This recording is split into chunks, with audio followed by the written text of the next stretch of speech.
Glasgow is preparing for Day 5 of the 20th Commonwealth Games. The Games channel will guide you through the essential action. Sit back and enjoy the best bits of Glasgow 2014. 95 people have had a gold medal wrapped around their neck at the Games so far. You can add another 27 to that total on this 5th day.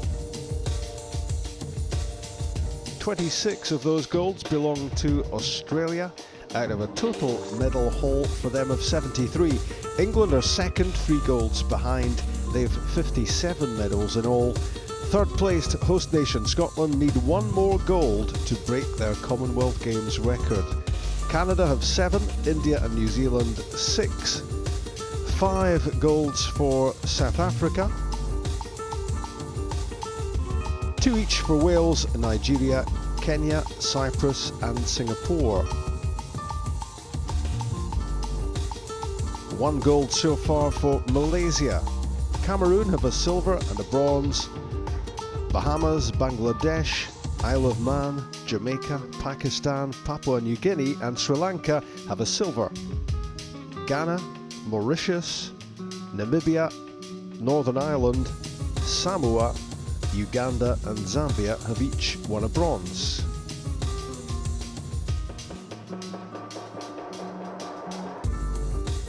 A big mix of sport and culture at Glasgow 2014 and all the entertainment you could possibly want to go with it. Something for everyone. You can even race against Usain Bolt. The Commonwealth Games is no longer just about sport, it's also a showcase for culture.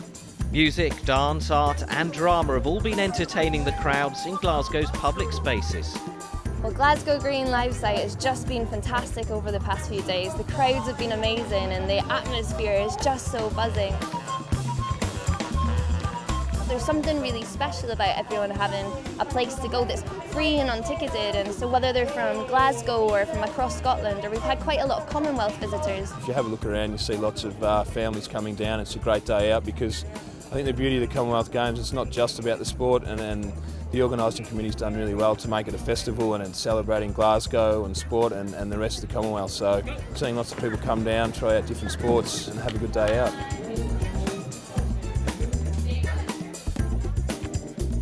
Come on down to Glasgow Green. It really is a party event. You know, we have that massive Olympics, now we've got the massive Commonwealth Games.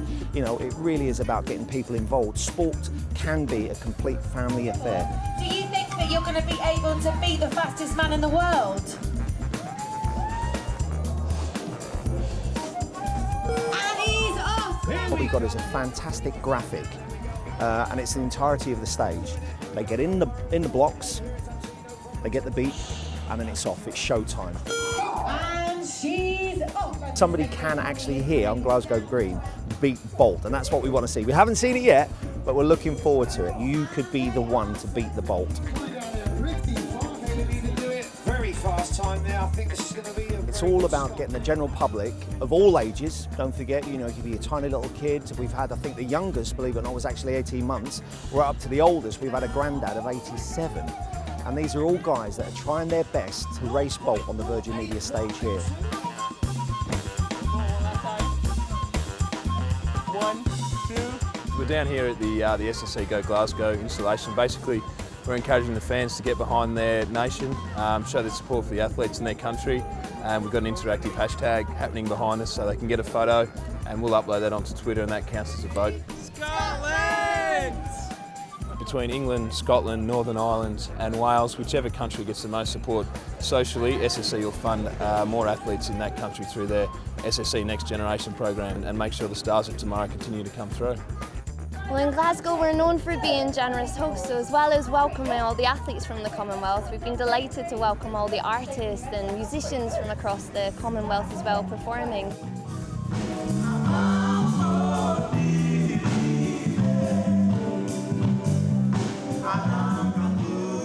What we've basically tried to do is take what you would expect to see in Glasgow and the music scene across a year and jam-pack it into 11 days so people can feel like they're getting the real Glasgow experience. It gives us a chance to all get together and party from morning, noon and into the night.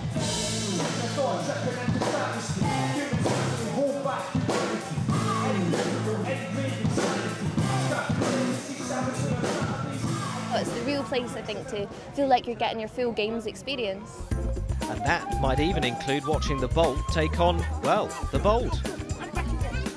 Who knows? The man himself, you could see it here for the first time ever at Glasgow, on the green here, Usain Bolt racing himself. No, I'd pay a lot of money to come and see that, wouldn't you? Here's some of the sport coming up on day 5. Gold will be won today in the mixed team badminton ahead of the individual events to come. There are bronze and gold medal matches coming up in the lawn bowls, men's pairs and triples, plus round 1 of the women's pairs and triples. The medals will be won in the men's team table tennis, and we'll know who the men's and women's squash champions are in the course of day 5. 4 finals in the shooting at Carnoustie, the men's 50-metre pistol and rifle prone, and the women's 50-metre rifle prone and trap. It's the second day of athletics at Hampden, a multitude of events going on, and by the time the day is finished, we'll know who the men's and women's 100-metre champion is.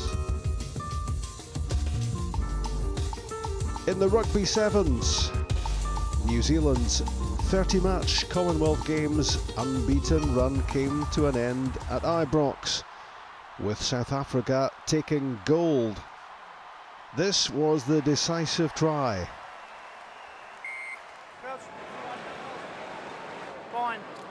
The final margin of victory for the impressive Springboks was 17 points to 12.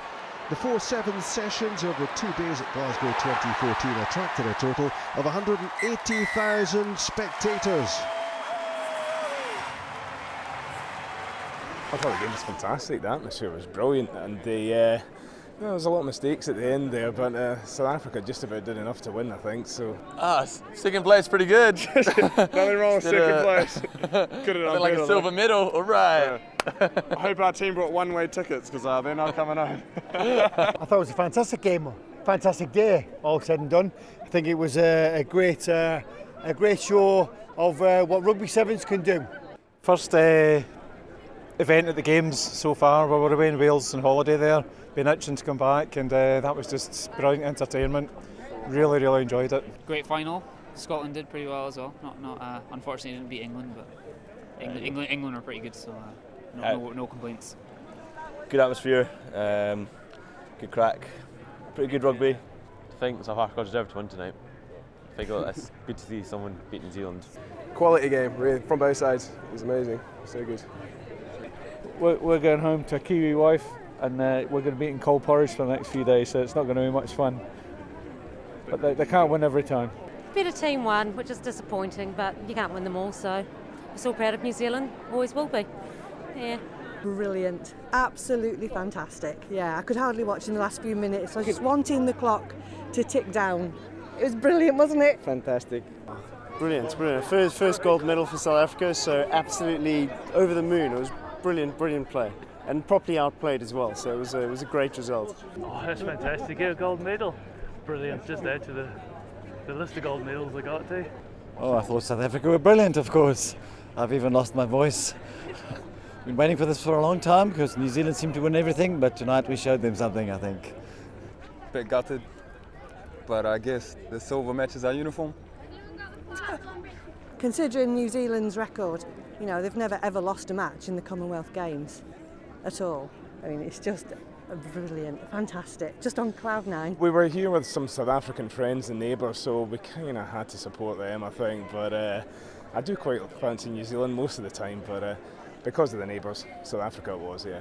It was just great entertainment, so hopefully it will boost the support for the Glasgow Sevens next year as well. Glasgow's put on a fantastic show. I think the spirit of the game has been well and truly lived all day long. All the guys and all the ladies have had good fun. So a big success then, the Rugby Sevens. Our first live action on day 5 comes from the custom-built Emirates Arena, which is next to the Athletes Village in the east end of Glasgow. Badminton and the mixed team bronze medal match. Gold will be decided later. It's a best-of-5 format. featuring men's and women's singles and doubles, plus mixed doubles. And your commentators at the badminton: Morton Frost, David Mercer and Gillian Clark.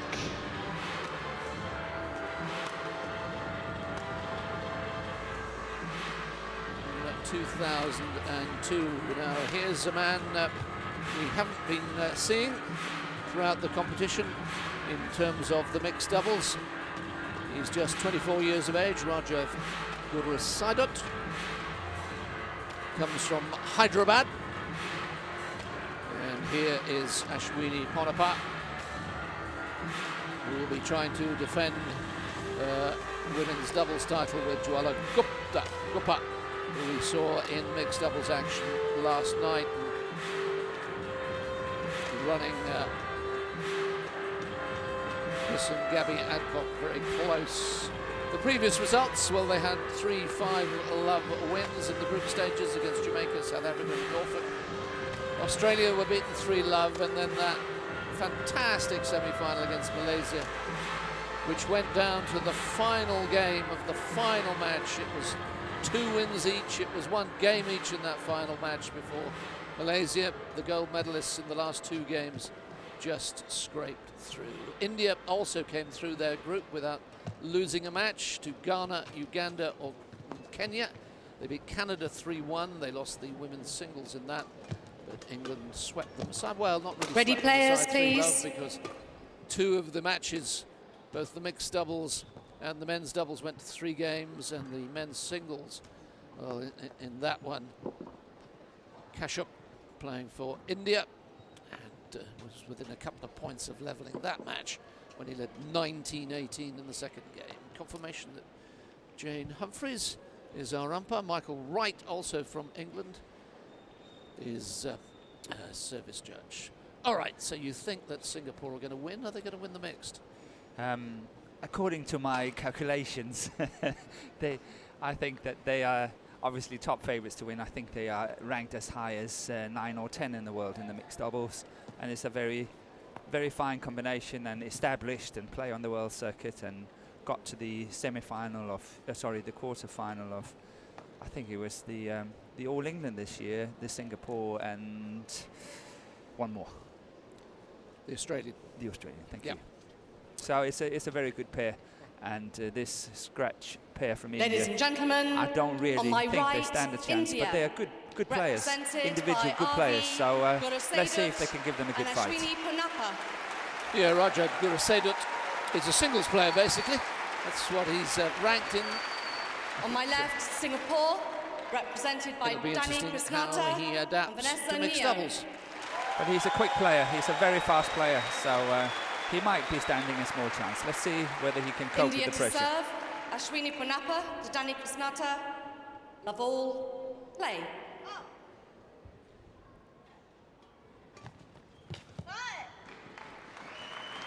Service over, 1 love.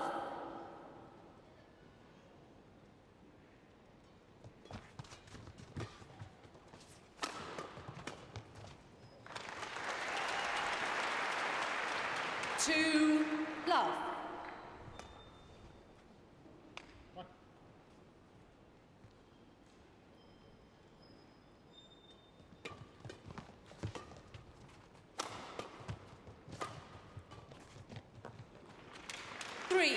Love.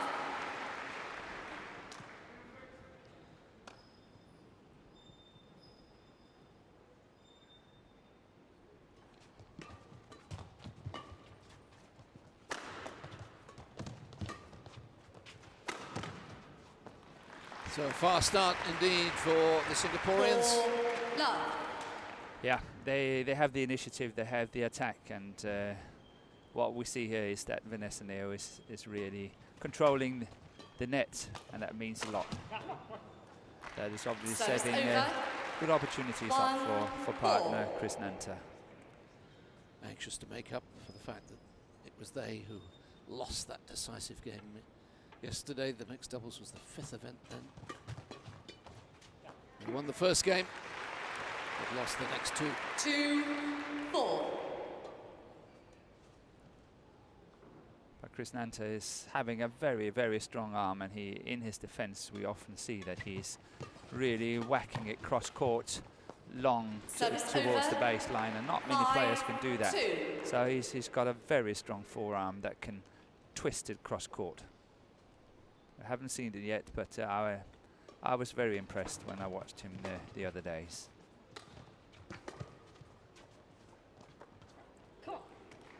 Lands Service good. over. Yeah, good length. 3-5.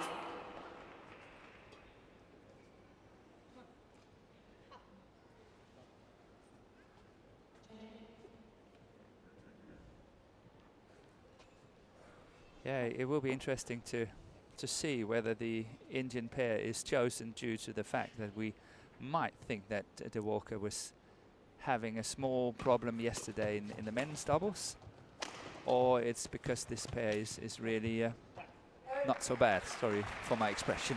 4-5. So, well, I suppose with Johanna Gupta, perhaps no longer in the prime of life, in her 30s, they've got to look to the future.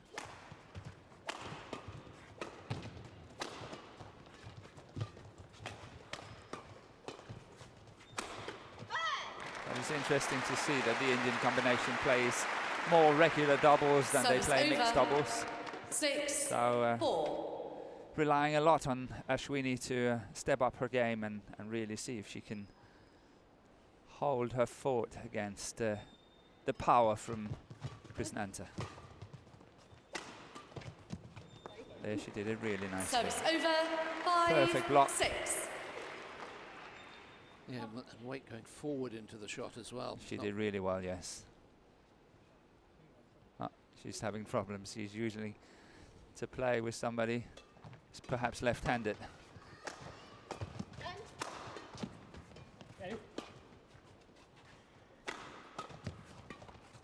But as you can see, they're quite happy to sit back, the two Indians.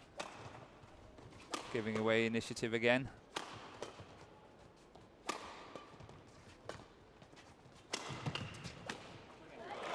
That's good play.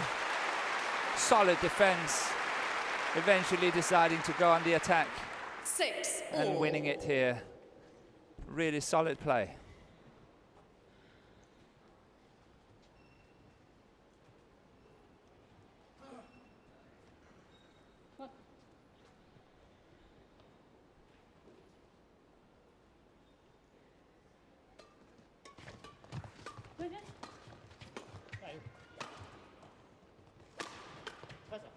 Good cross-court smash.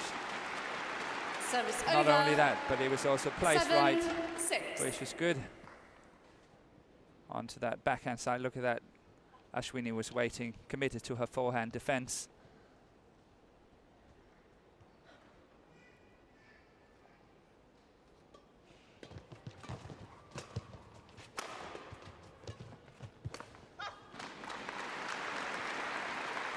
Eight, 6. The combination of Krishnanta's power from the back and the delightful little touch of Neo. Out. 9-6.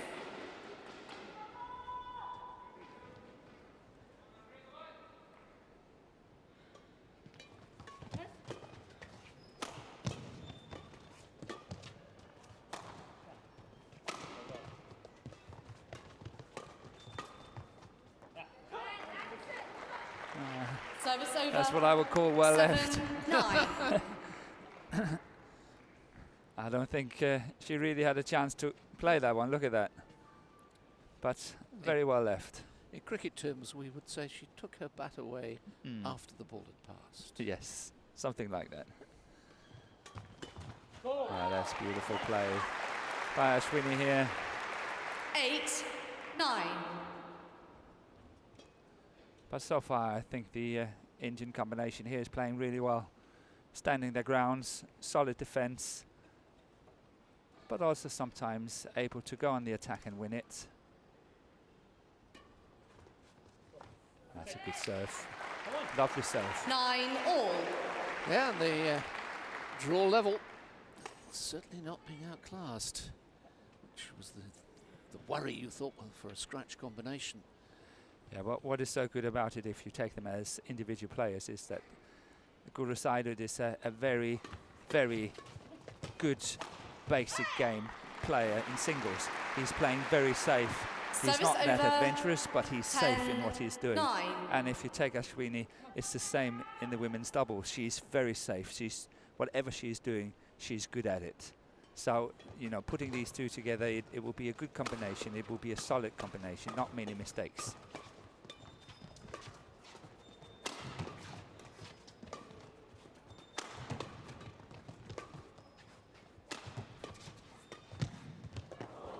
Oh, well, it was a terrific rally. A bit fortunate, obviously, with the net cord, but you'll take that. Over. 10 all. But that's what I mean. They play. They're solid in their shots. They don't make many mistakes. So the Singaporean combination really have to force the errors.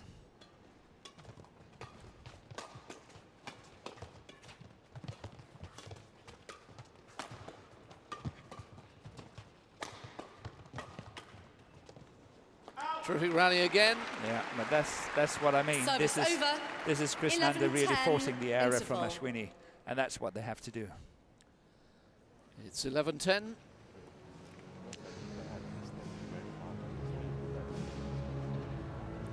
Well, the last two rallies we've seen have been quite terrific. This is the last of them.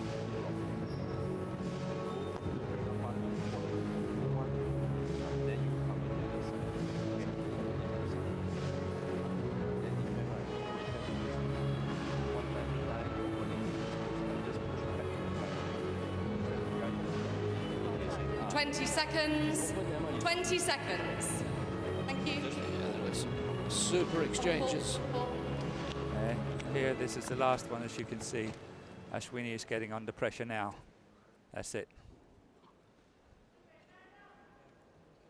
Say 4 in a row. So she eventually gave in. 11-10. Play.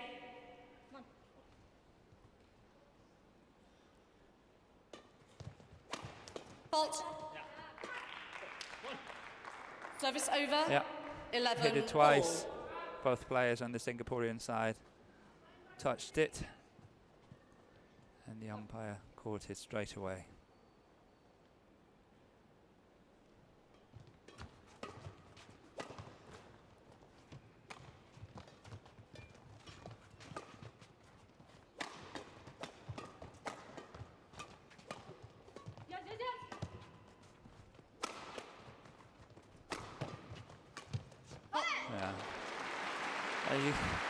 The Indian pair is really very happy to sit back and wait, standing side by side, defending as best as they can. But eventually, the loose shot is coming, and obviously a winner is played. But they are really defending themselves well. However, I doubt whether they can win that way. They have to be on the attack now and again. Service over. 12 all.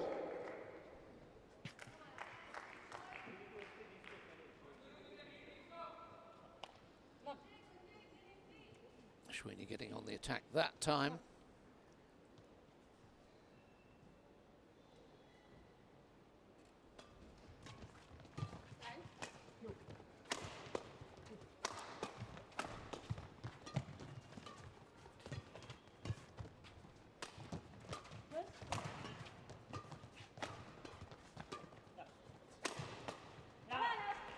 Just wide. Yeah, well left.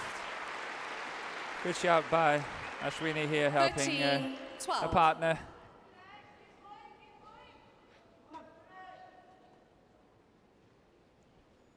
He's having to cover quite a lot of ground, Guru Saidud. Yeah, but he's so used to it in the singles. That's why we normally say, you know, if in Denmark, when some players do not make it in singles, but they are good singles player, but they do not make it. Very often we move them to mixed doubles because the fact that they can move so well on the court and cover that much distance means a lot in mixed doubles. And a very, very fine example is one who is kind of top 3 in the world is Service Joachim over. Fischer, and 13 he used to be all. a singles player, and now he's a mixed doubles player, and he's been in the top 3 in the world for the past 4 or 5 years. So.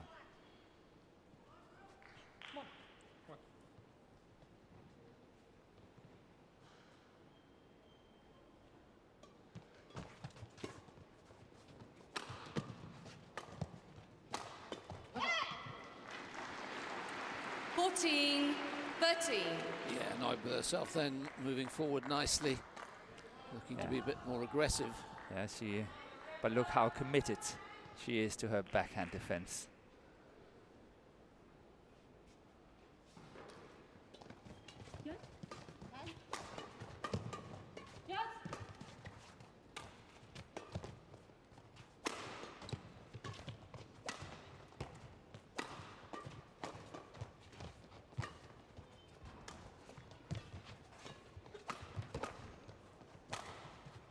There we saw that cross-court lift.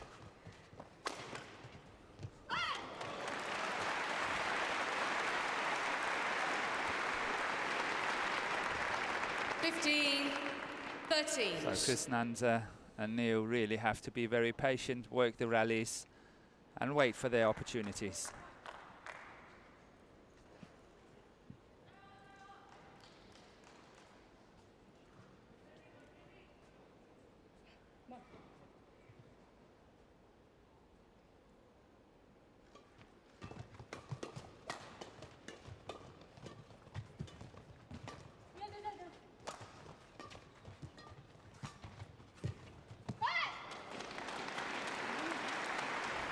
Just beginning to edge away here. Snenter and Neo. Yeah. Well played by Chris Nanter here. He kind of taking Ashwini out of the game in this rally and did it really well.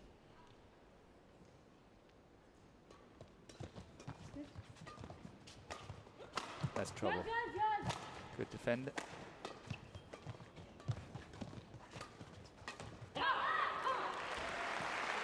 Service over. 14-16.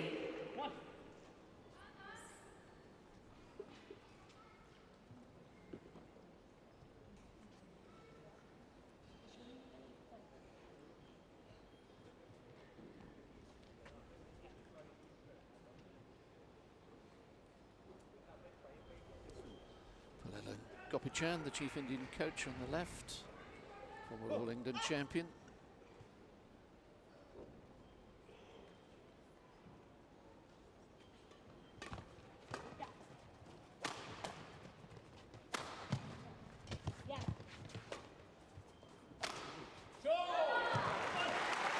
And that's really one of the assets. And here is Joala Gutta, 15, who normally plays mixed. Normally plays the mixed and really cheering on her partner. But Ashwini has got a very, very hard smash. For a woman, she really hits well.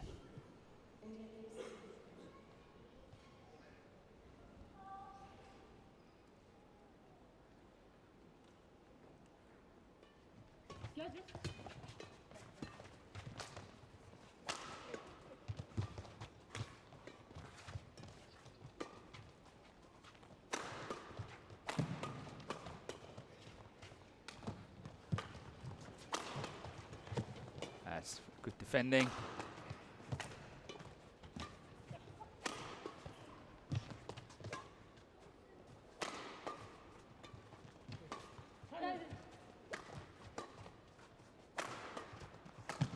That's good rally work by the Indian combination here. They really worked hard. Ashwini really standing her grounds well in her defense at one stage in this rally.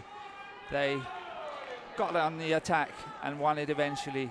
Really solid play. And they've wiped out that little lead of 3 points that Singapore had built. 16 all after 16 minutes.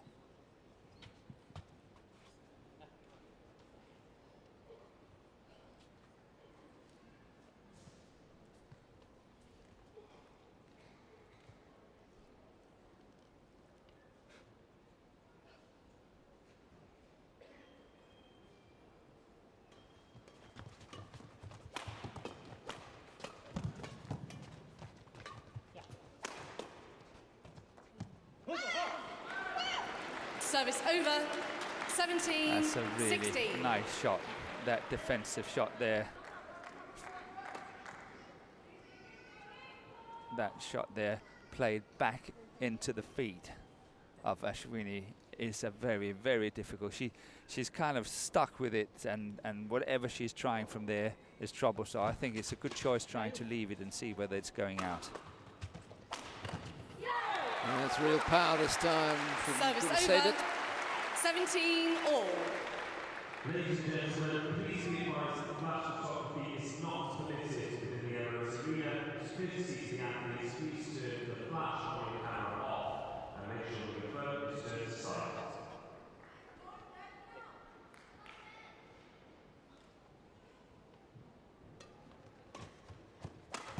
Sorry. 18-17. Let's break away from the badminton for a moment. Hockey going Great shot on on goal, but piece at equal to the Glasgow Green. It's South Africa against Australia, and Australia are ahead by 1-0. Trent Mitten on the mark Pizza comes out well at the Glasgow National Hockey Centre. 1-0 Australia. 18 all.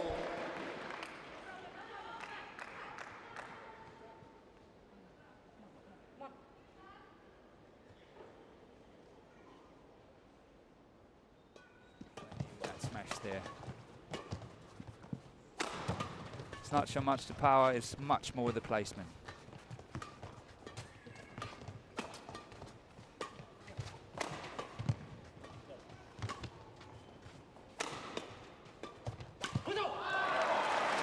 Beautiful interception from Neo. 19-18. Yeah, Ashwini is very strong when it comes to forehand, but not as strong when she's playing her backhand shots. And here she can't really get it away, so Neo knows that. She can see it, sense it, and follow up very nicely.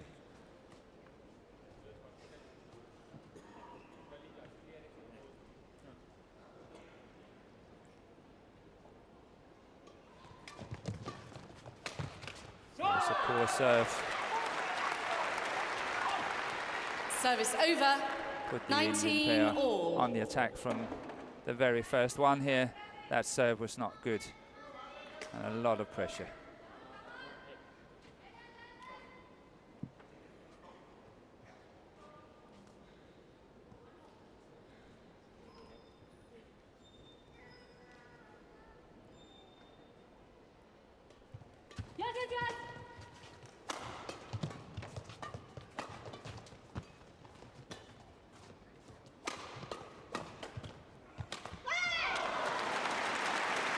Again, targeting the backhand of Service over. Ashwini and 20, setting up the game point. 19.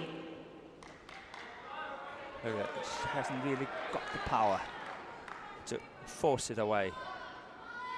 She's much stronger on her forehand defense and attack.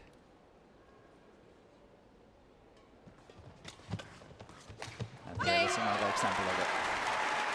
Well, it was a fine opening game.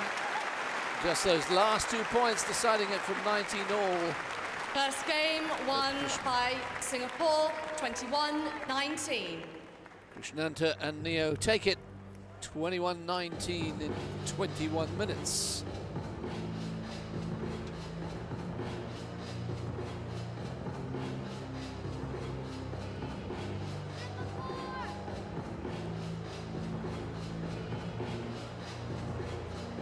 Certainly the Scratch Indian partnership far from disgrace. This is how it ended. Again, managing to attack the Ashwini backhand defense and a very simple put away from Neo. Yeah. Now, when we touched on the backhand of Ashwini, I can say it's due to her grip. She's playing with a small, what I call a small panhandle grip, and that means that the racket is slightly twisted in her hand. If she should have a really, really strong backhand defense, she must have a backhand grip and use the thumb a lot more. But obviously that's a very technical thing.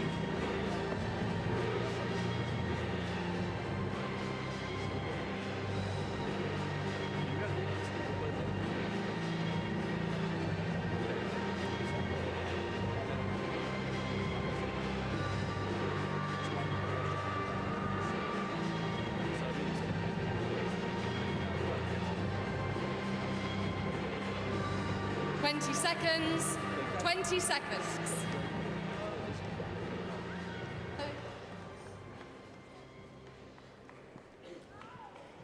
A very tight opening game then. Will the second be as close? Neo to serve.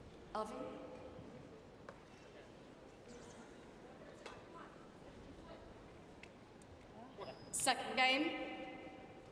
Love all. Play.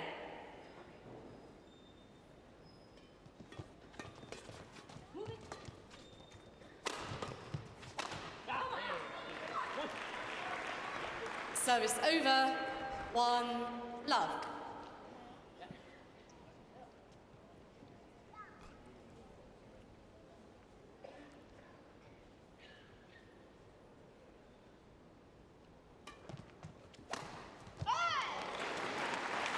That's good. Service over. That's very good by Krishnanta, able to get it all the way across here. That cross-court smash, look at that, really well executed. Service over. 2-1.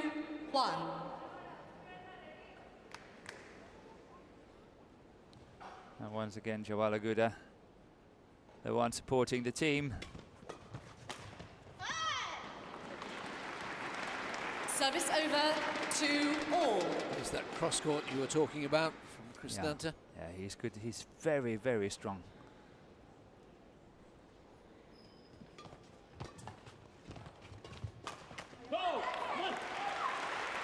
Service over. 3-2.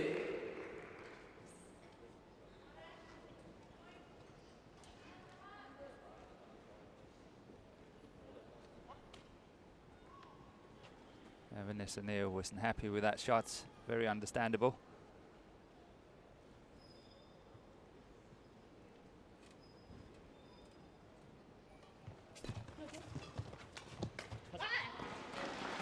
Service over. 3-all.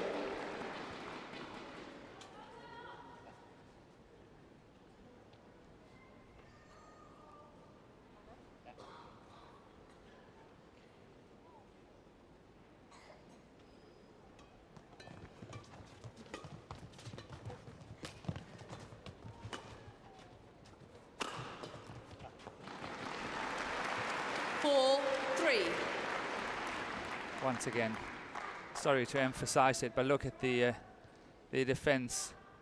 Ashwini, look at that. She was committing to her forehand defense, and suddenly it was coming on her backhand side, and she was in trouble and missed it.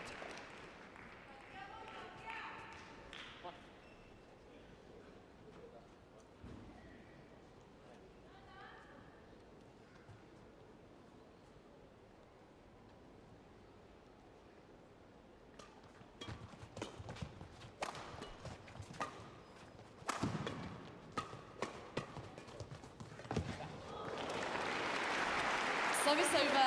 5-4. White court, please.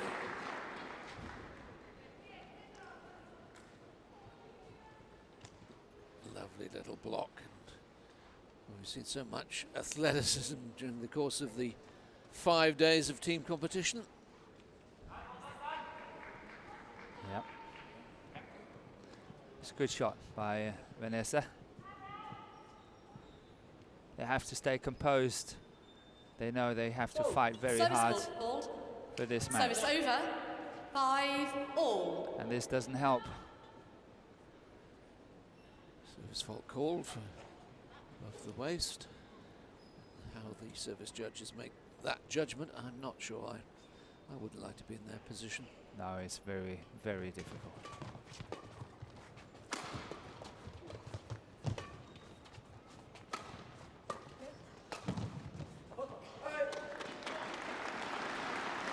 Service over. 6-5.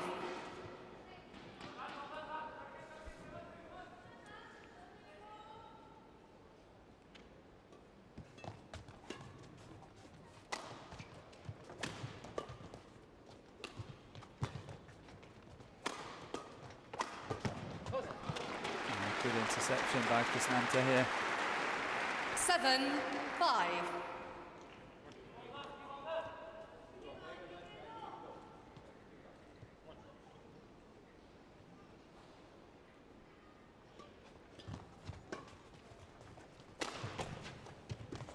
That's wide.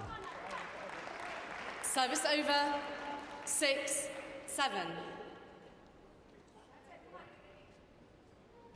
But once again, look at that strength. Takes a lot to play it cross court in that situation.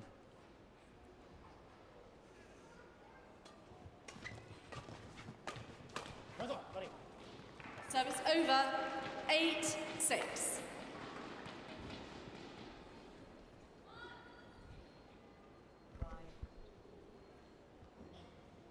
Another hockey update.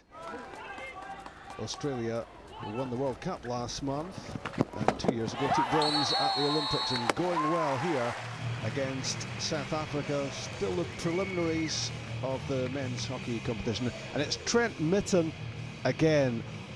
2 goals for him, 2 goals for Australia in front against South Africa.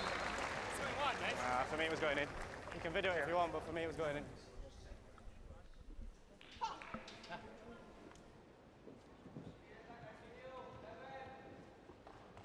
Eight-6 down, now it's 8-7, but we are down 2 points the whole time.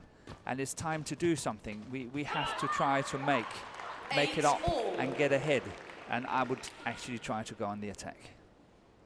Try to do something differently and really see, okay, can we make a break and get away here and get onto a good attack?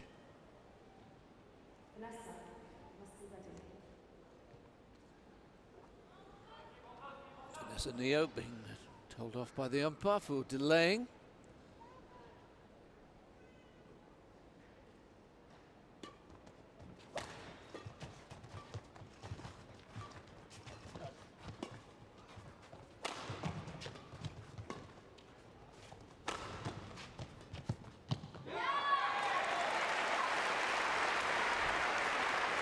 That's a much more traditional mixed doubles format, isn't it? The guy smashing away, the lady looking to intervene at the net.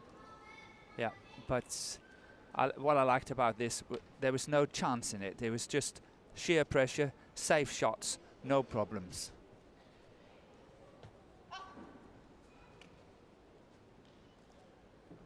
So it could be a very nice little break if the Indians could get to 11-8 at the mid-game interval.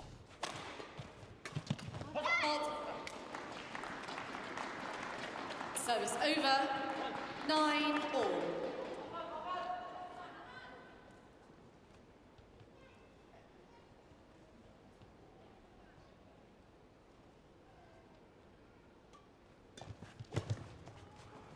Yes. Service over, 10-9. Joanna looks more nervous sitting there in the stands than she does when playing. Yeah, she had PV Sindhu sitting next to her. She's going to play the women's singles match number 4.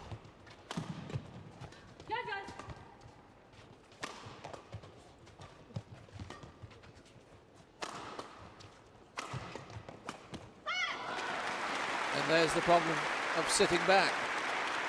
Yeah. Service over, At least they're not 2 points down, but it's all square, 10-all. But still, you know, I feel that they have to start to become a little bit more proactive.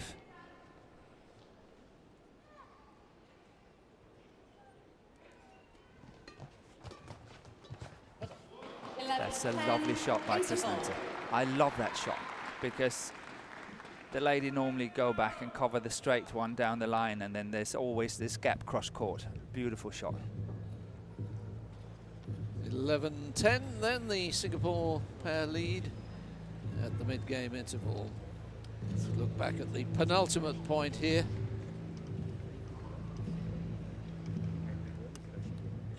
There's the lift, and from there on the Indians are just defending, defending, defending.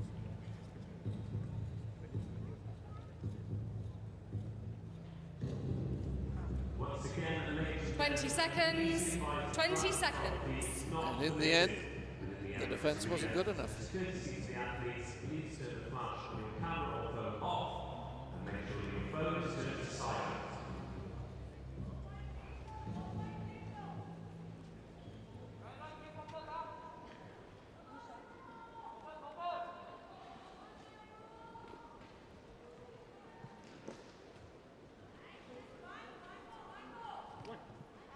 11-10. Play.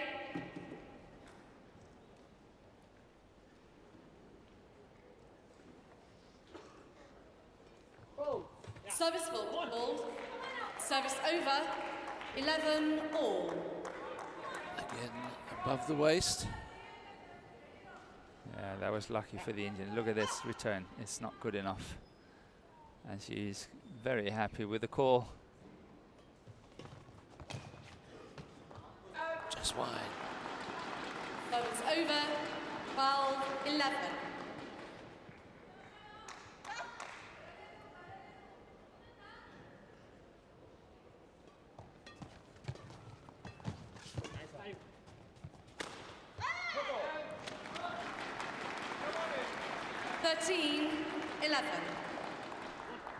So once again, 2 points down.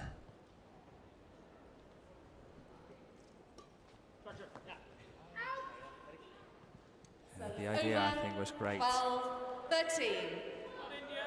That variation in the short serve is not something we see very often, and it's good to see it when it comes.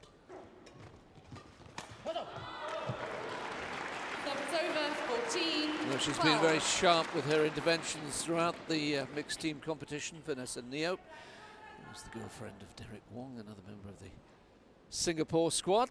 Yes, not chosen to play the men's singles today. No, rested.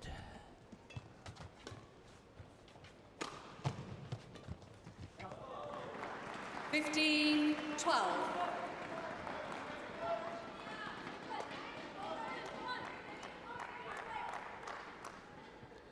It's funny, they built a 3-point lead at this stage in the first game and were pegged back. Service fault ball. And yet again, Service over. it's the third time in a row 13-15. Vanessa Neo is called for a service fault. Surely she's got to learn from that.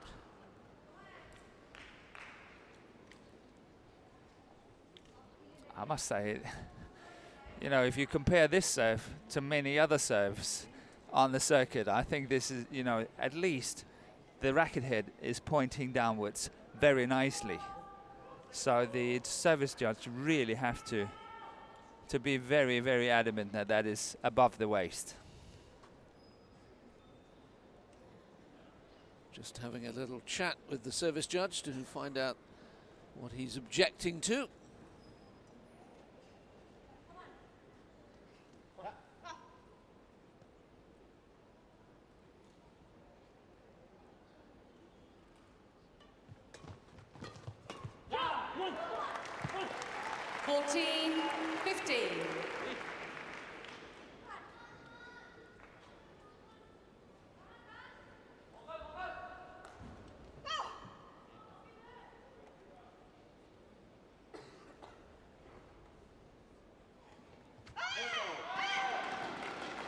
Service over.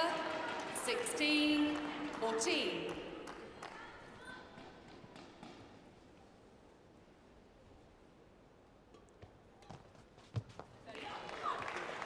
Service over. 15-16. It's amazing how the scoring patterns are so similar in both games.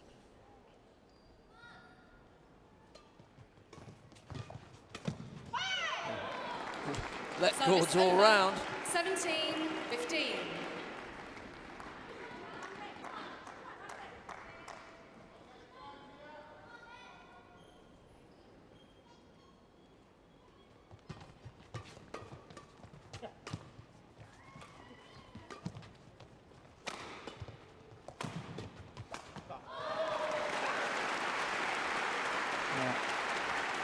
Combination by Singapore here. Then that one here, good follow-up. And once again, Vanessa Neo is finishing it at the net. And once again, I have to stress that Singapore must be happy with the situation, but India cannot be happy. They have to do something. They're running out of time to do it. Just 3 points needed by Singapore to win this opening match of the tie. Again, Vanessa Neo holding up play. over. 19-16.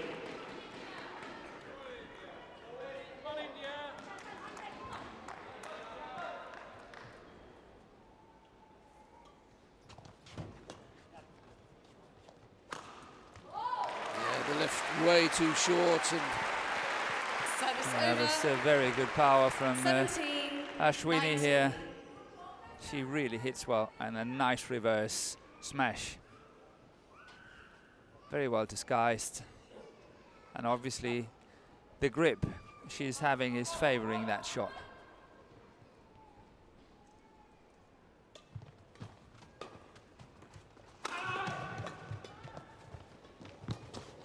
oh, brilliant. Yeah, good follow-up here by Gurusidit. 18. Very good follow-up. Obviously, it was a lucky one, this one here, but still, beautiful follow-up.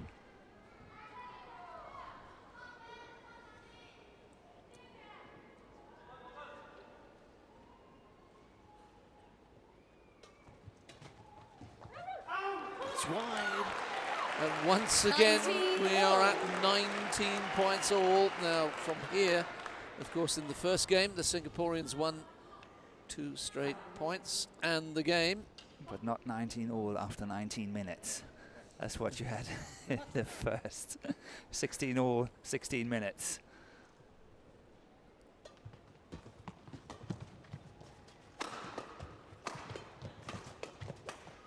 He's got it down. See, that's, I think that's experience. He knows it's 19 all, he knows he's got to do something. He goes on the attack, and he's really playing very proactive badminton here, securing the first match point for Singapore.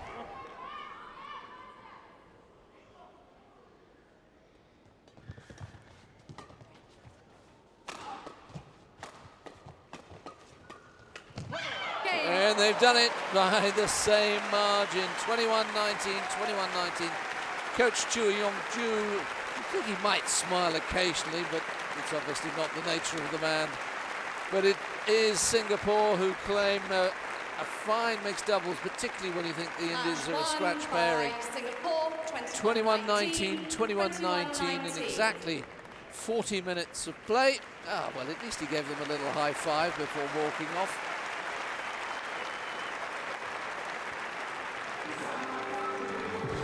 India won the silver in Delhi in the mixed team badminton, but competing for the bronze this time, and they are 1 match down. More to come. Another goal for Australia in the hockey. It's Chris Ciriello, who scored a hat-trick in the World Cup final. And he has scored Australia's 3rd goal here. Trent Minton got the first 2. And Ciriello on the mark for Australia from the penalty, 3-0.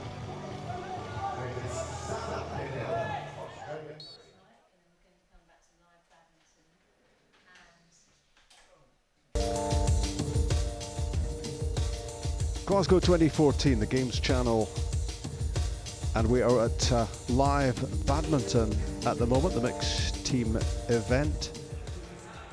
Gold later will be decided, but it's Singapore and India competing for bronze as we return to the Emirates Arena.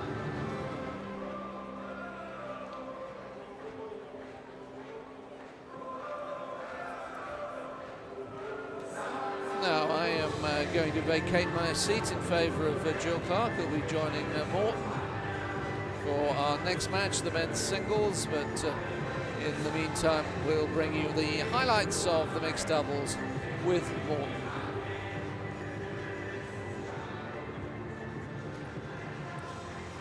Yeah, here we have the players onto court.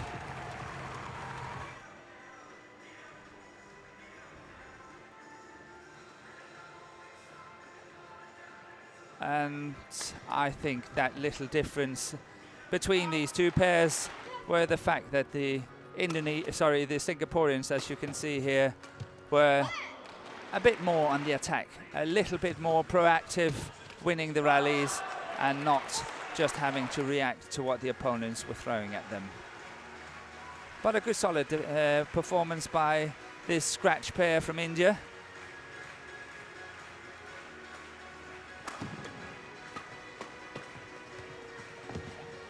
But as you possibly have noticed, this is the first time now when we see in these highlights that the Indian pair is on the attack.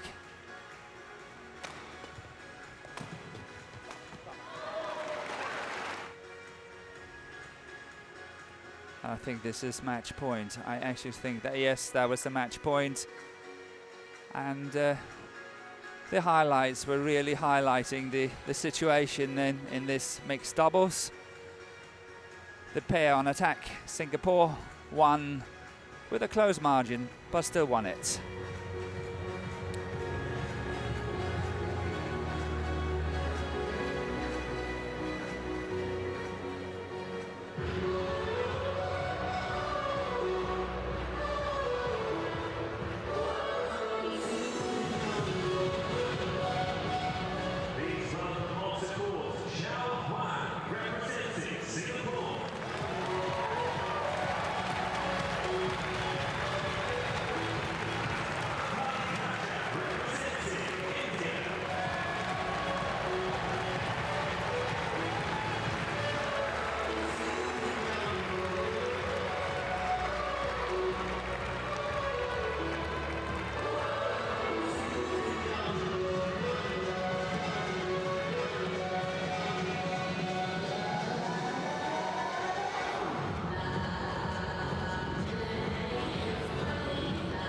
So to the second match of this bronze medal playoff, Singapore against India. For India, it's Kashyap Parupalli. For Singapore, a bit of a surprise selection with Wang Chao favoured above the #1 ranked Singapore player, Derek Wong.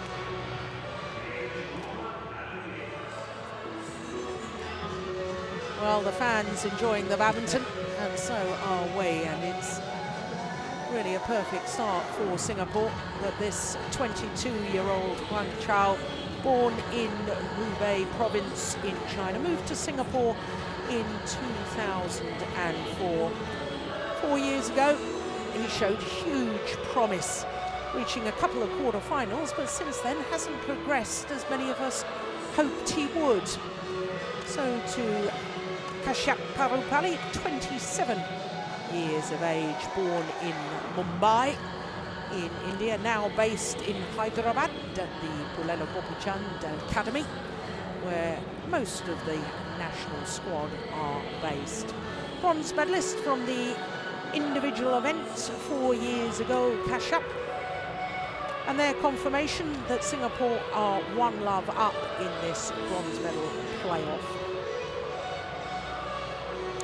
So men's singles, then we have men's doubles. We're hoping that we get down to some of the women's events, the women's singles, the 4th match, and the women's doubles, the 5th. So Ian Ross of England, our umpire. Harriet Semugabi of Uganda is our service judge. There she is. Well, the first question, Morton, is quite obviously, what's happened to Derek Wong? And this man favoured. Let's point out that Wang Chao did, in fact, play against South Africa in one of the group matches. Won very comfortably as well. But have you heard anything as to why this selection above Derek Wong? No, I haven't heard anything. And obviously, as you say, it's a surprise. And in many ways, I also think it's a surprise that Kashyap is chosen. They have another very, very good singles player in Shrikant, and Kashyap didn't win last night when they played. So, you know. Yeah. Yes, of course. Kashyap Parupalli in the semi-final last night against England lost to Rajiv Usif, 21-16, 21-19. A good close game, but the point is he lost. He lost it, yes. Yeah. And perhaps, you know, giving another player an opportunity to play. On my right, same standards. Singapore, representing by Wang Chao.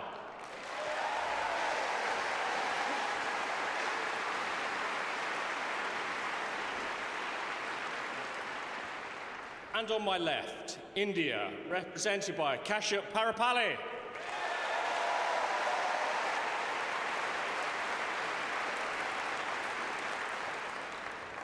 Singapore to serve, Lovell, play.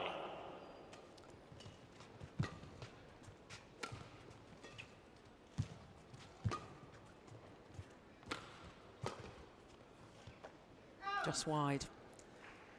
Now, Service Morten, over. I know that you and David love. were talking during the first match and you were thinking about your predictions. I'm just thinking if India want to medal again, as they did 4 years Service ago, over. then I see this as a must-win. It's a match. must-win. Yeah. They have to win it to stay in the match and obviously get on to the ladies' matches, I should say. The order of play is not really favouring that, but that's another thing. It's another issue, but it is something that we do need to talk about, because if a match, a tie rather, is done and dusted in 3 straight matches, then of course we've had 2 men-only matches, a mixed doubles, but no women-only matches, which for a mixed team competition seems unbalanced. Absolutely, and in my book, I know there are rules and lineups and all that, but I still think that they should play the men's singles and the women's singles after the mixed doubles to give the doubles players the longest rest possible, and then also achieving what you're saying, that we will secure to have an all-women's match in it. Exactly. Seems totally illogical. Service over, 3-all.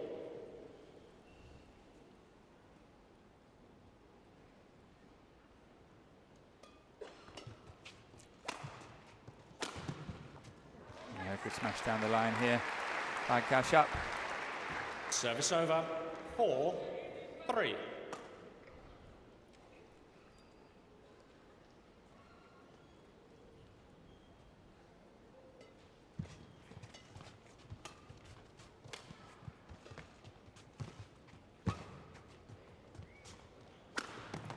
It's a good smash. Well, Kashyap Parapalli, 5-3. He's had a great deal of success, and he's, I suppose, Morten, almost a nearly man of badminton, isn't he? Quarter-final of the 2012 Olympics, quarter-final of the World Championships last year, where he had a match point against Du Pengyu to be a medalist. Commonwealth Games, bronze medalist. All England quarter-finalist. I mean, all these major championships. He's almost there, but not quite. Yeah. But somehow I think it's in his game. He's a very, very nice all-rounder. He moves well, beautiful technique, but he lacks that winning shot when it comes to it. I know we've seen a few very good smashes from him here, but that's when he's not under pressure. That's when he's got plenty of time to play them. When he's playing players high up on the ranking, they will not lift it the way he got it here. He will be a lot more under pressure pace-wise, and therefore the smash is not as good, and therefore he's not playing that kind of winners. Yeah. Sorry for the very long introduction here. No. Explained it very nicely.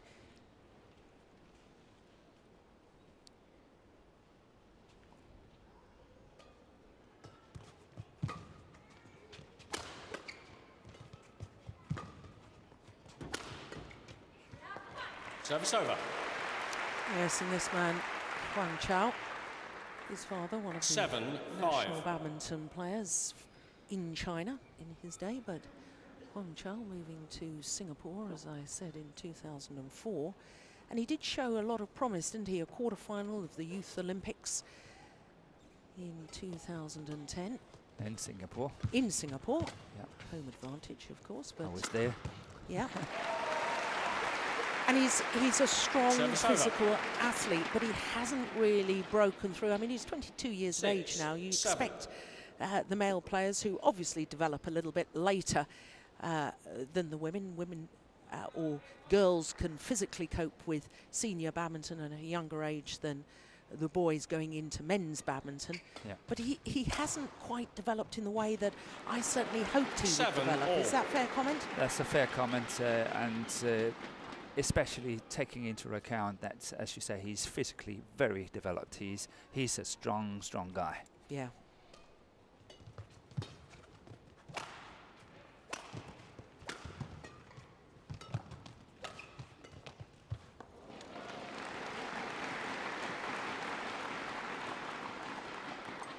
Eight, 7.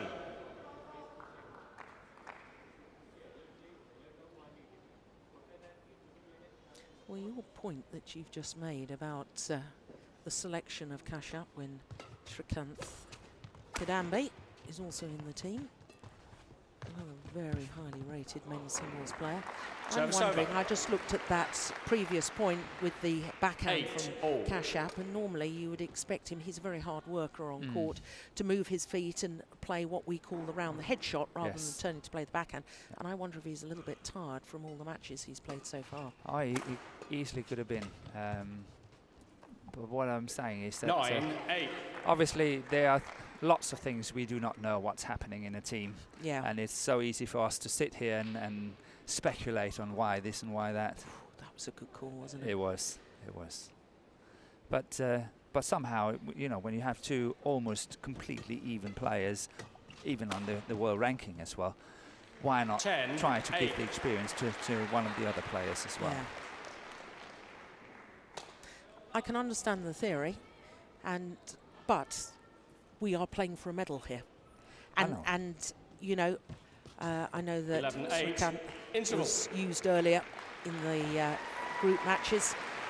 A 3-point advantage for Kashyap Parupalli, but you know, Guru side that he's played 2 mixed doubles now in this campaign. Yes.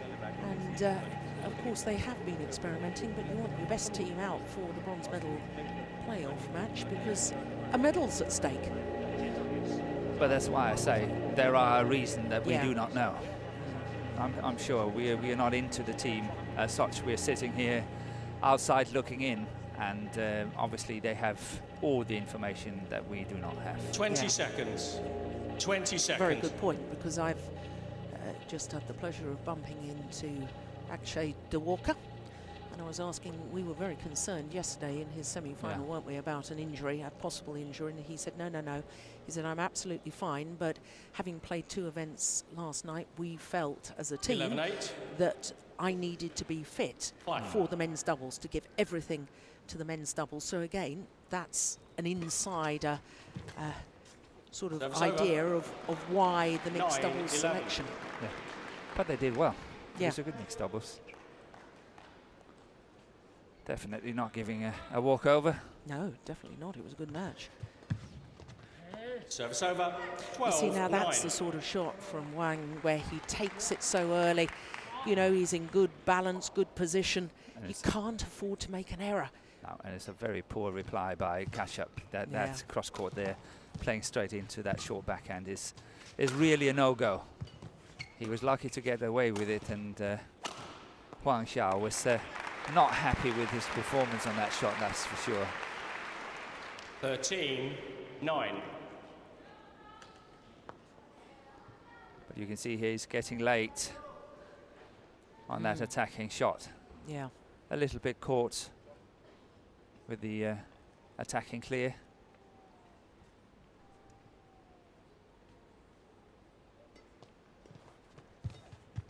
Service over. 10, 13.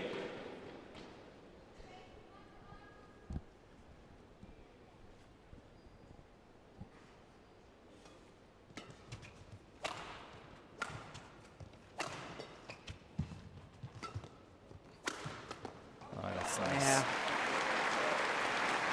Good attacking play. 11, 13.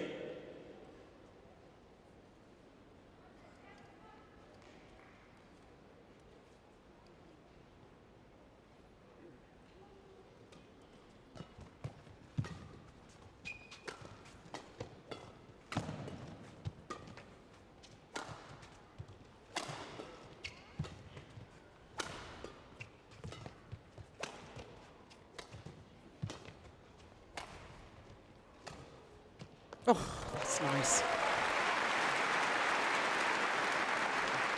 Yeah, good play by Huang Zhao here. 12. Well, I think 13. it's interesting that Kashyap plays quite a lot to that deep forehand corner, and I think he's doing it on purpose, and I think it's a good choice. I think the overhead action on the backhand side of Huang Zhao is 13 all. Lock.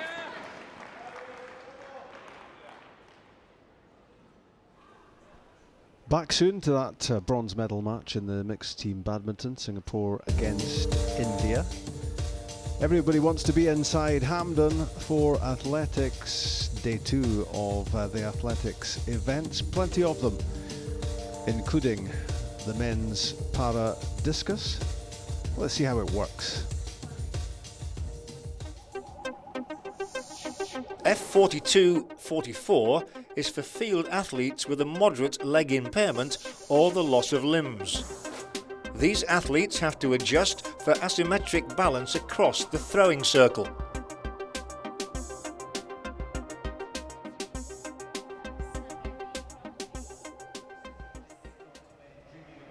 Welshman Alan Davis is the world and Paralympic champion. He's very much involved as we join the action. I'll plug into that. All right. Hands opening throw. We won't be happy with that. You saw the flight of the 1.5 kilogram discus wobbling through the air. He's gone over 60 metres this year, John. He's in super form, 60 metres and 12. Well, he'd been hanging around that sort of distance, hadn't he? I mean, he told me a couple of years ago, prior to the Paralympics, that he was regularly throwing 60 metres or more in training and frustrated that he couldn't convert that to the competitive arena, and he has finally gone over the 60-metre mark. He did in Charnwood in England, 60 metres and 12, finally got over that distance. So it won't be a good start for Dan, more to come though. But this is Paul Raisin from Australia, their national record holder. His leg was amputated below the knee after a motorcycle accident in 2004, previously served as a soldier in the Australian Army. He opens his campaign. Again, pulls it slightly. You can see the flight of the implement, not smooth through the air. It lands just before the 45-metre line. Very close to his season's best in terms of the form he's arriving in. Yeah, 44-45, his best of the year. He has thrown out towards 52 metres, and athletes, when they get to major championships, I mean, you know this more than anybody, Catherine, certainly in our commentating group, that you aim to get your very best form when you get to the major champs. Indeed you do. Well, all the fours on the board. 44 metres and 44 for Raisin. It's only 1 centimetre shy of his season's best. So Leanne Simon of South Africa, the South African champion, stands at 1 metre and 94 tall. Still just 19 years old, a good talent. Well, it was more slow, it was more methodical, but he got some good distance. He's got clearly past the 40-metre line. He's got some long levers, hasn't he? You'd think there's a possibility there of throwing something really huge. Remember the old German thrower from years back, Lars Riedel, the span he had, and it looks as though Leanne Simon has a similar sort of span. He's a big lad. And that's a good throw. That's a big throw, 46 metres and 37. He's just put nearly 3 metres on his lifetime best. You can see the talent. And the roar comes up again for Aled Davis of Wales. He won Paralympic gold in his class of F42 in London. He won IPC World Gold last year in Lyon in the discus and the shot. Here's his first attempt for the big Welshman. He wants to nail a first round throw.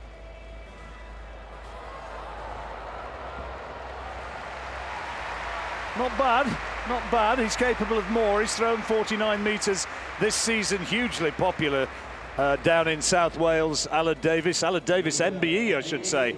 He was given the Queen's Honour in the 2013 Honours List for services to athletics. Well, it's fair to say that Aled Davis is the man in terms of Paralympic sport in shot and discus, 44 metres and 77. He opens his campaign, 975 points. It puts him in pole position.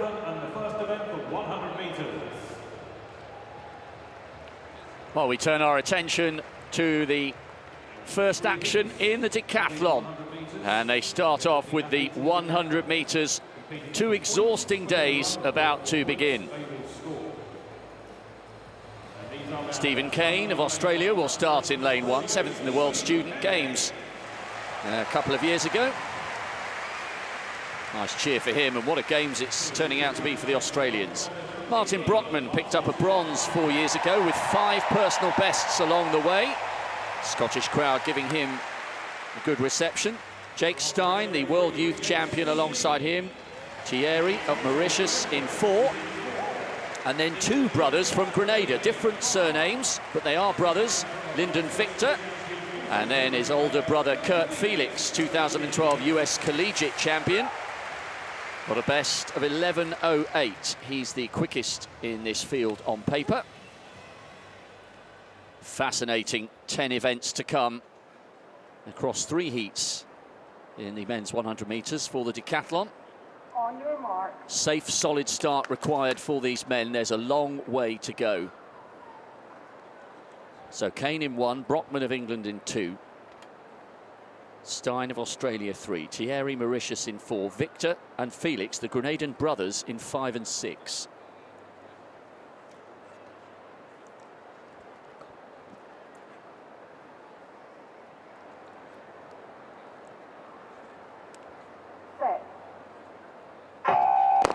And it looked to me as though that might have been an early rise from Jake Stein, ranked 5th in the Commonwealth, 2nd in the World Juniors a couple of years ago. I don't know what the starters will make of that, but it'll be interesting if we get another glimpse. Different rules on the decathlon, but it was indeed Stein who had the early rise, a little wobble. He went and then he took the rest of the field with him. Yeah, not the automatic disqualification that you get in individual sprints. So, early nerves for the former World Youth Champion. He's an emerging talent. Ranked 4th in the Commonwealth. 5th, I beg your pardon. So, a long couple of days. Early morning nerves, I think, Rob, and these athletes. Okay, you want to get into the competition, but you want to get, it's so important that they make an early mark and get somewhere close to their personal bests. It certainly is, and this is quite an evenly spread field when it comes to lifetime bests over the 100. Kurt Felix on the near side with 6 on his right thigh is the quickest on paper. So Kane, Australia, Brockman, England, Stein, Australia, Thierry, Mauritius, Victor and Felix, the 2 Grenadian brothers. First heat in the decathlon, men's 100 metres.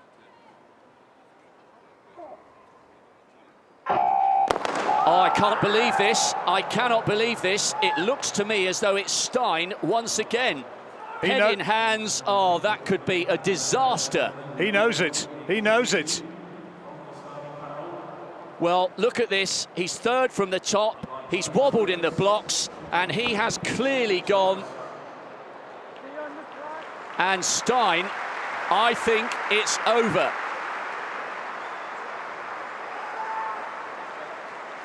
He can choose to continue, but he'll get no marks, and the Australian is walking away, and he is so disgusted with himself. He had the yellow card, if you like, because you are allowed 1 strike before you're out in the decathlon, but that is it. Now, he may choose to compete, but he won't get any points for this 100 metres if he chooses to take part. 0.1 is the legal starting reaction time, and that was 0.007. It wasn't close, Rob. It was a big, big false start.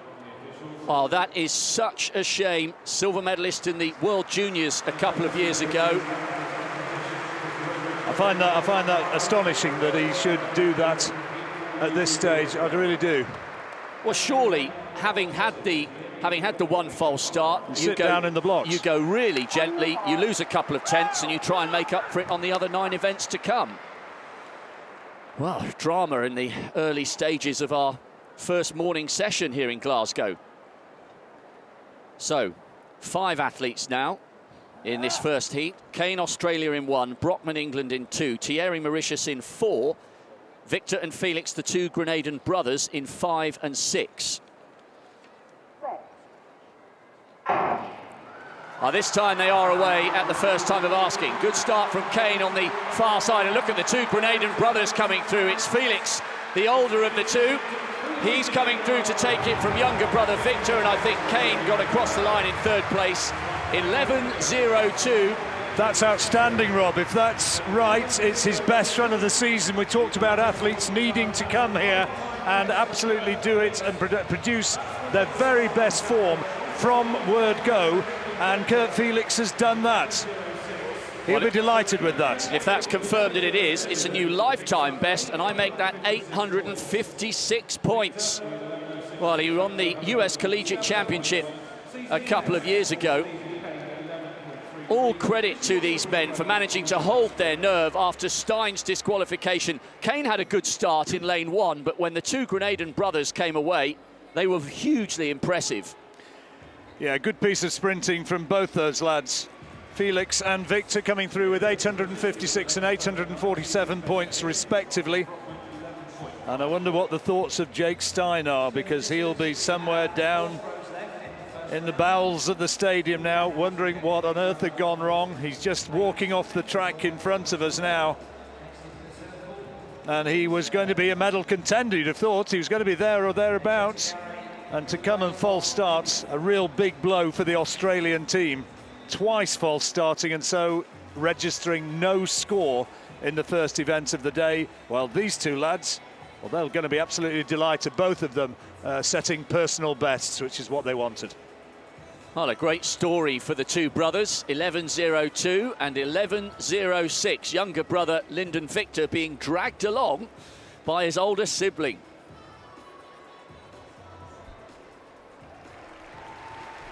From athletics to hockey, and it looks as if Australia could take some stopping in this competition. They are the reigning champions, having beaten India 8-0 in the final in Delhi, and they are cruising against South Africa here. They were 3-0 on our last visit. This was goal number 4 for Simon Orchard.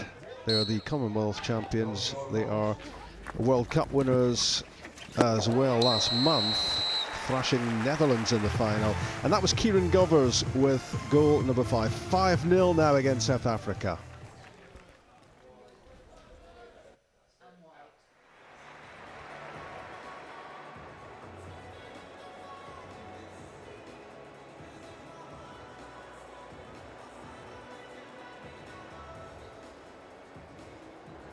Only the 5th Great Britain athlete ever to go over 8,000 points. He's competing for England, and as Catherine's told you, ranked number 2 in the rankings. Welsh record holder David Guest as well in this lineup. And there's Peter Glass competing for Northern Ireland. He's gone over 7,500 this season. Alongside him, Ashley Bryant. Big roar from the home crowd. Got a personal best 11.02 in the 100 metres. Atsu Nyamadi of Ghana starting alongside him. And then in lane 4, David Guest of Wales, the Welsh record holder, set back in 2010, 7,727 points. There's Scott McLaren of New Zealand. He's had a history of injuries at major championships, but he's also a good decathlete, 7,750 last year. And completing the lineup in lane 6, another Welshman. He's set a lifetime best this season. Curtis Matthews of Wales, 11.21, his personal best over 100 metres, and 3rd on the Welsh all-time list. So this is the second heat of the men's 100 metres in the decathlon, the first of the 10 disciplines. Let's hope this second race that there's going to be a nice, clean start. Quickest man in the field this season, David Guest of Wales, 11.1. He has gone sub 11 seconds. He's in lane 4, and he gets out of the blocks quite well, as does Nayamadi of Ghana. And on the far side, Peter Glass going well. Well, this is going to be a close one. Guest coming powering through. Guest wins it. Second place, Matthews. It's a Welsh one too, and it's 10.96 for David Guest. 10.90, his best ever run, and he's very close to it. 10.96 unofficially. The wind reading, it was favourable, 1.5 metres per second. And the Welsh athletes, they wanted to post an impressive start, and they have done. Well, that was really good from David Guest. Rounded down to 10.95, 11.03 for Curtis Matthews, so only 500ths outside his lifetime best. There he is, third from the left-hand side.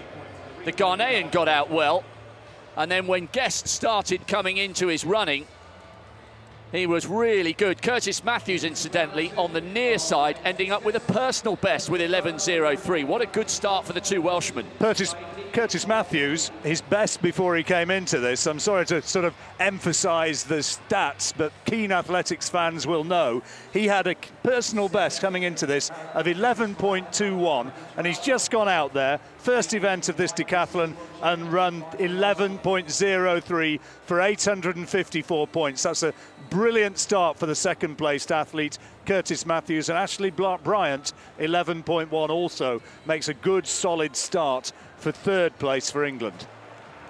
Really good all-round standard in that second heat of the decathlon. It was a good start by Guest, and when he got into his running, well, he managed to drag his compatriot with him, Curtis Matthews. Nayamadi of Ghana ended up with a personal best as well, incidentally. Great run. Good technical performances from the two Welsh guys, got their sprinting technique absolutely right. Good form in the early stages, and I think emphasising what we said about this track, and certainly pointing towards the fact that we could have very, very fast sprint times later on tonight. And David Guest, Curtis Matthews there, you see good times and making a solid start, and the wind conditions with that 1.5 metre following wind again conducive to very quick times. One more heat to come in the men's decathlon, one in which arguably the favourite on paper will take part. Damien Warner, the Canadian, he has had some ankle problems this year. Here is the lineup for the third heat in the men's decathlon. All eyes on Damien Warner, who'll start in lane 1. Has he fully recovered from his mid-season ankle problems? Bronze medalist in Moscow last year at the World Championship. This field, in fact, is by some margin the fastest of the three. The crowd should hopefully be treated to a good race here. Warner starts in 1, 5th in the Olympics a couple of years ago, and then a lifetime best score for the bronze medal last year in Moscow. 13.52 in the Canadian Championships over the hurdle, so hopefully he is over the ankle problems. Willem Koertsen, he has the best decathlon score this season because Warner hasn't done a decathlon, 9th in the London Games and in Moscow. John Lane, UK indoor record holder over the heptathlon, went well in Gotsis. Brent Newdick, silver medalist in Delhi 4 years ago. Stout of the British Virgin Islands is outside him in 5. Ben Gregory, who was 6th back in Delhi, just to the left of picture there. And then Frederick Pretorius, he's had a busy couple of weeks. He's flown straight in from Eugene, where he finished 7th in the World Junior Championships just last week. So Warner is the class act in this decathlon. If he's fit and healthy and anywhere close to the form that took him to the bronze last year, he will have a wonderful chance to take this Commonwealth title. But there's a long way to go, and he'll want a quick, efficient start to one of his best events. Personal best, incidentally, 10.34. Warner in 1, Koertsen of South Africa in 2, Lane England 3, Newdick New Zealand 4, Stout BVI in 5, Gregory Wales in 6, Pretorius on the outside for South Africa in lane 7.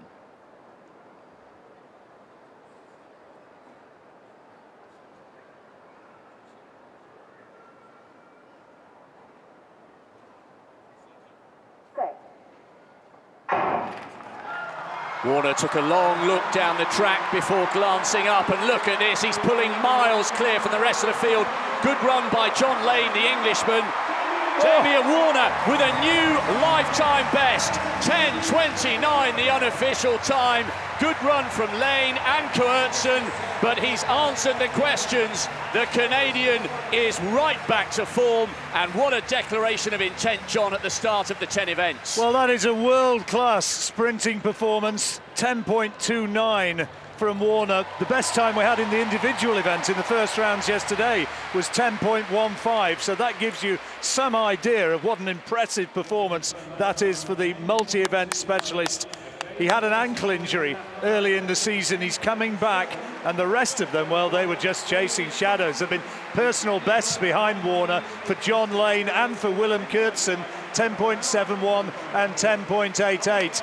But Damian Warner, 10.29, 1,025 points, and that is the quickest that we've ever seen in a Commonwealth decathlon, faster than Daley Thompson here in Scotland, in Edinburgh in 1986, when the great man ran 10.37. That, Rob, was very, very special. Well, it was just superb. He was streaking away from Coertson and John Lane, both of whom, as you said, had personal bests. He is really, really classy, Damian Warner. He's really come on in the last couple of seasons, as I said, upgrading from 5th in London to that magnificent bronze in Moscow with a hatful of personal bests. And he looks pretty relaxed at 10.29. 1,025 points. Just to put this into context, 99 more points than John Lane secured, finishing second in 10.71, which incidentally isn't bad for a decathlete. And we've got the long jump, 400 metres, 110 hurdles. We've got those are the speed-based events. Whether or not the injury can hold up to the strength-based events, that remains to be seen. But he is coming here, obviously, in superb form so far as his track speed and his track fitness is concerned. Well, you're right, John. The next event for the decathletes will be the long jump, and Warner has a best of 7 metres and 62.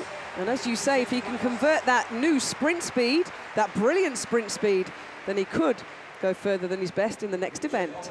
Damian Warner with the fastest time ever recorded by a decathlete in the history of the Commonwealth Games. John Lane equaling his lifetime best. Willem Coertson producing a new one. Warner has laid down the gauntlet.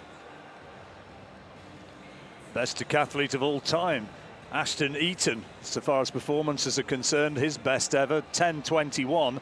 Damian Warner very, very close to that. And so after the first round, the early leader with 1,025 points of the decathlon. The rest have got some work in hand. Well, good to see, though, isn't it? A nice sprinkling of SB for season's best and PB for personal best performances. And then there you go, and Jake Stein as well. Well, he'll be kicking himself for a long time to come. Very ill-disciplined and removed out of the men's decathlon in the first event. And that's what it means so far as points are concerned. All the athletes trying to get up towards their bests. And Damian Warner will be absolutely delighted to have taken the early lead. Willem Coertson in third place. Good performance from him as well, the South African. He's a real medal contender. And there, as we look down the full list, that's after the opening event. And long jump is next to come. Jake Steen, oh dear, you only have limited numbers of windows of opportunity as a top-class athlete, and that one has gone. So the men's F42-44 discus throw continues. Dan Greaves, second round. Disappointed with his first throw of 48 metres and 65, way off his best. But the Paralympic silver medalist, Discus Dan, fellow Aston Villa Football Club supporter. That's better. That's better. That's flying. And you can see on the screen, just shy of the 55-metre line. We're now getting into the territory that Discus Dan is more comfortable in. He's gone over 60 metres this year. Good poise, a little bit overbalanced. But remember, 2 classifications in this men's discus. A point system's used to combine the winners, 54 metres and 94. That's 960 points. He goes into second. That's better. Leanne Simon of South Africa threw 46 meters and 37 in the first round for 777 points. He's knocking on the door of a medal here. Recomposes himself.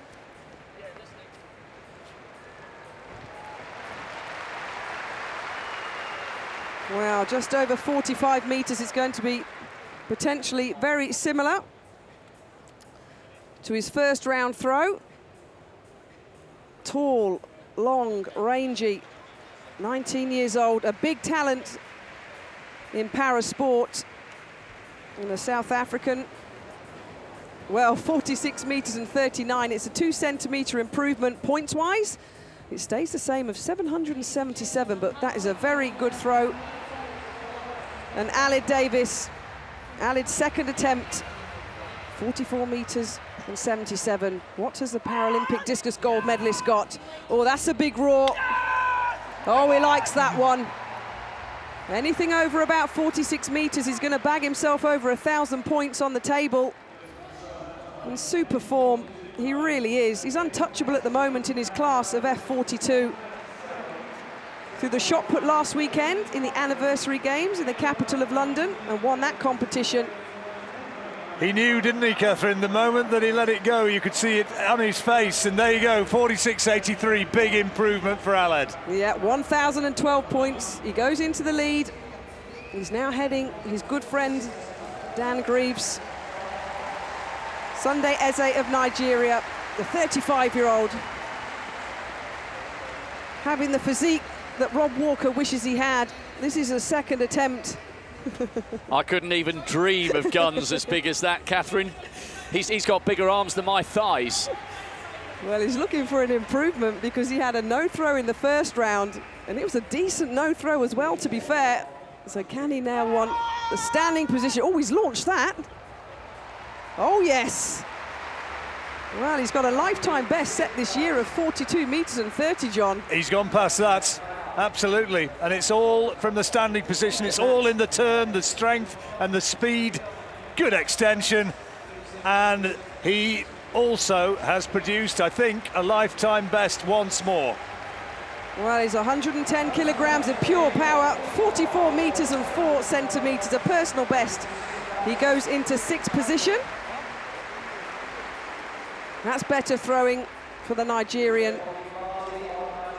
Okigbazi from Nigeria threw 33 meters and 48 in the first round. His first sport was basketball, but now he's on the big stage here at the Commonwealth Games in the discus, looking to improve on that 33 meters and 48. Such poise and balance, loses the crutch. Wonderful core strength here.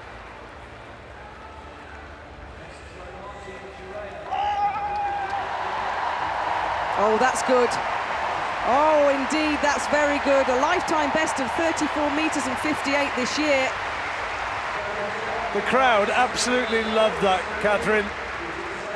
They applaud the bravery, the technique as well, and that is extraordinary balance, and he's gone way, way beyond his lifetime best. He's huge improvement. To 40 meters, 39 meters and 38. He goes into third with a lifetime best. That's wonderful throwing, 844 points. So, Don Elgin of Australia. What have you got in the second round? 34 meters and 40 in the first. Remember, we'll take the top 8 athletes. Give them some more throws, but Don Elgin on his second attempt now, looking to increase the 395 points that he has. Well, that's a better throw. Multiple Paralympic and IPC world medalist. Well, 38 meters and 16 for the 38-year-old in 2014. He's in good form. That's a lifetime best.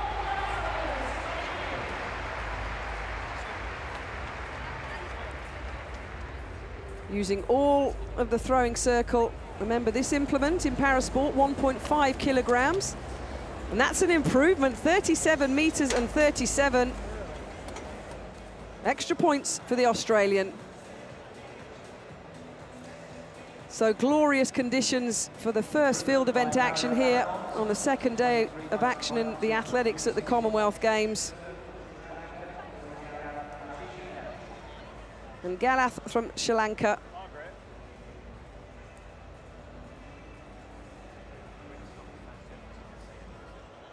Slowly and casually enters the circle. 34 meters and 7 centimeters in the first round, 384 points. A little bit down on his lifetime best. He has gone over 40 meters this season. Well, he had the speed to start with, John, on the first rotation. Lost a bit of momentum, but he goes over the 35 meters. So potentially an improvement on his 34 meters and 7. That's not bad. Wesley Galat Arachige, 43 years old, the Sri Lankan.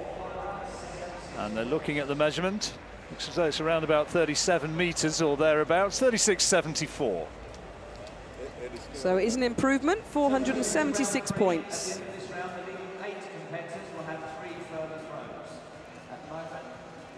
Well, next on the track, another parasport event, the women's T11-12 100 meters.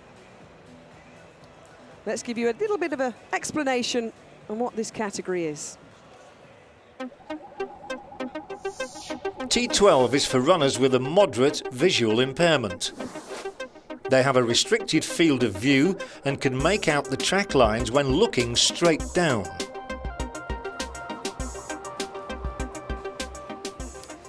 So the T12 category explained, but we have T11 athletes in this 100 meters heats as well.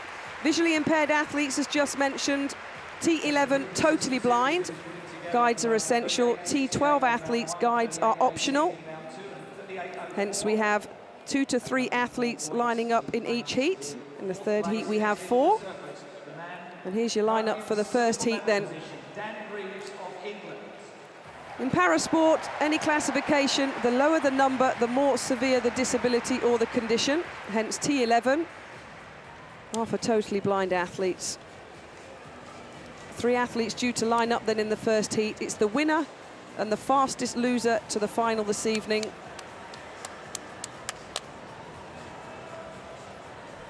Well, I think we've time before that heat to show you another goal in the men's hockey from Glasgow Green. South Africa qualified for this year's World Cup but failed to win a game, and it doesn't look as if they are going to be winning this one, that's for sure. 5 down already against the reigning Commonwealth Games champions. Australia make that 6. Kieran Govers with his second of the match. Orchard and Siriello on the mark as well. 2 for Trent Mitten, 6-0.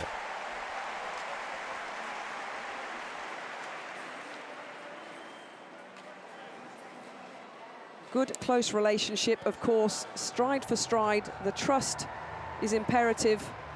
And Selena Litt of Charnwood will start with her guide in lane number 3. You can see the connection, the device. It can be anything that connects the athletes, John, between the guide and the athlete. And of course, as the athletes sprint down, with the guide having to drop back towards the finish line, so it's the athlete that crosses the line first. And here in lane number 6, Anna Kambinda of Namibia, again, the T11 class, totally blind. 21 years old, 15.5 seconds at the best. And in the T12 class, with her guide, Tinga Analton, is Maria Elisa Machavo. Tall, long limbs of Machavo in lane number 7. So 3 athletes in the first heat of the women's T11-12 100 meters. Just the winner guaranteed a place in the final this evening. Fastest on paper in lifetime terms is Machavo of Mozambique in lane number 7. There she is. You'll see the guide there picking up the connection, picking up the tape, picking up the cord, and Litt being put in place by her guide, Ryan Henry Asquith.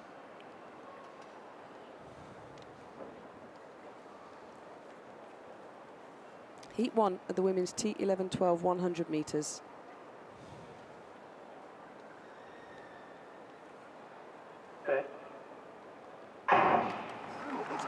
Well, a clean start. Verbal directions given by the guides. And this is a good run here by Machavo from Mozambique in lane number 7. The guide storming, he will drop back. 13.40 seconds. Well, we don't have a season's best for Maria Elisa Machavo from Mozambique. So that essentially is probably the best run she's done this season. And it was a good start from the athlete from Mozambique in lane number 7. Subject to confirmation, it's come through. 13.40 seconds then. She's guaranteed her place in the final later. And Selina Litt, who came in second place, is going to have to wait and see. It is a wonderful teamwork that these athletes have. You see a good start on the far side for Litt. Kambinda of Namibia didn't get it right, but Machavo, once she was into her stride, with her guide, Anelton Tinga, striding away and not too far away from her lifetime best. Good performance from her, and it was into a slight headwind on this occasion, 0.9 metres per second, 13.4. Selina Litt, got to remember that time, 14.28 in second place. And Machavo runs in the T12 classification, which is 0 to 5% of normal vision in the best eye after correction. Basically, can recognise objects or contours up to a distance of about 2 metres in front. Looked as though her guide was almost struggling to stay with her, wasn't it? She's really striding out in the latter stages of that race. As I mentioned, they get verbal direction, and he drops back as they have to do. And there's confirmation of the result of the first heat. Machavo, 13.40 second, automatic qualification for the final later.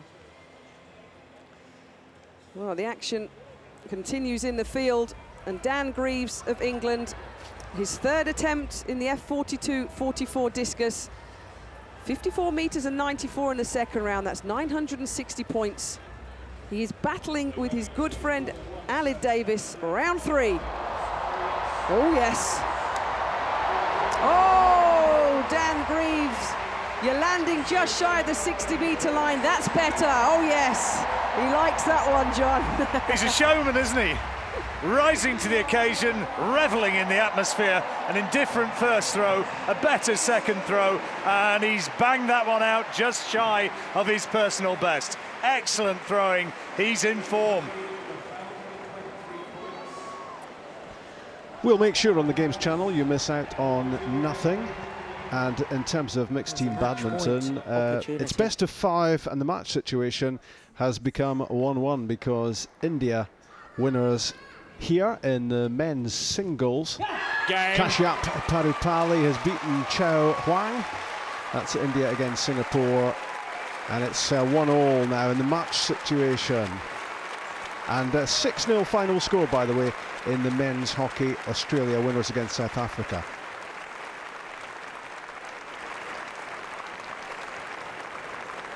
Match won by India, 21-15, 22-20.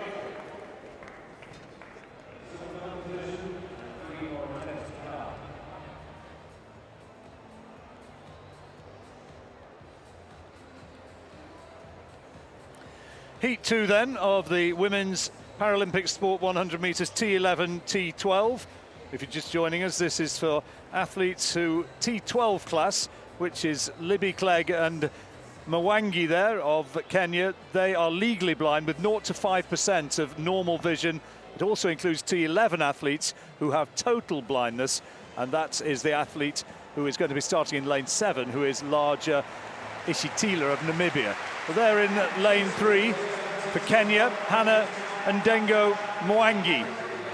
Lifetime best of 13.58. Eliminated in the heats of the Paralympics, also a decent long jumper. And there'll be a huge reception for the Scottish athlete, Libby Clegg. Listen to this. This is known hereabouts as the Hampden Roar.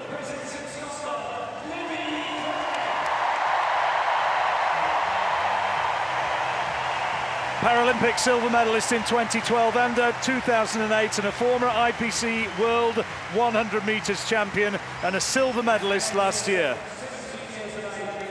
And there's Laja Ishitile of Namibia.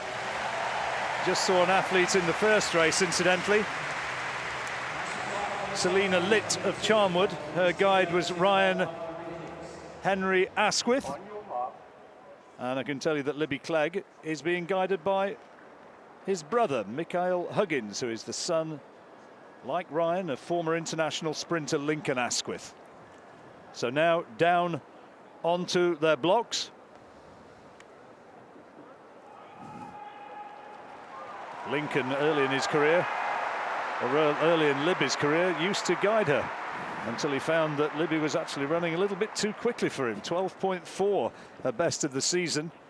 The old hamstring was letting Lincoln down. Set. So who's it to be? First one to qualify, fastest losers as well, and Libby Clegg going away. The Scottish crowd rising to her. This is in the T12 clash, sprinting to the line. She has to cross first. She does so. 12.23, her best run of the season, subject to confirmation, and only 0.1 of a second outside her best of all time. Terrific piece of sprinting again, and the wind, 1 metre per second following wind. Sprinting conditions for these athletes just about ideal this morning. Well, you couldn't ask any more from Libby Clegg in that regard. Just 1/10 of a second outside her personal best. The crowd were roaring her on all the way down the home straight. The rest looked as though they were in shock. A brilliant start for Libby, silver medalist in the IPC World Championships last year over the 100 and 200 metres. The saltires were waving all the way round Hampden as she stormed down to a great time. She is one of Scotland's best chances of a gold medal in this stadium, possibly along with the likes of Ailey Child in the women's 400-metre hurdles. But this was poetry in motion from Libby Clegg. Final, if you're wondering when it is, you work out the time difference wherever you're watching. It's at 8 o'clock UK time this evening. I wonder if that's going to be a gold medal for Scotland and for the athlete who runs for the Edinburgh club, Libby Clegg. Terrific teamwork. Mikael Huggins, who's guided her for so long, right alongside her. The two of them working in perfect unison and through towards the line, very, very close to her best run of all time. Well, I tell you what, I'm looking forward to hearing the reception for her come the final. That was the fastest time that we've seen in the world this year for Libby Clegg, 12.23, going quicker than the previous best, 12.24 of Amara Durand of Cuba in Sao Paulo. Laja Ishitile taking second and Mwangi in third. So the discus continues in round number 3. Okidbazi.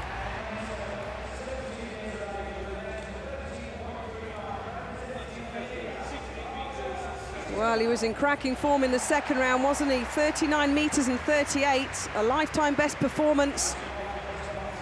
Metres on his lifetime best performance as well. So he's in good form as a 24-year-old. He'll position himself. He'll use all his core strength to stand, be tall. Loses the crutch. Third attempt.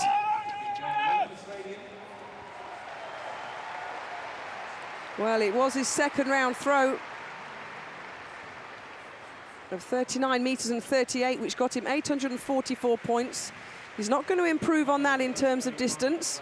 No, but there are huge screens at either end of this stadium which the fans can watch these athletes in close-up, and they have really warmed to this man. It's an outstanding piece of athleticism.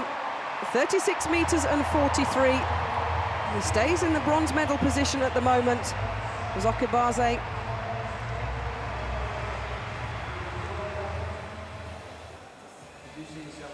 Here's the lineup for the third and final heat in the T11, T12 women's 100 metres for athletes with a visual impairment.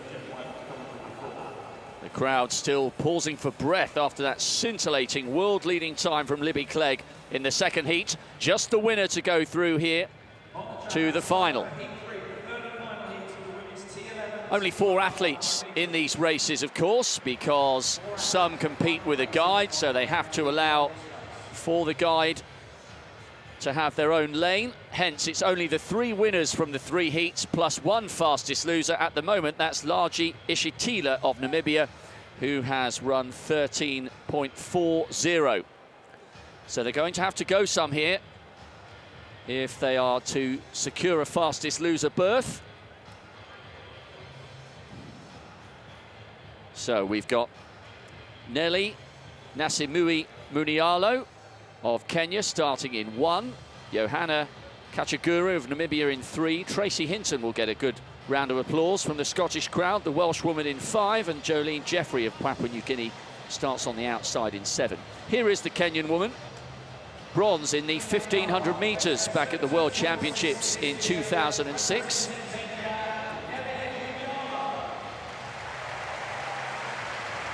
Just going through her final preparations.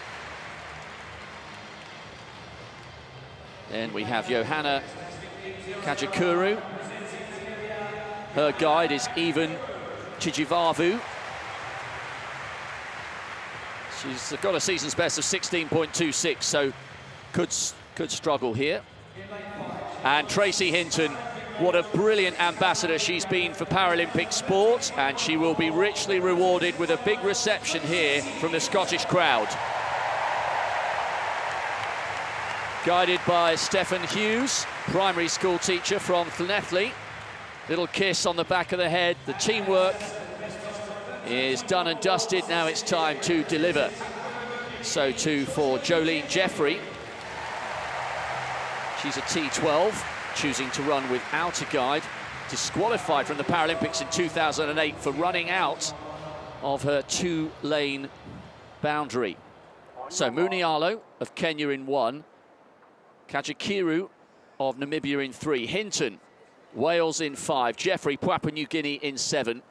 This the third heat of the women's T11, T12, visually impaired 100 metres. Only the winner guaranteed to go through to the final.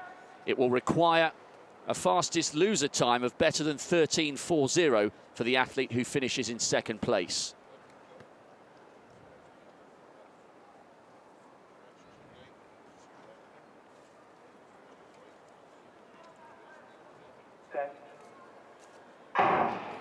Total silence in the stadium, and now we erupt with a roar, and it's Tracy Hinton with Stephen Hughes coming away from the rest of the field. This is a good run from Tracy. She's 44 years of age, bear in mind. Hughes has to back off.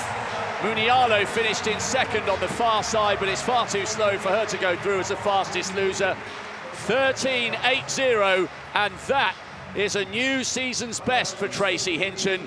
She might be advancing in years at 44, but the enthusiasm and the dedication is still going strong. She's in the final. Yeah, nothing at all middle-aged about her performance. That was full of vigour, and rightly, Stephen Hughes, a normal guide, the primary school teacher from Llanelli, punched the air as she crossed the line, because that is a big improvement on her best run of the season. She'd only run 13.9 before, 13.79. So an enormous improvement, and so she safely goes through into the final. You talk about athletes who've been a credit to their sport for very, very many years. Well, she's been in 6 Paralympics, 6 medals from those paras, and World Championship medals as well. Here at the Commonwealth Games, Tracy Hinton from Cardiff in Wales. Excellent performance to win it. Second place, Munialo of Kenya, 15.1, and Jeffrey Joylene coming through in third place from Papua New Guinea, 15.16. And Johanna Kajikuru from Namibia, also a season's best for her in fourth place.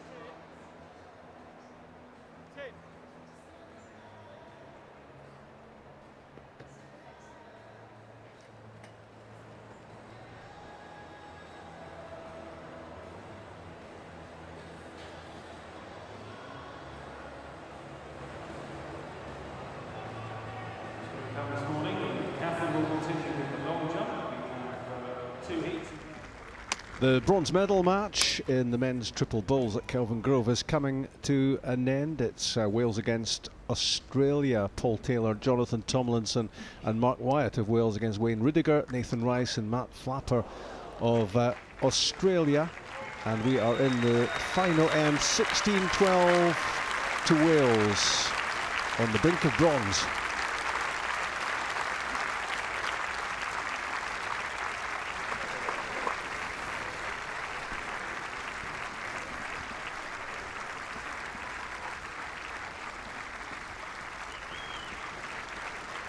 Oh, he looks inside, just but not much. Oh, look at the weight. That would have been just perfect, absolutely perfect weight.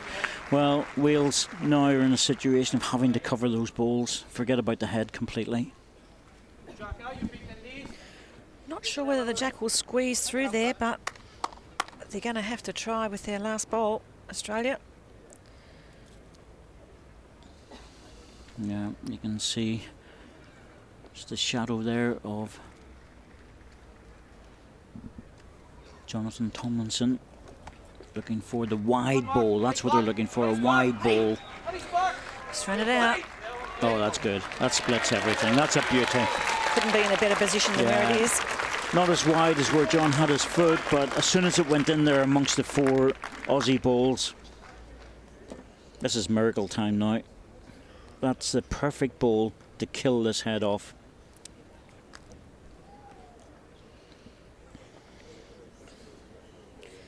It's going to be very hard to manufacture a fall from that. Well, I think they've got 5 hands on the bronze medal. Just one more to come. Played this end well. Paul Taylor set it up. Bit short with the first bowl. Got in with the second.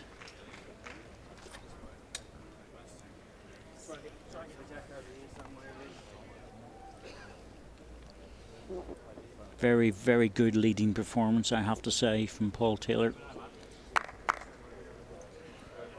In fact, a very good performance by the whole triple.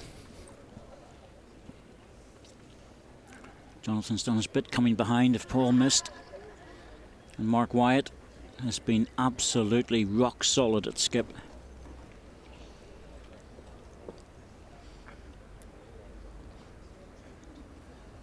Aussie's had a couple of chances, but just failed towards the end of the game. Now, what can they do with this last ball? Reaching. He's underneath it. Yep, it's going to be 1 or 2 shots, but that doesn't matter. It's 1 shot to Australia. The Welsh will not worry about that for one moment. The crowd responding to this win by Wales. They've taken the bronze medal, and I have to say that they were just a stronger triple really throughout the match. Yes, I think both teams played some wonderful bowls throughout the game, but the Welsh team certainly had the upper hand, especially towards the closing ends.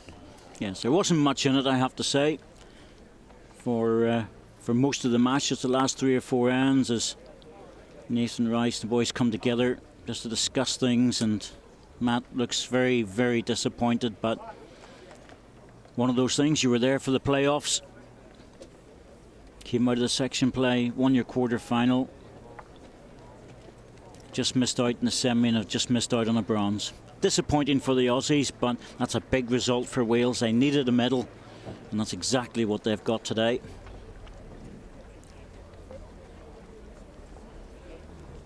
Big crowd. Session's now finished. Their final score, 16-13.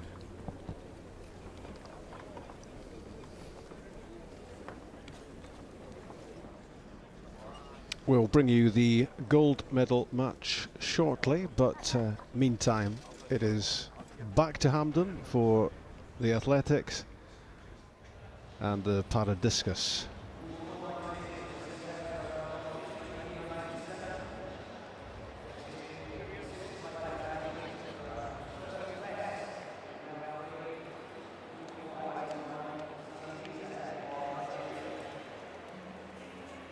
He'll have 2 further throws.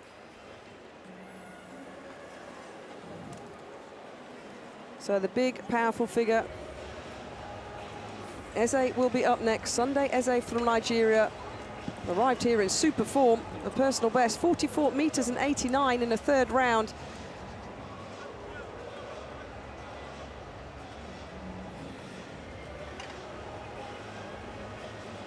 He arrived here in Glasgow having thrown 42 meters and 30. So he's gone a couple of meters further than he's ever thrown before, which psychologically for an athlete, of course, is a good thing. You know you're in good form. He tosses the 1.5 kilogram discus in the air. His fourth attempt of 6, Eze of Nigeria. Currently sits on 736 points with that 44 meters and 89.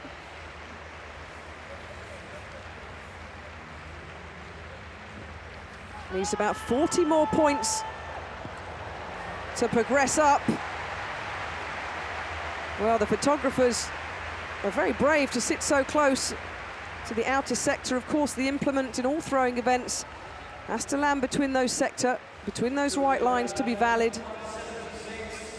And Eze of Nigeria, it's not going to be an improvement. No, 41 meters and 76. He's currently in 6th position.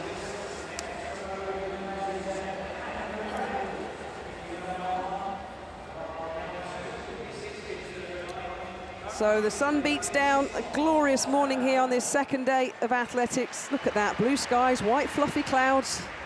It's always like this in Glasgow. If you've never been, well, not really, but we're enjoying fantastic conditions. Well, these athletes will be enjoying it. They couldn't ask for better. Leanne Simon of South Africa then in the 4th round. With an area record, an oceanic record of 46 meters and 39. He's on 777 points. Well, just as I was mentioning about the brave photographers and sector lines that the implement has to land between, Simon really did pull that attempt. Let's have a look. 1.5 kilos flying towards somebody. If it hits you, you'd know about it. Yep, couldn't keep in the circle, goes out the front, a no throw. 2 more throws though left for Simon, currently in 5th position.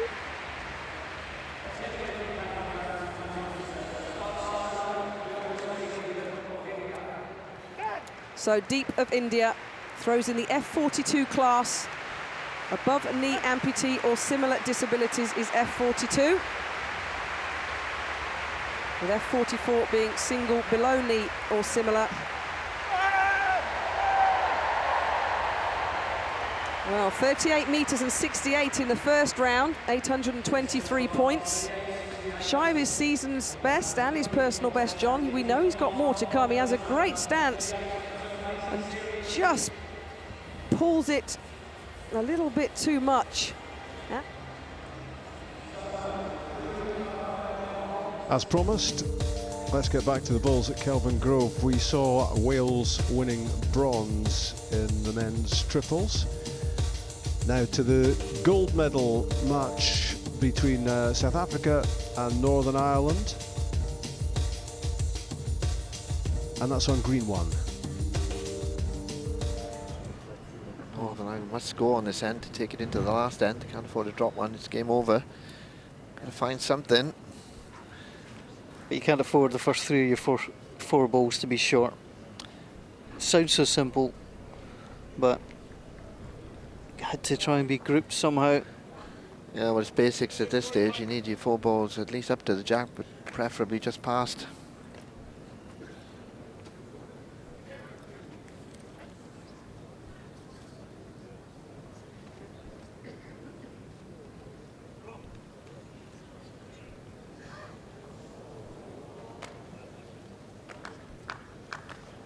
Get it, Bobby. Yep. Good up, Bob. Well done.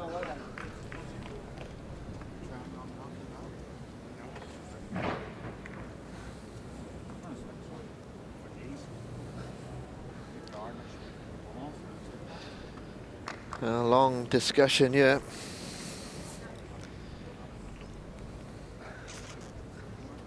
Almost everywhere you look, though, you think that's one for Northern Ireland, but next door, the neighbour belongs to South Africa. You can't really see No, I mean, they're really looking for more than one. He could probably sneak a ball in for a shot on the draw, but he needs more than one to give himself a chance going into the last end, and it's really difficult to see how he's going to get anything more than one out of that.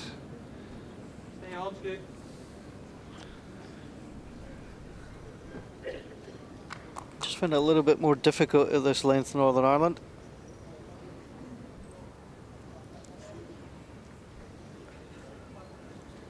It's been a medal performance for them in Glasgow, but they're staring at silver. Needs a connection on that. It's half ball in his away. But he may have to settle here to try and draw the shot with his last ball. That's if he's got the room, because Bobby Donnelly might put one closer. Try and get one, yeah. Beat man by with the yellow. Meter from the ditch. So here's Bobby Donnelly.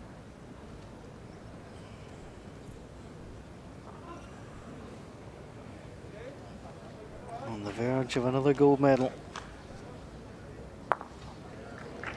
Well, just made sure. Jacking the ditch straight. Jacking the ditch, ditch it Well, this could be the last ball. He's got to get something with this.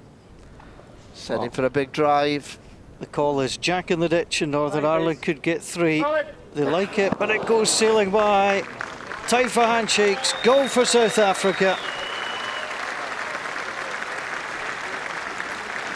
A tip of the cap. It's been that kind of day for Bobby Donnelly. Pretty much in control of the match from the 6th end.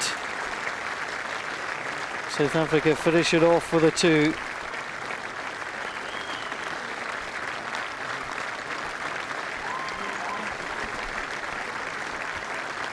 Well, they did it in Delhi 4 years ago, and they've done it against South Africa, men's triples champions. The silver for Northern Ireland, and Wales get bronze. Returning to Hampden and the athletics.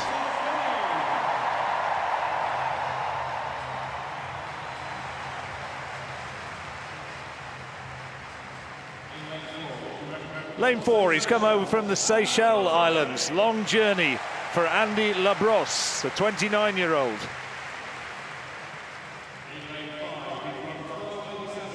And in lane 5, Australia from Campbelltown in New South Wales, who's been competing in athletics since he was just 3 years old, Sean Roberts. And completing the lineup then in lane 6 from Papua New Guinea. He works for the Papua New Guinea ports back home. Elias Larry, 29 years old. First 3 to qualify as of right then. Dutoit, South Africa, Sum, Kenya, McLean, Scotland, McLean perhaps I should be saying, Labrosse, Seychelles, Roberts, Australia, and Larry of Papua New Guinea.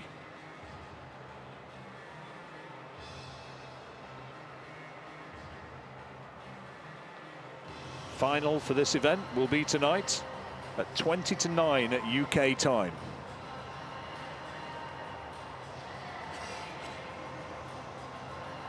Charles Dutoit was 6th in the Paralympic 800 metres. Sean Roberts swaying away to the music. Athletes doing whatever it takes to get themselves absolutely focused to produce their best performances. Dutoit has run a lifetime best this season, 11.83. Sprinting conditions here very favourable, good fast track, and sometimes this morning we've seen a slight following wind. This could be fast for the South African, starting in lane 1.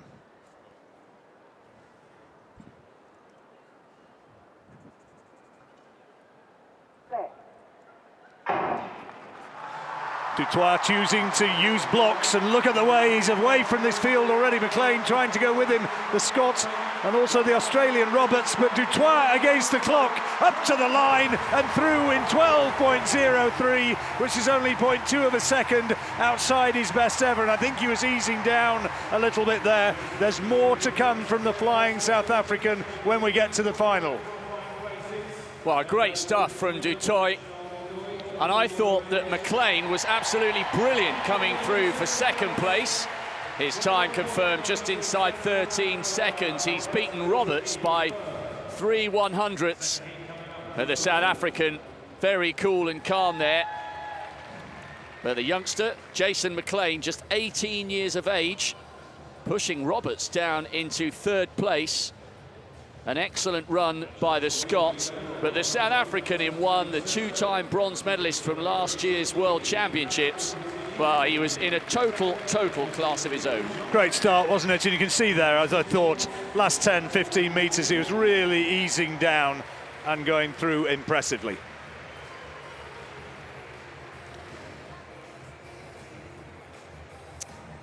Eze in the discus from Nigeria. We're into the 5th round.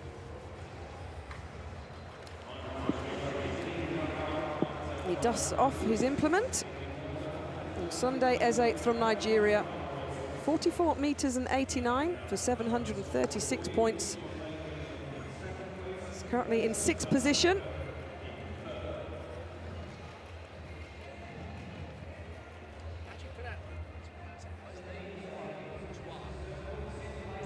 So he comes in and he focuses. In wonderful form. The crowd start the rhythmical clapping. Well, it's going to fall at about 36, 37 meters. So he's not going to improve. No, that's his 2nd worst throw of the day after a no throw in the 1st round. So he stays in 6th place with that personal best performance. He'll have one more throw to potentially challenge for a medal. But here is Simon of South Africa.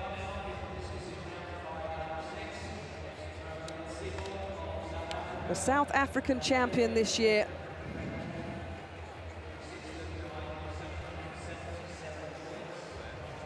Currently in 5th position with his penultimate throw. Another athlete in super form.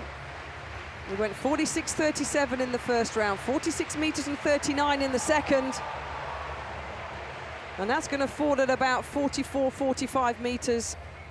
It won't be an improvement. He'll have one more throw, though, to try and improve on his 777 points. When you watch Simon throw, though, Catherine, you can see the talent, can't you? And you can see the athleticism, and I'm sure that there's big improvements for this young man in the years ahead. Well, let's take a look at the result of the first heat, and there's confirmation. Charles Dutoit, 12.02. He quite clearly is a medal contender. Jason McLean, Sean Roberts also through.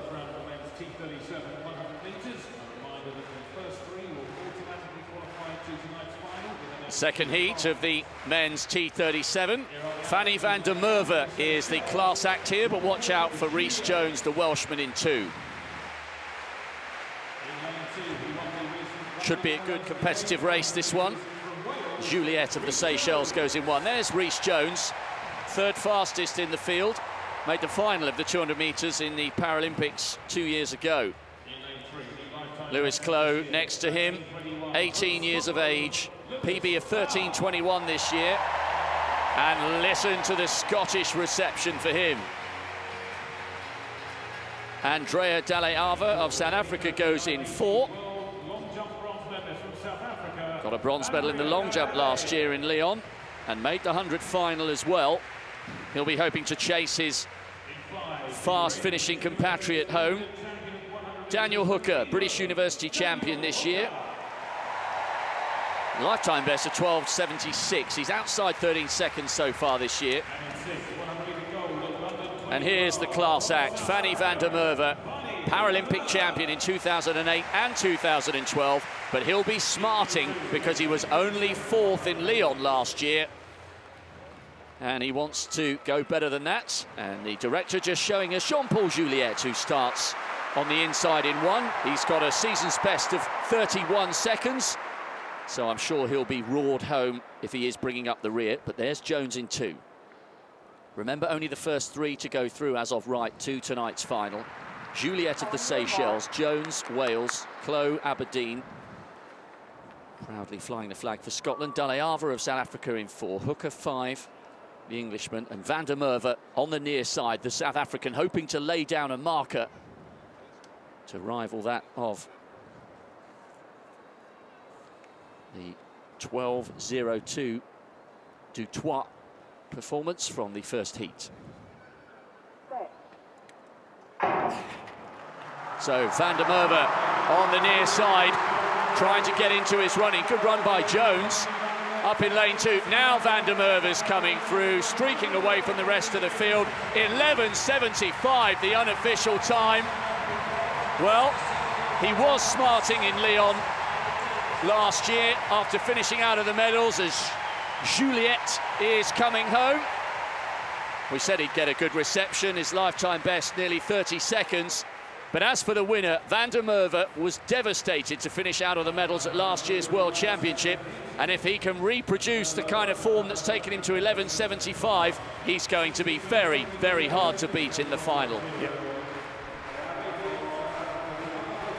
This is the Games Channel at Glasgow 2014. One of the more intriguing fixtures of the day in netball is this meeting of Wales and Barbados. Wales have qualified for next year's World Cup, although their preparations for Glasgow hampered by the departure of coach Melissa Hindman.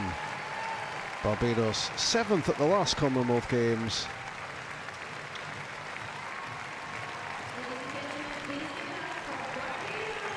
And beaten here 47-35 by the Welshwoman in Pool B.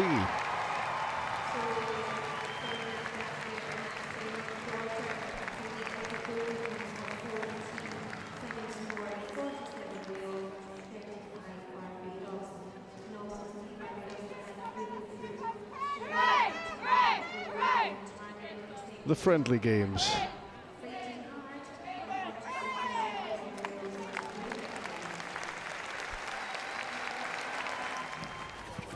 Scotland against Wales in men's hockey, and that is Richard Gay giving the Welsh team the lead. Scotland finished 9th in Delhi, courtesy of their only win of that tournament against Trinidad and Tobago. Wales qualifying for the Commonwealth Games here for the first time since 2002, and they are 2 up against Scotland. A double for Richard Gay. 2-0 Wales against Scotland in the hockey. Here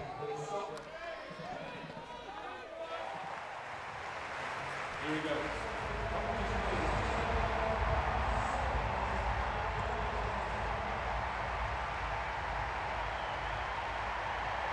.46 metres and 83 in the second round, 1,012 points. He's 11 points behind Dan Greaves when the classifications are combined. And that's not going to be an improvement for Aled Davis. Remember, the reigning Paralympic champion at this event in his class. At the IPC World Championships last year in Lyon, won this and the shot put. He's the world record holder in the shot and the discus. He is the man on fire in his classification. And 45 metres and 31, he stays in second place. He'll have one more throw to try and topple Dan Greaves of England. Dan Greaves then enters the circle, asking the crowd for some support. His best to date, 59 metres and 21, 1,023 points, 11 points ahead of Davis.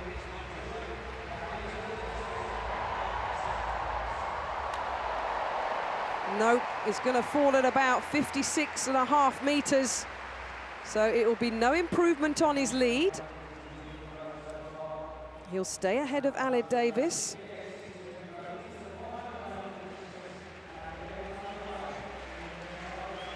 He's thrown over 50 metres with a conventional 2-kilogram senior men's discus. Personal best with that implement back to 2005. So no improvement, 56 metres and 82. All the athletes have one more throw each. Decathlon, meanwhile, is continuing. And we've already seen a fantastic performance in the sprint earlier on. The 100 metres from Damien Warner. 10.29 seconds. Fabulous sprinting speed. Splits into two groups, Catherine, the decathlon. They are indeed, an A group and a B group. And as usual, the distances converted into points in decathlon and heptathlon events.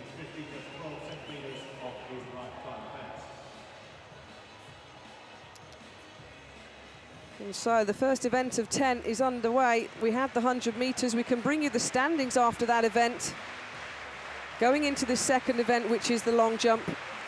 And wasn't it some super running by Damien Warner of Canada?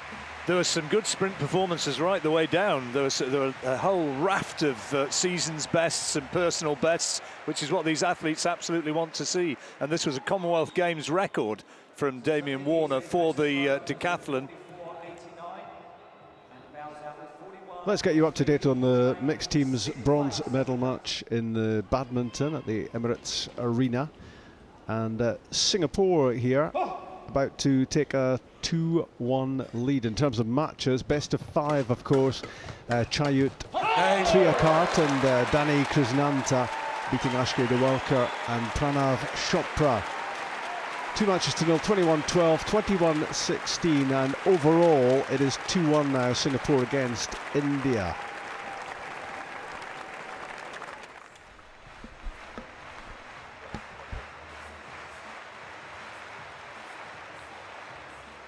And William Kurtzen of South Africa. So here goes Warner then, in his first attempt in the second discipline. At his best, he goes out to 7 metres and 62, and he's done that in 2014. Oh, that's a good start. Oh my gosh, converting that 100-metre speed he's got, Rob, and straight away doing what you want to do in multi-events, nailing a first jump, nailing a first throw. Well, he's looking so relaxed and so comfortable. Lovely speed down the runway, carrying on the brilliant momentum of that 100 metres. That was class. Probably not a lifetime best, but well over 7 metres. Warner is really laying it down here in the early stages. And he played it safe on the board there, I think, Catherine. Very safe. There's more to come. He's got a personal best in him. He could go 7:60, 7:70, certainly. Yep, 7 metres and 50. John Lane then. He's currently in second position in the competition overall. The third placer coming into this event, Willem Kurtzen of South Africa. He no-jumped on his first attempt. What can John Lane of England do? He has a best this season, a lifetime best of 7 metres and 34. Oh, he's going to be close to that, if not an improvement. This is good tactical decathlete jumping, safe jumps, but good jumps. Well, he equalled his lifetime best in the 100 metres, so he too clearly feeling in inspired form. UK record holder for the indoor heptathlon. Again, lovely fluid running style. And a lot better on the board than Warner was. Look, that's good. That's where they want to be, short of that piece of plasticine, but on the board. That's why it's a good jump. 7:34, his lifetime best. Oh, 7 metres and 43. A personal best in the first round for John Lane. So far, so good. Nyan Mardi of Ghana, his first attempt then in the decathlon long jump. He's lying 12th overall after 11.27 seconds in the 100 metres.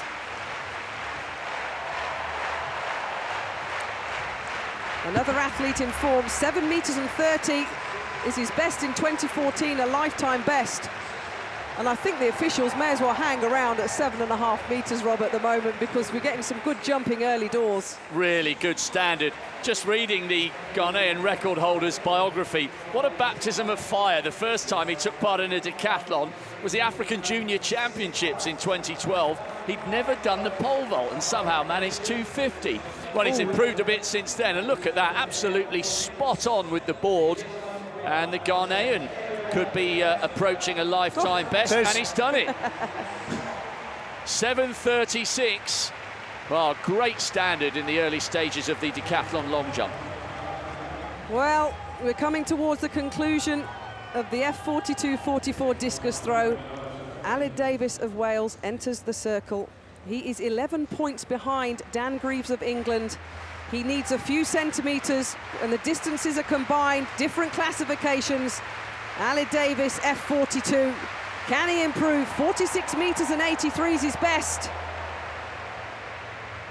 It's going to be close, but it looks about 45 metres. He gives himself a clap of frustration rather than delight. The crowd were willing him to produce something out towards 47 or beyond, which is what he needed. And you can see from our electronic little cheats for you there, it's not actually out there on the grass, those lines. That's for TV viewers, 45-55, but what a terrific effort. Well, Commonwealth silver for Ali Davis, which means he pumps his chest. Dan Greaves of England, he is the Commonwealth champion in this combined classification discus throw. He wants the crowd support, he wants a big throw. He's thrown 59 metres and 21. He has the competition won, but he wants over 60 metres, does Dan Greaves. Jeremy Campbell, his big rival, 61 metres and 1 centimetre this year in Grosseto for the world lead. Come on, Dan. Oh, well, he likes it. Big psychological barrier, the 60-metre point. And the big man, I think he's done it. They're great friends, Davis and Greaves. They'll be off for some sort of celebratory beer, and it's not actually, marginally. Yeah. He stepped over, and it was over 60 metres. What a shame. What a shame. The distance was there, the feet were in the wrong place. But we know it's there, Dan Greaves. Your world record may come back to you soon. He's your Commonwealth champion, the F42-44 discus. The gold goes to Dan Greaves of England. What a competition. Wonderful battling between England, Wales, and the bronze medal also was decided. It went out to Nigeria's Okebazi. A good competition. Dan Greaves victorious today.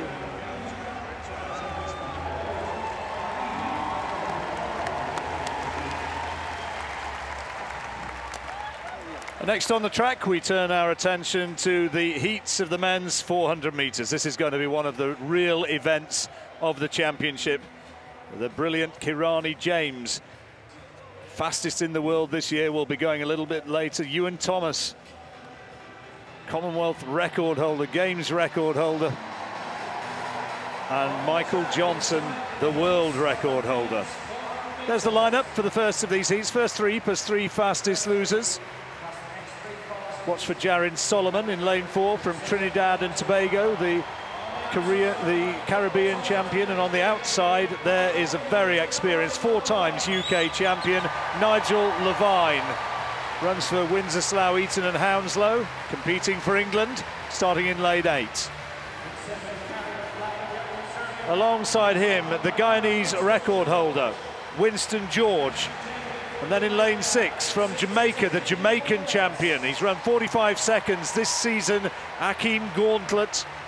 And a World Indoor Relay bronze medal as well this season. Erison Urto of Dominica in lane 5, Commonwealth Games finalist in Delhi 4 years ago. And there is Jarin Solomon from Trinidad and Tobago, the Caribbean and Central American champion. Son of Mike Solomon, good athlete of years gone by. Hussein Inas of the Maldives, starting in lane 3 from the Turks and Caicos Islands. Angelo Garland in lane 2, and completing the lineup in lane 1 from Tonga, Hayamatangi Tuvai. So the first of the 400-metre heats.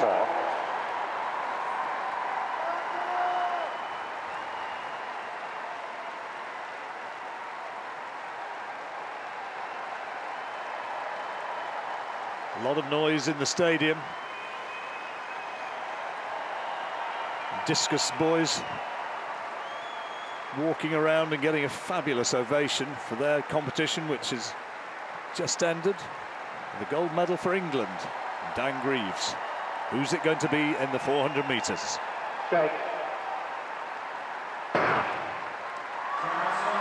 Away they go, and out well in lane 4 is Solomon, who's run a really good first bend pretty even behind him, but he has the lead as they make their way down the back straight. Also going well in lane 6 is Gauntlet of Jamaica. It's those two at the moment. Solomon from Trinidad and Tobago, Gauntlet from Jamaica in lanes 4 and 6 as they come around the bend, and Winston George of Guyana in contention as well, and Nigel Levine starting to come back on the outside into the straight then, and it is Solomon who leads from Trinidad and Tobago. Behind him comes Gauntlet. Levine battling, but this is a really impressive run from Solomon up towards the line, and we look at the time easing down, 45.69. Gauntlet, George and Levine behind him. Impressive from Solomon, and easing right down. The time has been confirmed, 45.69. Jaron Solomon, Olympic relay bronze a couple of years ago, now 28 years old. His dad, real top Olympic athlete, ran in 2 Olympics and came in 6th in the final in Moscow back in 1980. But this was about his son, Jaron, and Rob, he ran very well indeed. Good run from Jaron Solomon.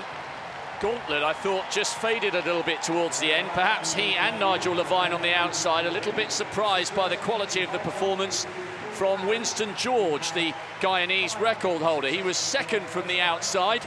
Levine tried to hang on to him as Gauntlet just tied up a little in the closing stages. But Jaron Solomon coming away with a comfortable piece of qualification. Gauntlet came in 3rd. Levine will have to wait to see if he goes through as the fastest loser. Well, he's going to be disappointed by that, the English athlete. 46.35 might be good enough to get him there. Jaron Solomon, though, looked good to me. Akeem Gauntlet, he did tie up a little bit in the closing stages there. It's as though the lactic was taking its toll slightly in the closing stages, finishing in 3rd place behind Winston George of Guyana and Jaron Solomon safely through.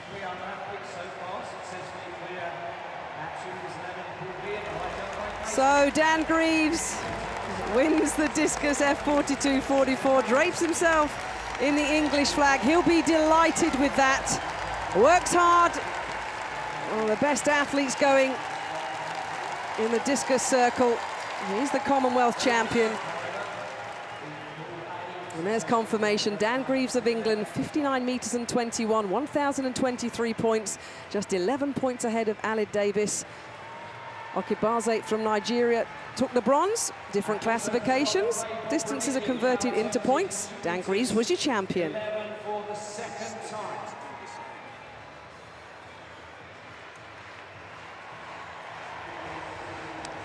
David Guest of Wales in the decathlon, the 2nd event of 10 for the male decathletes here today.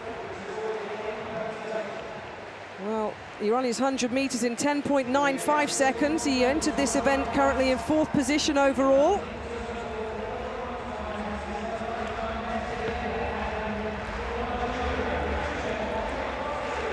Well, that's a 7-metre line, John.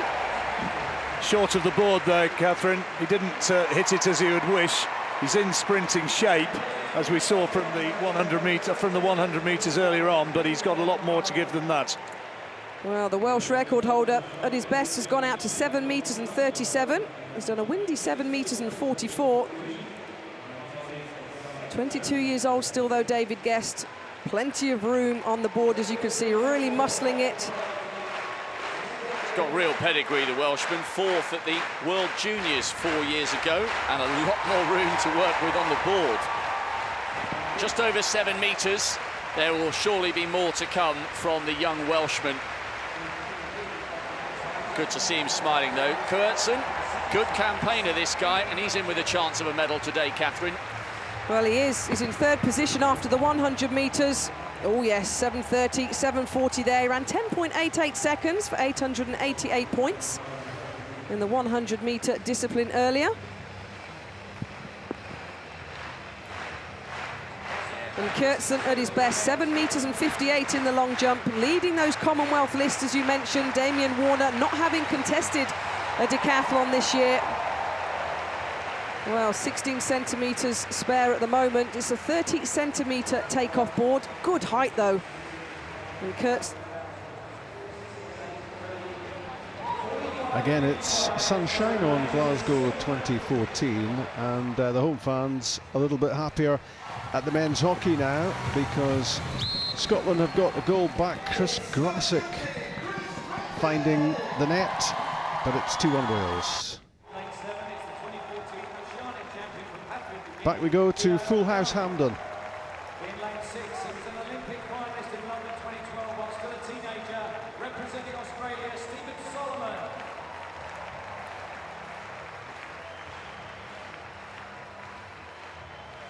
In lane 5, Rosen Daniel. In terms of the brains of the family, his dad's a world-leading orthopedic surgeon. But here's Rennie Kwao in lane number 4. He had the slowest first 100 metres, but the quickest last 100 metres in the World Championships when 2009 stormed through for a bronze medal there. He'll start in lane number 4. Akemapong of Ghana in lane number 3. And in lane number 2, though, the new South African record holder, Wade van Niekerk, 22 years old, 44.38 seconds. And Salihu of Nigeria, Isa Salihu, will start on the tighter inside lane, just outside 46 seconds this season. So heat number 2 in the men's 400 metres. First 3 and 3 fastest towards the semi-finals. Wade van Niekerk of South Africa attends Bloemfontein University of the Free State. He really is a talent. His personal best down from 44.92 to 44.38.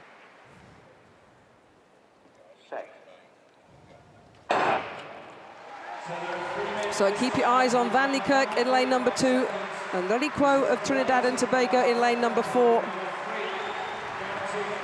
Well, the South African's moving lovely down the back straight. He's already closed down the stagger of Kwao in lane 4, virtually outside of him.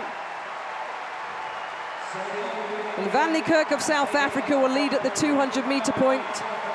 Rennie Kwao in lane number 4, working the top bend. The deficit he had, his claw back, is going to be Kwao, who's going to lead into the straight just from Solomon of Australia. Van Niekerk, Kwao, Solomon losing ground a little. Remember, the first 3 automatically through to the semi-finals. But Rennie Kwao of Trinidad and Tobago, 45.86 seconds. That was very, very impressive running, Rob. He took it easy to 200, worked the top bend between 2 and 3, and just cruised down the home straight. Fabulous to watch an athlete so in control in a piece of qualification. Do need to remind ourselves, he's got 44.53 in the same season when he took the bronze medal in Berlin in 2009. It was a good run as well from Stephen Solomon. Joint 3rd in the World Juniors a couple of years ago. But Van Niekerk really easing down in the closing stages. There's a lot more where that came from the South African in lane 2, down to 44.38 this season. All 3 of these guys world class, and that's why they were so far clear from the rest of the field. Very, very impressive, actually. Perhaps the Australian working the harder of the lead 3 in the very closing stages, but certainly Kwao and Van Niekerk have a lot more to give come the semis. Well, what was impressive for me from Rennie Kwao was what he did at 210, 220 metres. He worked the top bend and he shifted a gear that was visible to see, which is unusual in 400-metre running. It's normally smooth. You don't really notice any change in pace, but he had a plan in his mind and he pulled away from Van Niekerk very impressively indeed. There's going to be a lot more to come from this man. He's guaranteed a place in the semi-finals tomorrow night. So there's confirmation then of heat number 2. Rennie Kwao of Trinidad and Tobago, 45.86 seconds. Solomon and Van Niekerk also automatically through.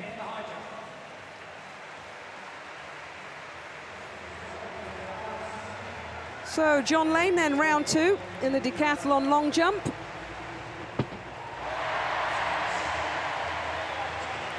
Once again, landing at around 7.5 metres. 7 metres and 43 in the first round. Looks like a slight improvement for the Englishman. Remember, came into this second discipline in the silver medal position. Lovely, simple hang technique. He really does glide through the air. Perfect on the board. He's performing with a lot of confidence in these early stages. Catherine doesn't seem to be overawed by the big performance of Damien Warner so far. And it is an improvement, 7 metres and 50 centimetres. And that's 935 points. So Jake Stein is continuing in the men's decathlon. Disqualified from the 100 metres, no points for him. His medal hopes have gone, but he could get personal best performances, of course, in individual performances. 7 metres and 15 is his best so far. That looks close. This is tough for an athlete, Rob.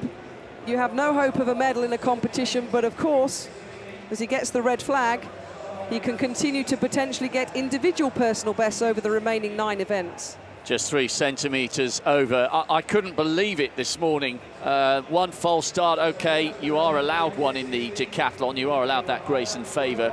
So surely on the second time of asking, just registering the no jump there, 6.15 remains his best. Surely at the second time of asking, he should have sat down in the blocks and just made sure of his opportunity to go through. Now, great excitement here in this fabulous stadium because we now get a chance to watch Karani James, the 5th fastest athlete in history over 400 metres. The Olympic champion from Grenada starts this heat 3 in lane 1.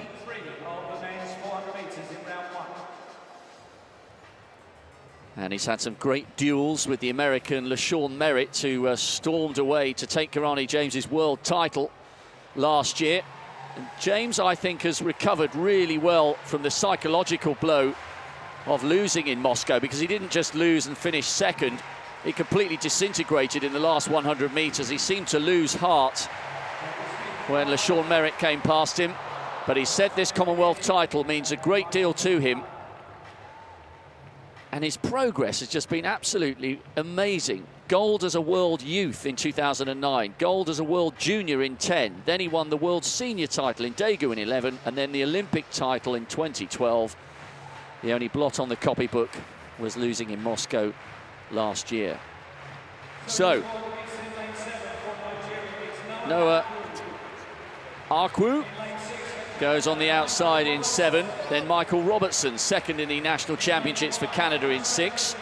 Rasheen McDonald, second in the Jamaican championships. He's gone close to 45 flat.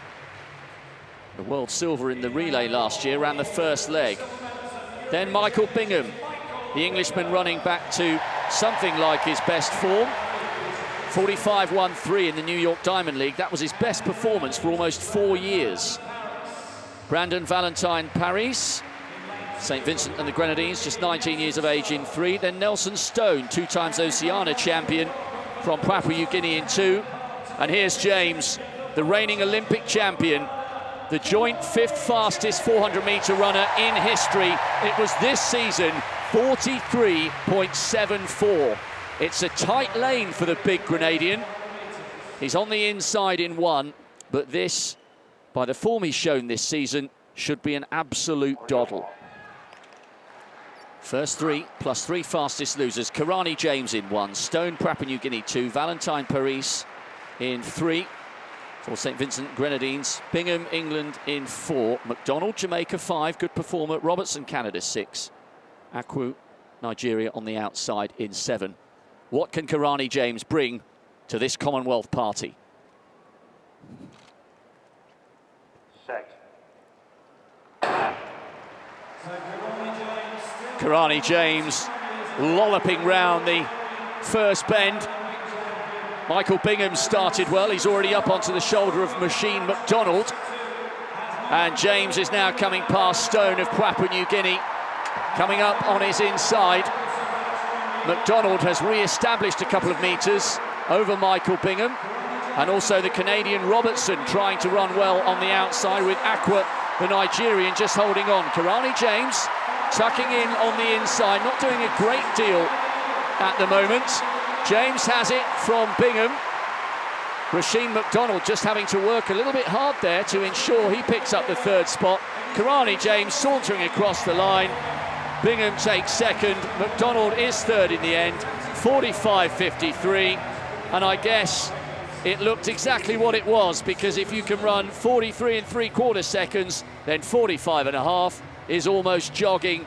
James has a lot more to offer. He is such an exciting guy to watch, and it's fantastic that he's gracing the Commonwealth Games with his presence. Yeah, good to see him here. Winner in Lausanne and Eugene on the Diamond League circuit. And Kirani James, well, he almost looked as though he was jogging down to his local shop to buy a pint of milk, didn't he?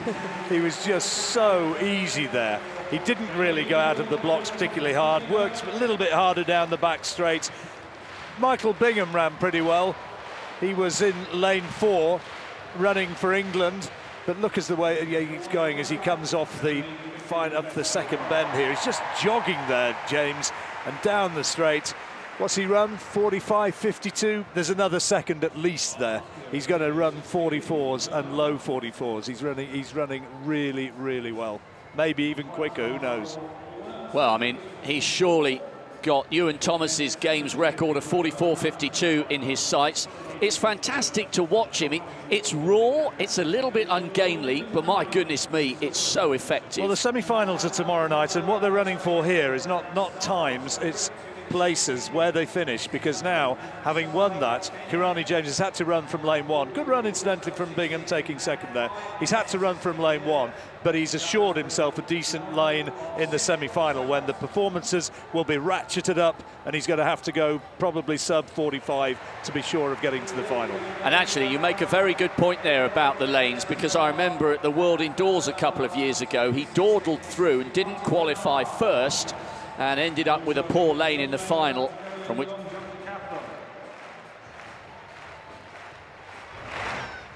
From athletics to swimming, and this is the 50 metres backstroke for women, and Georgia Davis, who won silver in the 100 metres on Saturday, going now in the 50.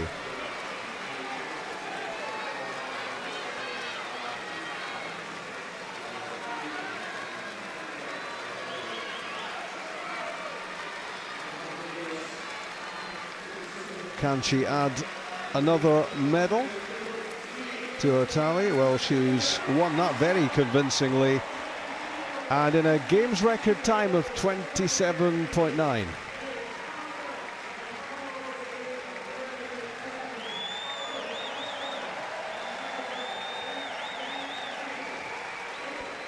A Welsh woman doing well in the pool, and the Welsh men are doing pretty well in the men's hockey as well. They're now 3-1 up against Scotland, and it is a hat-trick for Richard Gay.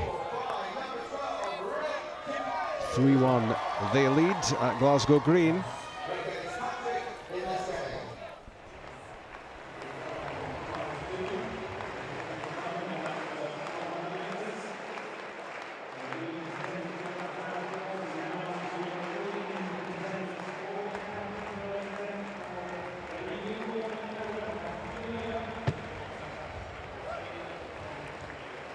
Well, pulled it a little bit. He's going to drop at about 7.5 metres. He's going to be close to an improvement. Remember, 7 metres and 50 in the first round, 935 points. Didn't really hit the board, did he, Catherine? He's got that pace, but just watch where his lead foot is on the board, and he's well back from the line.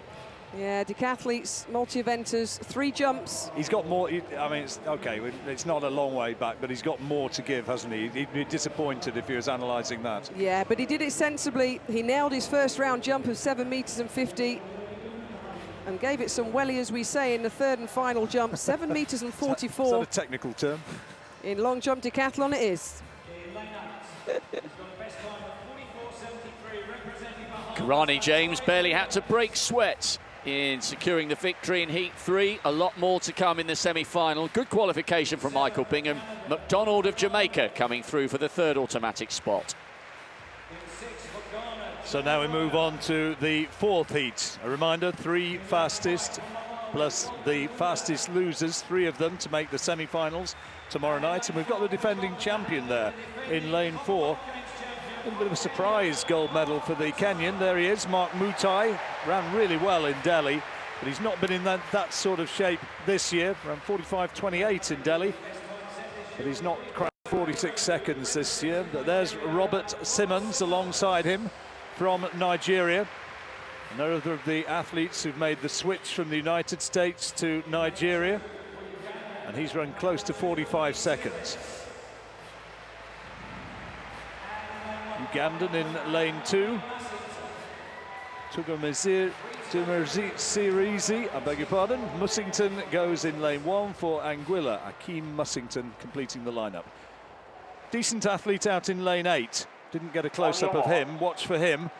Latoy Williams of the Bahamas. He's gone sub 45 seconds this season, and he's the Bahamian champion.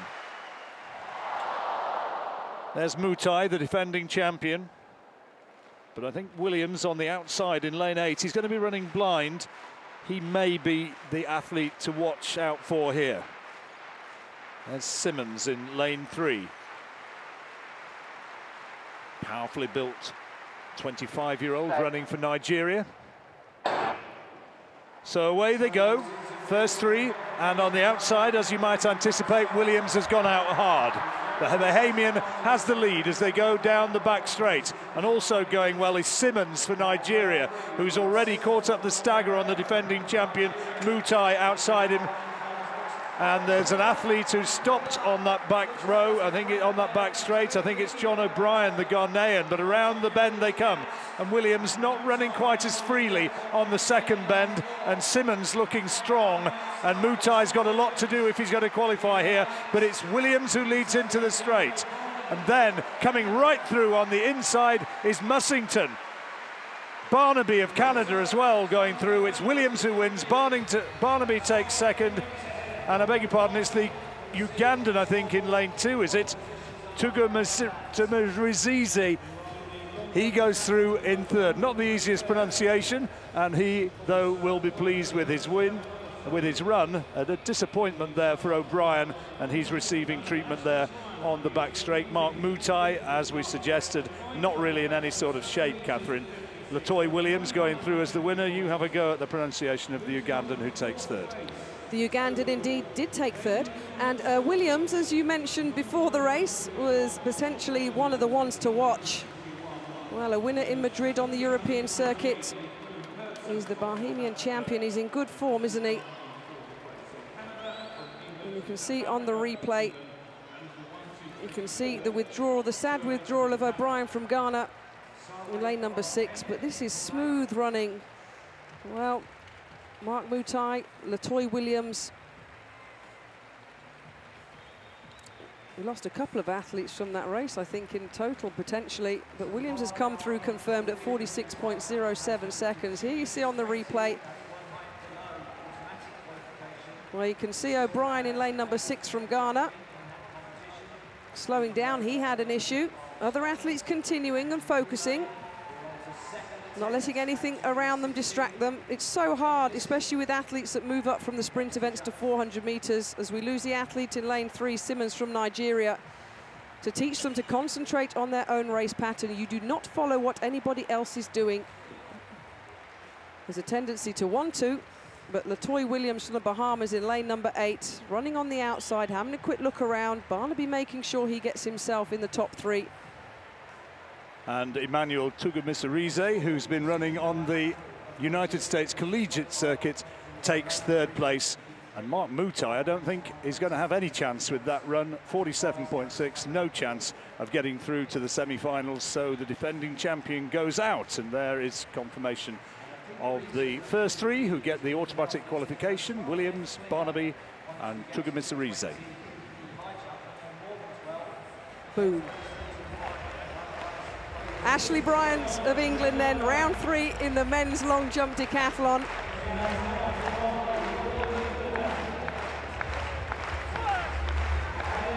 Great support. Well, 6.82 in the second round is his best to date. Oh! Oh, yes, Ashley Bryant. That's a super jump from the Englishman. Well, at his best, has done 7 meters and 53 in the long jump event. Second in the Commonwealth Games standings in the decathlon, coming in. Well, it's a little bit untidy, but I think he may have flung himself out to a lifetime best performance. Well, great hopes for Ashley Bryant coming in here, getting over 8,000 points. He was really good in Gotsis. And 7 meters and 56, a lifetime best. That is super jumping. He'll elevate himself up. He was way out of the medals, 8th after the 100 meters, but wonderful jumping by Ashley Bryant of England. That'll get him 950 points. Very, very useful third jump there in the long jump. Excellent stuff by the Englishman. Well, indeed, he's going to be knocking on the door of a medal around. He's going to move up to 4th or 5th place with that one. As we go to heat number 5 in the men's 400 meters. There's your full lineup and the recognizable name of Chris Brown of the Bahamas. Evergreen Chris Brown on the first leg for the Bahamian relay team, which beat the Americans at the London Olympics. He'll start in lane number 3. 35 years old now, but in good form, 44.59 seconds. You can see Boniface Masheru of Kenya, a non-starter in lane number 6. And there is Chris Brown, the familiar face in the world of track and field, coached by Innocent Egbeniki. Track and field fans will know that name. A wonderful 400-meter runner himself, consistently in the 44 seconds, passing on his knowledge and experience to the likes of Chris Brown, who has a plenty himself. He said waiting for the relay to finish in the London Olympic Games was the longest 2 minutes of his life after running the first leg. So he'll be the one to watch in lane number 3. And the outside there, Paco Saribi of Botswana, a semi-finalist at the World Youth Championships back in 2007, 45.04 seconds this season. He'll start out in lane number 7. Masheru of Kenya with Joral. So Stefan James of Guyana in lane number 5. Will have nobody outside him apart from Saribi of Botswana. 46.15 seconds for Stefan James. Just runs under 21 seconds over the 200 meters.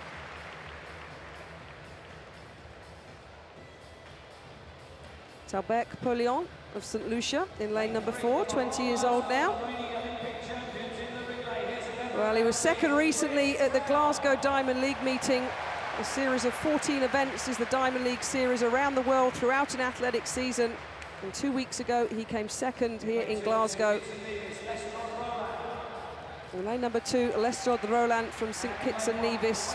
And completing the lineup, Sialoga Viliamu Sepa from Western Samoa in lane number 1.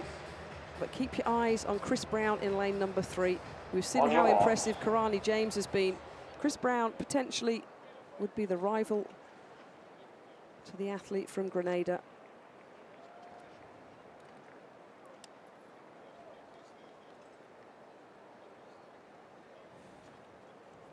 The credentials on this man, the list is endless. So much experience. Set. And Chris Brown's in good form this season, 44.59 seconds. He started well in lane number 3, taking out the stagger of Polion from St. Lucia outside of him, as expected. Saribi from Botswana in lane number 7. Looks like he's going quite well. But Chris Brown, well, he only stands at 1 meter and 78 tall. He's not the tallest man. The likes of Karani James dwarf him. But he's controlling this. Chris Brown is controlling this wonderfully well. Saribi of Botswana in lane number 7, running blind, putting himself in the mix. It's Saribi that leads. Chris Brown, a little bit more effort now. Remember, the first 3 guaranteed a place in the semi-finals. 46.30 seconds for Chris Brown. Some good running from the experienced man. And that, well, John, there was no points in any of that 400-metre race when Chris Brown was not in total and utter control. Stephan James coming through for second. It was so economical. He's run about as conservative a race as he can possibly do there. He ran an even sort of pace. We saw Kirani James earlier on qualify with contemptuous ease, but in its own way there, working off the pace of Saribe of Botswana, who had to run fast blind on the outside. That was really good from Chris James. He's always been the nearly man, hasn't he? He was fourth in Melbourne in 2006. Chris Brown, he was fourth in 2006 in Melbourne at the Commonwealth Games, twice been fourth in the Worlds, twice fourth in the Olympics. He did actually manage to win a World Indoor medal, a gold medal in Doha back in 2010, but at the age of 35, he's running with so much confidence, Chris Brown. I think he's certainly going to be right in medal contention, and that was a really good qualification. Incidentally, when he ran that world best in Lausanne, talk about all those fourths, he was fourth there as well. World best for an over 35. Well, he has a personal best, a lifetime best back to 2008 of 44.4 seconds. Chris Brown, an athlete. Is there ever going to be more to come, or will he always be a mid-44 second runner? Well, these are the championships where we might see an improvement, consistent for so long. And of course, he's going to be an important factor in the relay. As he was in London. As ever. As ever. They'll pull together a good team with the Bahamas, but good running there from Stephan James as well, from Guyana. Men's hammer, Group A, underway, 70 metres is the magic distance. Now, somebody's going to be unlucky in this high jump competition because at 2 metres 20 we have 30. Let's pick up on some table tennis. It's the men's team bronze medal match. And it's Kwagiri Aruna of Nigeria against Harni Desai of India.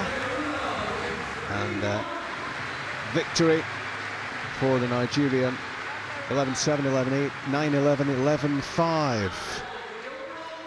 In front of a very enthusiastic crowd, including the Earl of Wessex and Lady Louise.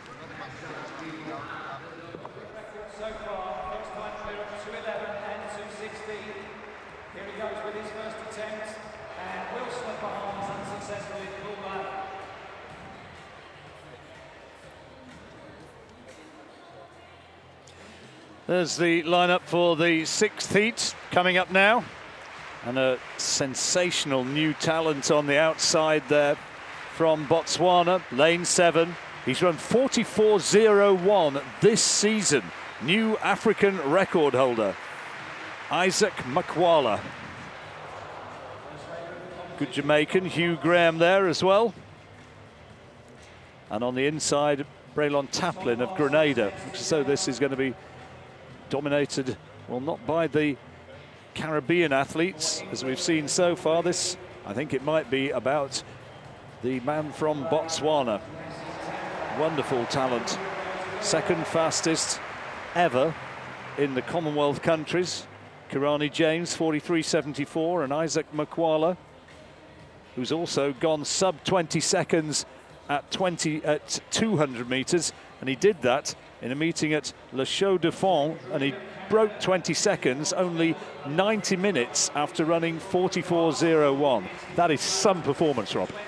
Yeah, he's a real standout performer this season. He's also done 10.2 for the 100 metres, and I wonder if he can hold on to the coattails of Kirani James. Could he break the 44-second barrier for the first time? It's not out of the question. Well, he won't do it here, but assuming he gets through into the semis and then on to the final, that's going to be a battle. And here's the introduction. Maybe a few of the crowd aren't aware of the name of Isaac Makwala. I think they will be after this competition here. There's Hugh Graham of Jamaica. Educated at the University of Florida. Solomon Buoga of Kenya.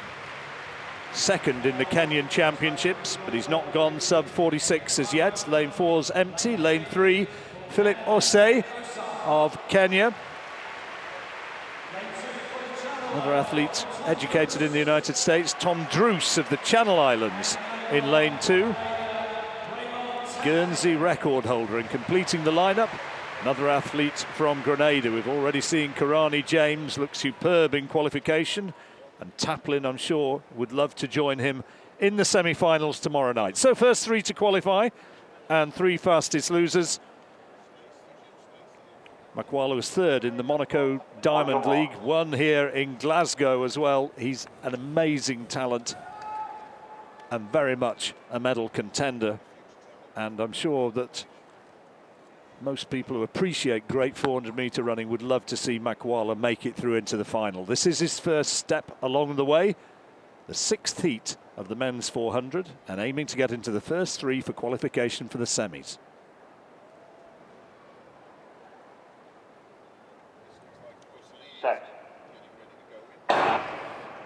Well, Makwala running on the outside, having to run blind, and a fast start from Hugh Graham of Jamaica, who's closed the stagger right up on the talented African runner, and he has the lead as they come off the bend. Buoga of Kenya also in contention, and behind him Osai of Canada. But now Makwala starts to improve, and no more move forward, no extension of the lead for Graham, although he maybe still has the slight advantage, and Taplin on the inside is right in contention. Makwala then leading off the bend alongside Taplin, and Taplin maybe just heads him as they come down the straight, and now they'll be wanting to conserve some energy. Makwala, perhaps a little bit of a point to prove, just accelerated away, and oh dear, goodness me, how good did that look?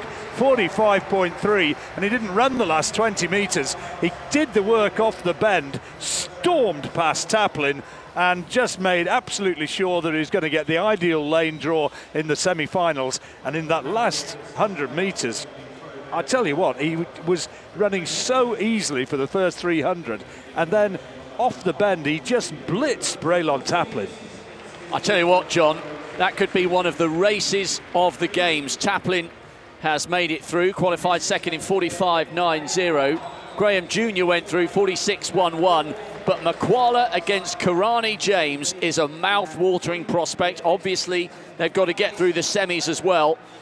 But the way Makwala started, nice and easy, little bit of work, stretching his legs down the back straight. He's on the outside here. Taplin was going well on the inside. Look at the acceleration here, Rob. Look at this now as he looks across. And so easy, glancing across. Makwala is in the form of his life. And I tell you what, you're taking on someone like Karani James, who's gone under 44 seconds. If anybody can in this field, it's surely this fella. Excellent run. He likes this track. Ran really well at the Diamond League event. What are we talking there? Just over a couple of weeks ago. And he's, as Rob says, in superb shape. The African record holder, 45.3. And he didn't really run the last 20 metres. He's in 44 flat shape, no question.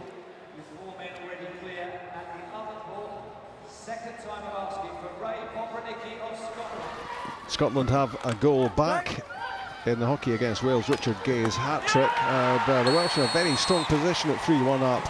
It is now 3-2. Gordon McIntyre, the goal scorer. So 3-2 Wales there.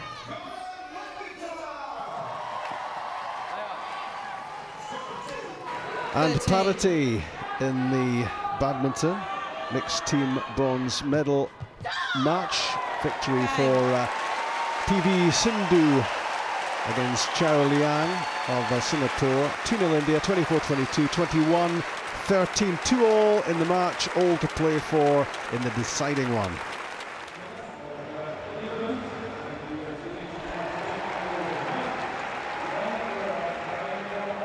Well, it was good jumping. So his best of the 3 jump series was 7 meters and 20 centimeters. But it was Kirk Felix who had the best distance in this group.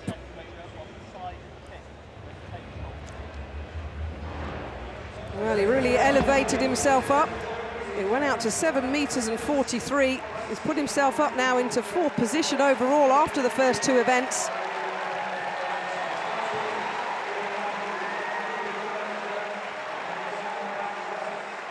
And we never discount Brent Newdick from New Zealand. He was a silver medalist in Delhi 4 years ago. His best attempt came in the 3rd round.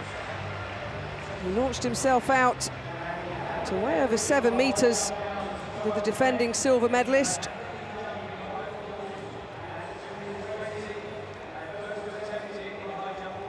Good speed.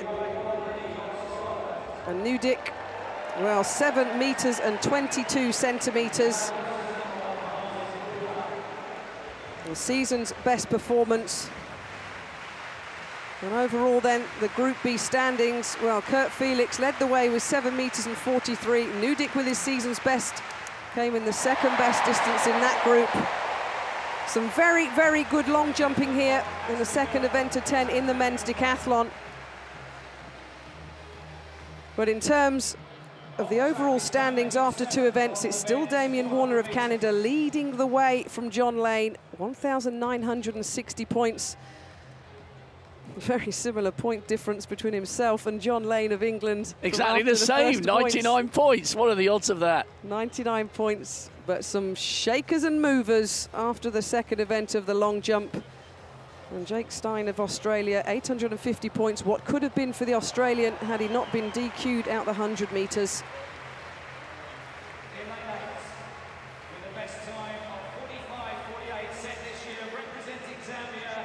So the last of the opening round heats in the men's 400 metres. Lalonde Gordon of Trinidad starts on the inside in 1. Martin Rooney of England coming back to something like his best form. He goes in lane 6. Well, we really have had some sparkling performances in these 400 metres. All the big names so far are through. Combe starts on the outside for Zambia, then Mitchell Davis of Dominica, and Martin Rooney, 5th UK title this year. He ran 45.03 in Ostrava, his best performance for 2 years. Twice finished 4th for Great Britain in the relay. Rusanganya of Tanzania, teenager, in 5. Daniel Geizy, semi-finalist in the World Juniors a couple of years ago for Ghana, in 4. Peyton Hazard, only cleared to compete for Grenada earlier this month. Former American. Matlan, Oceania champion in the relay. And then on the inside, Lalonde Gordon, the 6th fastest, lining up across the 7 heats. Individual bronze medalist in London 2 years ago, and got a relay bronze as well. He's gone under 45 this season, and I wonder what sort of marker he can lay down to the likes of Makwala, Solomon, Quo, Karani James and Latoy Williams and Chris Brown, the other very impressive winners in the opening round. So Gordon, Trinidad in 1, starts as the favourite. Watch out for Rooney in 6, and Combe of Zambia has got a lifetime best inside 45.5. He starts on the outside in 8. Last heat, first 3 to go through as of right. Respectful hush around this packed stadium. Wonderful backdrop for world-class athletics. So Lalonde Gordon, big, tall man, tightly hugging the bend. Combe, the Zambian, has gone out fast on the outside. He's running blind on that inside lane. Hazard's going well. Running past the Tanzanian. Hazard in the familiar strip of Grenada. Lalonde Gordon loping through on the inside. Martin Rooney coming up onto the shoulder of Mitchell Davis. Gordon's left himself a little bit to do, certainly a cool, calm customer. And it's Combe who heads it from Martin Rooney, who's now coming through. And Lalonde Gordon glances over his shoulder, finishes in 2nd place. Rooney takes it, Gordon 2nd, Combe with a good piece of qualification. That was a good performance there from Martin Rooney. Lalonde Gordon, very, very casual coming down the home straight, and in finishing in 2nd, he won't have the top pick of the lanes. Good to see Martin Rooney coming back to his best form. And didn't he enjoy the support of the crowd? He got phenomenal cheers right the way round and waved happily as he crossed the line. And I think Martin he'd love to have a good performance here, wouldn't he? He's getting married in September to Kate Dennison.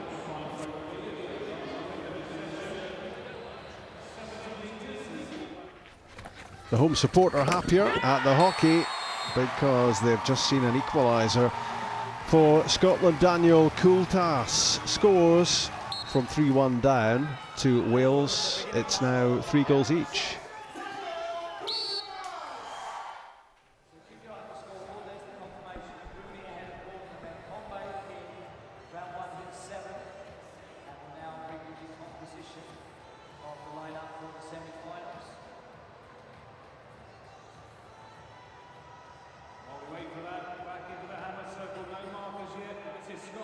I think he left himself a little bit more to do. He didn't look as comfortable as he wanted, but most frustratingly for him, you don't win your heat. You're not going to get one of the better lanes in the semi-final. That is why it's so important to do it and do it controlled.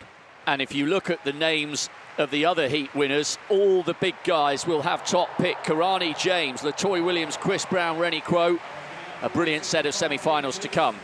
And there is the result underlining what you're saying. Martin Rooney, credit where it's due, he ran really well there, Rob, really well. Martin Rooney coming back to something like his best form. Gordon will be in the semi-finals, so too Combate, and Mitchell Davis makes it through as a fastest loser. Well, top pick of the lanes are the centre lanes, of course, normally 3, 4, 5 and 6. We will see what happens. So we also have the male hammer throwers out this morning. 2 groups. The first group A is out now, and then later on, probably an hour or so, maximum later. Obviously 1 hammer cage, so we have to have the 2 groups separate at separate times. But there's your start list for qualification Group A. And it's a good field as well. England's Nick Miller's here. He's in good form. He's 2nd ranked in the Commonwealth this season. Alex Smith from England as well, 3rd ranked in the Commonwealth in 2014. And we'll see a good group of athletes later in the B pool, but this is Alex Smith. Well, his father, David Smith, was the Commonwealth Games champion the last time the Games were held in Scotland back in 1986. He has throwing in his blood. The Olympic finalist, looking for an automatic qualifying distance of 70 metres or over. And subject to confirmation and a white flag being raised, Alex Smith, 26 years old now, will have surpassed the 70-metre line. Anybody that passes the 70 metres in both this group or the B pool will automatically get a place in the final tomorrow, or will take the top 12. Very nice indeed. Just what he required. And safely through, as you see, 72.34. 1 throw required, and so he can now chill out for the final tomorrow. And we can make our first visit of day 5 of Glasgow 2014 to the Badminton Shooting Centre at Carnoustie. It's the final of the men's 50-metre pistol, and we are in the process of meeting the contenders. Birthday present after turning 21 1 month ago, Christian Callahan. Well, he's already shot a 6-point personal best in qualification. He's in really good form, qualified 2nd. On firing point D, representing Singapore. In Delhi 4 years ago, he won a gold and 2 bronze in other pistol events, but enters the Commonwealth 50 metres for the first time. Po Lip Meng. Po from the Singapore Armed Forces Sports Association. He is very happy to be in this final. On firing point E, representing Australia, already claimed gold for the 10-metre pistol event, which took place in this range 2 days ago, Daniel Repakali. Big man, 6'8", and he's hoping for a double gold experience here, Glasgow 2014. On firing point F, representing India, hoping for his first career medal on his Commonwealth Games debut, Gurbal Singh. In the Indian Army, from the Indian Army Club, qualified 6th for this final. On firing point G, representing Singapore, he won the silver in this event in Delhi and also took gold for the pairs event in those games, Guy Bin. 2nd Singaporean athlete, really surprised not to make the final of the 10-metre air pistol, but he's here now and wants a medal. And on firing point H, representing Trinidad and Tobago, hoping to top the bronze he won in this event at the Commonwealth Games in Melbourne, Roger Daniel. 44-year-old from the border of Spain. He will be a dark horse for one of these 3 medals. And your jury member in charge of this finals is Mr. Bernard Harrison of Canada.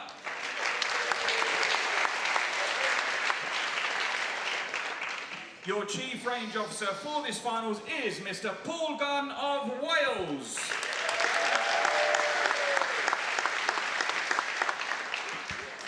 Take your positions. So, 8 competitors, 3 medals, just the 1 gold. Who will take it? We will soon find out. This final has a 2 series of 3 shots. You have 150 seconds to get away those 3 shots. After those 6 shots, we go to single shots. 2 of those, and after the 8th shot, we will lose our 8th place person. And so it goes on, eliminating people as we go through. We have shots for the bronze medal, and then we're left with just 2 shooters, and they will take 2 shots to see who has the gold and who has the silver. Someone who knows what it's like to stand on the podium here in the Commonwealth Games is Georgie Geeky, Gorgs as she's known, and this is a very important moment before we get into those first shots. It is. It's a time really for them to get their heads together, think about what they're going to do, try and put aside that they're standing at the final of the Commonwealth Games. For the first competition series, who's not here is Michael Galt. Start. And we're underway. Yes, talking about Michael Galt, he didn't make it. He has retired. He couldn't better Philip Adams, the Aussie shooters, haul of 18 medals in the Commonwealth Games. He has equalled it, and he said to me outside, I'm retiring now, I've had enough. So we concentrate on these 8 and some really good shooting to get us underway. Oh, Daniel with a 9.2. He'll be really disappointed with that, the man from Trinidad and Tobago. Owen Singh, a 7.9. Some people feeling the nerves here. Absolutely. One small mistake can really cost them in this final. This is Guy Bin, who's taking his time to shoot that first shot. Remember, you've got 150 seconds for these first 3 shots. We go to the single shots, it's 50 seconds a shot. 9.8 from Guy Bin. That's solid shooting. It's Dutouré, who has just shot the 1 so far, who's at the top, but he's having to keep his nerve here because Bruce Quick and Christian Callahan all shooting well. Oh, the 9.8 would have hurt him a little bit. 10.5 is a great start for the youngster. He's 21 years of age.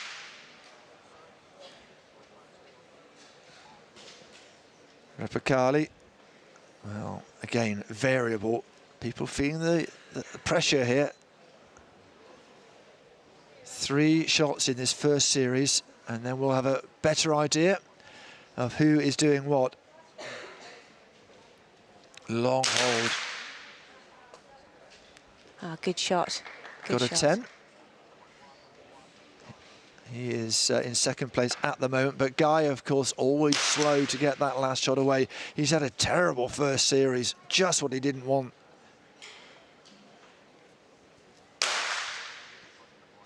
Oh, my word. Something is going on here. 7.1. Look at him shake his head. He's really not happy with himself there. Quick. Still waiting to get his last shot away. And he, again, has had it from a 10.7 down to an 8.5. It's quite variable, isn't it? It really could go anyway. Everyone is feeling the nerves, the pressure, whatever is going on.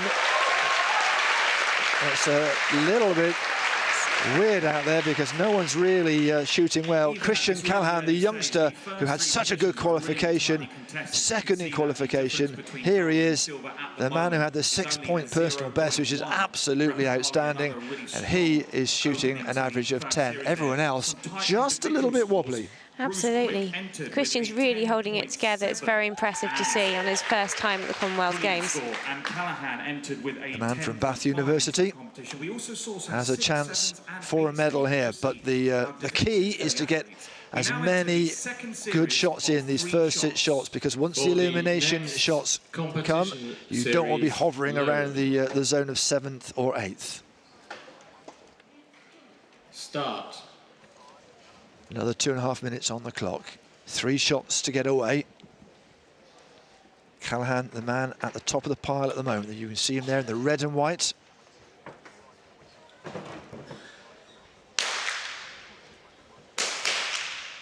Eric Picali with an 8.8 again. Better from Poe, the Singaporean, 10.4. Callaghan with an 8.9. Everyone a little bit under par. You'd expect to be at least in the 9s. Guy with an 8.9 as well. Here's Quick. What can he do? Needs to get a decent shot in here. Oh, 6.6. Oh, it's all falling apart from the Australian. The 54-year-old from Shepparton in Victoria. Singh yet to shoot.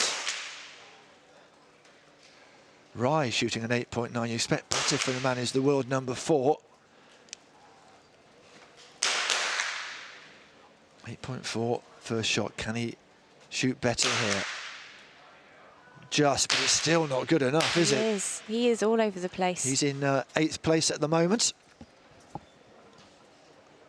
On to the 3rd shot of 3 in this series. It's really a point of who can not make the most mistakes. A guy shot a 10.5, which is a really good recovery after the 8.9. He needs another one here, really. And a 10 will do.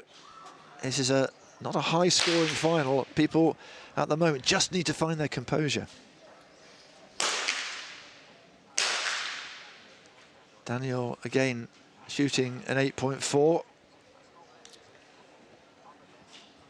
9, 10.3 and 8.4 for Daniel.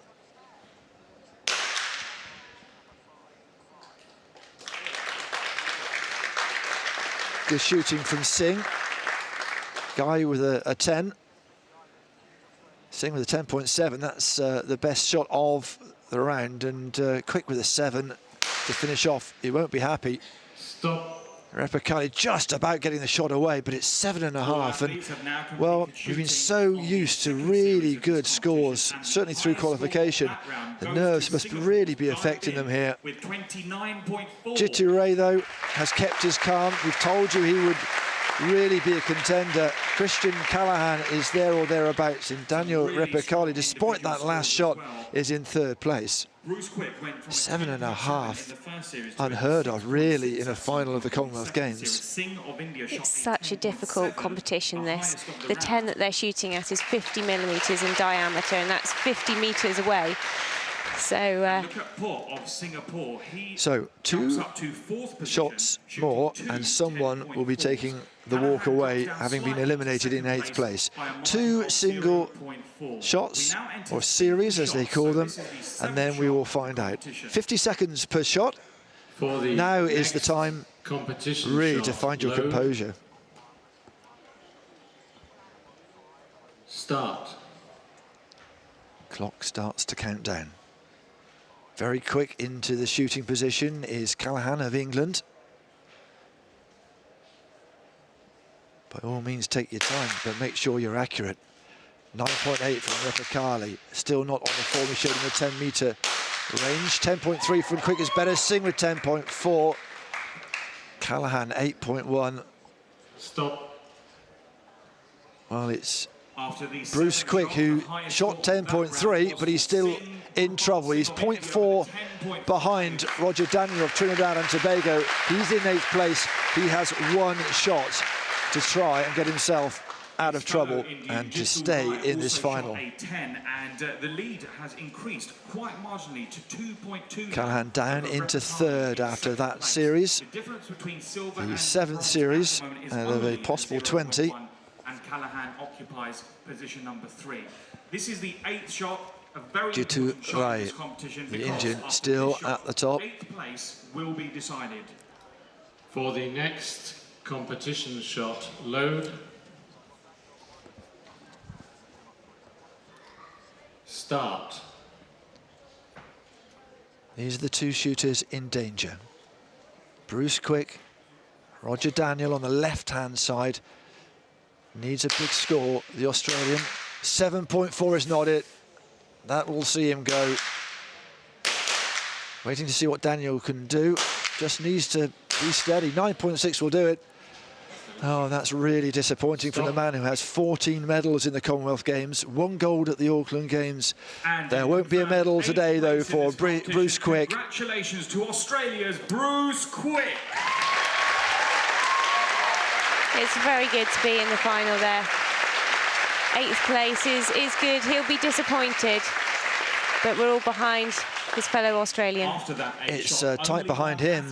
Po Lip Meng down into 7th. Roger Daniel with that good shot, hauling himself up into 6th.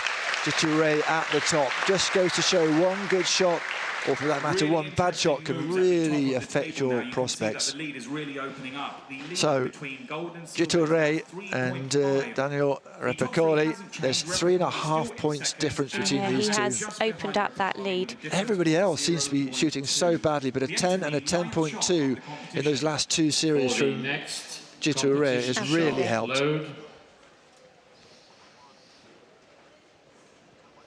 Start. Someone needs to show what they can do here, some form. A lot of under par shooting here. It's who can really scramble to the top. It's just 0.2 between the bottom two. 10.2 from Callaghan, and that's very, very good. Good start from him. Po with 10.2. Repicoli, we're still waiting for him. He's taking his time here. He wants to make sure that this is a really good shot to put pressure on Ray. Last one to shoot here. Everyone else has shot their shot. He's got just over 10 seconds. Stop. Oh, and it's an 8.4. Well, After the Rai with a 9.1, so they're both shaking a little bit. Callahan with the best, along with Po of 10.2. That's some good, solid shooting. Well, there's a fan club there. The English fans have been very vocal, certainly enjoyed themselves. So, one more shot now before we eliminate the 7th place person. Roger Daniel in danger at the moment. The man on the far left-hand side, the big man from Trinidad and Tobago, from the port of Spain. We enter the 10th shot, and after this shot, 7th place is decided. One of the 2 Singaporeans also in danger, only 0.2 ahead, then that's Po Lip Meng. Shot load. These are the 2 in danger. It could go either way. Look at the concentration on Daniel's face there.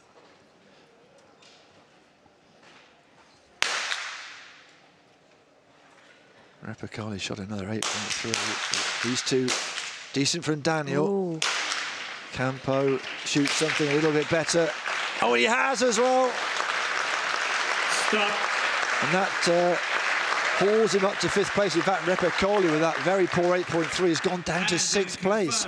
And it does mean that Roger Daniel is the man who is eliminated, the 44-year-old.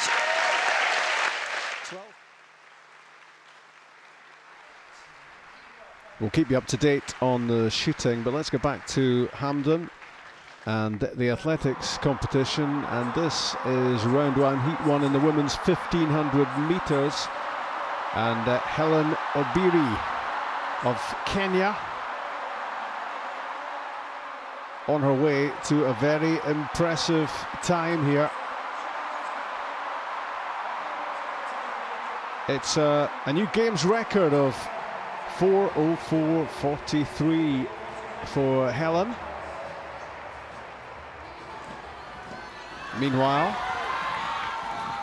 back at the hockey, and what a game that one has turned into. Scotland from 3-1 down are now 4-3 up, and Nicholas Parks got Scotland's 4th goal. 4-3, and we go live now.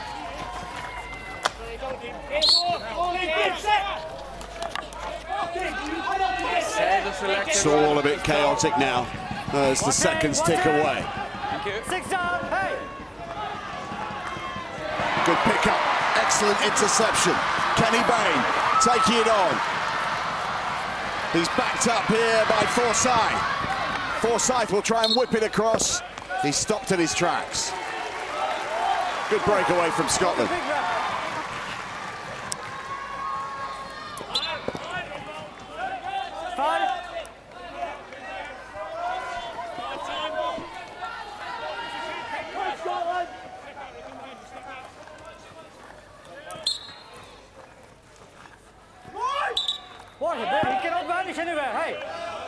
Scotland will get the free hit. Tempers beginning to fray. Umpires attempting to regain control. Scotland desperately looking for another way towards the Wales semicircle.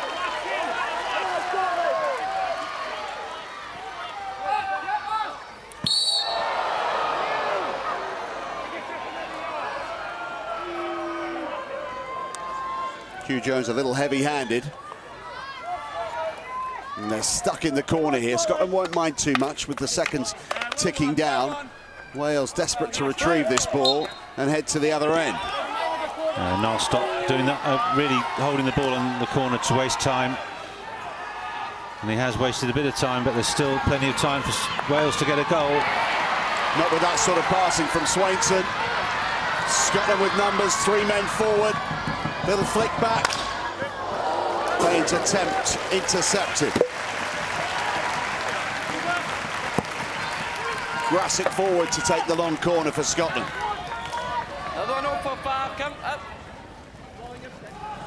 Grassick holding it up between his legs, and Wales come down the right-hand side. Richard Gay leading the charge. Now they've got space and time on the left-hand side. Last 90 seconds of the match. Furlong. Jones.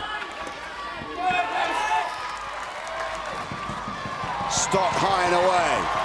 Big chase on here for Forsyth.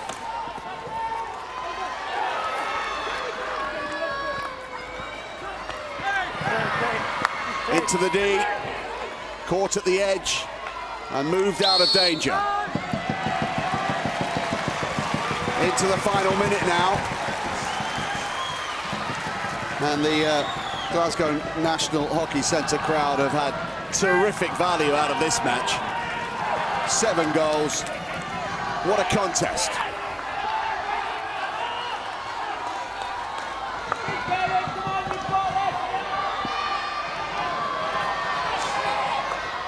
"30 seconds for Wales to do some more damage. They're in the D. Scotland clear it. Last chance for Wales.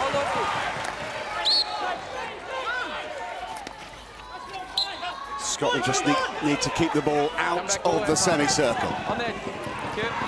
Swainson. Crowd counting down the clock.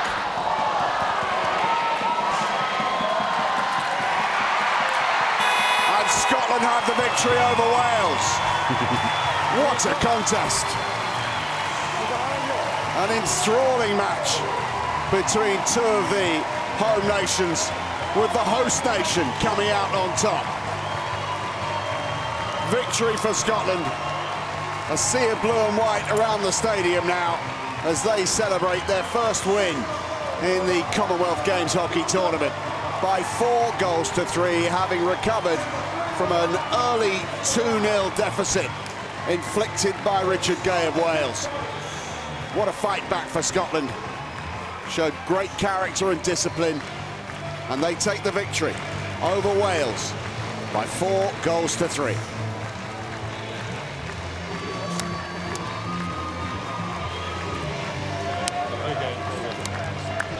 After such a bad start, the Scottish side have done brilliantly. They've come back, they've shown a lot of spirit. They've reorganised themselves. They were reeling to start with and have fought back for this fine victory this afternoon. 16 opportunities they created with 4 goals, so 1 in 4, that's reasonable. And Wales, well, they had that purple patch in the first half and never really matched it with 7 shots altogether. Well, that went down well at the Glasgow National Hockey Centre. Victory for Scotland by 4-3 against Wales. Let's head back then. We are back at Carnoustie, the shooting centre, and the men's 50 metres pistol final. Seems huge at 7.1 at the moment, but still, we have 6 shots in the competition, so anything could happen. But Repapali moves back into the silver medal position. He shot a 9.8 in that round.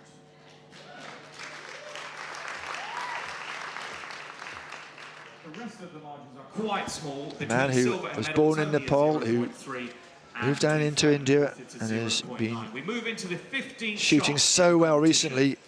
He's dropped a couple of times from the shooting score for India. Start. No way that Jitu Ray would be dropped from an Indian squad now. 7.1 ahead of everybody else. Unless he does something disastrous, surely the gold is his. First shot of these two shots to decide who doesn't get a medal. 8.7 from Ripakali. Oh, but an 8.4 from Singh. Stop. 7.2 from Gai Bing, and Ray also shooting. Well, no one in the nines. No, it's getting nerve-wracking up there. There's lots of heavy breathing going on. By India's Jitu Rai. Trying to keep themselves relaxed, focused. Jitu Rai is still there, still ahead. And in fact, he's edged ahead by another 0.1. 7.2 the difference now. But this is the elimination. Who will be fourth? The Indians looking a little bit nervous because Gurpal Singh is in that drop zone. Gai Bin, also the Singaporean, in fourth place at the moment. He's 2.1 points behind the Indian. But as we've seen here, everyone feeling a bit nervy. Anything could happen here. He needs a big 10 and just hope that the Indian is still feeling the nerves.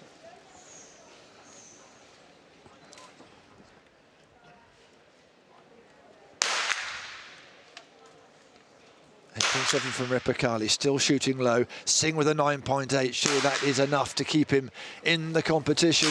Guy with a 7.6, and the Singaporeans will not have a medal in this competition. Rai feeling the nerves as well, only a 9.5, but it's the Singaporean, the 46-year-old, who didn't make it to the final of the 10-metre air pistol. He made it to the final here, but agonisingly gets eliminated in fourth place. Already has 3 golds, 2 silvers, 2 bronzes, but you would have thought he would have added to that here. Excellent reading for both Indians. So we know who are going to get medals. 2 Indians and the Australian Daniel Ripakali. The Indians are really here in force. His second Commonwealth medal at this game. So Ripakali only half a point behind Gurpal Singh. You would have thought that Jitu Rai is the man who will take the gold.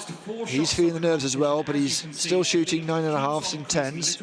It's just 0.5 between silver and bronze positions at the moment, and definitely anything could happen, as we've seen. By the end of shot 18, we will know who will take the bronze. Ripakali had the gold in the 10-metre air pistol.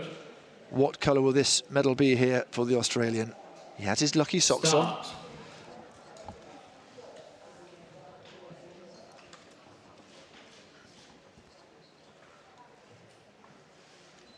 These are the 2 in danger of having to step away from the shooting range. Oh, a 10.3 from Ripakali. And a 10 from Singh. Well, it's close. It's really close, isn't it? Right. With a 9.5, well, he is feeling the pressure, not his normal high standards, but he is so far ahead. That will do. Now, though, it's only 0.2 between the man in the bronze medal position, Ripakali of Australia, and Gurpal Singh of India, who is in the silver medal place at the moment. Nervous for the Indian coaches, for the Indian fans, and for the Indian shooters. Are the Indians going to go home with gold and silver? Well, that's the question that the Australians are hoping's not going to be the answer. Well, they've already had a couple of trips up to the top step of the podium for the Indians from this range. Ripakali with a gold medal already in his pocket. Yeah, it could be a silver. It's very, very close between him and Singh. Start. Standing next to each other, these 2. And one of these 2 will have to step away in just a minute. 0.2 between these 2.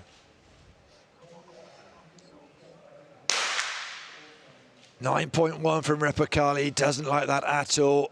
What can Singh do? He may still throw it away. 9.3. You can see what that means to him. It's going to be bronze for the Australian to go with his gold he's already won. The lucky socks today, not quite so lucky, but 2 medals in 2 disciplines for Daniel Repicali. The crowd applaud him. He's like certainly a crowd's favourite. He really is. 6'8", 136 kilograms. He's a big man, and he rises to the big occasion. Huge congratulations to Australia and to Repicali. That's what it meant his second medal to of Gurpool this Singh. Commonwealth Games. Fantastic achievement. So we enter the last 2 shots of the competition. Right, 2 more shots, 19 and 20 in these series, and, well, 7.1 the difference between Jitu Rai and Gurpool Singh. Repicali already has the bronze, he's eliminated. Next competition shot, load. It's another fantastic feat for the Indian team to be up there in this position. Well, they had 30%, I think it was, of all of India's medals in Delhi. Less medals on offer here in Glasgow 2014, but they're certainly taking their fair share in the shooting. 2 shots then. Singh must know that he just has to shoot well and hope that Ray stumbles at the last minute. 10.5 from the man in silver medal, and a 10.1 from Jitu Rai. The difference now down to 6.7 is absolutely massive. You can't see... Stop. Those were 2 fantastic shots. Absolutely, you can't see Singh overcoming that, but he will want to, whatever happens, finish with another really good shot. Rai also achieved a 10.1 as we enter the last shot of the competition. So, Jitu Rai on that right-hand side of the screen, Gurpool Singh on the left-hand side. 26-year-old Rai and 34-year-old Gurpool Singh. He has a gold medal in the World Cup. Can he add a Commonwealth gold medal to his tally? Start.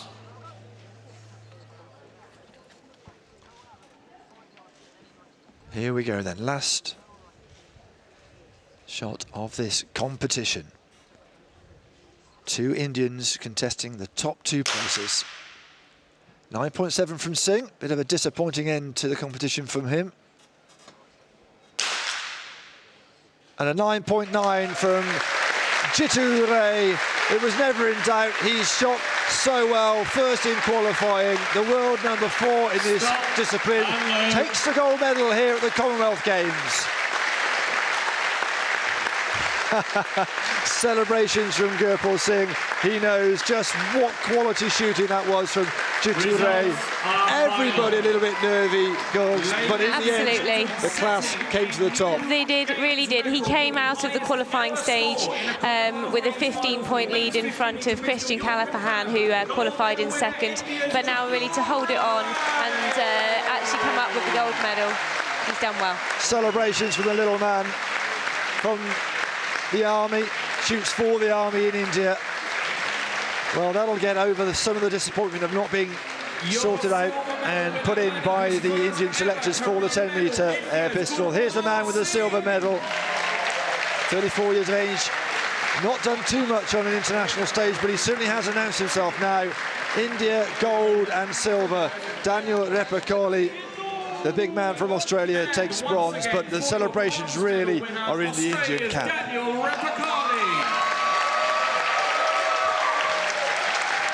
Just confirmation then, Jitu Rai with gold, Gurpool Singh with silver, and Daniel Repicali taking the bronze. Just outside this venue, the medal ceremony will take place within 10 minutes' time. Once again, the medal ceremony will take place within 10 minutes' time. And don't Great forget to return camaraderie between these Indian shooters, but that's the top dog in the Indian squad.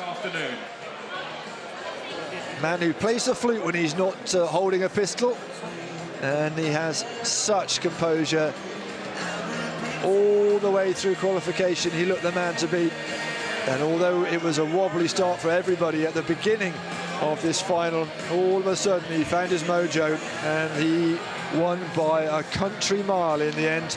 So it's Rai with gold, Singh with silver, and that man there, Rapakoli, with bronze.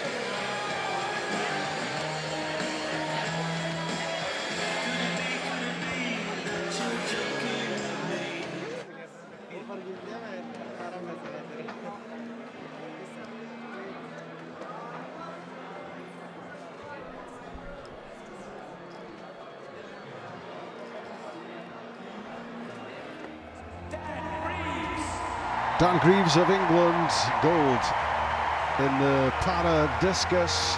What a great moment.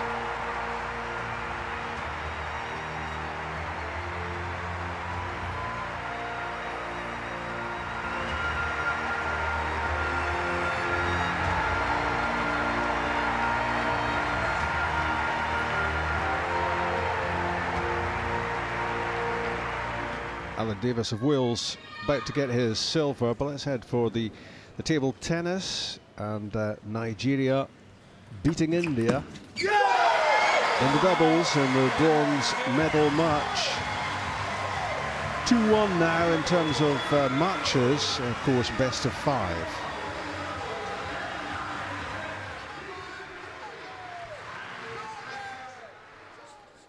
Now to live badminton. And this is the decider in the mixed teams bronze medal match, India against Singapore. Absolutely superb. And the intrigue of both pairs trying to outthink the other.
Clever.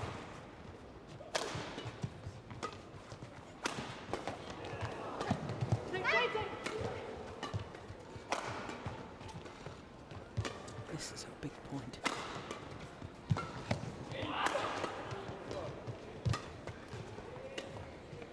Oh, went for the extravagant, magnificent rally.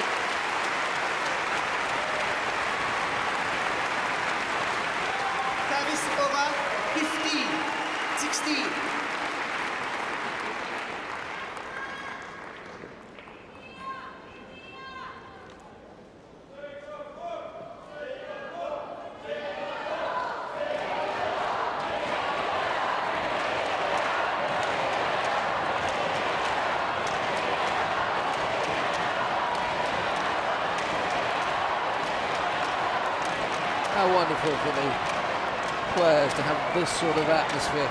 Yeah. And the two teams loving every moment of it, despite the tension. Quite noticeable, though, how much more buoyant the Singapore team were than the Indian team sitting behind them.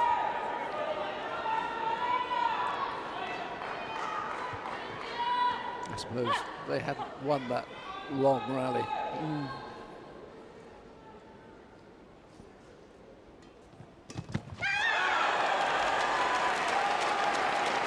Well, the disappointment, very obvious for Ponapar after that rally. Look.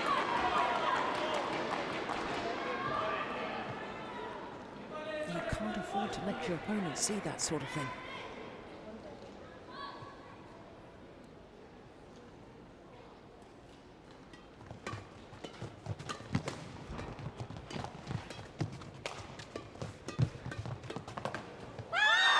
Oh, down on the floor, but still they win the point in Singapore. move in front. I mean, we've had so many changes of lead in this second game. 17, 16.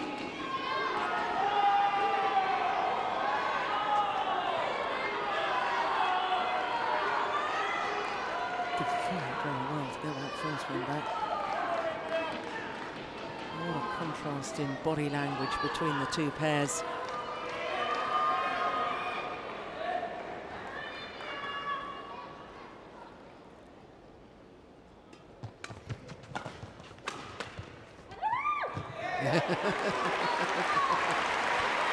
The squeal to say leave it. Service over, 17, all.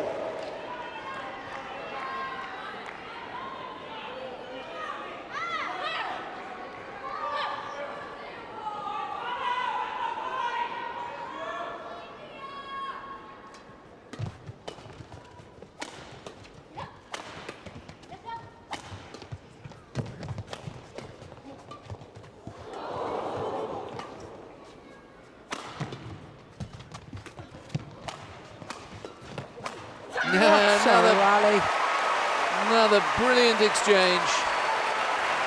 Now the Indian players are on their feet. 18, 17.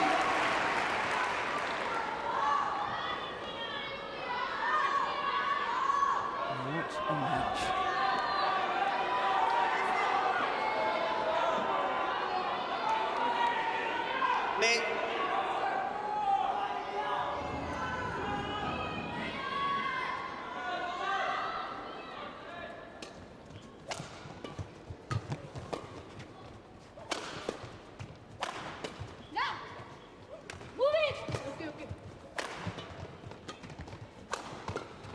It's going to be wide.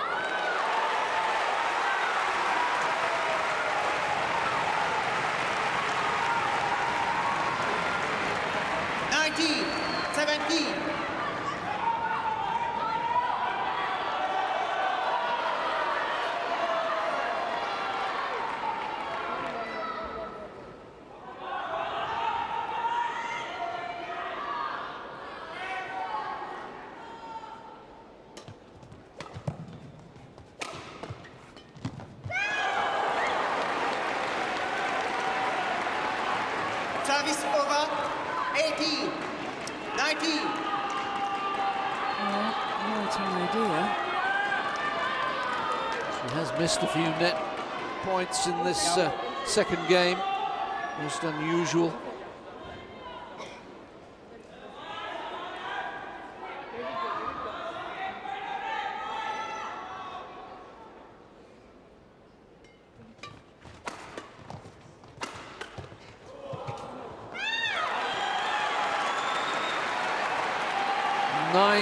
All then.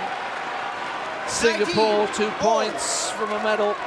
India 2 points from forcing a final game.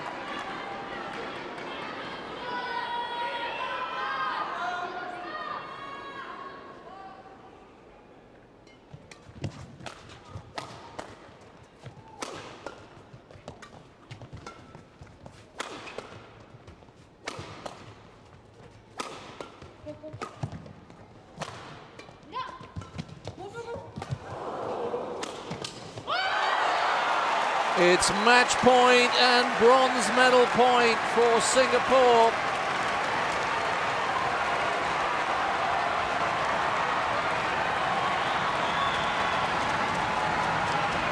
Clash of rackets. 2 Indian players both aimed for the defensive shot down the centre of the court. Big deep breath there from Yao Lei, trying to settle herself.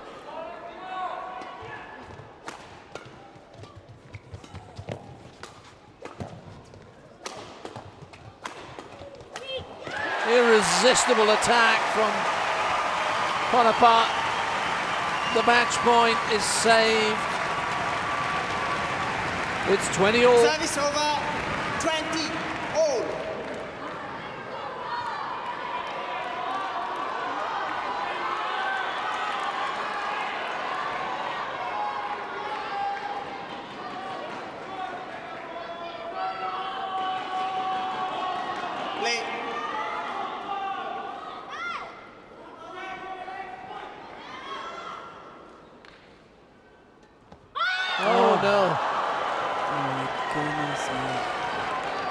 The nerves Service over. getting the 21. better of her. 20. Second match point then.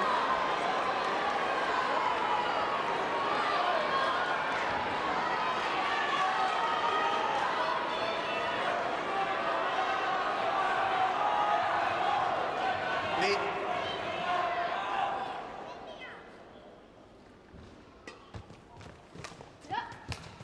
Oh, she's missed it. It's wide, what a chance.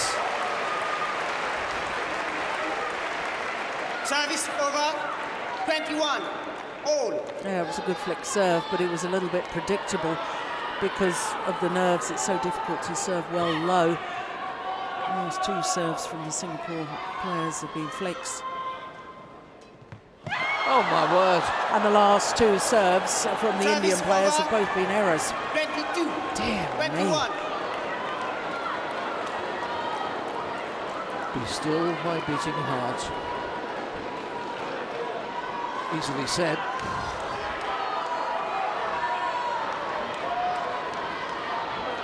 So for a third time, bronze medal point for Singapore, who've only ever won one medal in this competition. Good serve. Good courage. It's short.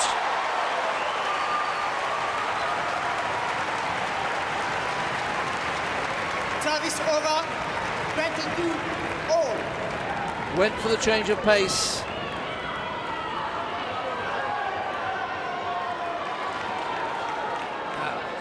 But the Indians get a serve into play.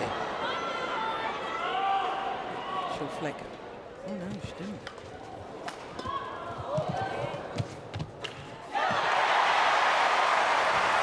From 3 match points down, and now game point up for India.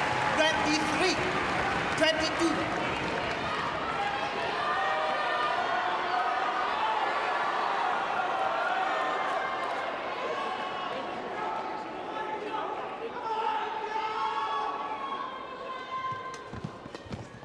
Good serve again.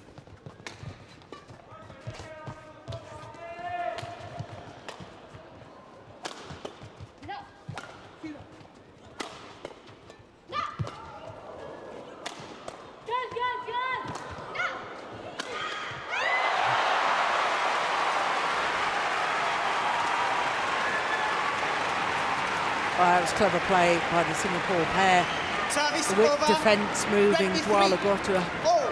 from side to side at the back of the courts.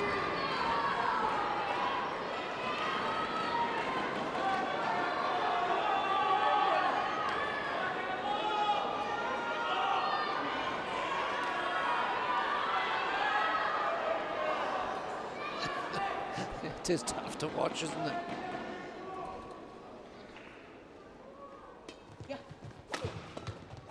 Oh no!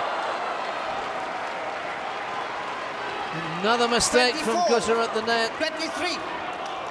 Took a very long swing here. Yeah, Singapore pair flick serving. It's the easier thing to do with the nerves.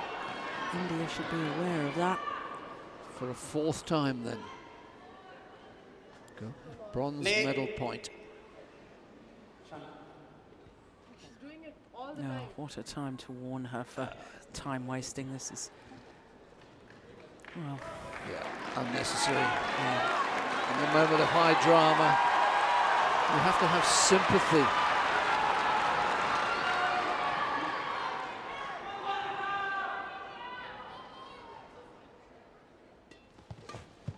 It was too high to serve.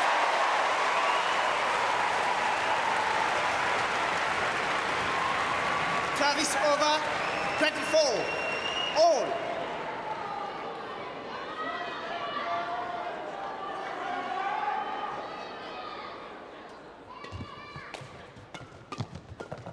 going wide. And now a second game point for the Indians. 25. 24.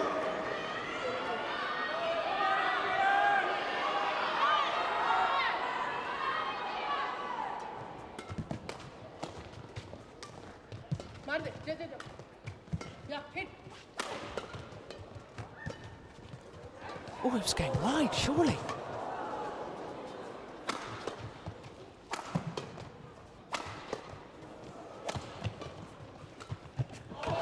Well, that's a wonderful angle from Yao.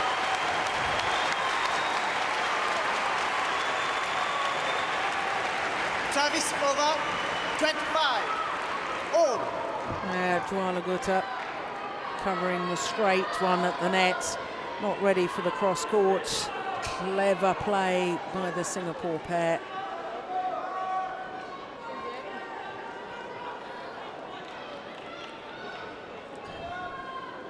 All four ladies will be very grateful for a little breather as the sweat was mopped up. You might be thinking must be easier ways of making a living.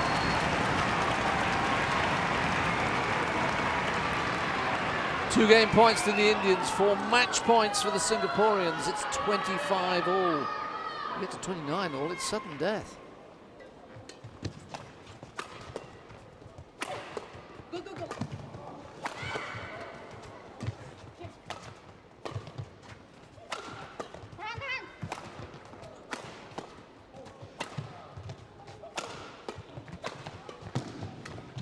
Oh, yes. Every rally now is spectacular. Match point number 5 for 26, Singapore. 25.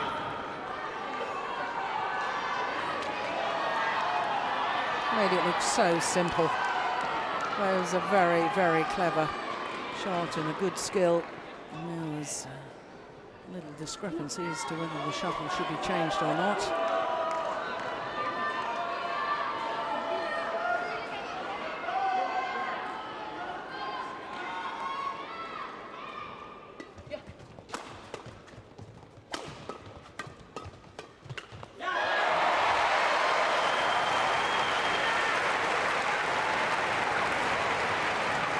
Service over, 26. All.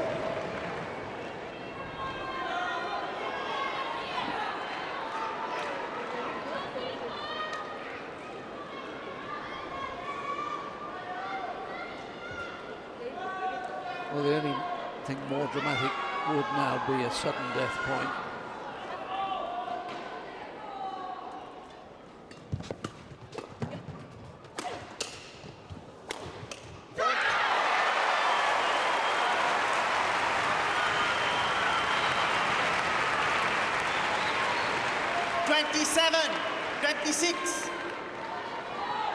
For the third time then, India within a point of taking us into a final game.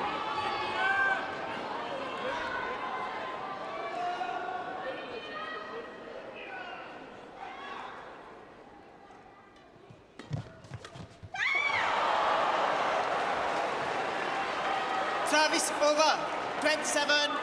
All.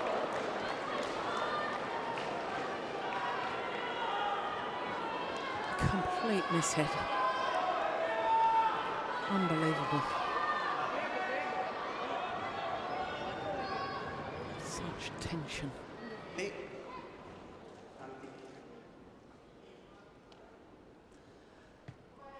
Oh, this is silly by the umpire. Don't be officious. Not in these circumstances.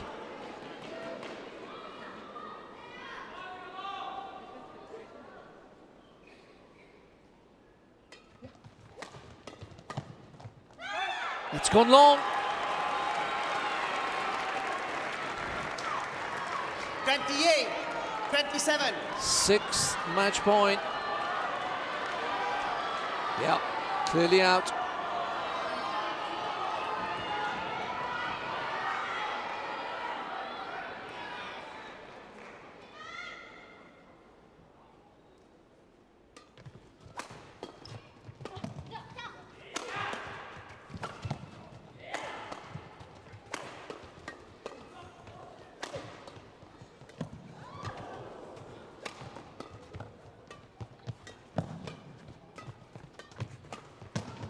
They've done it! Game.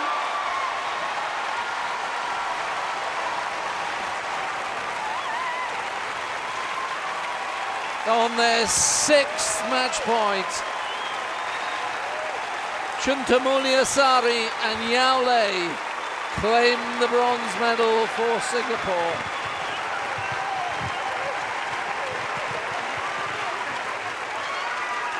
Match won by Singapore, 21-17, 29-27. You feel for the Indians. It was a magnificent contest.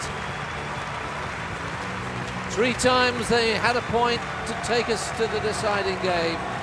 But given that Singapore came so close to beating Malaysia, maybe justice was done. It was tremendous. Bronze medal playoff tie, it really was wonderful. It had fantastic badminton, it had drama, excitement, and the tension in the end.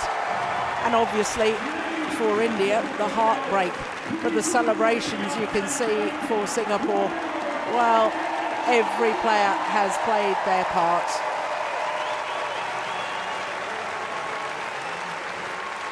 Great team performance from Singapore, but as you say, it does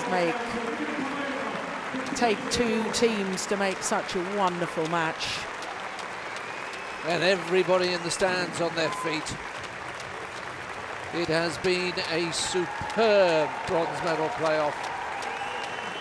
They can sometimes be an anticlimax. It's so difficult, as Jill was saying earlier on today, to raise yourself.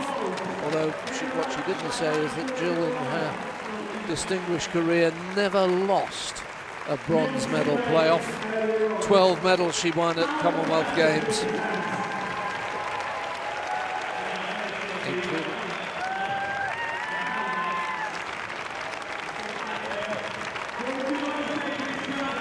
Well, what a finish that was in the badminton. It's getting pretty exciting in the table tennis as well. This is the men's team bronze medal match. Nigeria against India. The 4th match, and this is the 4th game of that 4th match. Nigeria 2-1 up, best of 5. And let's rejoin the action.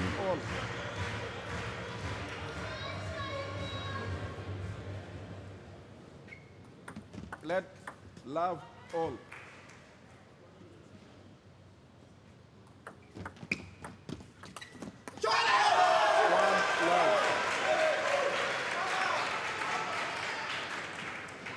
We're going to get a fist-pumping, goal-scoring celebration every point that Olapu wins in this game.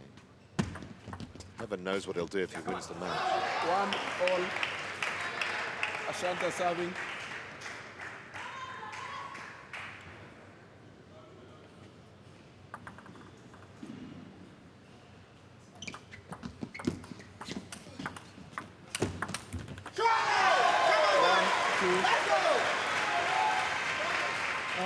Hitting fearlessly.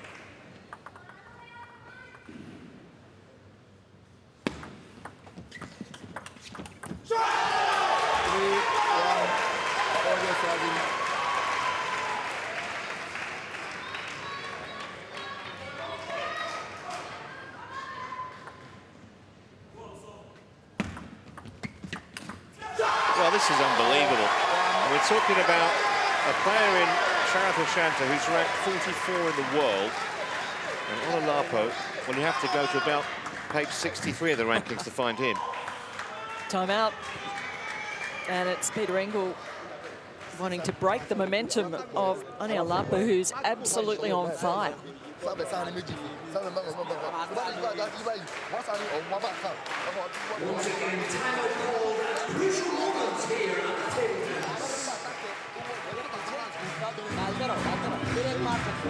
Just a reminder, of course, that the gold medal match will follow this between Singapore and England, and that may be rather sooner than we imagined, unless Sharath Ashanti can get his act together. Singapore Team waiting in the wings, the likes of Gao Ning, Li Hu, Zhang Zhan, the superstars of some of the superstars of Asian table tennis.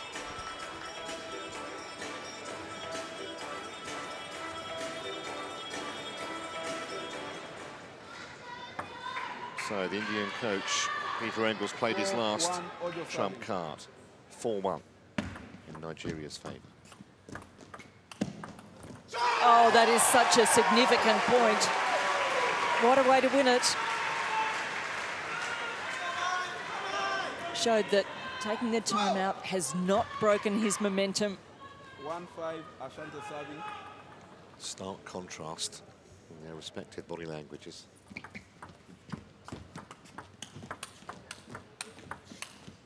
It's long. It's another point for Nigeria. Oh, he's playing fearlessly, the teenager, and Ashanta, he's playing with fear.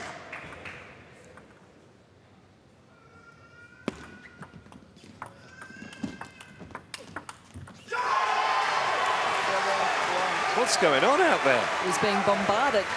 Ashanta, he's playing out of his skin. Best match of his life on the biggest stage of his life.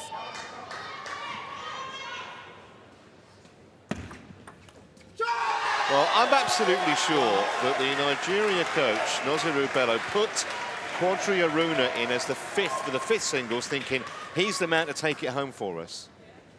They might not need him. 8-1.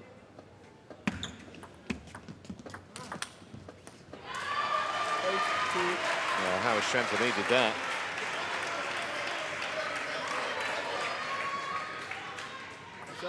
Yes, I think this match would always be seen as the bonus for Nigeria. He's got to keep his concentration here on Olapo. This is not done yet.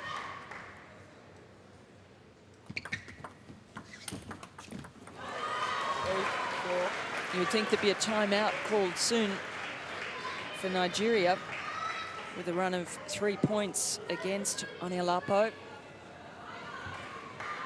8-4, Ojo serving.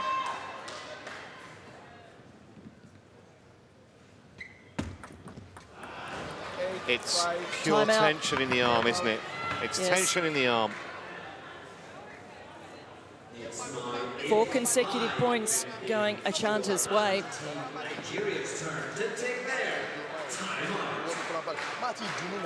So often you see it in sport when you get near that winning line, especially when you're not expected to be anywhere near it in the first place. Yes, and Sharath Ashanta will know that. He'll know, hang on, this kid, can he close it out? No, he can't. He'll try to tell himself that he'll be the one who'll stay firm out here and come back and take it for India.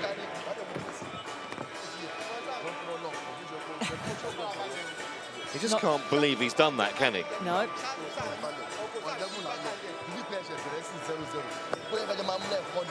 Tension on both sides.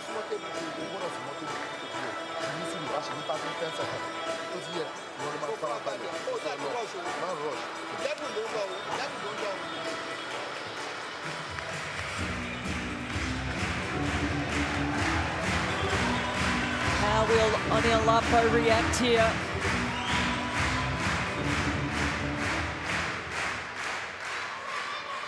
Still has the lead. He's still 3 points clear. But Ashanta has the momentum. Ojo serving. Fascinatingly poised. Just got to count these points down one by one. There's the first one, 2 to go. She can't sit down. Ashanta serving 5-9.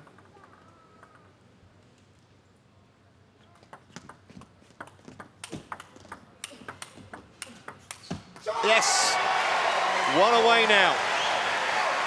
5 match points for Nigeria to claim the bronze. Ashanta at the point of no return.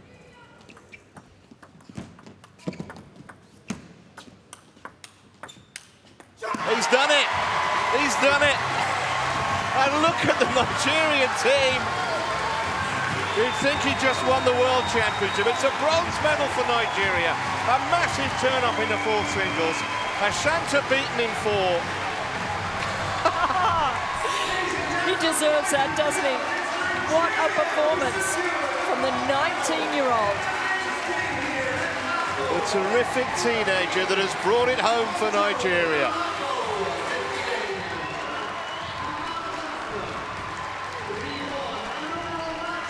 There's nothing like an understated celebration, and that is nothing like an understated celebration delight for Nigeria in that table tennis match. What a win for the teenager.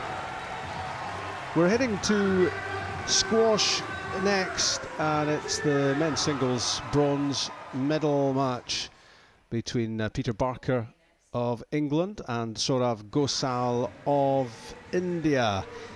2-1 Barker, 10-6 up in the fourth game, and here's how it ended.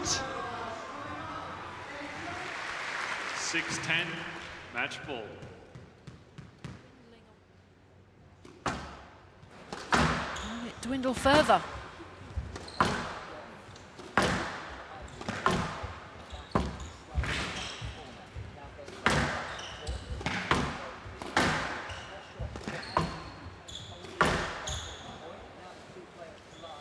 Stroke to Barker. Wow, what a shame to get that on match ball. Well, Peter Barker desperately wants this to be a stroke. Well, I think actually we're going to video review Saurav Ghosal using his challenge in this game. You can see there he just gave Saurav just a little shove in towards the ball. Saurav wanted to recover back to the middle, wasn't quite able to. It was a loose shot right enough. Well, Martin, if you were on the hot seat right now, where would you be going? Here we go, decision pending. Is this bronze medal to Pete Barker? Yes, it is. So a repeat of the 2010 bronze medal match in Delhi. We have the same outcome. Peter Barker beating Saurav Ghosal to win the bronze medal to a standing ovation here at the Scotstoun Sports Campus.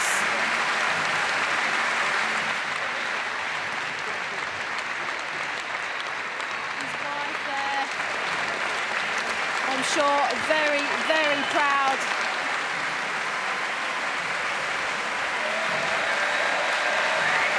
Lovely to win his medal in Delhi, but I'm sure even better here in front of what is almost a home crowd, and His Royal Highness there, Prince Andrew, has been taking in the excitement,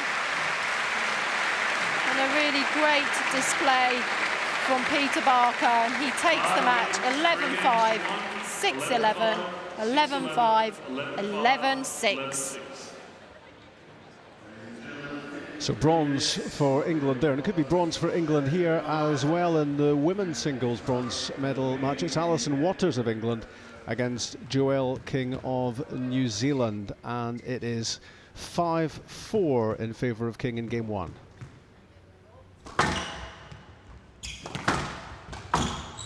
And they've lost either of their challenges, then they receive one more. Well, there again, we see the strong movement of Joelle King moving forward, changing the direction of the ball. Very strong from that position.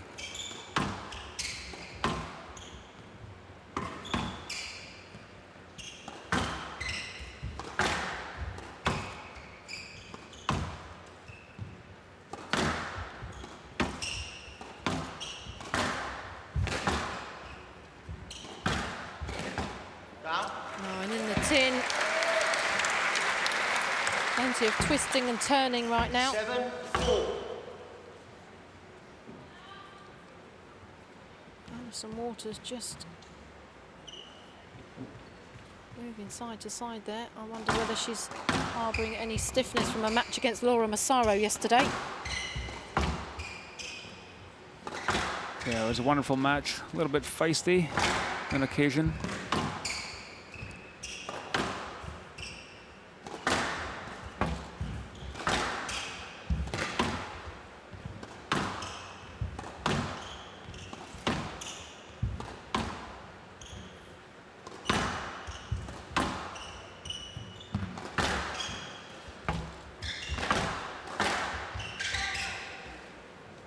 set, 7-4.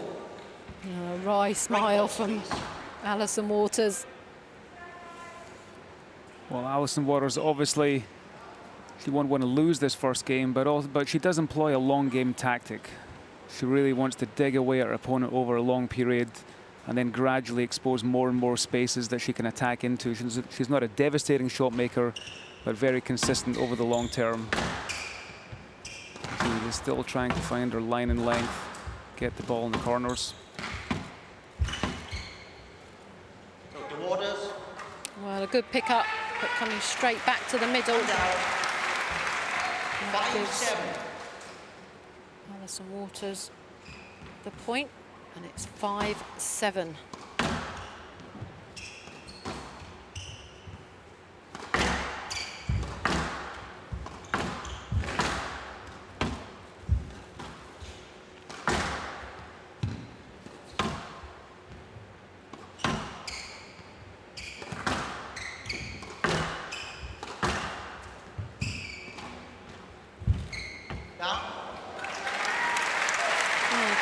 Tricky both to pick up. Yeah, just caught with a little flat with her racket. Really didn't get underneath the ball. It was here. Doesn't change her grip. Looking for the backhand.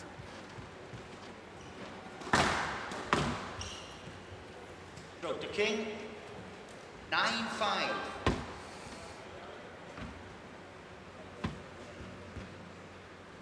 So the young lady in black, Joelle King from New Zealand, taking a 4-point lead in the first game.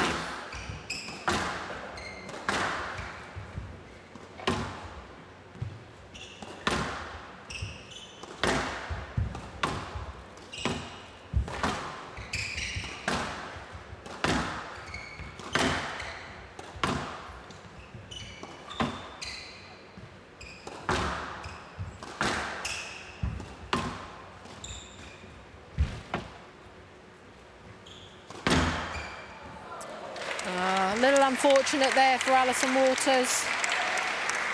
Right box, please. Right box.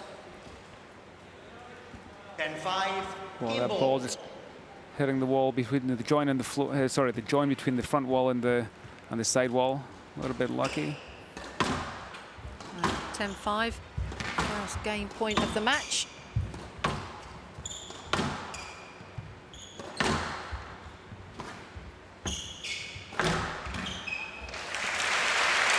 Well, if you look at Alison Waters' grip, she seems to be very, very loose.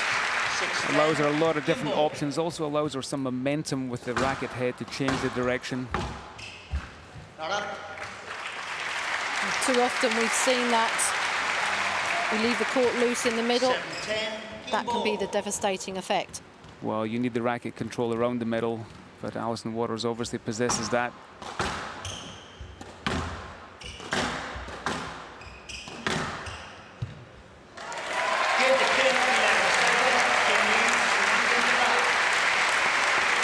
Joelle King then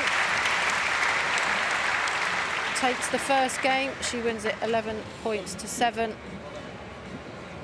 And looking good, Martin. Yeah, looking very strong. She didn't have to do anything outrageously complicated in that first game, but just her movement,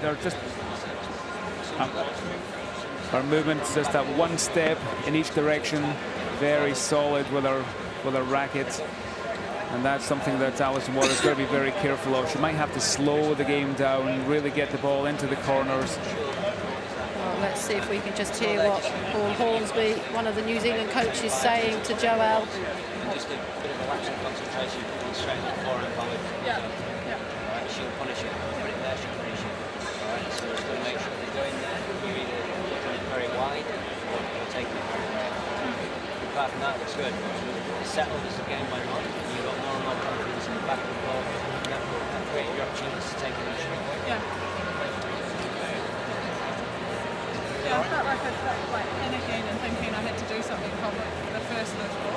Yeah. Just sort of putting it back in play and eventually got her sort of reaching. And I don't think I did anything. your gold medalist and Commonwealth champion, setting the highest ever score for a Commonwealth Games final, representing India, Jitu Rai. Gold for India in the 50-metre pistol at Carnoustie. In fact, gold and silver for India.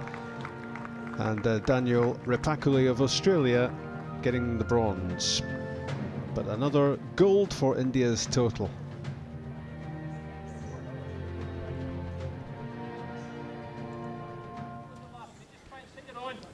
In the lawn bowls at Kelvin Grove, it is the men's pairs final.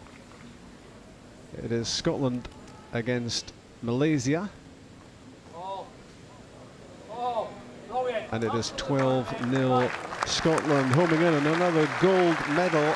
Alex Marshall and Paul Foster, and if Scotland can win gold, it will break their record for Commonwealth gold medals, which currently stands at 11, and this would be number 12.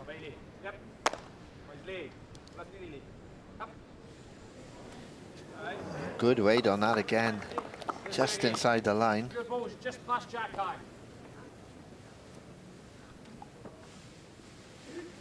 So confident, he's not worried about the yellow ball just in front of the jack. He knows he'll get round that.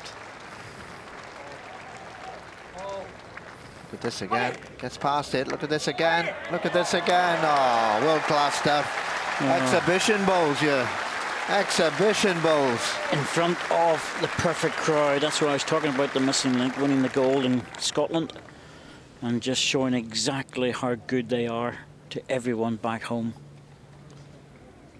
Oh, it looks like it's just going to go under. Good effort. And it was a good effort, but the pressure that they're putting on Malaysia at the moment, end after end. It's like a bowls juggernaut, these two. Get a head of steam up and off they go, and it's going to take something to stop them.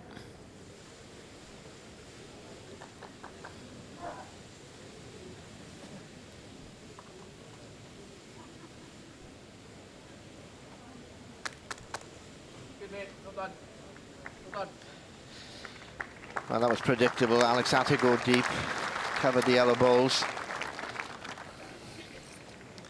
I just hit this. I want to clear everything. You have to clear the road. You really must. They need to get hold of this jack. Even if they wing off the front one just to get at the target.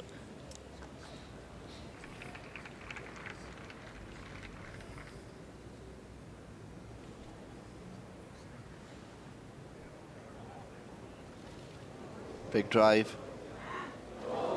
Big miss. I wonder will Alex be tempted with the blocker here, because there's no shot for the Malaysians. So either block it, hardly any point in going in near it, or else go deep, one or the other. Deep on the other side of the rink. Both sides covered then. Onto the read spot actually. That's a good ball, coming in read spot position.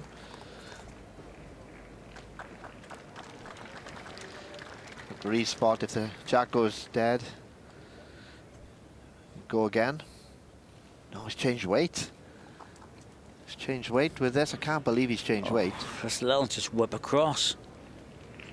That's such a difficult shot. We saw the lead playing that shot as well, and it just dipped underneath. Now they're in so much trouble. I see Alex Marshall and Fuzzy being so far away by 10 ends. They'll be in the distance. It's another cover ball going in. A little bit wider this time just to cover the side of the rink. Alex won't have an easier end than this, put in position both. Will he go again, or will he play the nice weight? Playing a rolling bowl, just a running bowl at it. It's wider. Won't get down. Nope. Once you go out there, it's hard to get back. Looks like another double.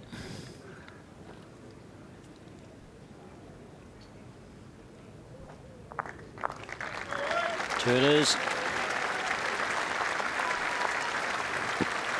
Oh my goodness me. Well, we thought they would win. When you're playing balls like this, they're making it look so easy in the process. 14-0 after 7 ends. Now we get all the stats out, John. When was the last time we had a gold medal match? It was to 0. I can't remember one. Not a final. Lots of them in between, round-robin matches and stuff like that, but never in the final. Yes, and you know, you feel slightly for the Malaysians at the moment. They're really under pressure. Can't get in. Need to get hold of that jack and change the length. That's the only chance they're going to have. At the moment, they get absolutely mullered on this length. Yep. For want of a better word. It's like a really under pressure. It's like 2 bantamweights out there against 2 heavyweights. Management will be throwing the towel in soon if they can't get going.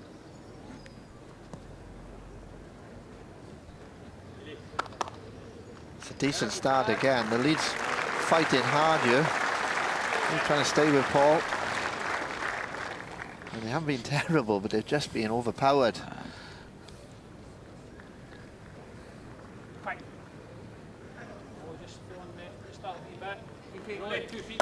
You've always that element of whenever you go to chase the game as well, or whenever you're down, a little touch here and there can be devastating to you.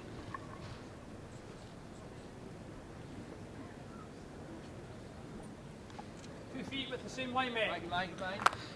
It's nice weight and line again. Trouble is nothing safe at the moment. If they can see the jack, they'll draw it, Scotland. Push, mate. Looking good again. Stay up. Looking very good with this. He's got this. As I said, nothing is safe out there. And it's not even that, John, but every time they touch things, they're going to the perfect position. Usually a sign of whenever things are going well. There you go. Oh, they're playing the bowls and also dominating in every compartment.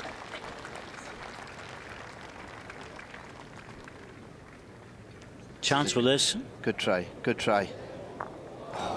Yep, good ball. Snuggled in behind. I think it might just be dropping away.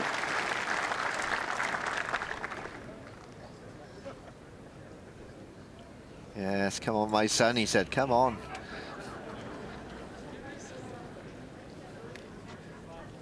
Well, any daylight there? I can't quite see if it's... I don't think we'll be taking any option on that. It'll be between the players. We're too far away.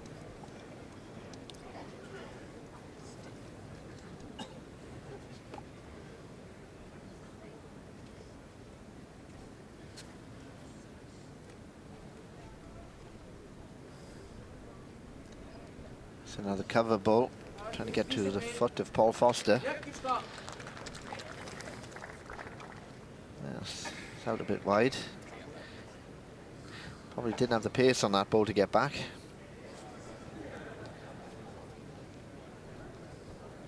I think if you're Malaysia, you've got to reach onto this. I mean, you spring the jack, bowl onto jack, try and squeeze the jack to the yellow balls.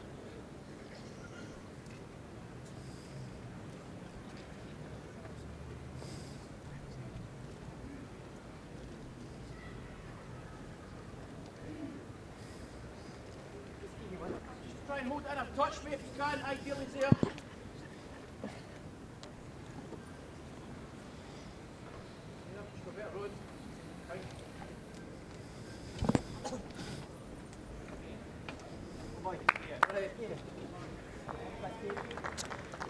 It's not a cover ball. If that ball's hit square in the face, as we see Diane Marshall enjoying the sunshine.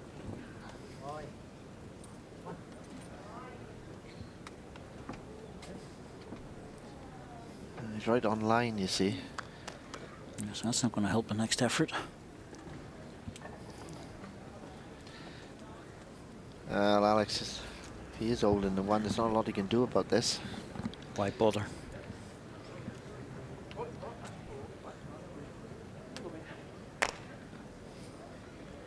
Don't think I'd bother, John. Just leave it.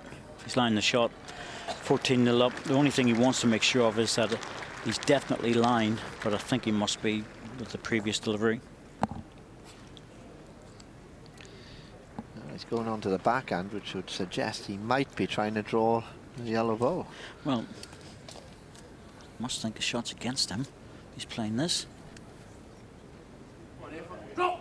Oh, surely he's not going to get this, is he? Oh, good grief.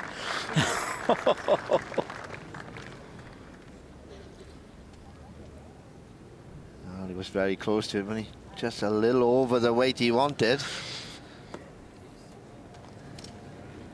Puff for the cheeks, and he thought he was very close to it. Well, I get the impression if Malaysia's playing the last ball, the shot might be against them. Don't know what on earth they can do except just a little tap on it. Position at the back is no good. We've got a chance with this. There's that front ball we were talking about. Just managed to get in the way.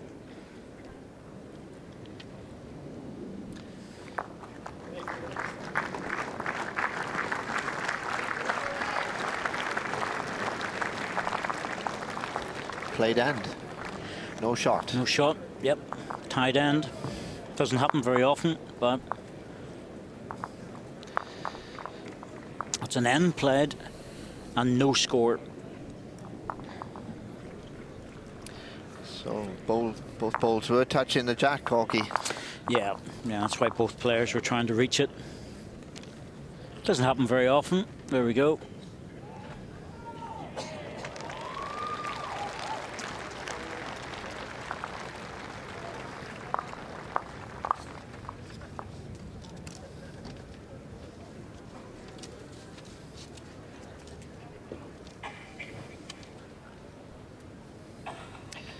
And of course, in the case of a played end, Scotland will keep the length jack. They won the previous end. Farrell Muin, the Malaysian skip.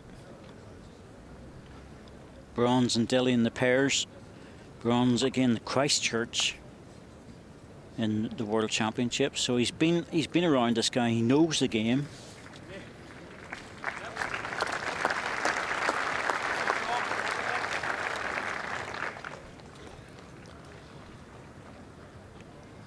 So they're very professional in Malaysia with the way they prepare for major championships.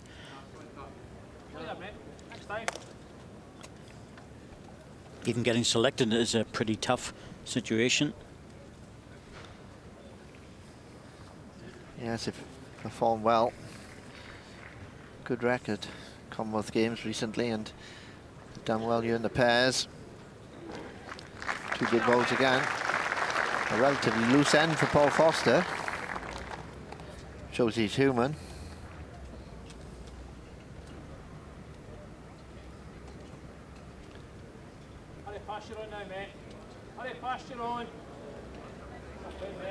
There's the adjustment. The normal service resumed.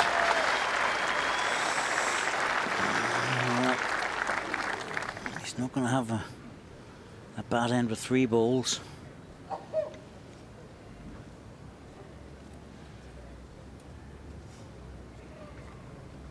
Past the front, he's good. He's well played with this. Oh, that's a good bowl again. 3 good bowls. Excellent play by his lead.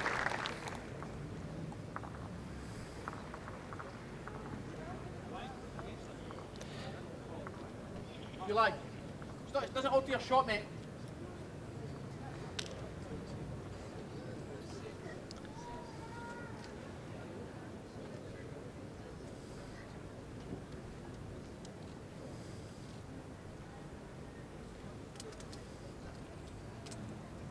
Hurry, Tat. What a road, mate. Okay. All right, though. Road's bang on.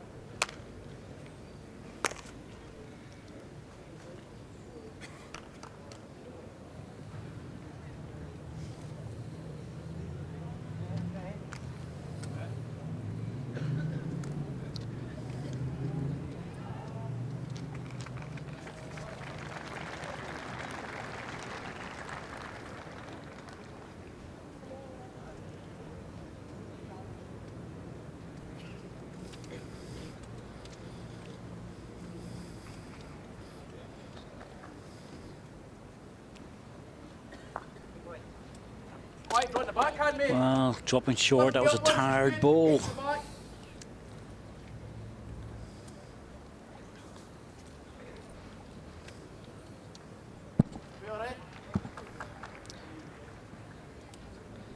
Close to this. Square. Little lift.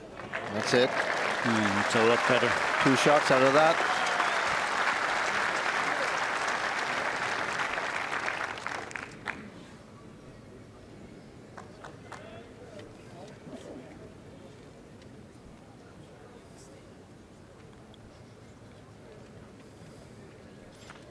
Sure how much he's going to get down here.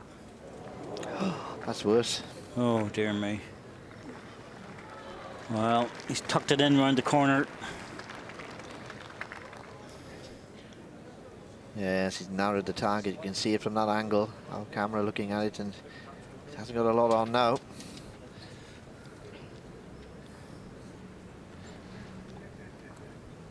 Just played over the weight. Side contact. Just tightened the end up. Well, it's made it almost impossible, hasn't it?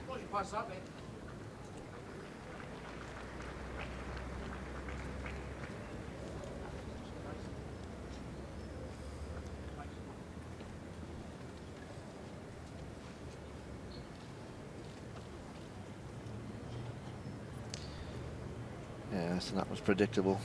Back ball. Where does Ferrell go with this one? Oh, if he taps this, he's going to be worse off. This is just horrible for the Malaysians. Everything's gone wrong. The only thing I can see is a dead draw off the side ball, fall in. That is very difficult. It wasn't far away with the last one.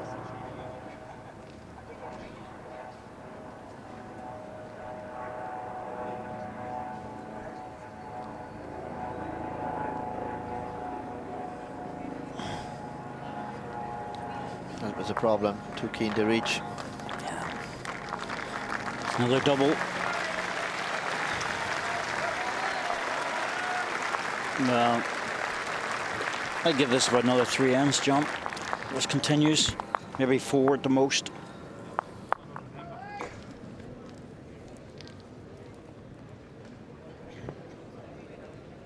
So Scotland cruising towards the gold in the men's pairs bowls. Back on the squash court with Joelle King of New Zealand against Alison Waters of England. King is 2 up, 11-7, 11-7, and we're in the 3rd game now. King leads 2 games to love. Love all.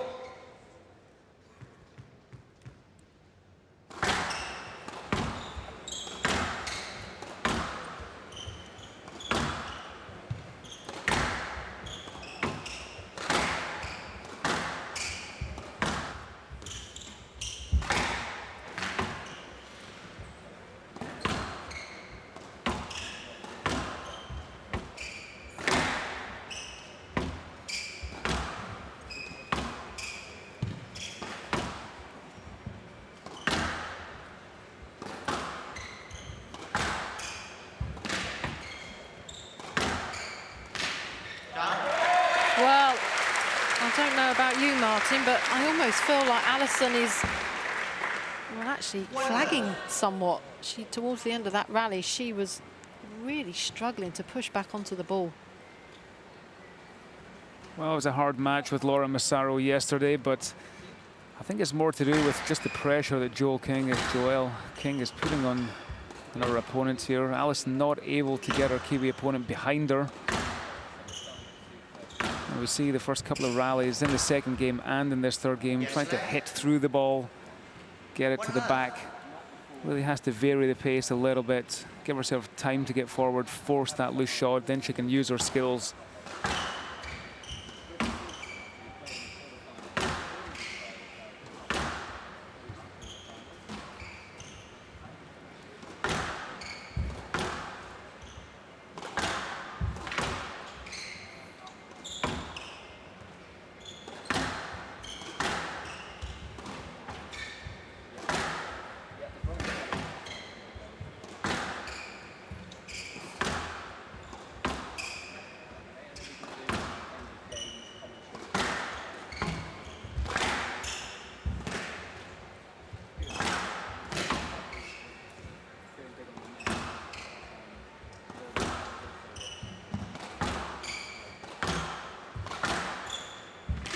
Oh, no. Played that rally out well, Joelle King.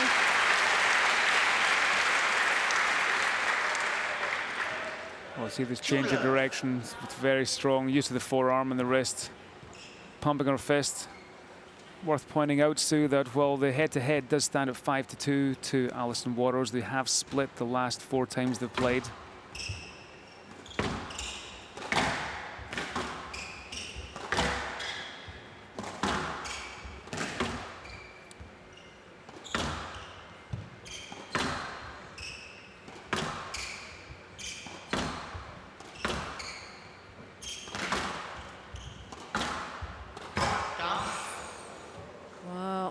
Two love down and 2 love down in points. Those kind of errors really don't want to be in your game. 3 love. So Kiwi continues to be dominant. She leads 3 games to love, 2 games to love.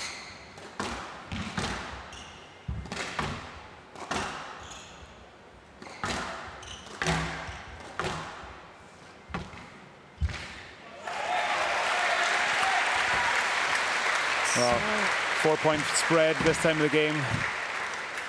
Not the start that Alison Waters wanted to start this 3rd game.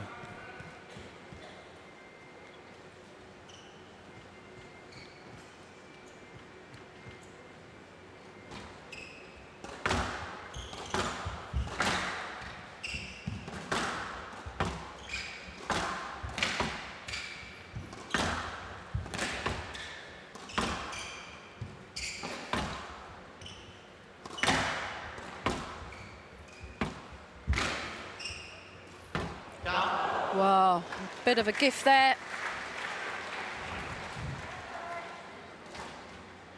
And out. 1-4. Well, Joelle King smiling after that rally.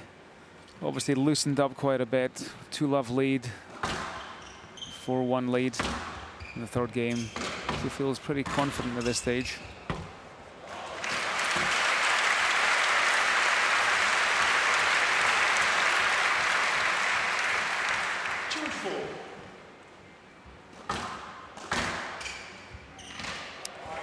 Well, another one. I think she's had 3 or 4 this match so far, Joelle King. 5-2. Can be quite soul-destroying when you're on the end of them, particularly when you're losing.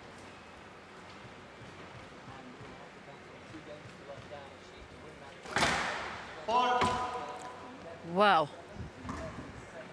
I have to say it's been a very long time since I've seen a professional squash player serve a fault, particularly in front of the halfway line. Well, about 20 years ago, they changed the rules. Used to have 2 serves in squash. Yeah, great power, great poise.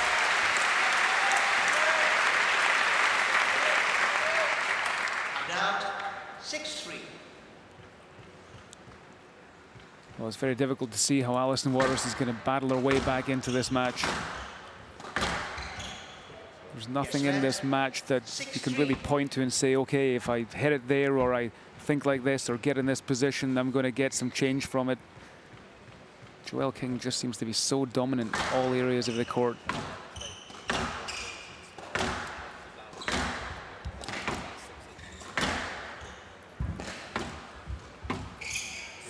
Yes, land. 6-3.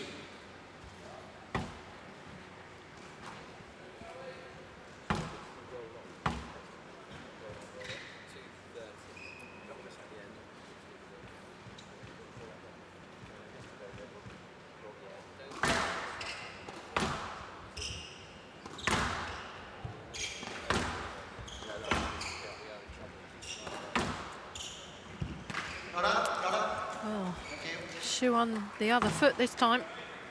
Nice bounce for Alison Waters. And out. 4-6. So 4-6.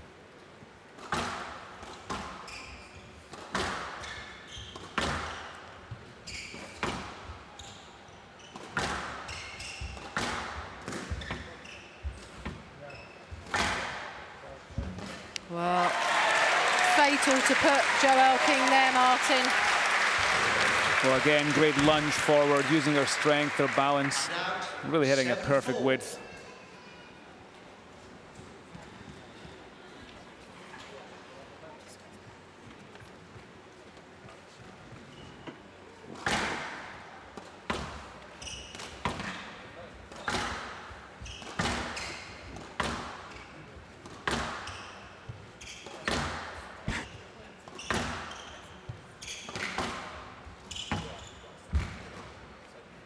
Thank you. Well, good sportsmanship there from Waters, calling her ball down. And that just takes Joelle King to 8-4, and she is just 3 points away from taking that bronze medal.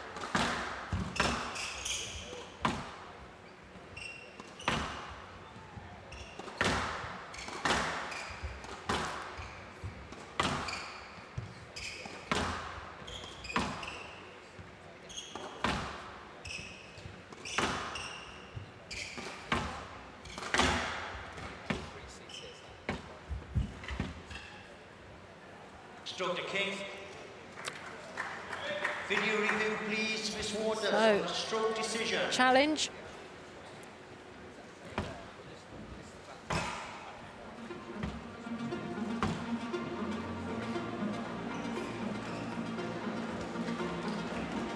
Well, Joelle King is feeling as though she didn't have enough space to play this ball, and Alison Waters didn't clear well enough. Looked as though there was a little bit of space. Certainly ready to play the ball, wanted to play it.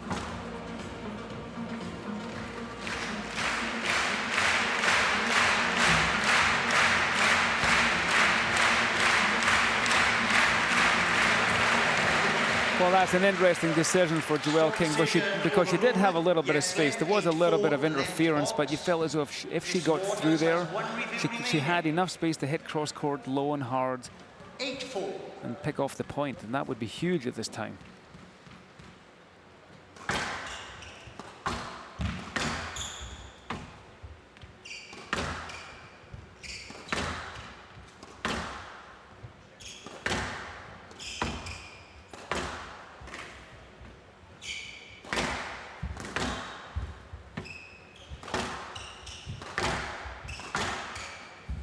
Wow, that really is her lucky spot today.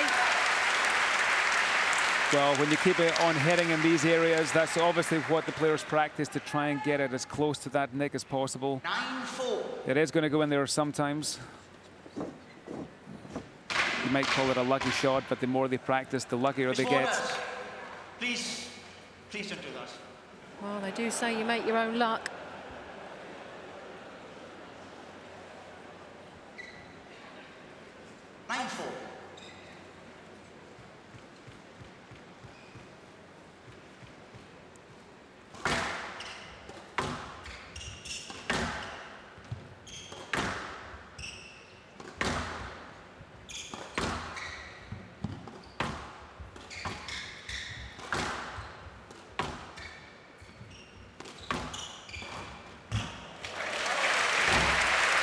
Nice angle.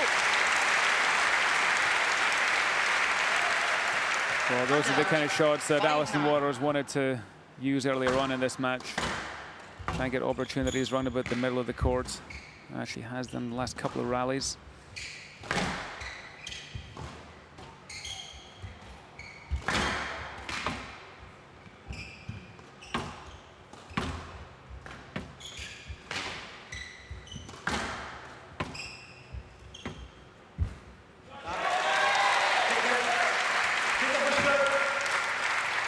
More queries from Alison Waters.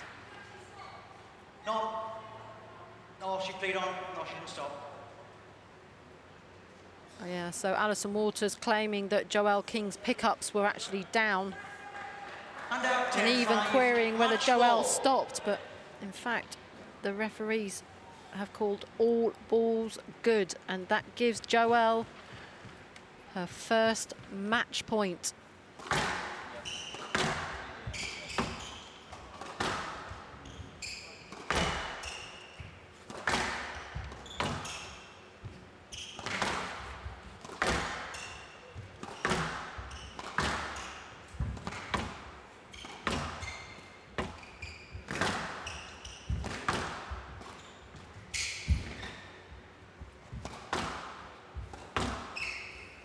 Yes, led. 10-5. Match ball.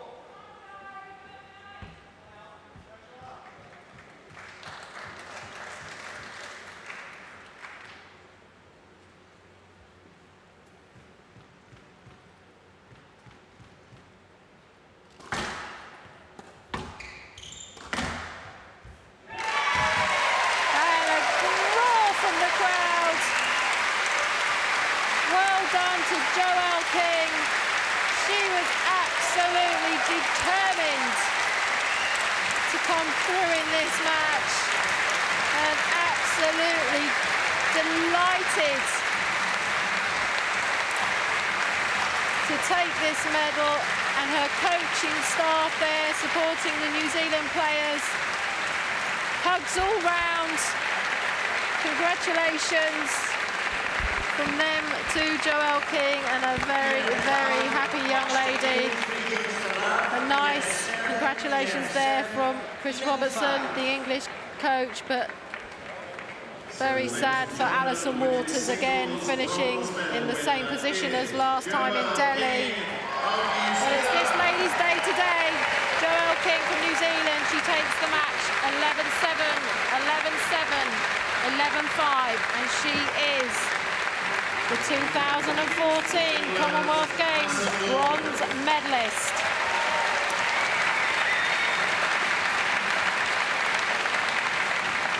Well, such a strong, solid performance from her today. I think she walked on court there, and there was no way she was coming off having lost that match. Yeah, she really struck the ball with authority today. Her movement so strong in all directions of the court, really didn't let Alison Waters into this game. Alison, as we know, is a very talented player when she gets a little bit of space and time. Very dangerous with the loose wrist that she possesses, but just too much pressure deep. And then using her position in the middle of the court to such great effect. And she adds a singles medal to her women's doubles medal and mixed medal that she picked up last time in Delhi. So just real Commonwealth Games success story, Joelle King. Well, the crowd here, the spectators and the viewers at home have really been witness to some great squash in the bronze medal matches. But for Joelle King, it's been a wonderful day. For Alison Waters, it wasn't meant to be. But this young lady, Joelle King, she really did want that bronze medal today.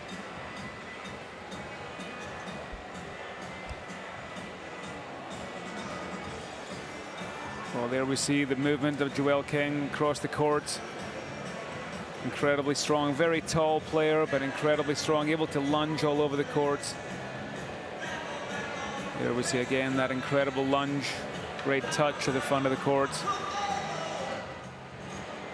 So that's an incredibly focused performance.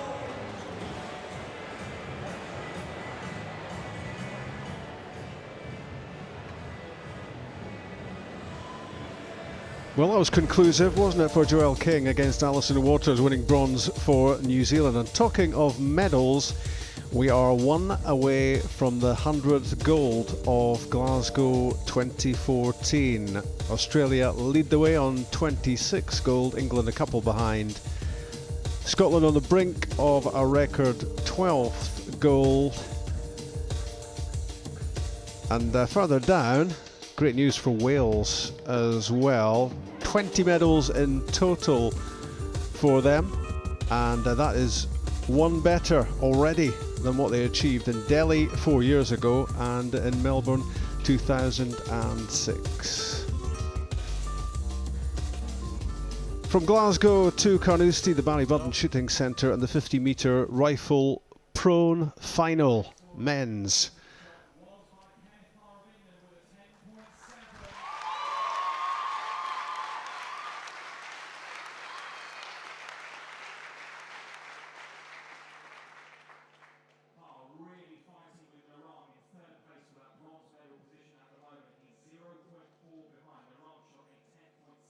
So he's definitely in contention. What an exciting format this is. They've changed it around and it works, doesn't it? It does, absolutely. Just the important thing is you really have to make sure those first shots downrange, you really nail those, otherwise you can get a quick elimination. You have no chance to come back. Start. That's the Malaysian. Deep breath from Mohamed Nazir Khan. Kenneth Parr will be hoping for a safe shot. 9.3. Well, that should be enough. It will be enough if my math's correct. Oh, a 10.4. That's a really good shot. It is not going to be enough, though. Yeah. Stop. Well, save him from the elimination, but it's going to take him. He's now a point away from that bronze medal position again. Competition for the men's 50-meter rifle prone. Congratulations to Malaysia's Mohamed Nasir Khan. So, it's a great story when you think that he almost quit 2 years ago. The Malaysian Navy, who are his bosses, said, no, don't do it, keep going. They even bought him a new rifle, and they will, I'm sure, along with the rest of us, be delighted at how well he's done here. Absolutely. In that particular shot, Nasir Khan ended with a very So, 10.4. then there were 4, and somebody is going to have that horrible 4th position, so close, and yet so far, and it's just 1 point between Kenneth Parr in 4th of England and Dane Sampson of Australia, who's just had a couple of wobbly shots, hasn't he? A 9.8, in fact, 2 9.8s in the last 2 shots. Load.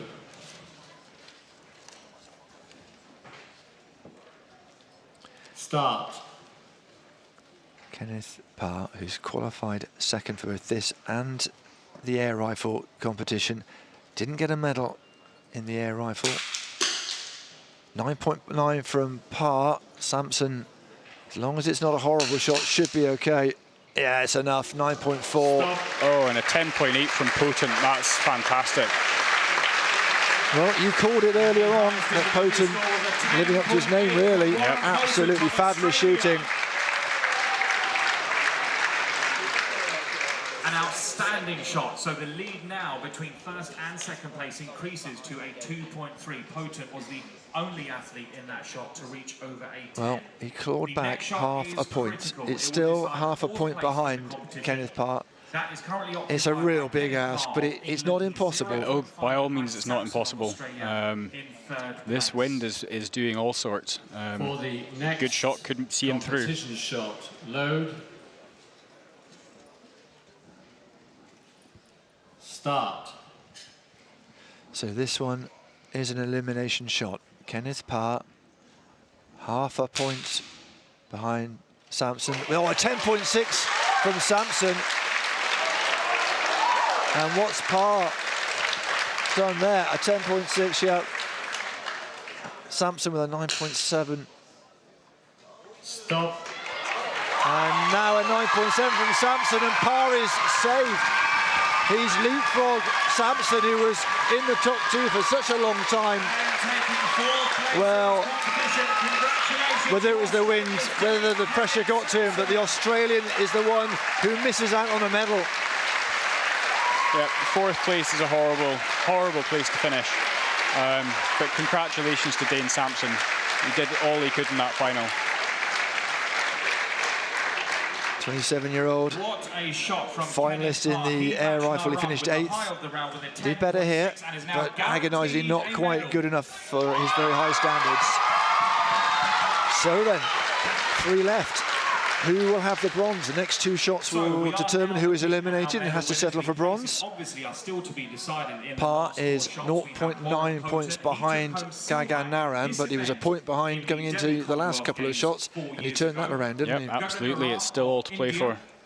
Has won a gold and silver. So, Potent is 1.7 ahead of Gagan Narang. It's his to lose more than anything. It is. He'll just be looking for consistency at this point. If he can keep the shot steady, keep them in the 10 or even the high 9s, he should be fairly safe. This prone event for the first time. And although they've got air defenders in and a lot of blinders too, as you can see, Narang just closing his eyes and concentrating. They will hear all this. They will hear the hubbub. Yeah, they'll be hearing it, but they'll just be trying to tone it out and think of their own technique. Start. 30 seconds on the clock. First of 2 series to determine the bronze medal place.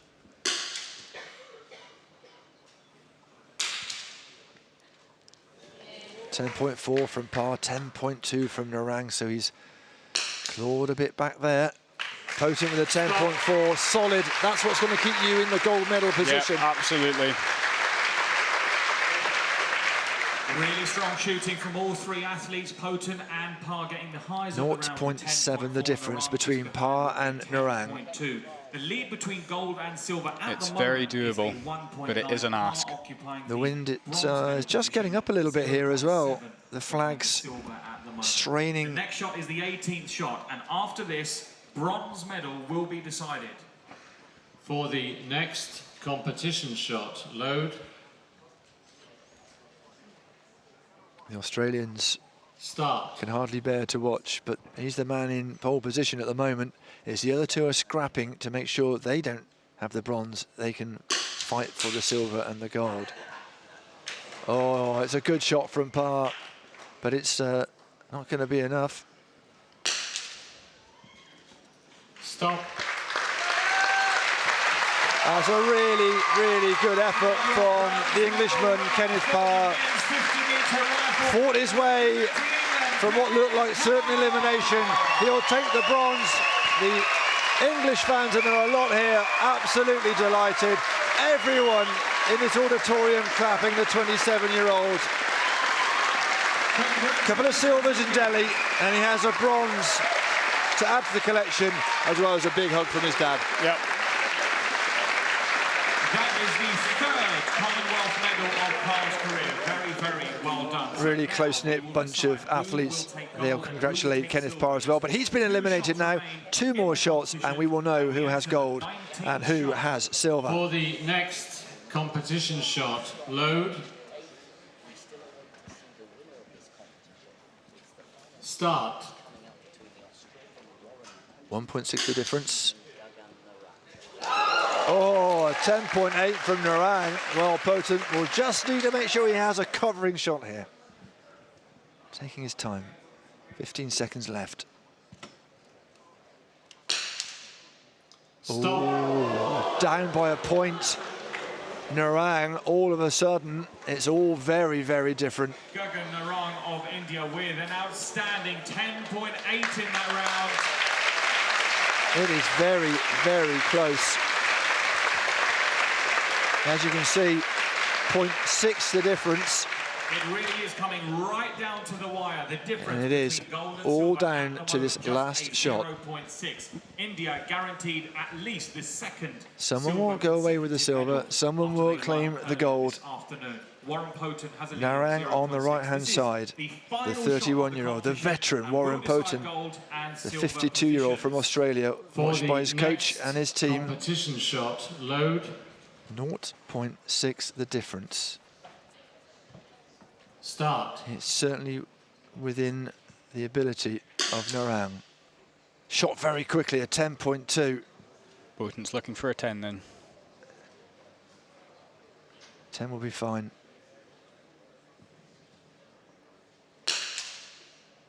That'll do it.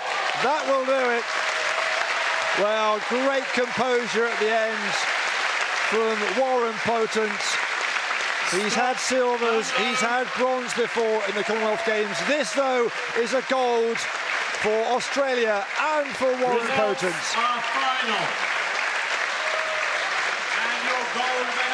Well, he has one of the biggest smiles in shooting, and why not display it now? The man from Sydney, the Australian triumphs, Gagan Narang, doesn't get his 9th Commonwealth gold. He'll have to settle for a silver. He has a few of those as well, but what a competition. Yep, absolutely. Really, really interesting final. Fantastic to see Warren on the top step of the podium. It's been a long time coming for him. Couldn't have happened to a nice competitor either. Well, Australia have been very strong here in the small ball events, and it's a moment to savour for the Australian. Got a bronze, of course, in the Olympic Games in Beijing, so he's not a stranger to the big stage. 3 times Australian Shooter of the Year, and who would better get against him being the Australian Shooter of the Year again this year. Just outside this venue in the shooting plaza. So please join in and congratulate your athletes The medal So ceremony will take place the man within who 10 is a minutes translator just outside by in the profession has shooting club. translated Thank you this very final much. into a gold medal for him. Warren Poten with a games record. Gagan Narang, well, it was a hard-fought silver, and Kenneth Parr saved himself so many times to haul himself into the bronze medal place. A potent performance. You might not know it now, we will shortly. It is the 100th gold medal of Glasgow 2014. And talking of milestones and record-breaking, Scotland on the brink of their 12th gold medal of these Commonwealth Games, and that will be their best ever. Alex Marshall and Paul Foster 19-2 ahead here after 13 ends of the men's pairs final.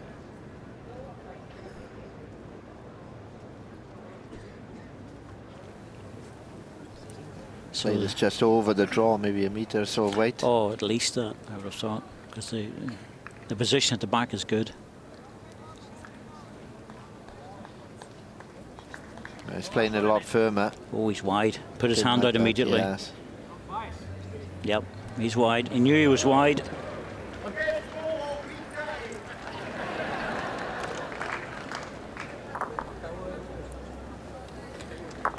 So Hisley lifts the mat, takes a single, 2 ends in a row.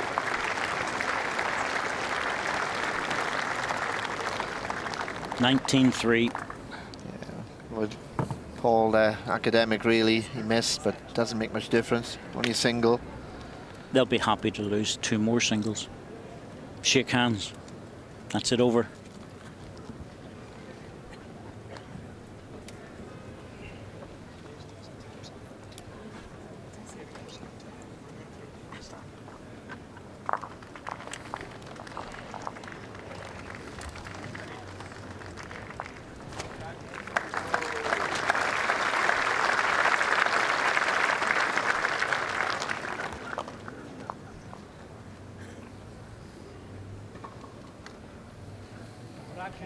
Yeah, Mr. Light.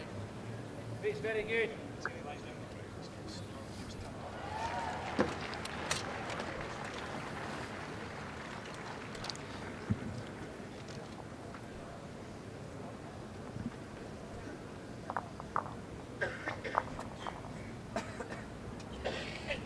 Touching grass, it's good.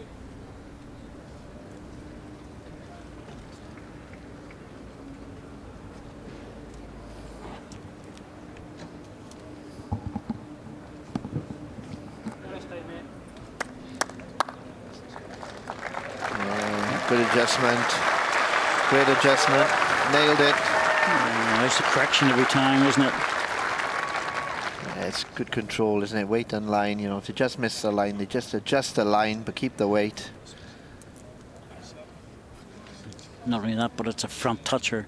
This ball has to be behind the jack. Oh dear. Well, the jack's not going to go forward, so I always say to people, you know, if there's a front toucher against you, make sure you're reaching. If you miss it, you're coming into receiving position. Doesn't really matter how far you're through, as you can see with Alex Marshall, indicating 3 yards behind. Anything deep is good. There it is. You get a clap for a position ball like that, mate. That's a lovely feeling, David. It's a great feeling. Yeah. It really is.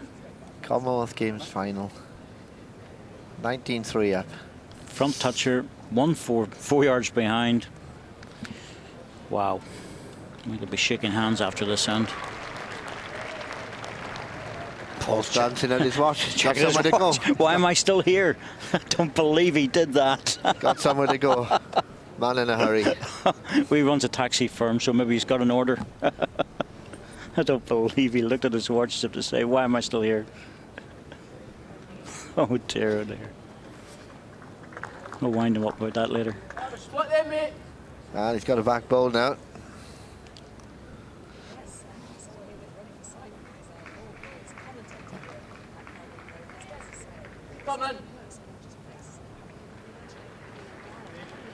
Another cover ball.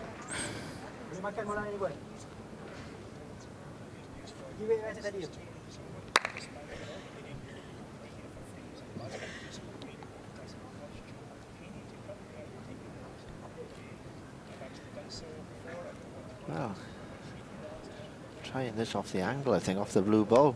Interesting shot.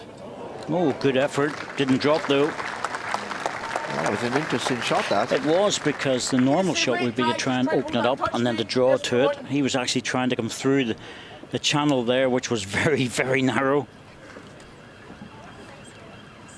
Alex is playing on that backhand, just looking to drop now. Drop to the yellow ball. Touch of weight. Oh, just settled for, putting there for single. I still think that ball needs to be tapped. It's got a good yellow ball waiting.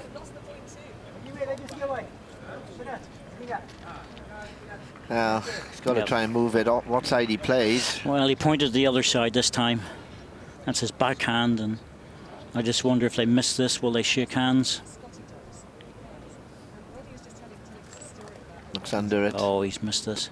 Well under this. Yeah.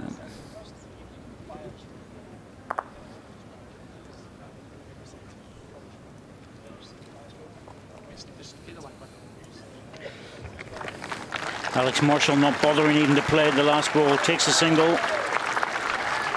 This match will be over pretty certain now. And it is.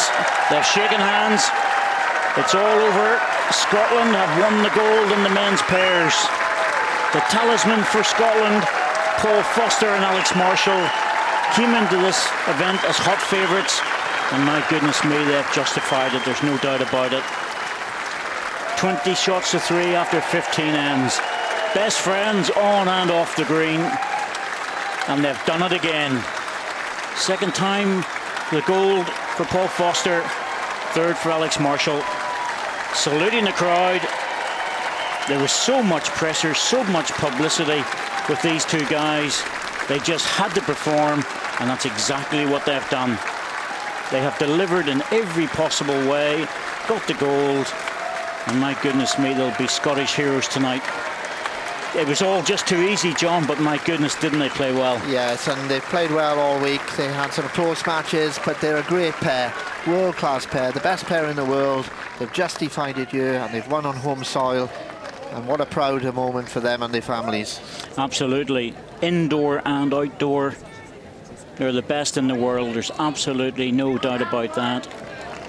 And when you've got the pressure that these two guys were under in the Scottish squad, everybody expected them to deliver. Everybody expected them to get the gold. And that's exactly what they've done. And they've done it in style, I have to say. A couple of hiccups along the way. Just managed to get over matches. But the final, there's Diane, Alex Marshall's wife, but the final 20 shots to 3, all the way up to 19-0. It was never going to change after that. They knew they had the gold medal, they just had to play it out. Fortunately, Malaysia scored 3 shots, which is wonderful. I think it would have been cruel on them to get to the final, John, without scoring. Yeah, definitely. And they didn't play that badly in the final, just overpowered by a magnificent performance by Foster and Marshall. And they're enjoying this moment, and so they can enjoy the evening as well. Oh, and so they should. Stadium absolutely crowded to stand with this. Two guys smiling. What a wonderful performance in the sunshine in Glasgow. It couldn't be any better than this.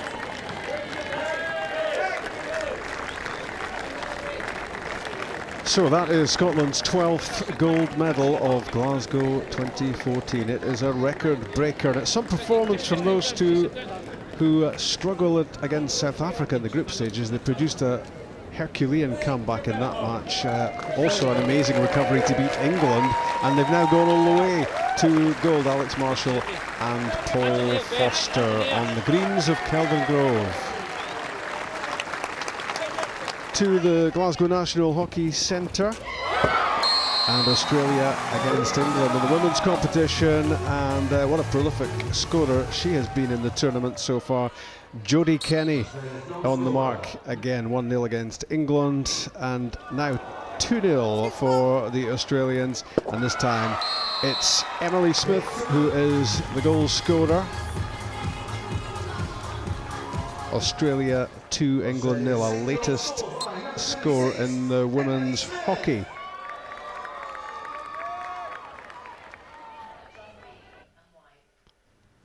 On to table tennis now. It's the men's gold medal match. In the first match, Xinjiang of Singapore beat Paul Drinkall of England 5-11, 11-5, 6-11, 11-7, 11-2. So Singapore a match ahead. This is match 2 between Ning Zhao of Singapore and Liam Pitchford of England. And that first game has just gone to Ning Zhao, 11-9 into game 2. Has Pitchford other ideas?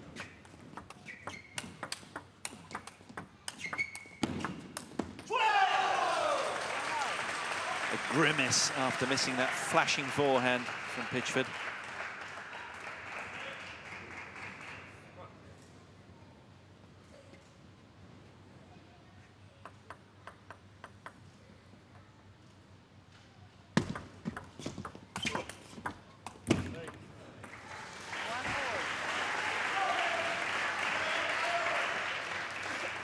To go to that shiny, happy place in his mind where he beat Gao Ning in their last head-to-head match.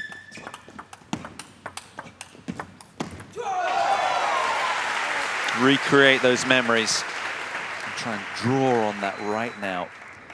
Buoyed on by his team support. Danny Reid and Sam Walker there.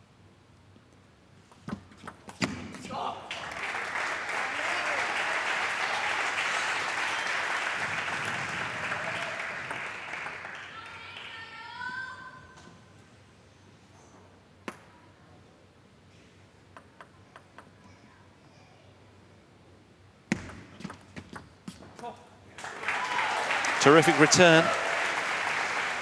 Almost causing Gao Ning to jam his racket against the end of table there. It was so perfectly weighted. Take a look at this.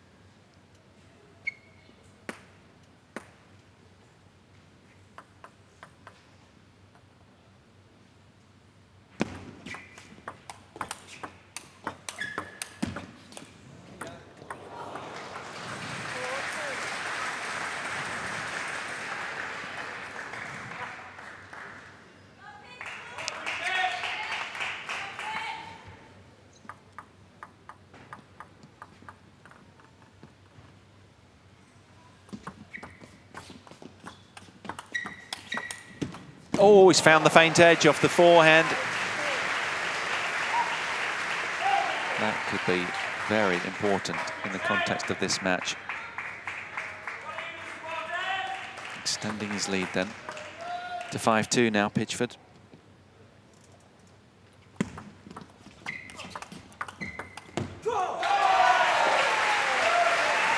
Again, Liam Pitchford very effective with the backhand topspin, both with the return of serve and with the first attack.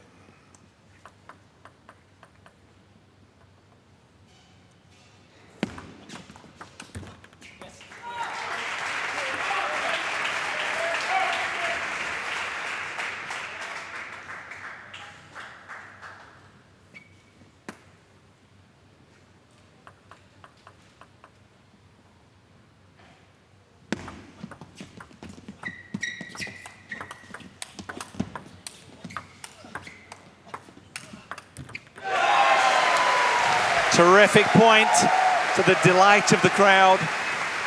As Liam Pitchford extends the lead even further now, 8-2, 3 points away from the game.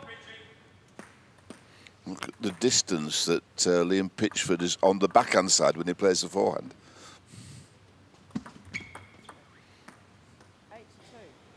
Let's serve. Gao Ning taking his time.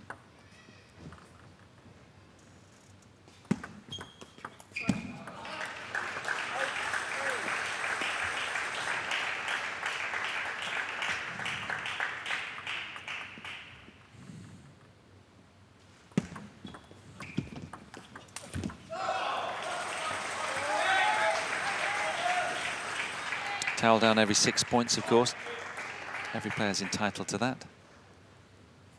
Proud daddy there, bouncing baby on his lap.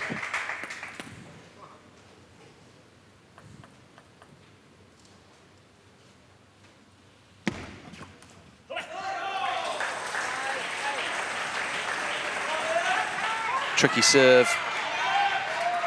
Loaded with spin. From 4-8 to 5-8 then. Gao Ning with another serve.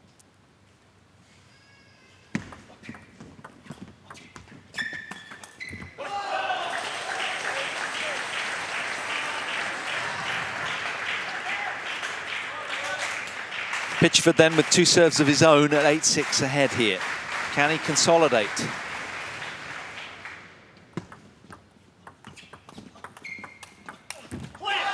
Now, if I was England coach, I'd be on my feet to call timeout.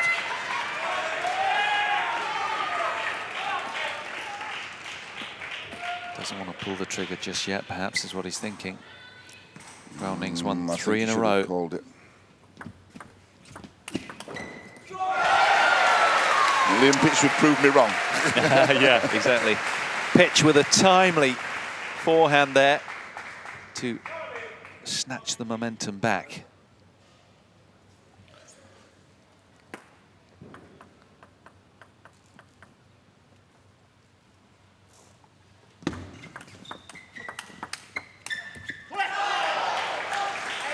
Yes, I think there maybe when Liam Pitchford plays from the backhand, he could stay with the backhand, not necessarily move round for the forehand. His backhand is strong, stay there.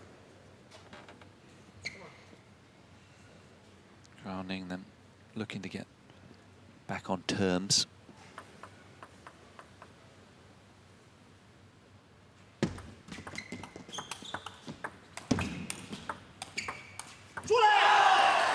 Which indeed he does in this game.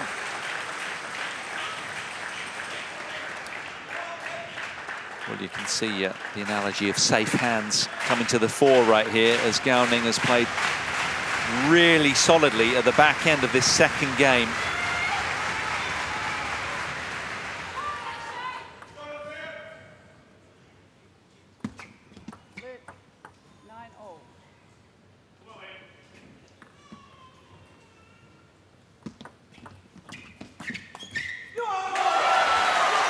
Well, as much as the presence of Gao Ning is menacing around the court, Pitchford now with game point. Just clipped the top of it, didn't it? Flew long.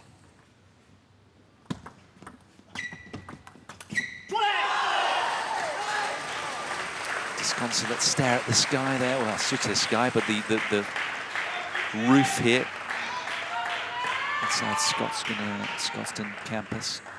10-all. Nothing between them in this game. 2 points clear, of course, from 10-all.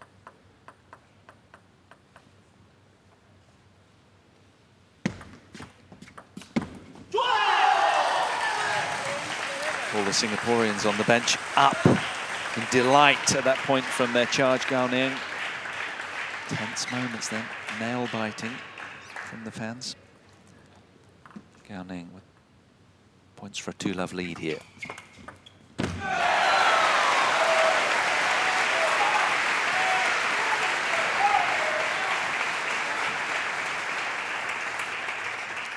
Took it so early off the backhand side, his favoured shot.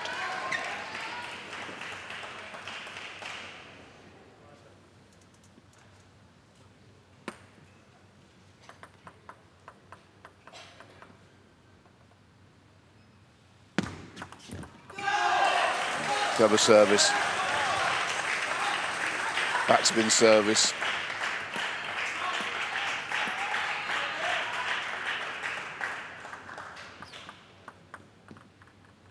Game point, Singapore.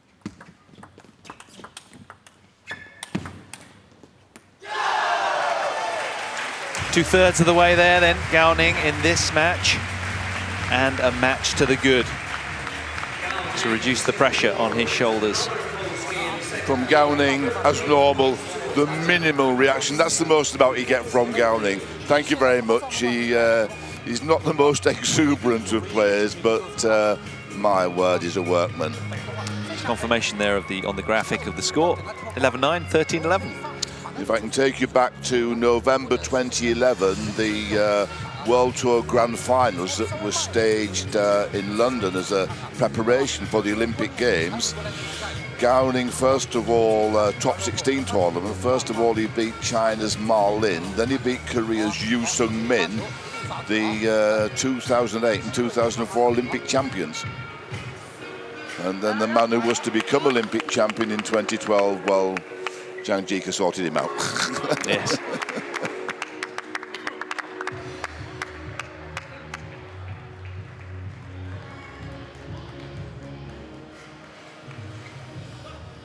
Commonwealth champion setting a new finals games record representing Australia, Warren Potent.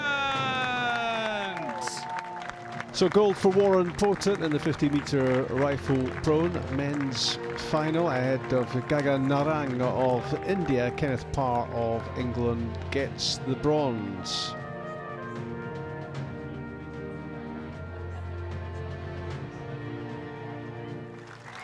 We've seen how the gold was won in the men's pairs. And that is the end of the bronze medal match between England and Namibia.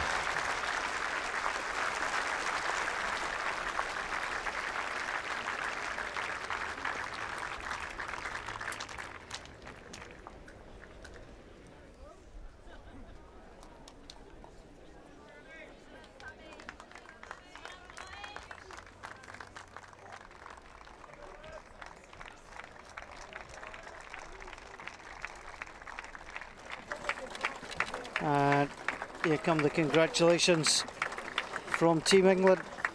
Boys coming up into the stands, seeing their teammates, congratulating them. It's worth a hug. I know it's all very English, but it's worth a hug. Natalie Melmore, single silver medalist, in and amongst there. So well played.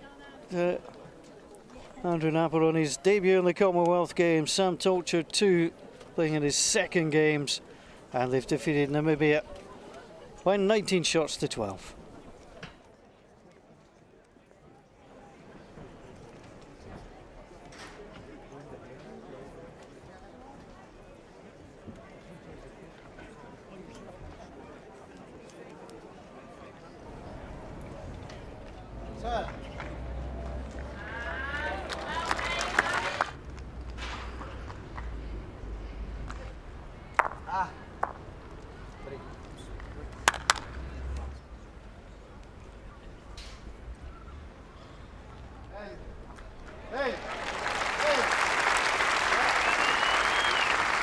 Leaving bowls for now and heading to the squash court, and it is the women's singles gold medal match between Nicole David of Malaysia and Laura Massaro of England. 1-1 in game one.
Oh, fabulous finish. Well, that's the length of rally you sometimes get in men's matches, but not in women's.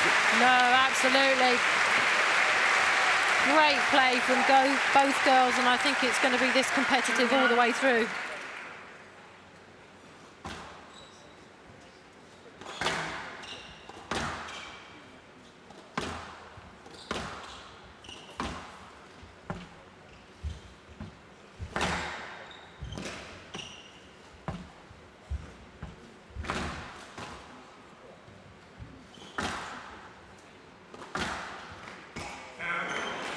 A rare miss. I'm wondering whether Mazzaro in these early stages is doing what you were asking her to do. Get Well, I David think wide. Yeah, absolutely. She's got to keep Nicole away from that centre spot. The only way to do that is either to keep it very tight to the sidewall on the drive, or to hit that ultimate width and, you know, really keep it away from her reach.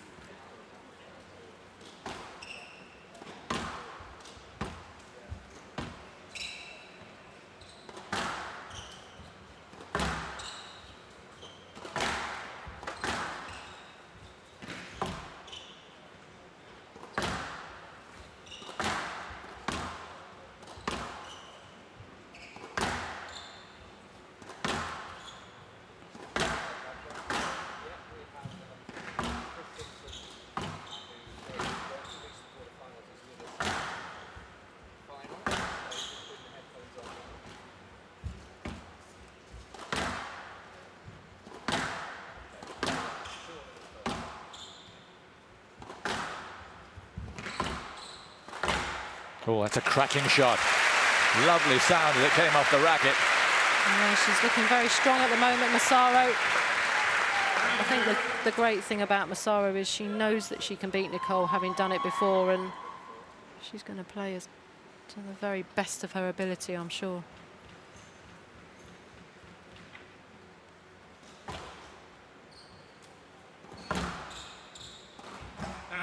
Interesting thing there, Nicole David held Mazzaro up because she could see people moving in the audience. I wouldn't have thought you'd been aware of that. Occasionally, I think, particularly when you're serving or returning and you're stood still, you can kind of see a bit more of what's going on. But when you're in the middle of the rally, then you're so focused on the ball that you can't really see anything. Another rifle shot from Mazzaro, and she's in front again.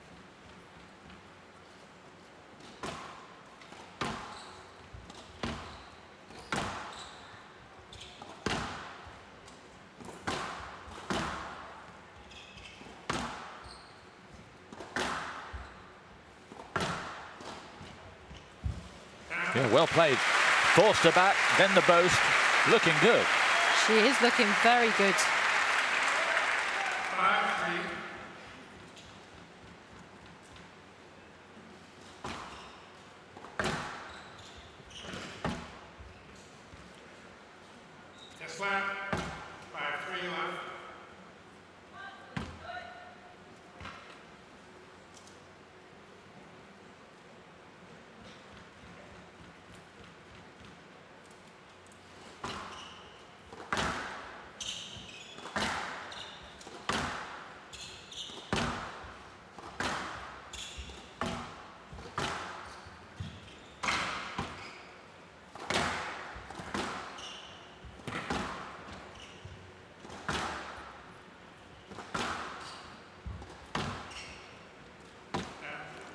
Well, that's a strange miss from David. Very uncharacteristically unusual for Nicole David.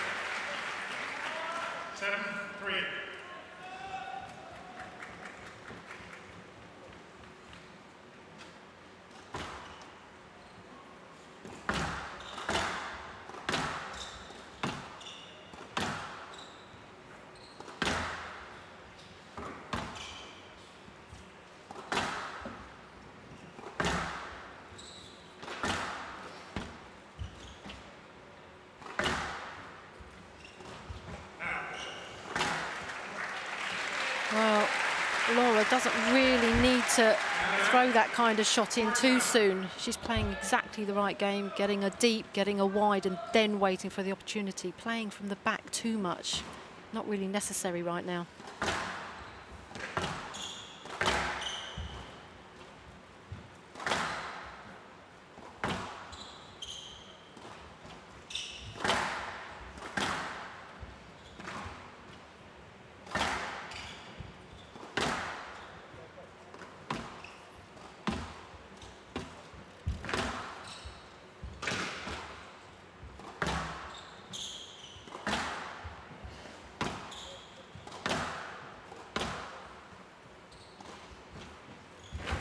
Oh, yes, again, the bow's too good. This is a brilliant start for the Englishwoman. Well, she's looking very, very positive about things. Just so confident. It's just the start she needs.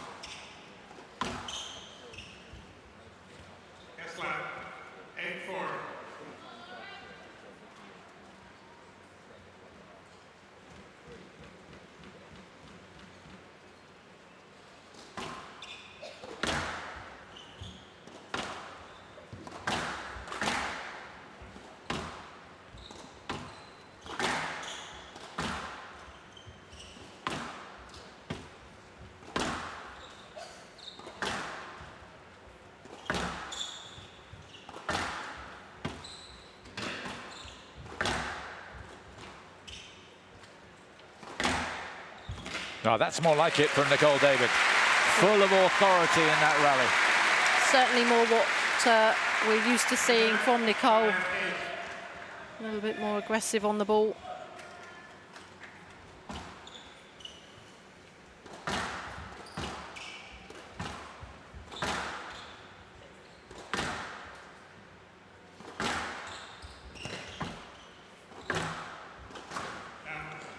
This is when Mazzara's really got a deep. Nicole David recognising the threat here and responding.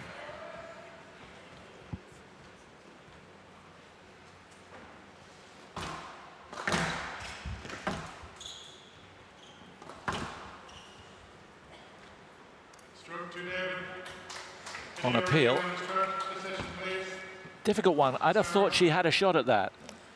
It's very, very difficult to judge. I think when they're moving so fast and the ball's moving so fast, you never quite grasp just how close they are together, just how far the ball is away. But to be honest, looking at that, it looks like Laura Massaro is in Nicole's swing as she's about to play that ball, I think. Certainly she thought she was. Whether she was or not, well, we'll find out. We'll find out. Remember, the initial decision was stroke to Nicole David. Is that going to be upheld here? Yes, it is.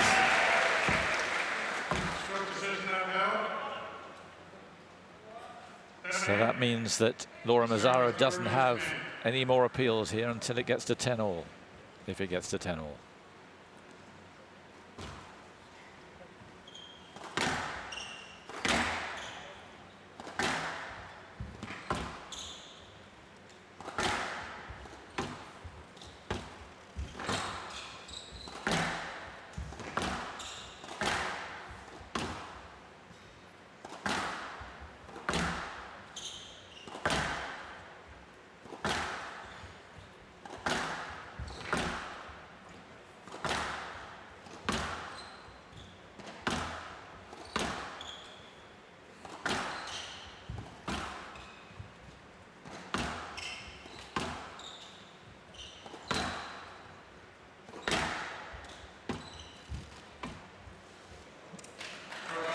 Yep, came out awkwardly.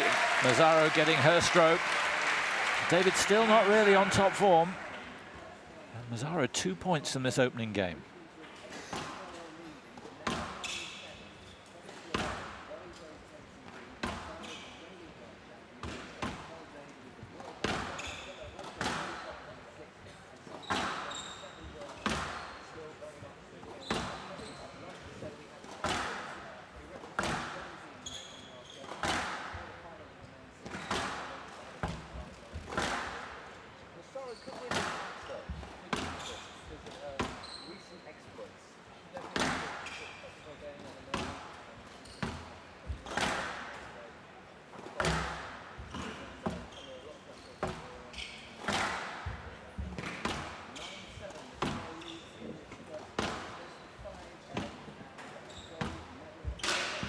Oh yeah, really hugging the wall on that final shot from David. Yeah, it's interesting though. I just feel like Nicole's being a little bit tentative. She's not being quite as aggressive on the ball. She's not attacking quite as much as she would do normally. I think maybe just the nerves playing a little part here at the moment.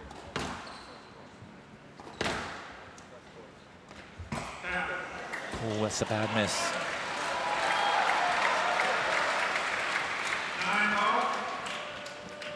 She knows it. Could have been game ball.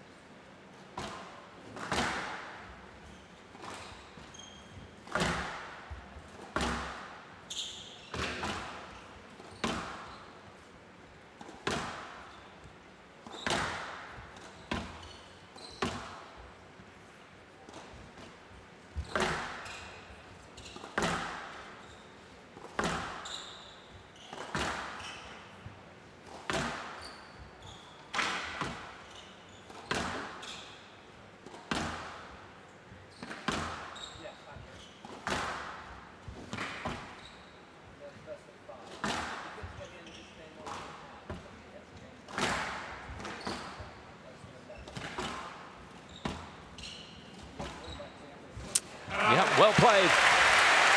The initiative coming once more from Mazzaro.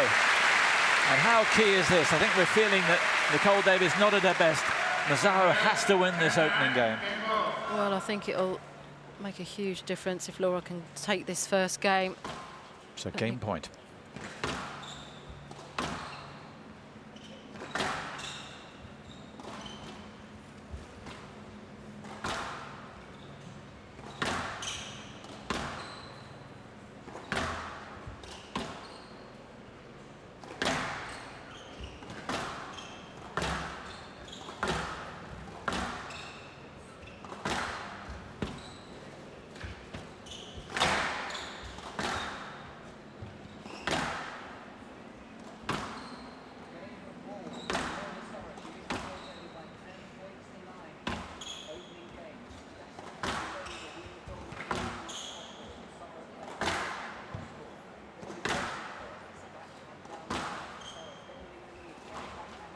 Oh, yes. Just about her first significant boast from the back. Well, very brave indeed. And that was just above the tin. But that's what world champions are made of, for sure. So first to 2 points ahead.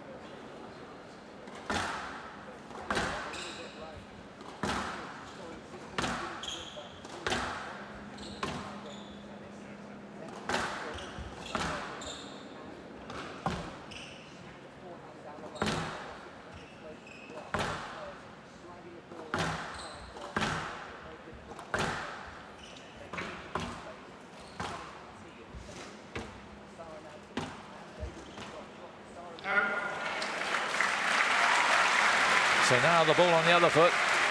It's game point for David.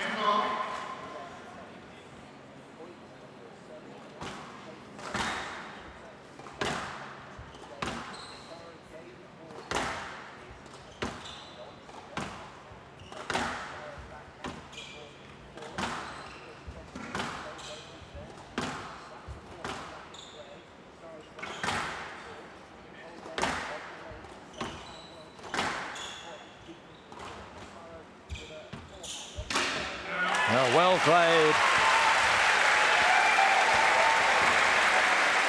Well, I guess that's one of the reasons why she's the world #1, because for most of that game, she was being outplayed, but she's found a way to win it. Well, as you say, that's what champions like Nicole are made of. She was struggling a little bit all the way through that first game, but when it really, really counts, she digs in so deep and she's able to pull out some great shots under pressure, and that's just the difference between someone that sits at the top and someone who sits just below.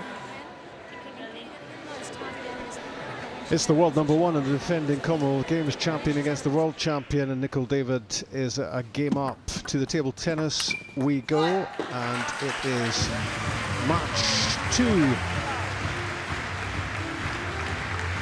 in the men's team gold medal match, and Ning Zhao against Liam Pitchford. 11-9, 13-11, and in the third and deciding game, your best of 5.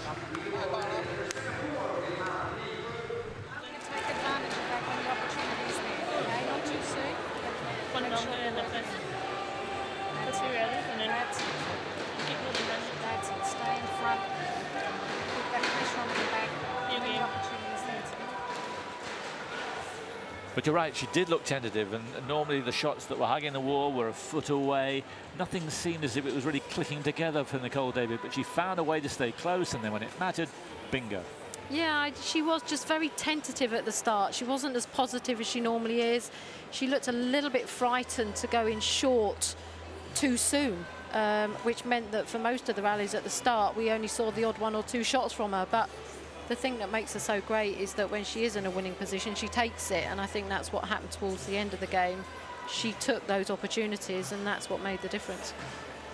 Must be tough for Laura Mazzaro, having been ahead for most of the game, dominated at game point, and now she's a game down. Tactically, she hasn't got to change anything, really. Well, to be fair, she hasn't done anything wrong, I don't think. I think Nicole just was able to step up a little bit at the end of the game, just, you know, with the experience she has. But I don't think Laura's playing badly at all. In fact, she's playing very well, and the tactics, you know, are spot on. She's just got to keep digging in. And hope that Nicole David doesn't find the hot streak that she can do invariably in most of her key matches. We saw it yesterday against Joelle King, where she was threatened a little in the second game, found a way to win it, and then she was superb at the end. It says her ambition is to win Olympic gold in 2020. The problem is, at the moment, squash isn't an Olympic sport, but they're hoping that's going to be changed in the next few years. Certainly the feeling around the Scotstoun Navy complex here is that it's an ideal fit for the Olympics. Here we go then. The world number 1, a game ahead. Game number 2.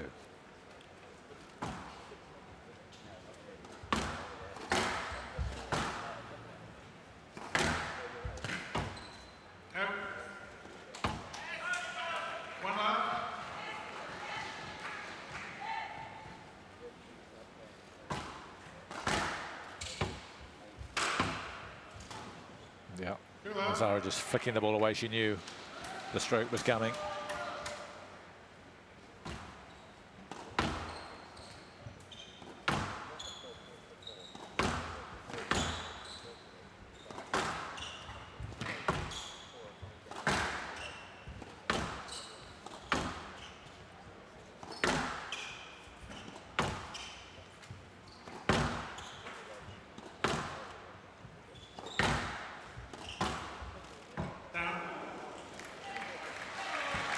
A welcome mistake as far as Mazzaro is concerned. She can't rely on too many more of them.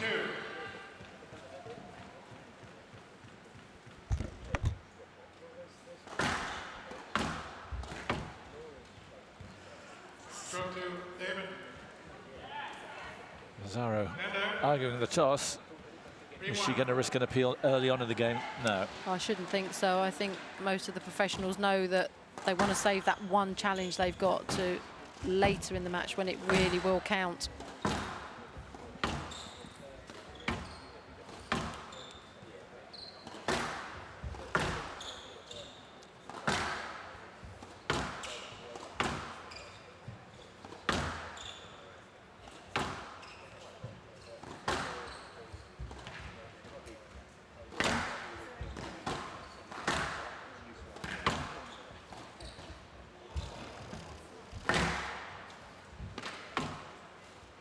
Oh, wow. Breathtaking shot. Set it up beautifully, drove her back. And then well, it looked the easiest of putaways, but it surely wasn't.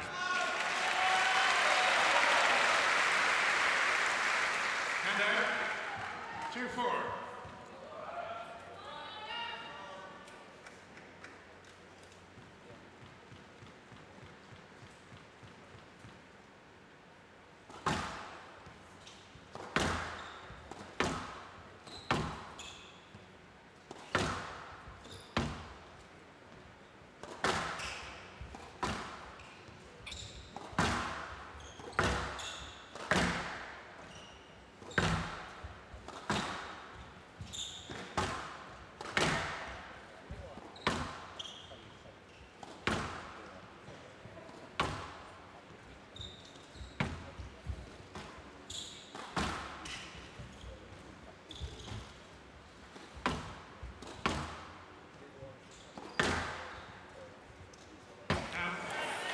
Everything beginning to click together now for Nicol David, like it wasn't happening in the opening game. Well, I think she started this game as she finished the first game, and I think, you know, Laura's almost becoming a little bit desperate now to try and get control, and she's not going to do that from the back of the court. She's got to get Nicol behind her first, then she's got to look for the opportunity.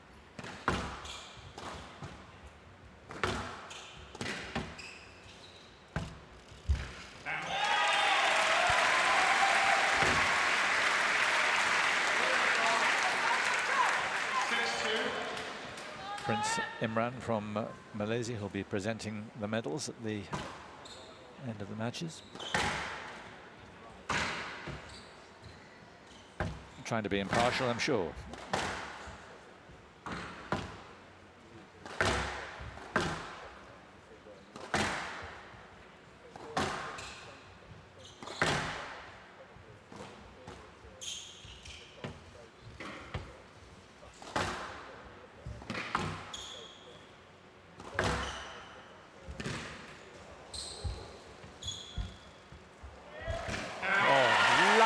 Quick, Nicol David, because she looked out of the rally.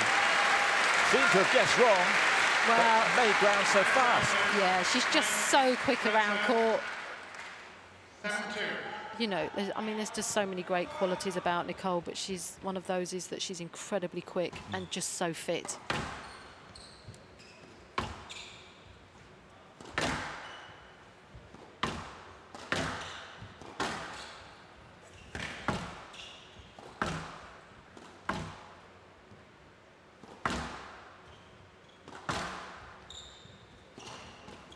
Oh, the full gamut of brilliance coming out now.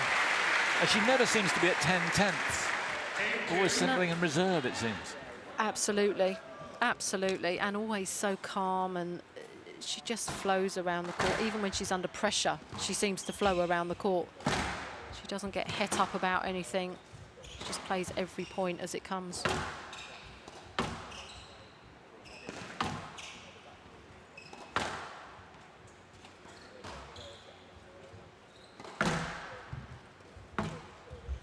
Oh, it's exquisite. At the moment, she's giving the world's #2 player a lesson. Oh, she is right now. And there we are. There's that attacking game that I was saying that was missing in the first game. And now every opportunity she's getting, she's going for a winning shot.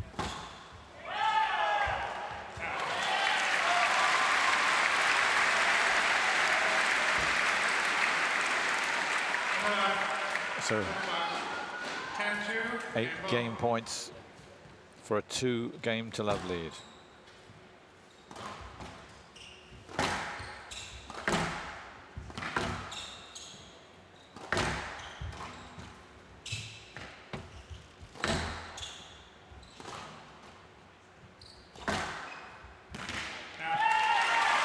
A crushing game.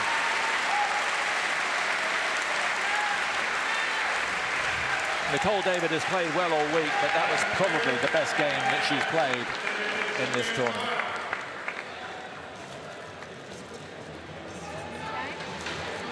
So we can pick up a little what Deserving is saying here.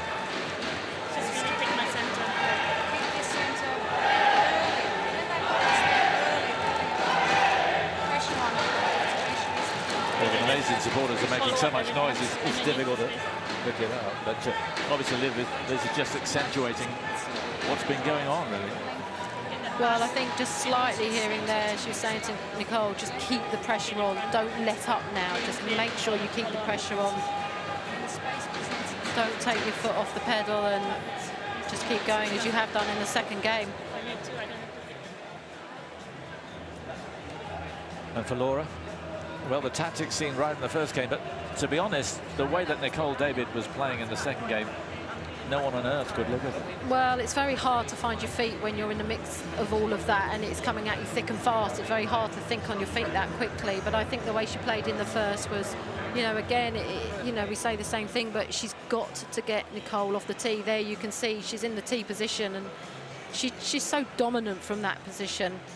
You know, you put her at the front of the court when it isn't the right time and you're going to get punished.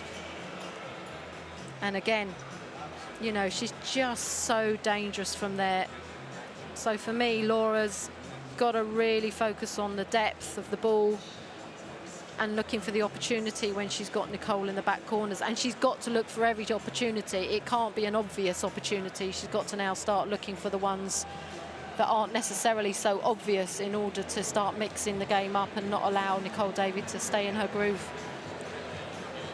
In all of women's sport, no one has been as dominant as Nicole David.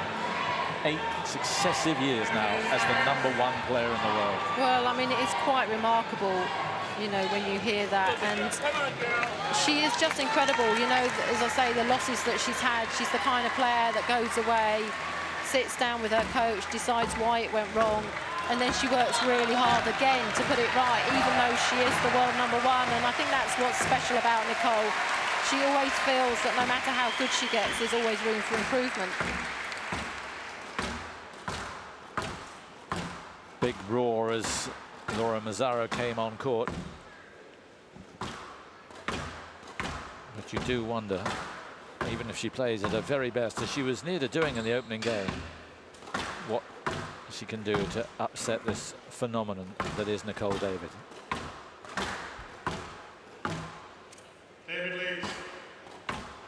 It is a privilege to be here and watch her play. It certainly is.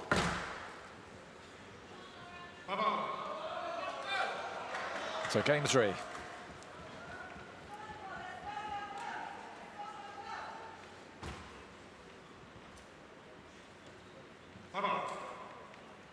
Crowd just making a little late noise, so off again.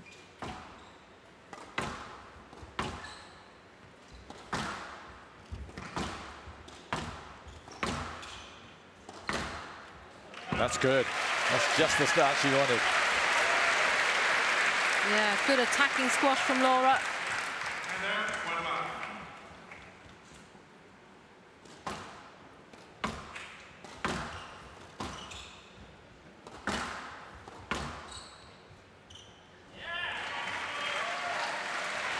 Perfect length. Wow, and that's really what Laura needs to be doing.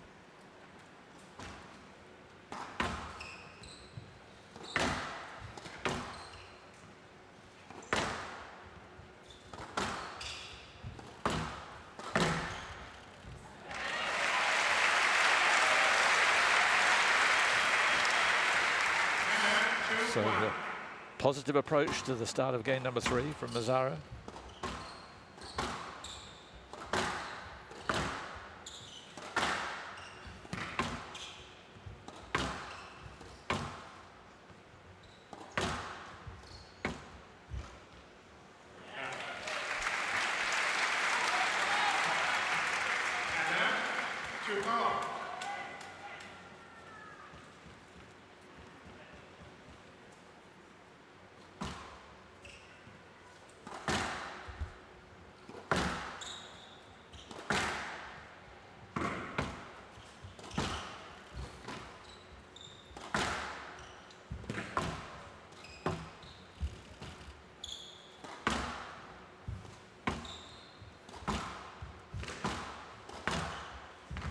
Oh.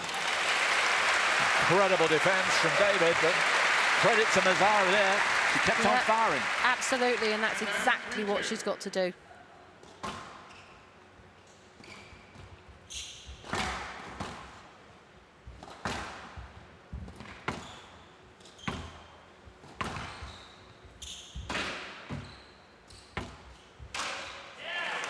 The other thing about David is, I think she's only 5'6". She's a couple of inches shorter than Mazzaro, but her final stretch is a huge stride, so she covers the court. She's a great athlete, really great athlete.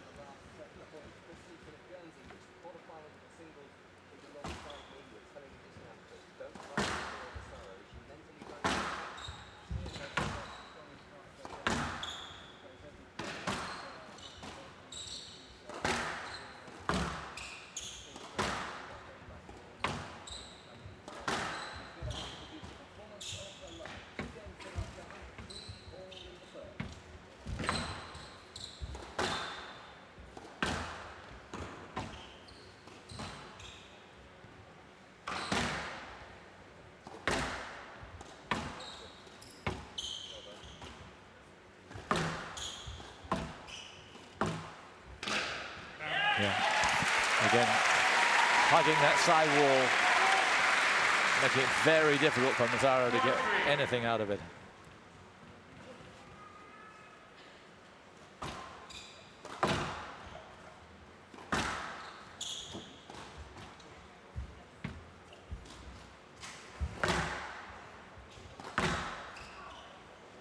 Stroke to David. Stroke to David, and just a little contact there on the face of Laura Mazzaro. You cut? Is Mazzaro, you cut? Just if she's okay. Involuntary contact. It was just in the backswing, so I don't think it was too hard. But definite contact there. David getting the stroke meanwhile. Yeah, it's always harsh getting a stroke, but when you get caught at the same time, it's not very nice.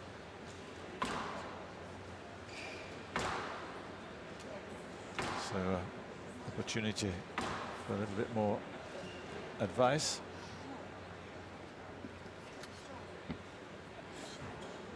I want to review that decision. I'm good, but I want to review the decision.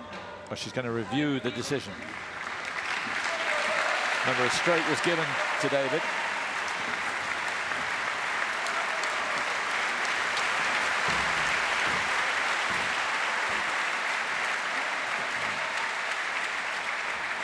Obviously, that's some advice that she got from the coach.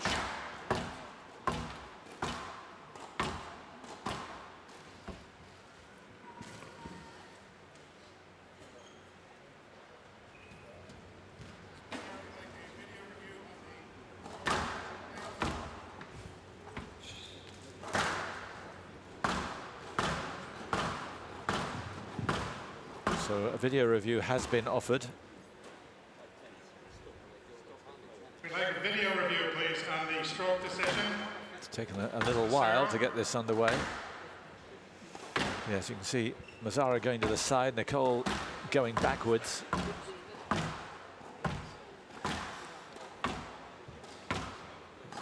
Did look like interference. Yeah. I'm not quite sure how it can be anything but a stroke, but that's for the fourth referee to decide.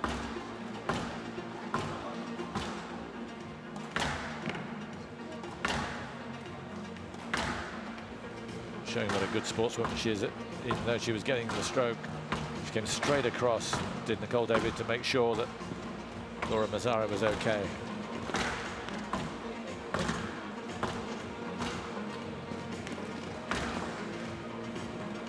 And here it comes. Don't see any way this is going to be changed.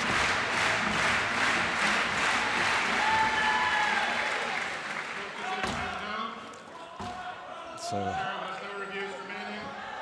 no more reviews in this game for Laura Mazzaro, and the lead stretches to 2 for Nicole David.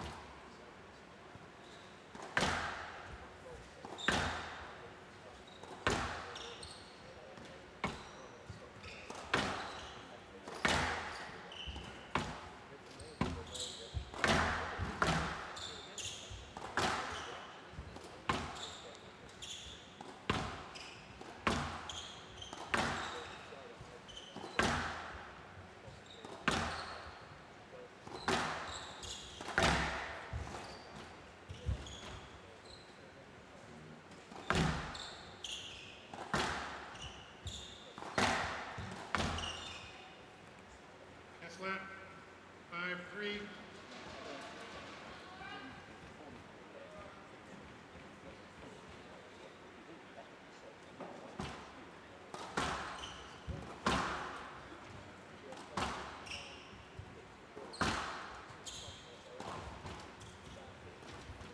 Oh yes. Yeah, great shot.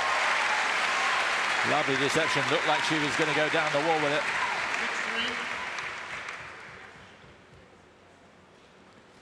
Mazzaro totally wrong-footed, and the lead stretching to 3.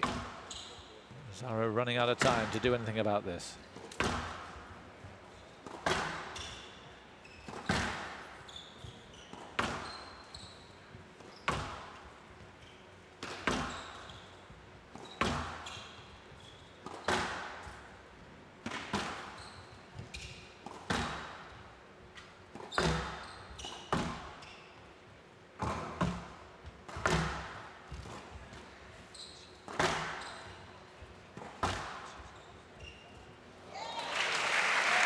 Again, immaculate length from Nicole David.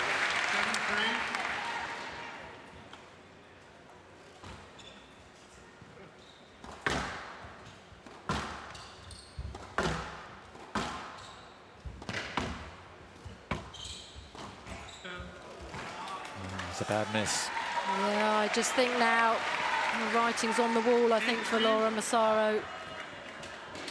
Really not able to get herself into this match at all now, and the mistakes are creeping in, and Nicole's just looking stronger and stronger. Ah, it's a good shot. Listen to the roar from Laura Massaro. Her best shot of this particular game. That's what she needs to do. That's the shot she needs to look for. Great length. And again, you can probably hear her letting Nicole David know that she's very much in this match.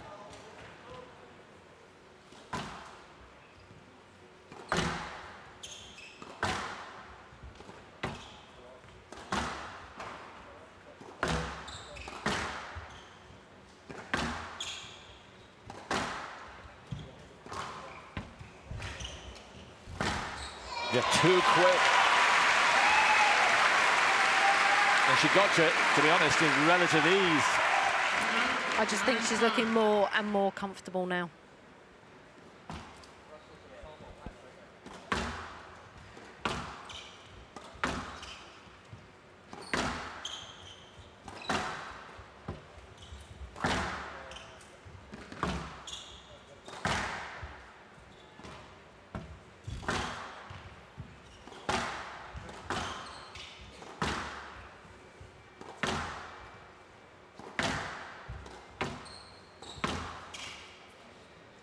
That's left. 9-5.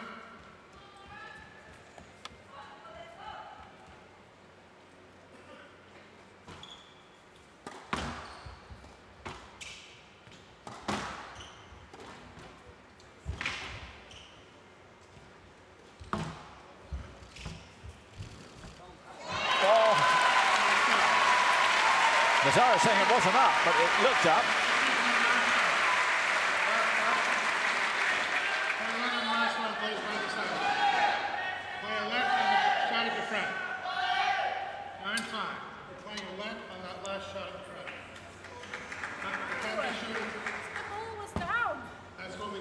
She's saying the ball was down. You don't want to let. Oh, she's saying the ball was down, but Nicole's adamant that it was up. So.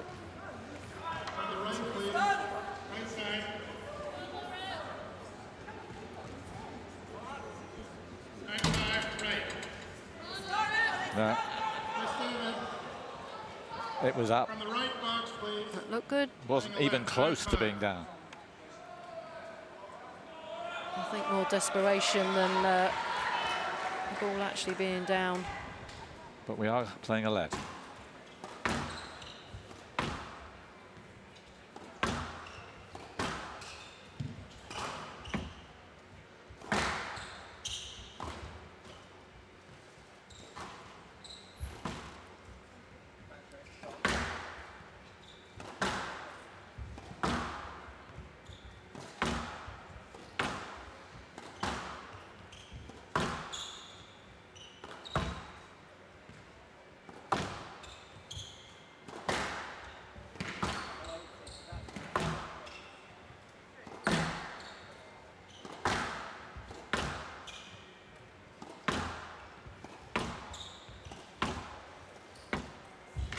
Oh. Her squash play is a thing of absolute beauty. Wow, just incredible play by Nicole, and that really is what she's all about. Just great squash.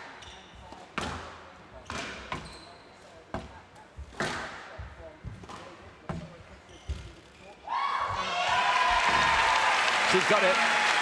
She's the champion again. And right now, she is the champion of champions. Her illustrious career just got that little bit better.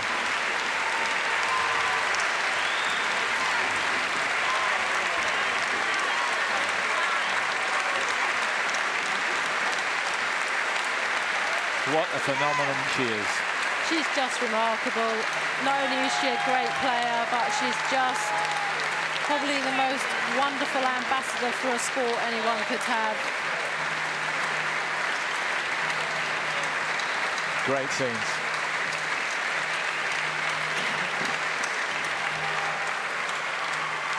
And you can't imagine how big she is back home in Malaysia. I guess in the UK you think David Beckham, and then you might be getting close to how big she is in her own country, and yet how humble she is. Oh, she's just so lovely. You know, when you talk to her and meet her, if you didn't know she was as good at what she does as she is, you know, she's just lovely. She's just so lovely to speak to and talk to and be around. And she is, you're absolutely right, in Malaysia, she's like a rock star. I mean, she is, you know, incredibly famous. And after all that she's achieved, her 7 World Open titles, 5 British Opens, she's over the moon. Defended her title. And Malaysian royalty beaming.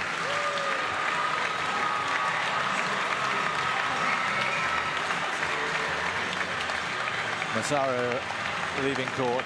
She'll obviously feel disconsolate. She hasn't got too much to feel sorry for herself about, because it was the wrong opponent on the wrong day. She did nothing much wrong. Well, I think in the first game particularly she played exactly the right way. I think the difference is that Nicole started to shut her down from the second game, and when this lady gets in control, you know, it's just so hard to come back from. I mean, Laura will be very disappointed, I'm sure, but you know, it's another great performance from Nicole, and I really don't think Laura could have done much more.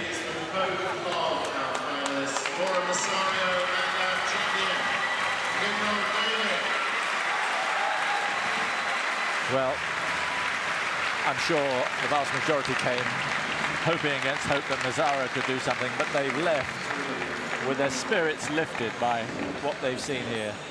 This incredible woman.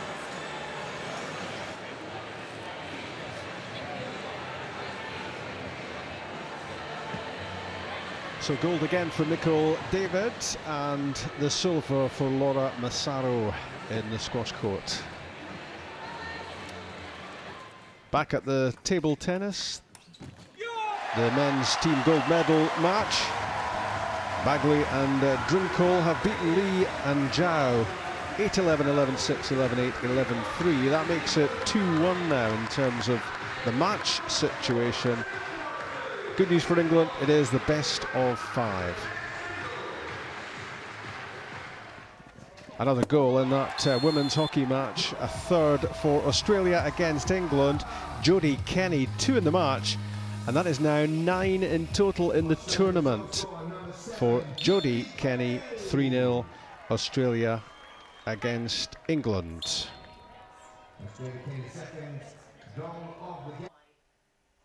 We saw a short time ago Alex Marshall and Paul Foster winning gold for Scotland on the bowling green, the men's pairs final. Malaysia well beaten in that final, and what a success story for Alex Marshall and Paul Foster. It is Scotland's, don't know if I mentioned this earlier, record-breaking 12th gold medal in these Commonwealth Games.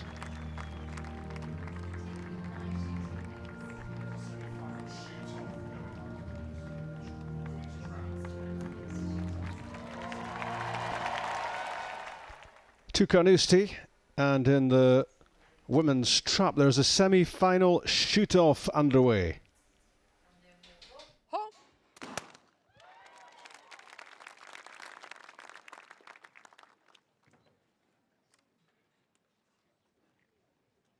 Now a miss here, and Barr will be eliminated.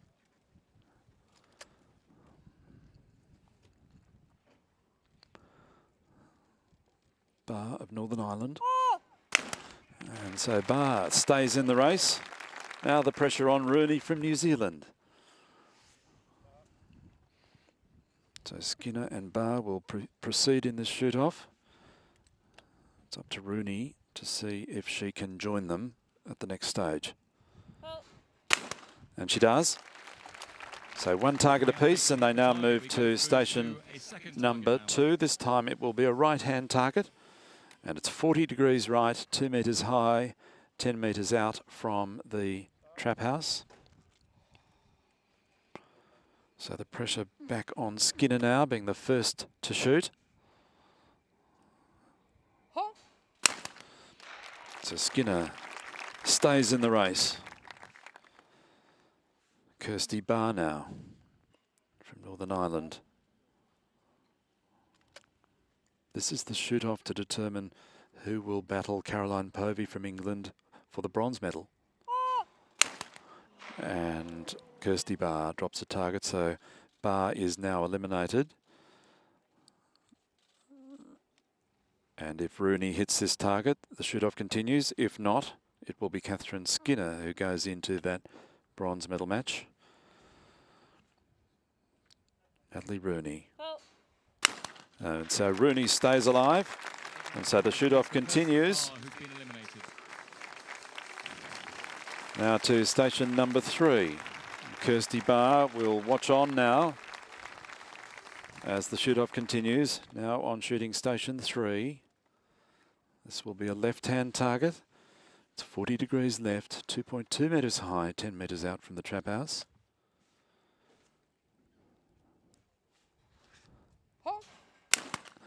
And Skinner now has to wait to see if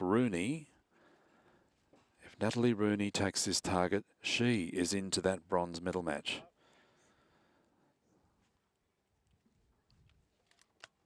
What would be going through Rooney's mind now about this target, about what she has to do? And she does it. So Natalie Rooney from New Zealand into the bronze medal match. Caroline Povey and Natalie Rooney to do battle for the bronze medal. Catherine Skinner eliminated. Kirsty Barr of Northern Ireland eliminated. And so now that bronze medal match to get underway very quickly. 15 targets each. Winner after those 15 targets will take the Commonwealth So those shoot-offs normally resolve things quickly. In fact, it was unusual to go as many as 3 stations, often resolved just on the first station. So there we have it, the official placings for those medal matches. Letitia Scanlon and Georgia Constantinido will do battle for gold and silver, but that follows the bronze medal match between Caroline Povey of England and Natalie Rooney of New Zealand. Very, very impressive shooting. Not quite enough for her in the end, but certainly. So standing by now for this bronze medal match. The rules change slightly. There are the guns of the game, purpose-built competition guns. First of all, the bronze medal at stake. Average price around about the £6,000 mark. That's for the top-level competition gun. And the medal match now about to get underway. There is a change this time in that just the 3 stations are used. It's still 15 targets, but over just 3 stations, stations 2, 3 and 4. The stations 1 and 5 not used. The crowd now hushing to watch this battle for the bronze medal. It's England v New Zealand for the bronze in the women's trap. Caroline Povey and misses her first target out. So 15 targets ahead of them. The pressure now intense. This for a medal. So Rooney, having had the advantage in a way of that shoot-off, to build some confidence. Caroline Povey. And Povey takes her second target after missing the first.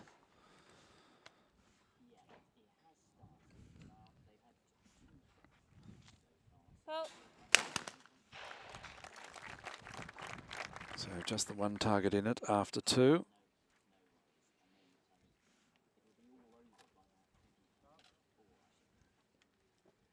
In many ways, there's more pressure in the bronze medal match as the loser comes away with nothing. In the gold and silver medal match, they know, each of them, that they'll have a medal, just not what the colour is.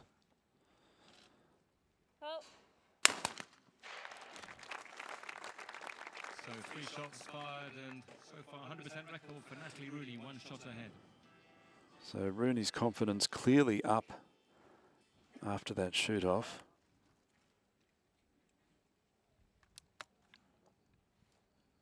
Caroline Povey of England, 34 years of age. So looking good now after faltering at the first shot.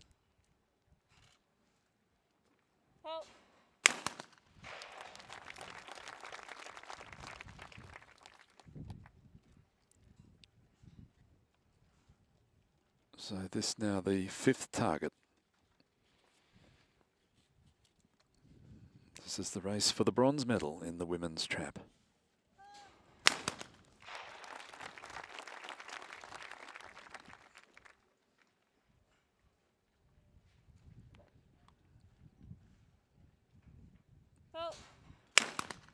And Rooney just taking the back end off that target, but still a good hit. Wide variation in angles here. Anything out to 45 degrees left, right round to 45 degrees right.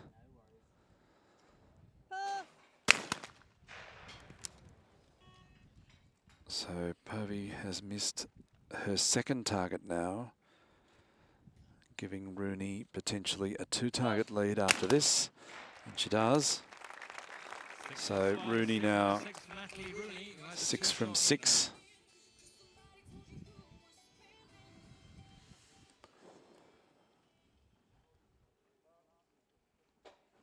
So as they're using just the 3 stations for this medal match, there are actually 9 different targets, with stations 1 and 2 not being used. So 9 different targets, different angles and elevations. At the end of it, they will have faced exactly the same targets, just in a different order, to eliminate any prospect of chance determining the medals.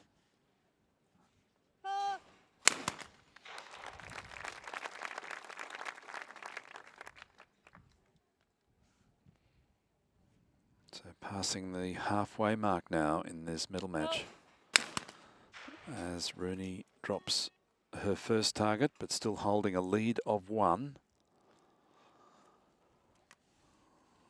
So this is getting to the pressure stage now, as if there wasn't enough to now, but this run down to the end of the medal match raises the notch 1 more level.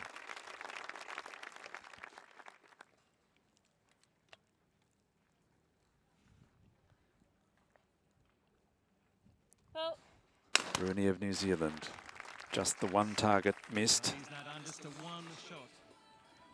So just the 6 to go. 1 target the difference. So England and New Zealand battling for the bronze medal in the women's trap.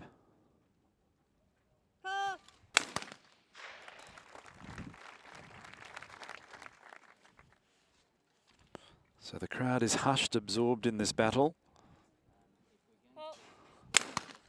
Extraordinary level of interest being shown in the shooting events here at the Glasgow 2014 Commonwealth Games.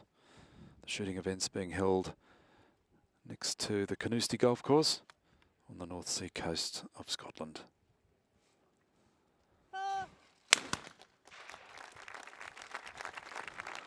So Rooney hanging on to this 1 target lead, but that could change at any moment.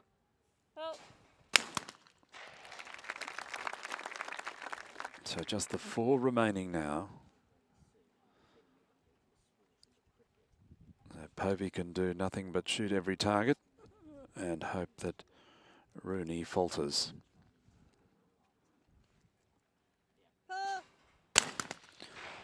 As Povey makes her job even more difficult now. Now 2 targets behind.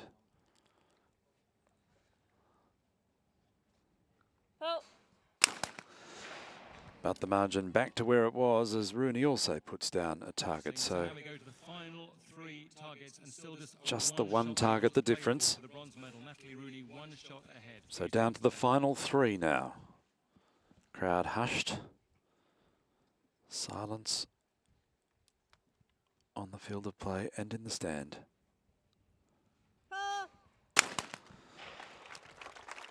Povey now still in with a chance, as if Rooney misses a target, it's back to even. 2 targets to go. 1 target the difference.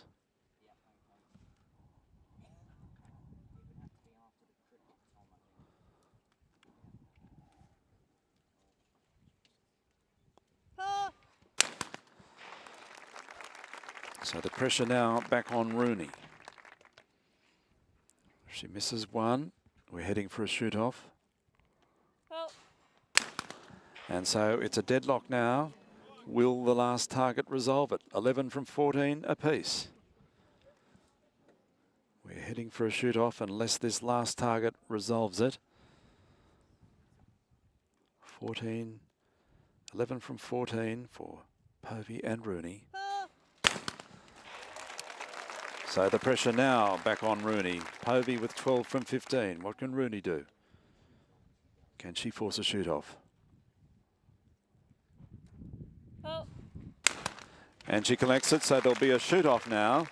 A shoot-off to resolve the bronze medal. So this will be a miss and out shoot-off, just using the 3 stations that they used for that medal match. And that shoot-off to get underway as soon as possible. So signing the scores, but the officials will be moving to commence this shoot-off just as quickly as they can. So we'll have just a very short pause now, no more than 30 seconds or so, and then we're back in action. So the officials signing off on the scores. So Povey and Rooney set to continue their battle, this time in a sudden death miss and out shoot-off. So it will be Povey shooting first, Rooney second. So the order will be the same as we've just had before. So Caroline Povey will go first in the shoot-off. Natalie Rooney will follow her. Good luck to both the athletes. Ladies and gentlemen, give them a big cheer. Show them your support. So now the shoot-off to get underway. So as if there hasn't been enough tension in this medal match, it continues now with a miss and out shoot-off. No observing the target this time, it's straight into it. This will be a left-hand target. And Povey collects that, so now the pressure on Rooney. If she misses this, Povey has the bronze medal. If Rooney hits it, the shoot-off continues on station 3.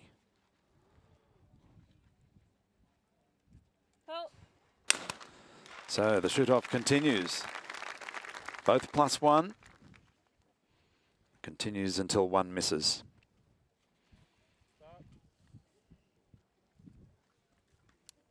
So Caroline Povey of England takes the right-hand target. It's a 40-degree right-hand target. Quite high, 3 metres out. 3 metres high at the 10-metre mark from the trap house. Rooney. And Rooney misses. So it's Caroline Povey from England takes the bronze medal in an incredibly tense battle.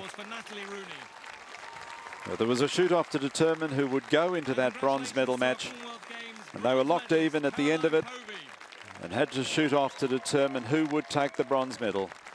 So an incredible performance from both of them. Caroline Povey ending victorious to take that bronze medal, and now able to relax and enjoy the applause from her teammates and the crowd who've appreciated this incredible battle And that is just the battle for bronze. We have the battle for gold and silver to get underway very shortly. As Caroline Povey can now relax and just sit back and watch that next medal match. The tension that they experience is incredible. The nerves racing, often shaking. So very rarely do they get to perform in front of a crowd like this and with such a large television audience and the stage of the Commonwealth Games. So now time for the medal match for gold and silver. So Letitia Scanlon and Georgia Constantinaidou of Cyprus. And Constantinaidou having to be reminded that she starts on Station 2, Station 1 not used. So these new rules catching both shooters and officials out from time to time. So just stations 2, 3 and 4 used. So Constantinaidou of Cyprus now, 30 years of age, will commence this battle for the gold medal against Letitia Scanlon of Australia.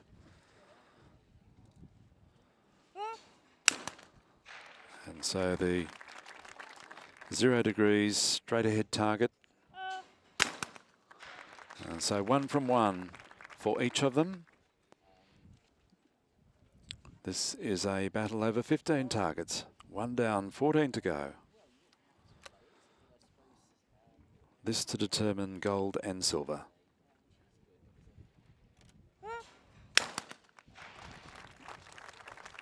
So the nerves would be racing out there.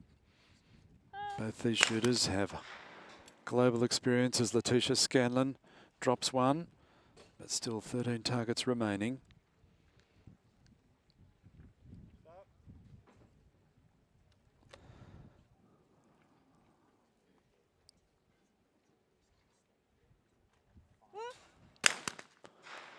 So Constantinaidou, a very confident start. Scanlon faltering on the second, but back in with a confident swing to that hard left-hander. One shot lead for Georgia Constantinaidou. The very early stages still.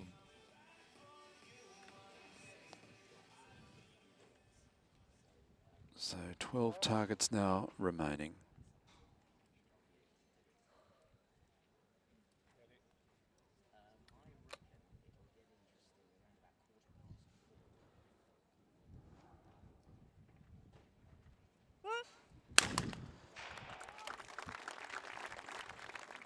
Back to Scanlon now. The pressure on Scanlon being 1 target down, knowing she's relying on a mistake from the Cypriot.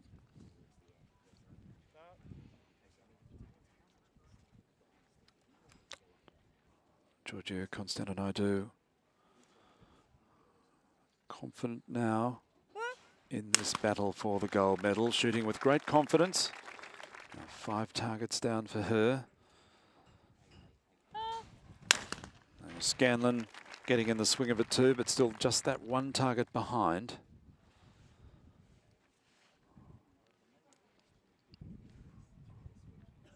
Now the crowd absorbed there. Hardly a whisper in the crowd.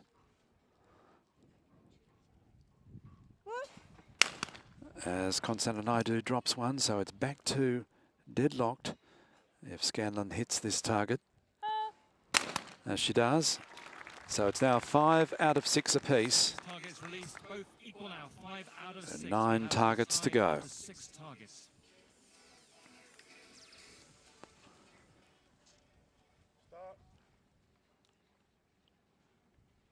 So the 2 athletes level pegging. Pressure immense.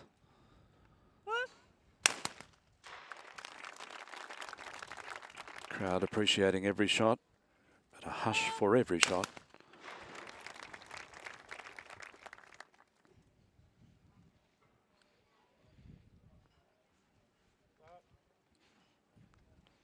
Georgia Constantinaidou, 30 years of age, from Cyprus.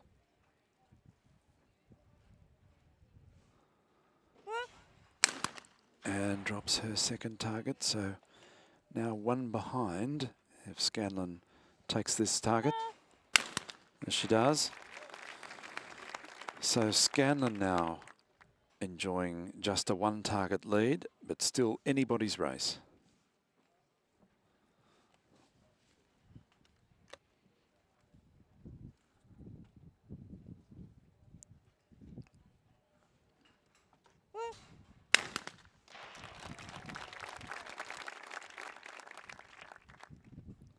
So the light coming in and out a little here during this match. That's a no target as it emerged broken. So Letitia Scanlon has to settle, put that out of her mind and prepare now to look hard for the target. And swings confidently. That was for a broken target, but it didn't put Letitia Scanlon off. She held her nerve and keeps a one-shot lead now, one shot ahead after 9 targets. So just one target the difference with 6 remaining.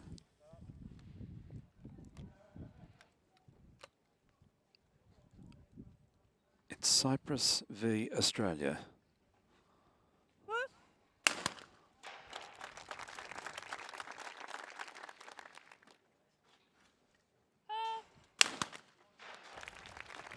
So the one target lead continues, 5 remaining.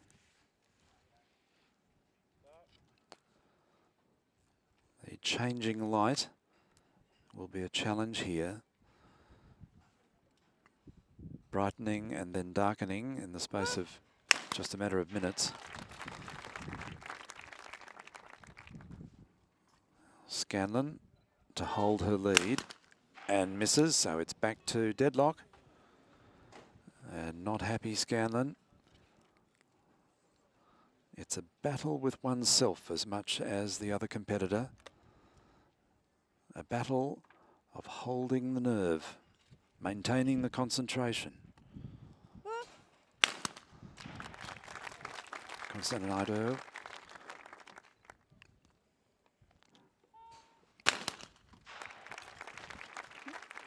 So at the moment we're potentially heading to another shoot-off, just the 3 targets remaining to resolve this. So 10 targets apiece. The final 3 in the battle for gold in the women's trap.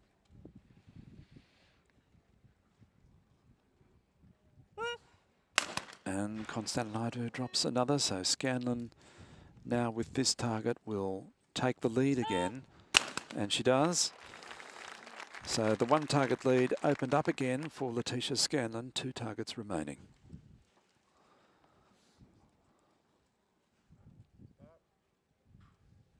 The crowd thoroughly absorbed by this contest.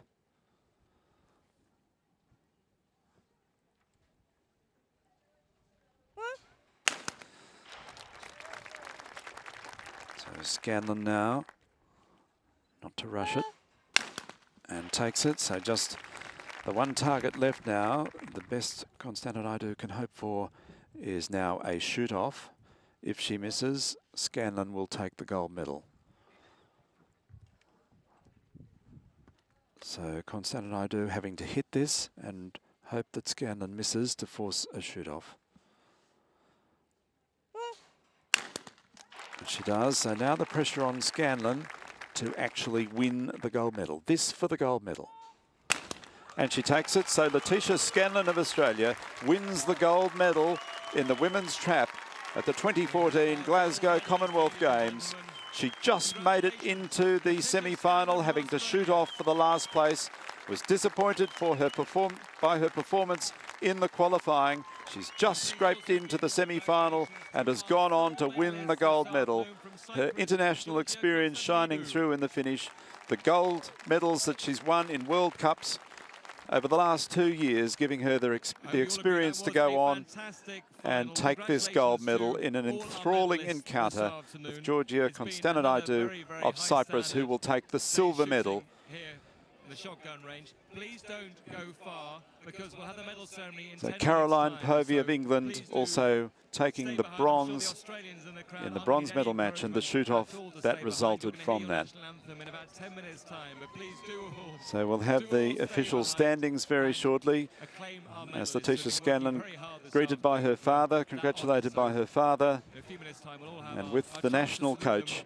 And there are the official standings. Letitia Scanlon, Australia, the gold medal. Georgia Kostananidou of Cyprus, the silver, and Caroline Povey of England, the bronze in the women's trap.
And straight away from the shooting there, we can cross to the SECC and pick up the women's 69 kilogram weightlifting.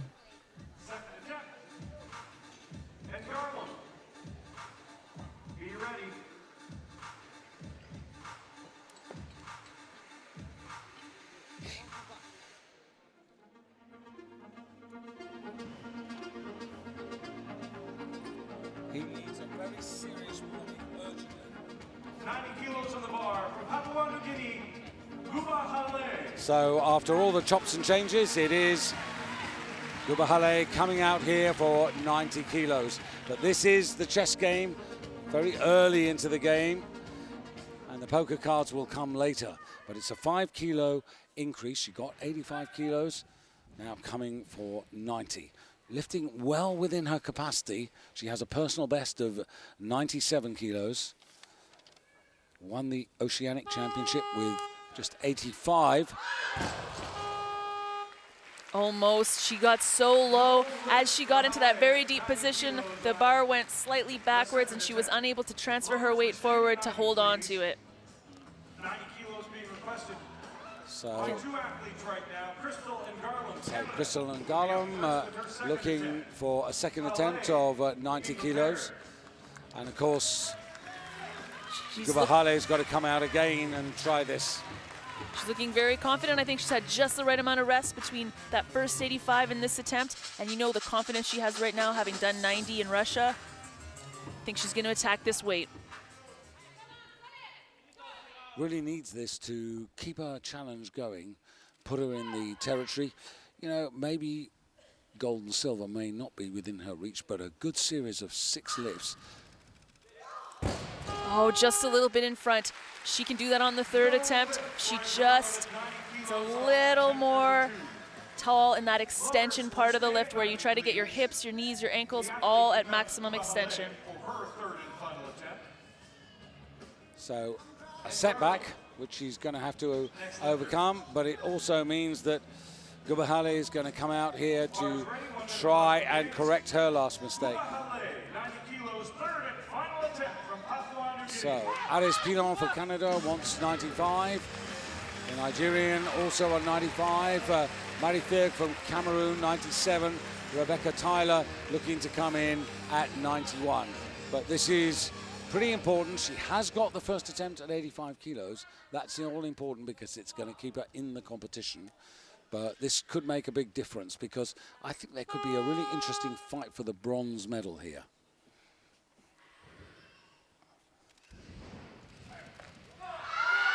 Come on. Oh, so close. She's getting it to arm's length. She's right there, but just a little bit too much weight into the heels, and you can't save it. That's what's so unforgiving about the snatch portion of this competition. So much precision is required.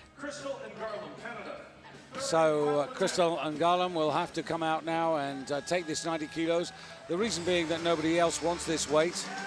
It will move up after she's taken this attempt. And as you said, you know, she did this weight in Kazan, so she knows that it's within her compass. She just felt it a couple of minutes ago. She knows what to expect. This will really put her in a good position for the clean and jerk. As you say, you can't be hesitant. You've really got to be confident and go for this. And again, in front of her. She knows that was an opportunity lost, but what an effort. She gave it everything she had. She's got to refocus that energy into the clean and jerk. But being such a seasoned veteran at such a young age, she knows that full well. Well, there is England's Rebecca Tyler, but here, chance to look how the lift was lost there, and it was actually a long way in front of her. Kicked it in front. Well, here's the English sensation. 15-year-old Rebecca Tyler. She comes in here as the youngest ever winner of the British title. There we see the precision again. You know, it's so hard coming out here for the first lift. Really hard to control the nerves. It doesn't matter how experienced you are. Just a little bit too far behind and you can't hold on to it. If you try to, that's where we see those elbow injuries coming in. She's got really terrific family support here. Her mum, Emma, her dad, Chris, three sisters, Sophie, Lisa, Emily, all in the audience. And her grandmother and grandfather here. And her sisters, actually, Sophie and Lisa, are successful under 13 lifters. Well, you can see there's some pure athletic ability there that's definitely genetic. Yeah, she's found herself a really great sponsor. There was a big article about how she'd been picking up European youth silver and bronze medals, and a local butcher phoned up and said, I'd like to help her, I'd like to support her. It's Ian, by the way, and he's in the audience here, and he makes sure that she has steak, chicken, and eggs. Well, we know that when you're an athlete, the most important things are rest and recovery, and that means sleep and adequate nutrition. So that's a great kind of support to have. Yeah, great piece of local sponsoring. Coach is Eddie Halstead.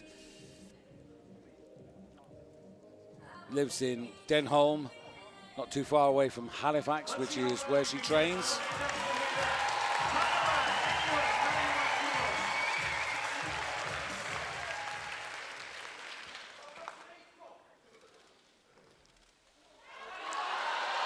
What a save.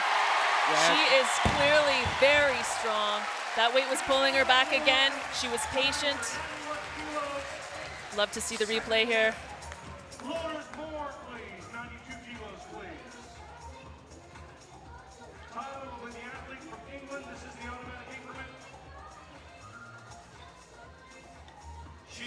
Here she's on the replay. You can see she pulled it right into that perfect spot, and then just about pulled her back, but she's so strong she managed to stabilize.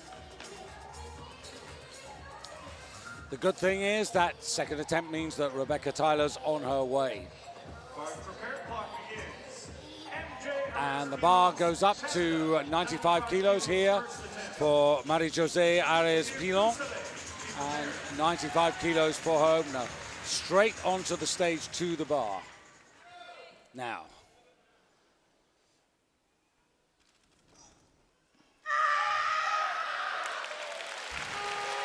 Marie-José is a very explosive lifter.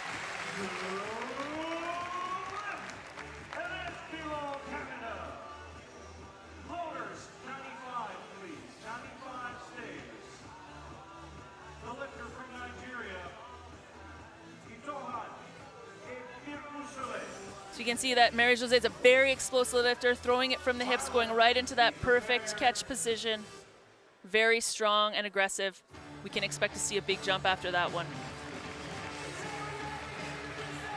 And onto the stage for her first appearance. This is Itohan Ebiregwesele, Commonwealth Games bronze medalist just 4 years ago in Delhi. Opening up here on 95 kilos, and at least on paper, Jeannie, she is very much the favourite. So interesting to see how she's going to progress right now.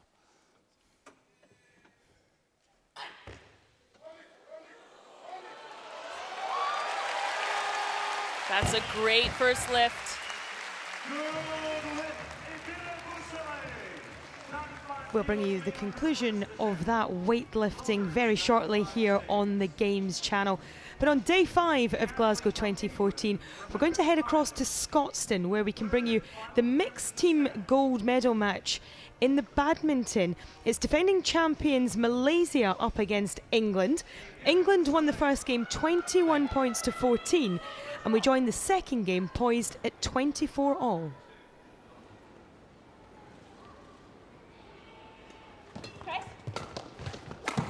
Oh, that's wild. Ooh. Oh, was it? Not by long, but no. 25-24. Well, having just survived 6 game points, now England have earned themselves a match point. yeah, that's out. That's what I call well left.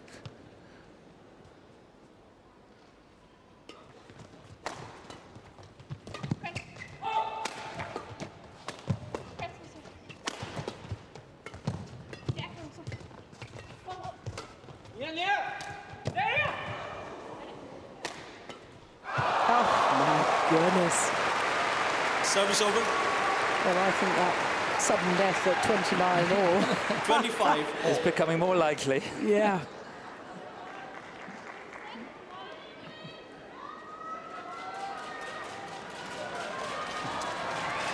That smash almost qualified as a clear. 25 all.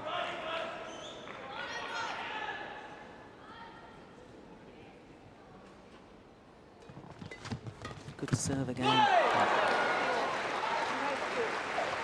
26-25. Now I think they should do a trick.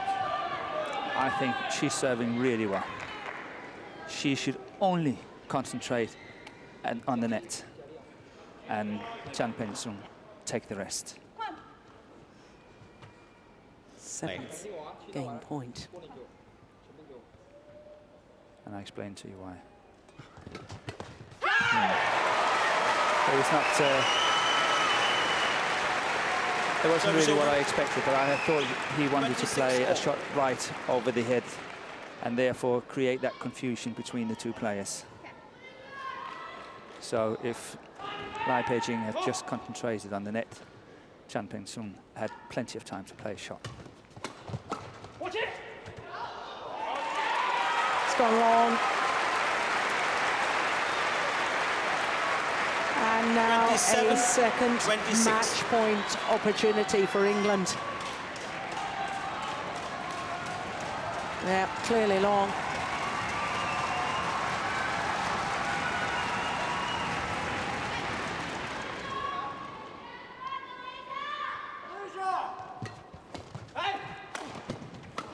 That's gone long as well.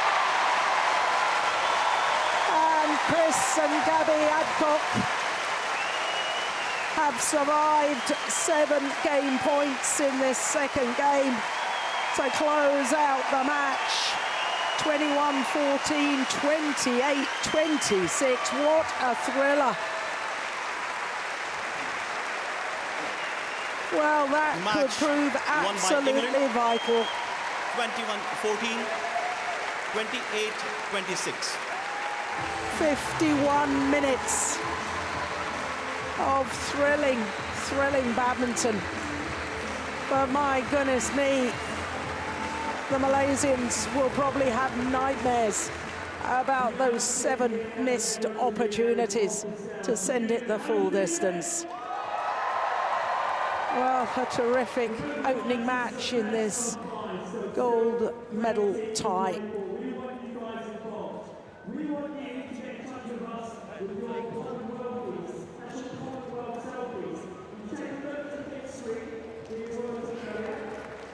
Yeah, well, obviously she's absolutely delighted. Of course, both Chris and Gabby Adcock scheduled to play twice. We know that Chris will definitely have to play twice because he's scheduled on the 3rd match. So the men's doubles, the 3rd match, women's doubles, the 5th match if we get that far. But of course, the next encore will be men's singles. But for England, it's been a perfect start. So confirmation of the score once again, 21-14, 28-26 in 51 minutes. So a dramatic start there for England as they held on to win that opening match. Let's cross now and find out how England's table tennis player Andrew Bagley is getting on. He's playing the team gold medal match against Jian Zhan of Singapore.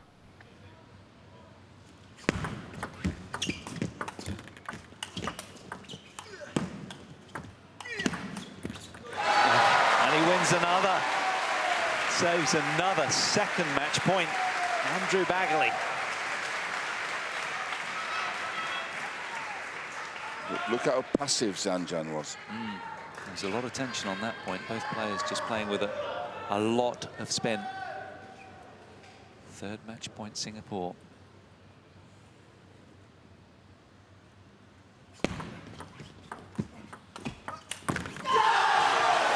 There it is then. Gold medal to Singapore. 3 matches to 1.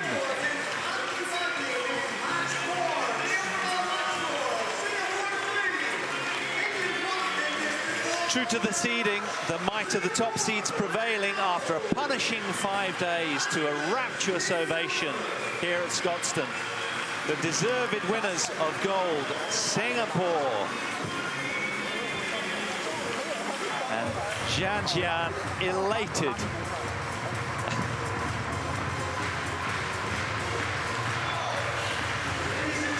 Oh, he's absolutely over the moon with that. The pressure bearing down on this team as defending champions from Delhi 2010 must have just been overwhelming at times. The expectation of a nation, and now they can breathe a sigh of relief collectively as they are crowned gold medal winners. To the delight of the fans. And then we see the women's team there on their feet as well. Yu Meng Yu is there, Zhao Yuhan, Li Yi, and right at the side was Feng Tanwei. All absolutely delighted for Singapore, and let's be frank, they were the best team in the tournament. Yeah. So they are the 2014 Commonwealth Games men's team gold medalists. And what delight on the face of Jian Zhan, 34th ranked, 32-year-old. Clarence Chu, well, he played his part, but it's all smiles for Jian Zhan and his Singaporean compatriots. And the silver medalist then, to the runners-up, to England, the runners-up and silver medalists can be happy with their efforts. They entertained us royally in their endeavours, particularly in the 10th semi-final against India. Sam Walker Liam Pitchford, Andrew Baggerley, Paul Drinkle, and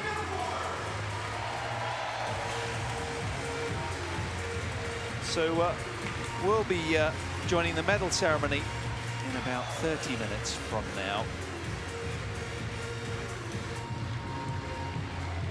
So well done, Singapore, successfully defending their gold medal in the team medal match there. We'll head from Scotstoun across to the SECC once again to rejoin the women's 69 kilogram weightlifting.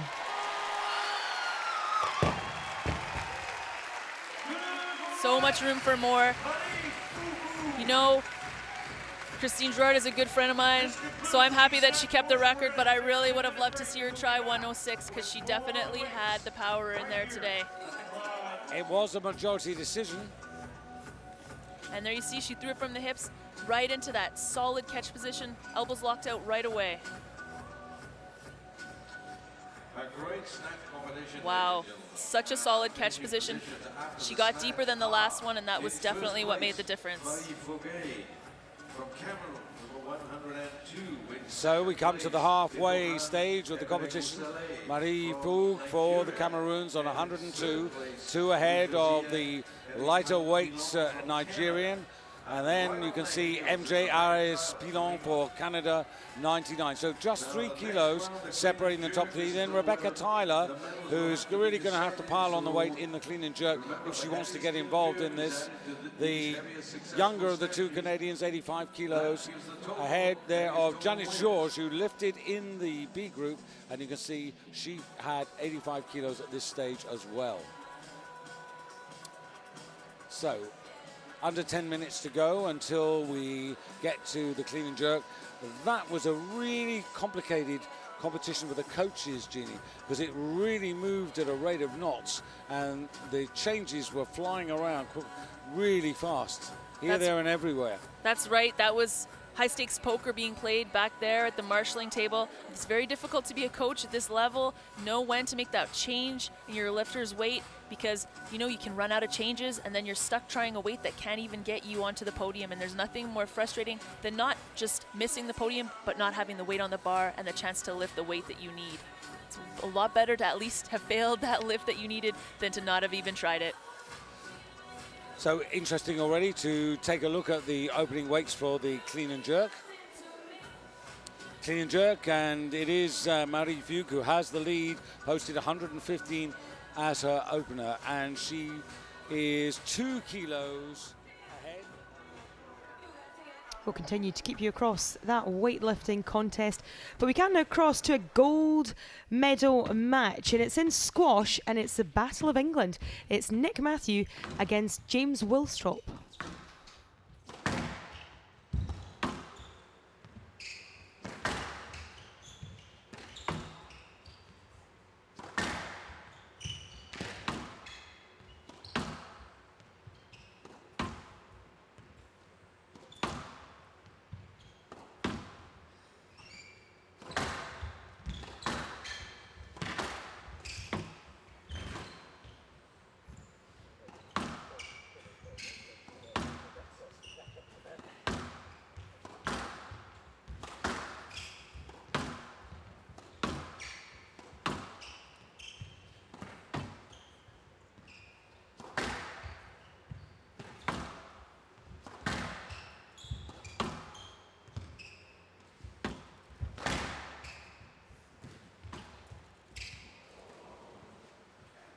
Stroke to Matthew. And that's tough. He's going to appeal. For Mr. Willstrop on the stroke decision. It seemed to me that Matthew was looking for that. Well, I don't know if he was quite in position to play that shot. Obviously, it was a loose shot by James Willstrop into the middle of the court, obviously caused by the tight shot of Nick Matthew. Nick Matthew could have taken it off the back wall, but we go to the appeal judge.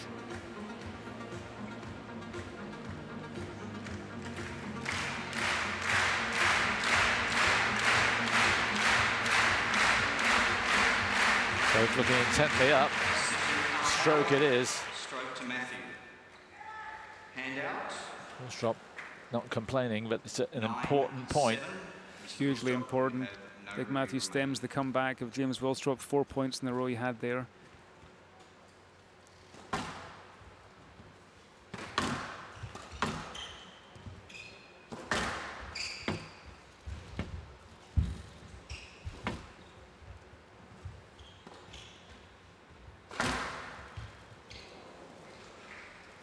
Stroke to Matthew. Yeah, it is stroke. Well, Nick Matthew not being able to play the ball in the middle of the court. James Willstrop tried to fire in the cross-court nick with his forehand. It just didn't work. Well, it wasn't far away, but the ball was pretty bouncy at the front, and it just sat up in the middle for Nick to get the stroke. So a bit of housekeeping. Left box. Now, 10-7. a chance for Matthew to take this opening game. Willstrop has looked really threatening in the latter part of it, but here are 3 game balls for the #1 seed.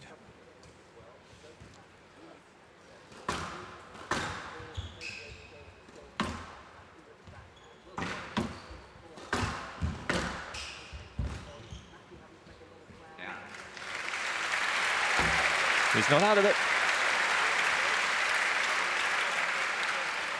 He's invested a lot in this game. And he's become increasingly successful, but has the comeback been just a little too late?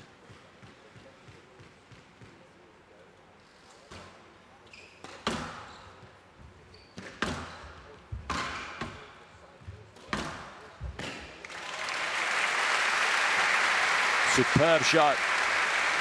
Great for James Willstrop, really latter half of this game. Since being 8-3 down, he's really been the controlling player in this first game. So, third game ball, Matthew.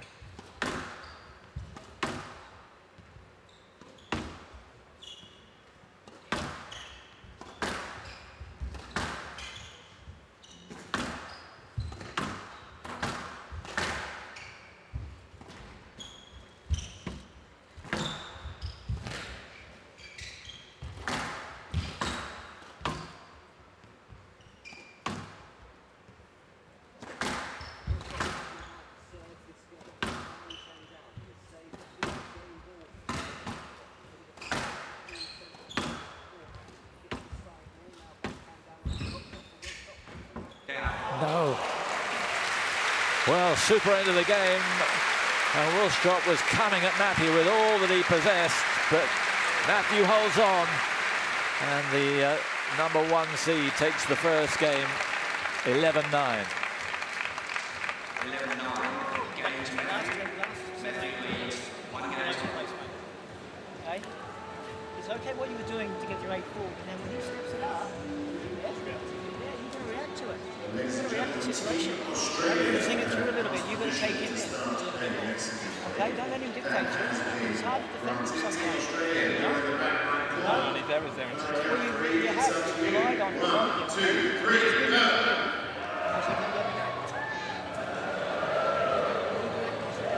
Chris Robertson, English coach, looking quite concerned actually, and I think quite rightfully concerned, because Nick wasn't in control for the latter half of that match. James really got a foothold in that game, and Chris saying to Nick, really, look, don't let him control you.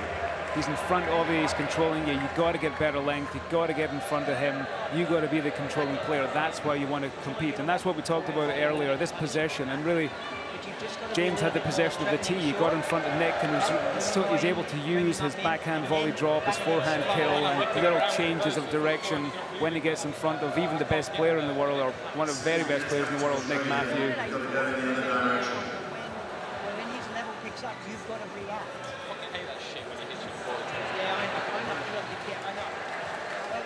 Sorry about the language, but it's heat of the moment stuff. But he's saying you've got to react when things get tough. And he felt at one stage he was almost letting Willstrop dominate him. Yeah, it's hard not to do. Willstrop is one of the best, well, probably the best control player in the world. Hits very precise length. That's what it comes down to. Like, who's hitting the better length and who is managing to force the loose shot in the middle of the court. It can be quite simple, the game, at the very top level. 15 seconds. You see that? all the indications are of that opening game that this still could be very, very tight. Well, it's unfortunate for James that he didn't get the result. He obviously gave himself too much of a deficit to catch up, but he almost did it. He is the controlling player right now. Nick is really the defending player. He has to turn it around to become the controlling player. And we're going to see the first few rallies of this game. Going to be very interesting.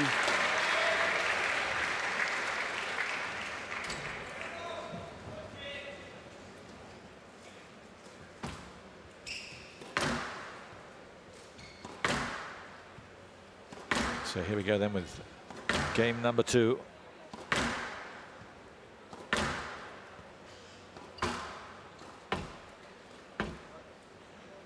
Matthew leads 1 game to love.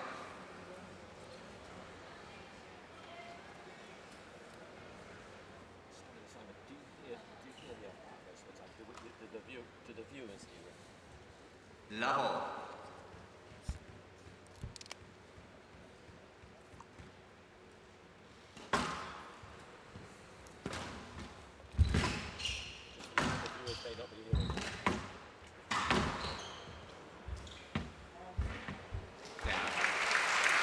Well, he changed his mind. I think he was going to go for a lead earlier on. Oh, ball just jamming between the front wall and the side wall. But we see here, this is the case with this white ball. Doesn't retain quite as much heat as the black ball that you might play with down your local club. Gets very cold between games. So the first couple of rallies of each game, great opportunity to get up front there, get a couple of quick points. And that's why this drop shot exchange is happening.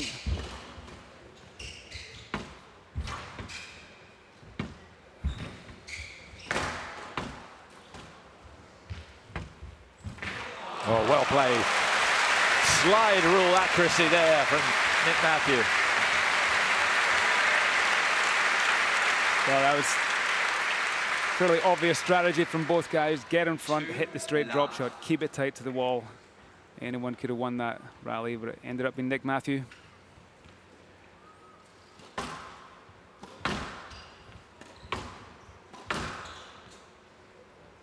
Yes, mate. 2 love.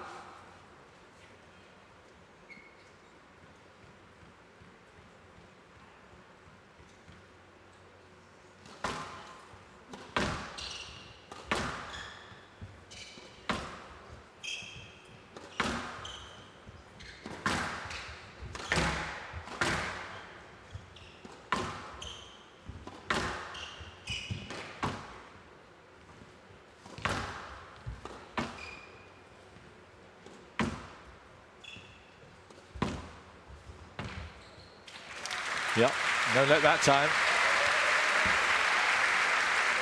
Well, that's James Willstrop's bread and butter. Nice and high, loopy length to the back. Forced the loose wall. Drop shot from Nick Matthew, a little bit loose. Puts it away. But what we've seen from Nick Matthew, the latter half of the first game and the start of this second game, is that he's just such a great hustler.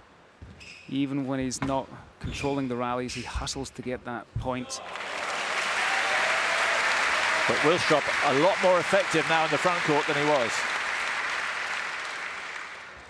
2-all. Wow, attack, counter attack, and then great touch.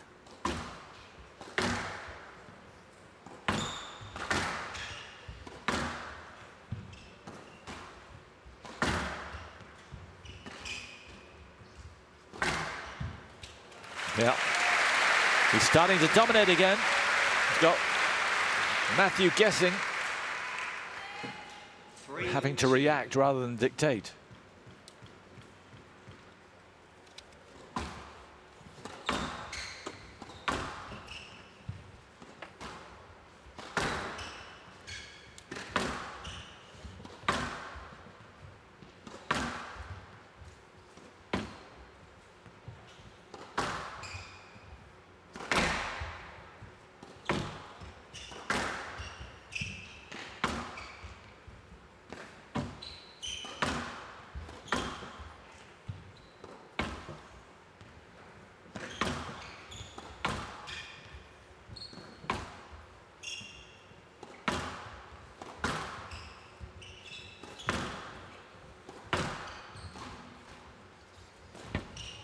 Too good. Again, Matthew totally confused. Well, again, we see James Willstrop in that familiar position where he just gets slightly in front on the backhand side, gives himself some space, shows the straight drive, and plays a wonderful trickle boast around the angles.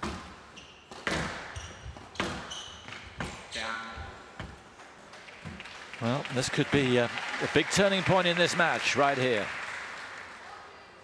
5-2.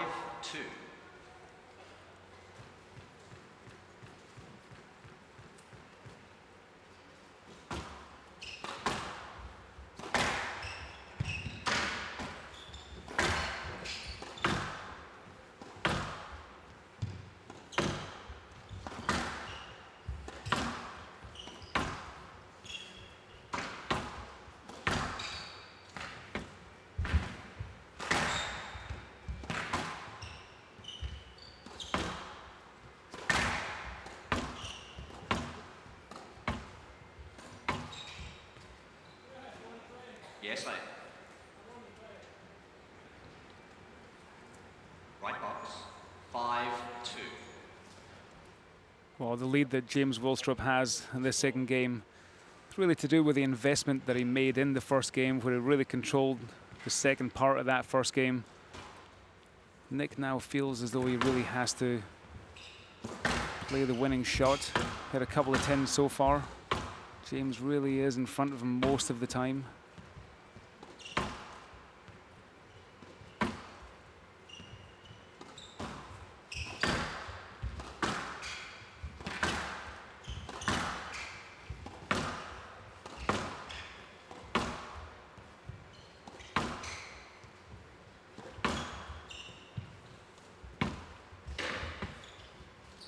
That could be a stroke. Stroke to Matthew. Yeah, move straight in front. Hand out. 3-5. So Matthew now at 3-5, having taken the opening game.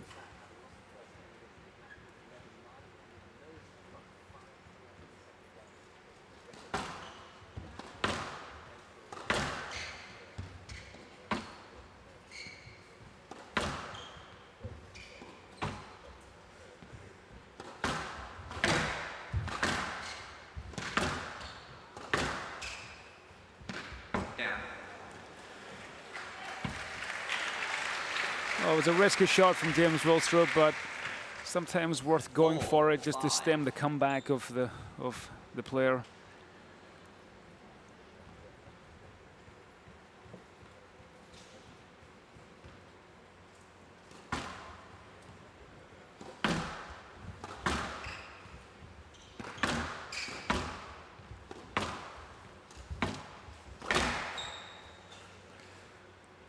Stroke to Matthew.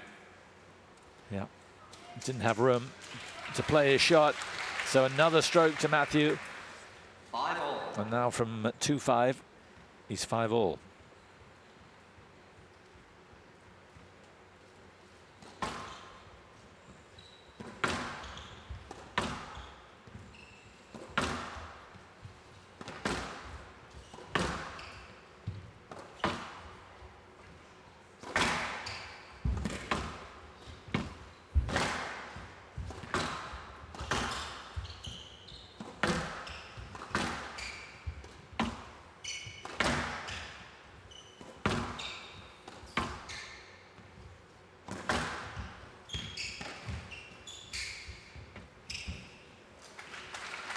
Now, there's a let there.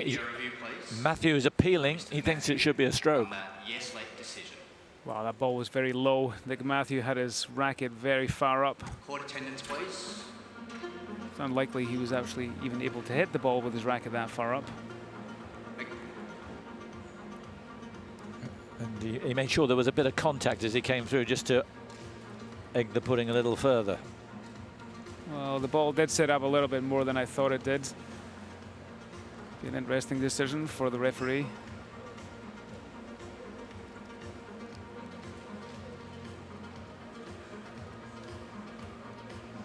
Taking some time for the video review to make the help.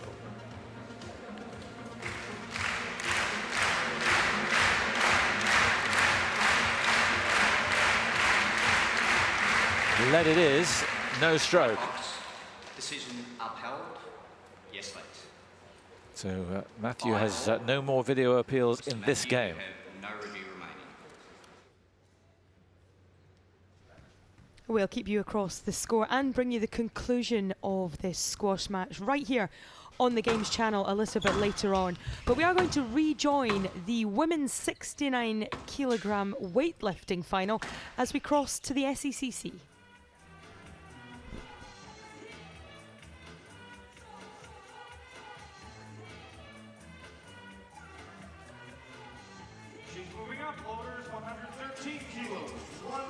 And Christelle's moved up to 113 kilos.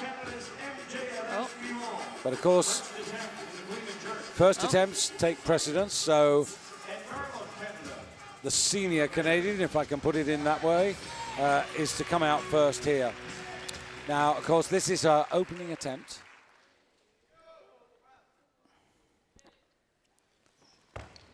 That's a power clean, catching it above parallel. And that is what we call a power jerk. So the difference between a power jerk and a split jerk, which is what we've been seeing, we just call it jerk because 95% of the athletes are using that technique. The difference is the feet are going out to the side. And you saw that MJ had quite a wide spread when she jumped out with her feet. That's because she needs a wide base of support and she needs to be able to get under the bar. Watch the jerk. She's got a very stable overhead position, but you'll also notice, and we'll watch on her next lift, that she starts with a wide grip that she adjusts mid-clean. And here's Crystal for a solid second attempt. Yeah, 212 for her teammate. I'll come back to that in a moment. Garland. That was great timing. She's putting her weight onto her heels, and that is why that jerk went that way. She clearly knows where to put her energy in order to get a lift. So the central referee has a little question, but I can't see any activity from the jury, so I think it's going to stand, bar being increased. And she gets 113. Now, let's have a look. Is there any question?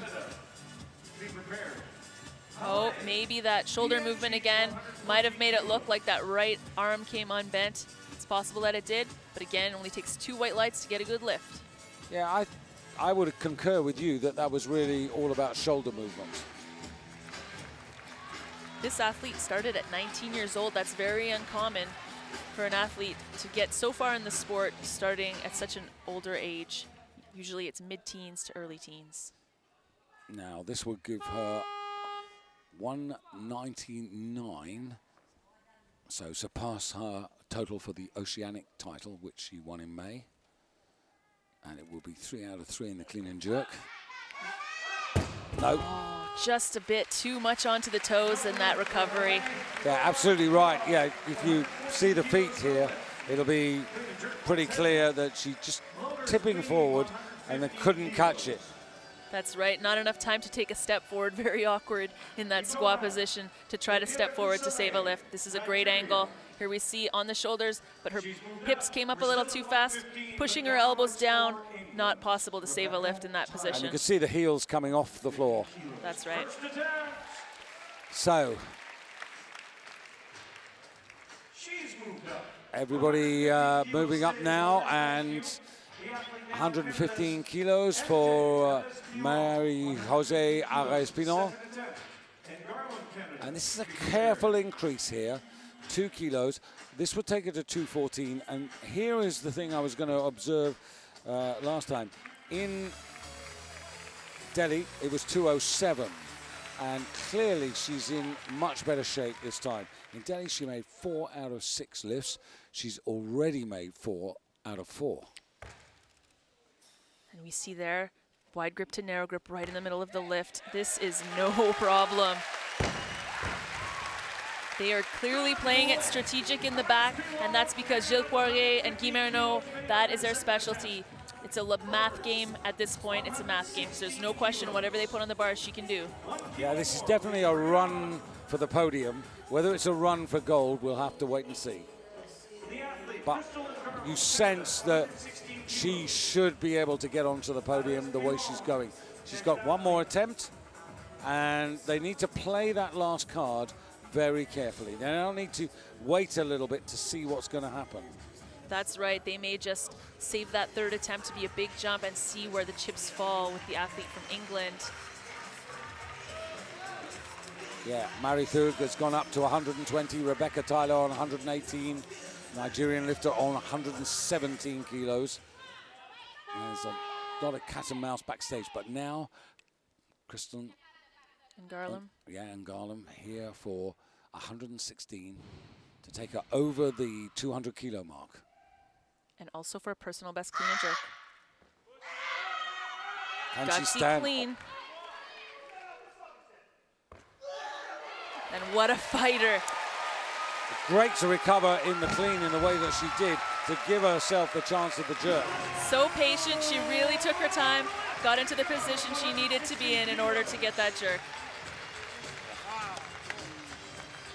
There's that great feeling when you know that you've really moved forward in a big way. That's right. You didn't spare any energy. You've put everything into that last lift. No regrets. Two major competitions in a row, That's right. over 200. That's right. And that was the perfect jerk. She was patient and used the efficient technique that she has. So now really down to the crucial part.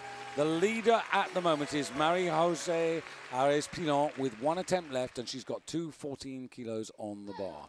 But this is the moment now where Nigeria and Cameroon and England start to challenge. 117 kilos on the bar.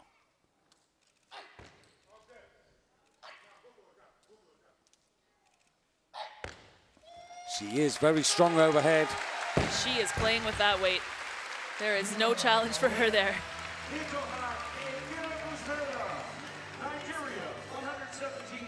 So that takes her to 217, puts Marie-José back into silver medal position.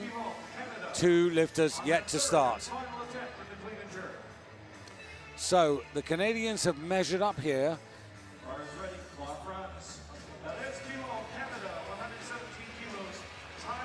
So what they've decided is that they're not going for heroics. They're going to put the kilos on the bar, two of them, go to 216, and hope that keeps her on the podium. I was certain she could do that. You could see that what was different between her second and third attempt was that she did not catch it in that high power position. She had to get really low to get into that squat position in order to catch the bar, but hips went back, elbows down, can't keep the bar on the shoulders in that position.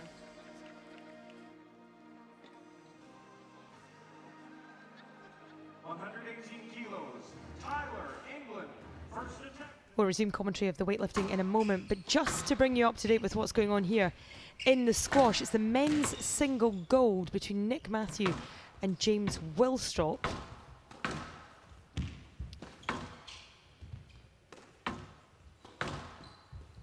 Down.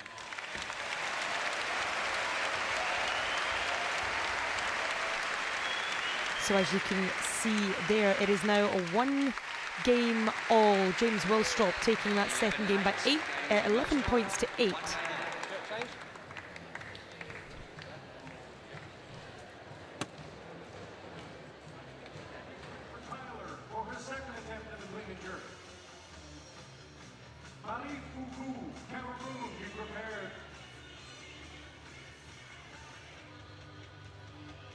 That's right. I mean, she's only been doing this sport since she's 12 years old. She's just 15 now. That's only 3 years. That's really not enough time to master the technique, but she has done an amazing job despite that. And that has put her into the bronze medal position. Crystal Ngalama has been pushed off the podium. So at the moment, it's Nigeria leading from Canada, England in third place. But again, changes happening here. She's certainly not going to take 119. Well, Rebecca Tyler's gone to 122, and the bar goes up to 120 kilos for the Cameroon lifter, Marie Thug, 120. Now, we saw that when she was in the snatch portion of the competition, she was doing that power snatch again, the thighs above parallel to the platform. Let's see if she does the same thing in the clean portion of this competition. Jeannie, really real tactics here. She posted 115 as her opener, and you know she's 5 kilos up on that. So she's really looking to win the competition on her first attempt here. Brings forward 102. So this for 222.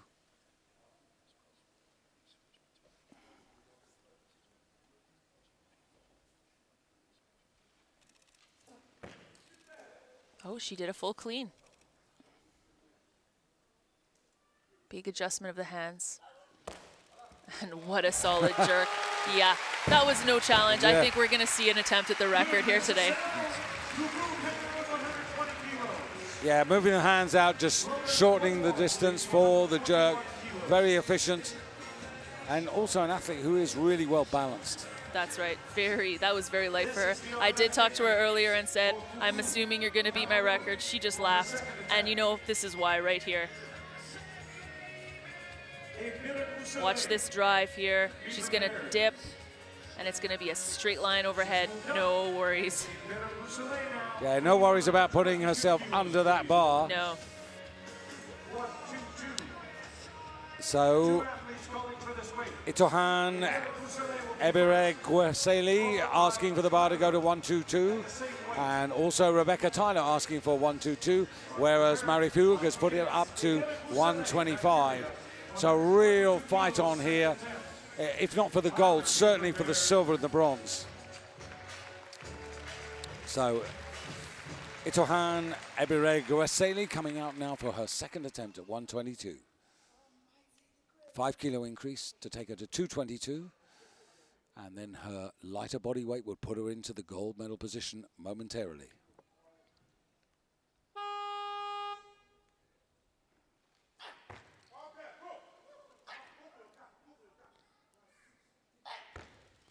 Ooh, that's a game changer. It is a game changer, and I think it's all about the fact that the clean wasn't bad, but it wasn't spot on.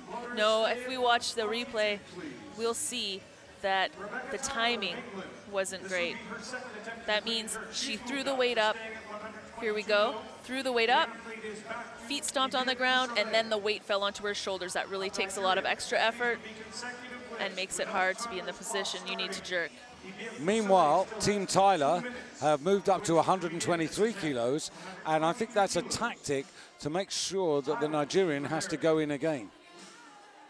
That's what I think they're thinking about. Put her in, and then Rebecca's got 2 to go after her second position. Well, she also needs that 214 to knock MJ Perez-Pilon off of the podium, because she does have her on body weight. So that will be her first goal in this competition. Yeah, and 123 means a 5 kilo increase, so 209 would take her to 214. She weighed in at 68.01. Marie-Jose weighed in at 60.07. It's that close. So it would be on body weight that Rebecca Tyler would go into the lead. But before that, the last attempt for Itohan. She needs this to put the pressure on the Cameroon athlete. Better timing. Adjusts, drives. And that's how you make a comeback. Feet to put in line. pressure. Yeah, gets the down signal. Now 3 white lights, and that was very well managed. So now she ties Marie Fug for body weight, but she is ahead in body weight, forcing the Cameroon athlete to take heavier, to take that gold back from her. So there we go. Great jerk here in the replay. So I thought that was an excellent piece of work there. But now Rebecca Tyler, 5 big kilos. This would take her to 214, and it would put her onto the podium. That is a great clean. The bar just went in front of her there. When she went to try, the bar went in front, the hips went behind. She couldn't hold that. They did. She was in a rush to get that done, and you know that's understandable. Yeah. You want to get it over with. That clean was so easy. She thought she was set up to do the jerk. She threw that bar, but you know, when it's just a bit in front, you can't hold on to it, so she just has to correct that. Well, the British camp were, I should say the English camp were really gutted last night with Jack Oliver, who came so close to a bronze medal. Now, Eddie Halstead going through. You can see that she's amped and ready to come out here and do this lift.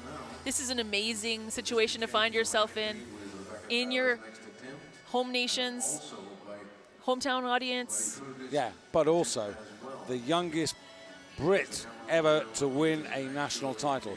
Youth European champion, age 15. Remarkable. So it's very remarkable. Chalks up. She's got a minute and a half. Time is not an issue. She doesn't want to spend much time on that platform, though. We see she doesn't even spend any time at the chalk bin. But she's going to have to spend just a couple more seconds in between the clean and the jerk.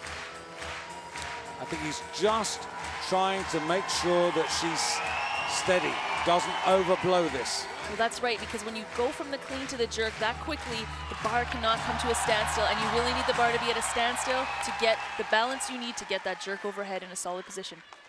Here we go. Stands up. Here we go. She's taking her time. For the bronze. And bring it on! Bring it on! Oh! She couldn't hold that with locked arms, and in the blink of an eye, it just disappeared. And I think she's also hurt her back, unfortunately. You know, she held on as long as possible, and I think that hurt her physically. She took her time, though. She did what she had to do. It's, you know, the bar at that weight, there's so much swing to it. That bar really, you can see on her shoulders when she drives, there's some swing. So but the problem here was she couldn't control it. Yeah, because there was, when the bar, you see when it drops, there's a little whip to it. So when you jerk a weight that heavy, you stabilize it over her head, your arms are straight, that doesn't mean the bars stop moving. She had a little bit of a whip to the bar, and that's what threw her off balance. You know, this is something that you don't get to practice often. I'm sure she doesn't get to clean and jerk over 120 very often, so she's not used to that feeling. So from the fight for the bronze medal, we go back to the fight for the gold medal between Nigeria and the Cameroon. Now, 5 kilos on the bar, 125. This would take her to 227, and it would put her back into first place. And this is for the gold medal. There's the grip change. This shouldn't be a problem. And no problem. And there is the Commonwealth champion of 69 kilos, 2014 in Glasgow. And Cameroon, who last won this title back in Manchester 2002 with Madeleine Yameshi, have now got another champion in this class. She's got one attempt left. And if I were her, I'd be putting 133 on the bar, no question. And I'll be disappointed if I don't get to see her try. So the situation at this moment is that Marie Fourig of the Cameroon is the champion, and Itohan Ebiregweseli of Nigeria takes the silver. Marie Jose Aris Pilon has realized her ambition. She missed out in Delhi when she was 4th. Now she's on the podium with a bronze. That's right, that's a big victory, and that was by playing the long game, like you said. Conservative attempts in the snatch, conservative attempts in the clean and jerk, just waiting for the chips to fall, and they fell in her favor. So now Marie Fourig of Cameroon has pushed the bar to 130, but for how much longer? Now, come on, put the other 3 kilos on. Let's see someone attack your record. Yeah, of course I want to see a record broken. That's what you come to competitions for, man. 227. You won it with 229. Christine won it with 235. Madeleine won it with 230. More weight, please. 132 kilos. No, not enough. 132 kilos, please. What is she doing? What is she doing? Oh, surely they realize they need an extra kilo. You don't get the record if you equal it. You only get the record if you break it. I'm going to be so heartbroken for her if she gets this. Oh, she's going for the game's record total. Okay. Well, I guess we can share. 2 Canadians and 1 Cameroon athlete up there. No, it's still yours. You were there first. No, the total record. That Oh, the would mean total two record, yeah. Canadians and a Cameroon athlete, just like the order of events, 2 Canadian medals followed by a Cameroon medal. So a 7-kilo increase. But For the clean and jerk, she'd be short, just to highlight. yeah, but She'll get that record total, which is the combination of the snatch and clean and jerk. And yes, no, I don't think so. That I was think an she's easy going to be a clean. kilo short. She's a kilo short. You add that up, Jeannie, and that's 7 kilos. Going on that means 234, not 235. am I just going off what the announcer said blindly? Yes, I am. 234, the announcer got it completely wrong because the fact is 235 is Christine's record for the total. So Canadian records stand. And Marie Fugue handsomely takes the championship, but doesn't get the record that you were looking for her to attack. Yeah, I really wanted to see 133, and I mean, after that jerk, I'm pretty sure that 1 kilo more would have passed. Well, I have to say, I think that the maths in the Cameroon camp are as good as yours. Well, yeah. You know, I'm just following blindly what the announcers are saying here. Yesterday, I called Prince Edward Prince Andrew for the same reason. So just for the record, I always believe what other people say over a microphone before my own self. I got to change that, I guess. So really solid in the last attempt. Very strong overhead, no question. She really locks out convincingly, doesn't she? She really does. I mean, there's room for more. Just for the record, I'd also like to highlight that I cleaned 138 on my 3rd attempt when I did that 132 record. So I would have loved to be in competition neck and neck with this girl. I think we both would have been pushed a lot harder. Well, I think Christine Girard, sitting back home in Canada, watching that, would like to have been there as well. Exactly. That would have been the trifecta, David. The three of us, the 3 recent medalists, 2006, 2010, and 2014, all competing at once for That the would title. be something, wouldn't it? But now I think that the challenge for me would be making the 69 kilo class more so than doing the weights.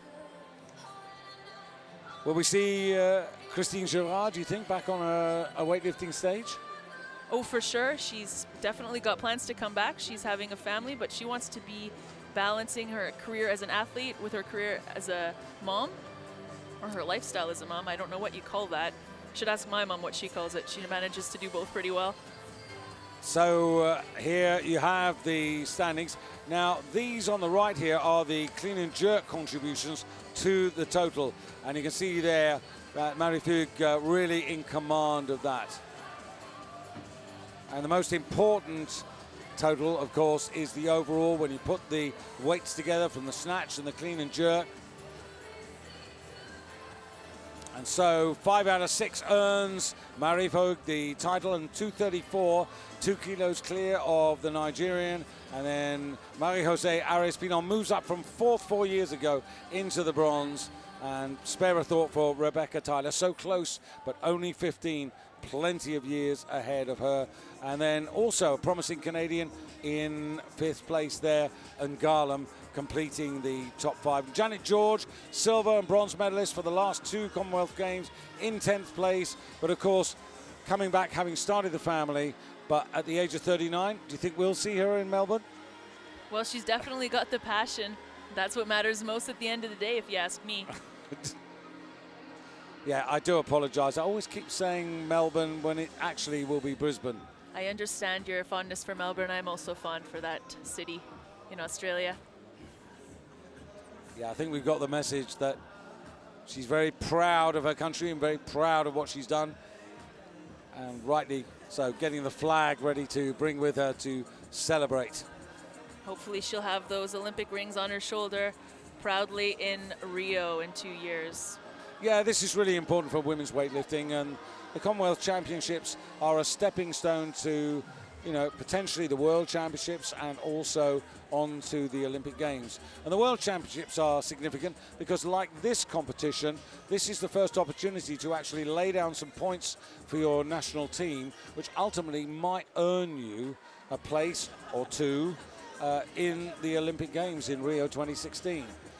That's right, and you know, the experience you gain on the platform being in a multi-sport games like this is priceless, but it's really the memories. Like, there's nothing as fun as the Commonwealth Games, and I will say that the Melbourne experience for me is, again, the highlight of my career, not just because of medaling and setting a record, but really because of the friendships you create and just meeting all these people that have such similar stories to you despite coming from all corners of the world.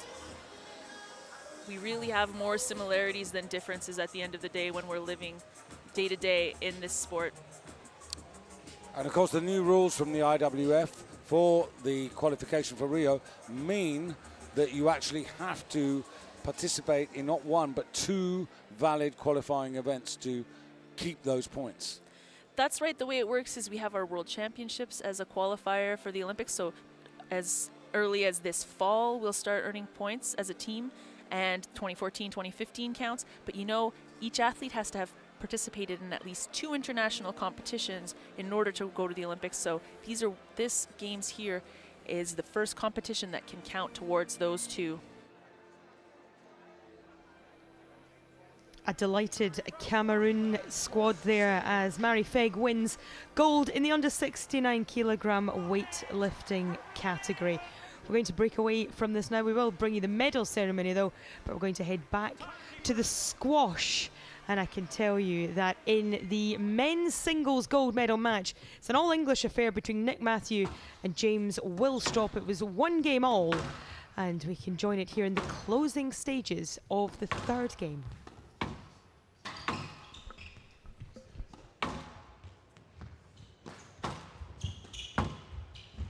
11-5. James Matthew. It needed a response from Nick Matthew after what happened in the 2nd game, and he supplied it. And the #1 seed is a game away from this Commonwealth Games title.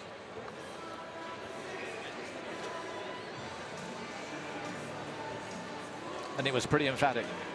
Yeah, we just saw James slow down just a little bit. As we said, he's still getting the ball, but his recovery wasn't quite as great, as good as it has been. And maybe that's just the matchup between these 2 guys. That this could, Nick Matthew might just be the bête noire of James Willstrop. Yeah, I can't get higher T if he's pushing me back. No, that's true. I agree. But it goes hand in hand. I think you know if you want a higher T position and get in behind him, then you will get that length. I think you're waiting too much. I get the opportunity to hold once I get that length. Yeah, okay. I can't hold when I'm on the end. No, but that's the way you need. That's the way you need to go. You need to dissemble in that way. Okay, so when he then gets in that quick position, and then when he gets in that quick position off balance, you then push up again. You understand what I mean? Space on the court, getting really deep, and then the front opens up. Absolutely. You know, it's 2-1. You know what it's all about. It's all about the little small finer details we're getting into form. Okay? Right, then you move on. But you can't afford to drop off your length, drop off your T position. You've got to keep hunting. You've got to keep looking for your backhand, forehand, early positions. That'll be a consequence of your good length and your good work. Okay? Not sure how much you picked up of that, but it seemed to me that he was saying the length is vital. Length is vital, and also just to string together your pressure shots when he sees that James is struggling just a little bit. Don't let him back into the rally. Just really try to take the next ball very early, and that's going to be key, just to create the space in the court. And that's what you were talking about, the holding as long as possible. Well, that's right. And obviously, the longer the match goes on, the more physical it becomes for James Willstrop. It's going to be harder for him to come forward, then go back, come forward, back. And I think this is the story of the match a lot of times between these 2 guys is of James Willstrop just slowing down as the match progresses. Nick Matthew still bouncing away. Hasn't controlled much of this match, to be fair. But he's just such a great hustler, and now he's got his reward. He's got James Willstrop on the ropes, a little bit tired, but can he take advantage of it?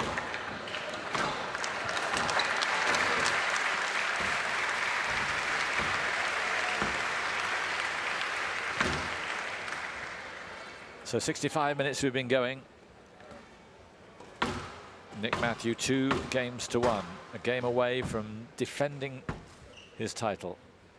Matthew leads Winner 2 games of to gold 1. in singles and doubles in Delhi. Is it going to be more frustration for James Willstrop?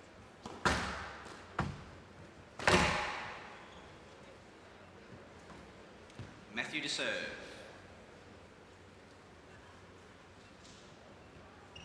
Lovell.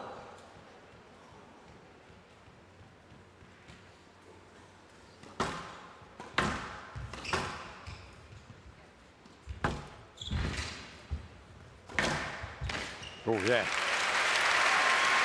Razor sharp at the start of this fourth game, James Willstrop. And out, 1 love.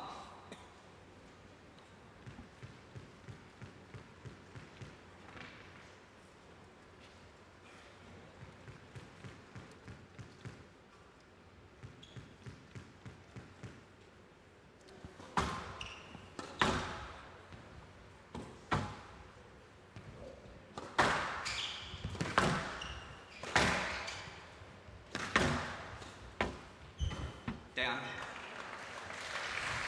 Yeah, it looked like Matthew has come out really geared up for what he expects to be a severe test now from James Willstrop. Looking very sharp at the start of this fourth game.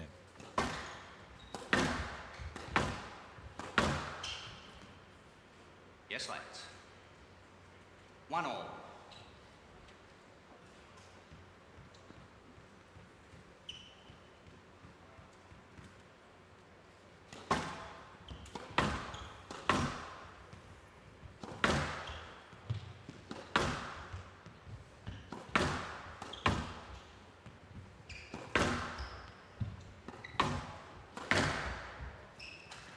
Yes, lad. Tough because it was such a good shot from Willstrop. 1 all. Was impeding that moment there.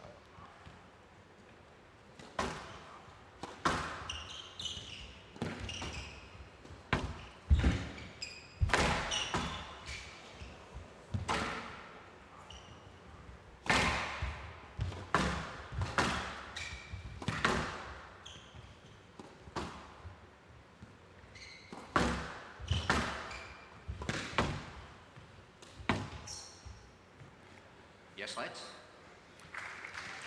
Well, the start of this fourth game, sometimes the tactic is one player prefers to keep the ball pretty cold. If they keep on hitting the ball is obviously going to get a little bit warmer, but both these guys seem to prefer a ball not too bouncy, not too cold. They want to be able to use their movement, but they also want to use their shots, their drop shots into the front corners.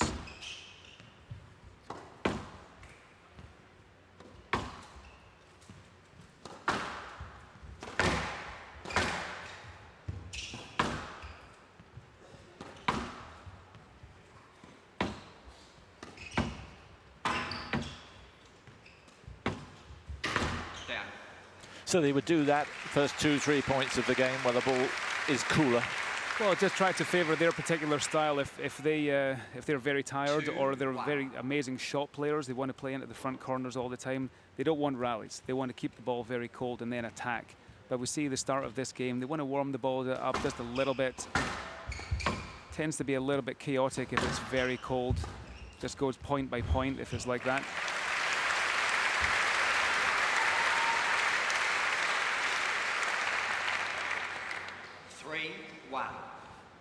The points are beginning to pile up for Matthew.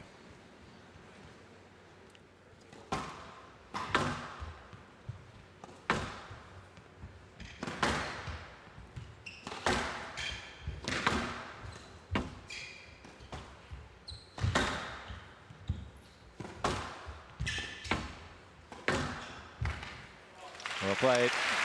Willstrop stopping the potential run there.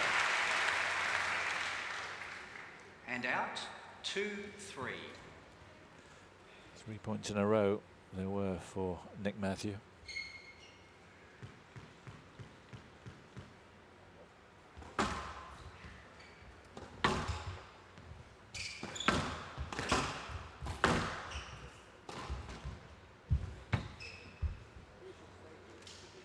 Yes, lad. Well, Well, again, Nick showing the referee that he wants to get through there. He wants to hit that. In a way, what he's saying is that James Willstrop's not quite clearing the ball yet again.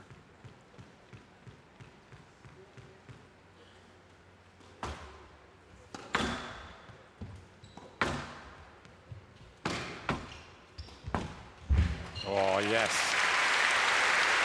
Sensational shot.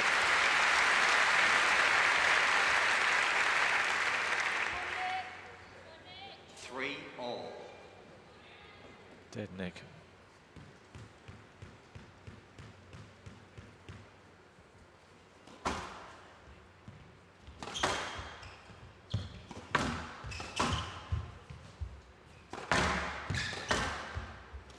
Down. Well, wasn't the worst shot in its conception, but 4-3. an unforced error there. Well, those half chances are going to be very important for James Willstrop. Can't afford to make the error at this stage.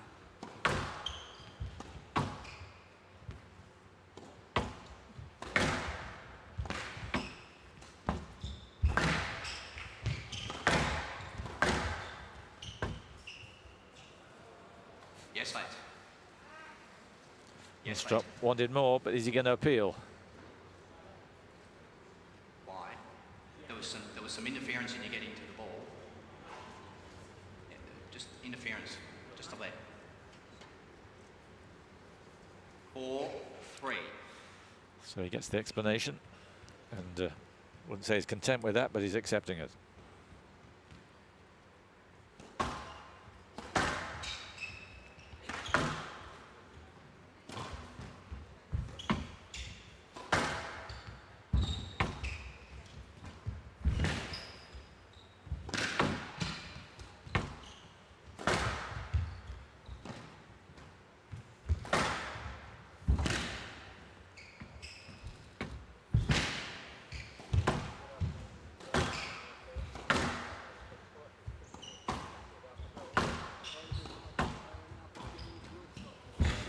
So good.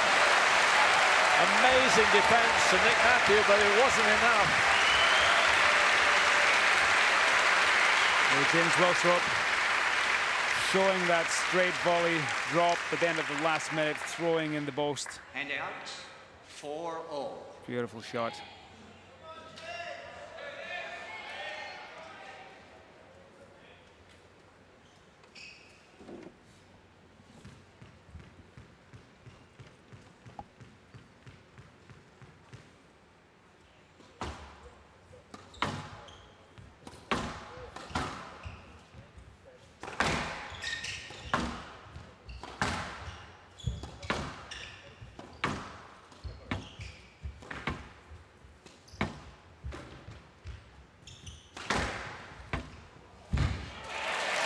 And again. Now, can he keep it going? 5-4. Again, immaculate control.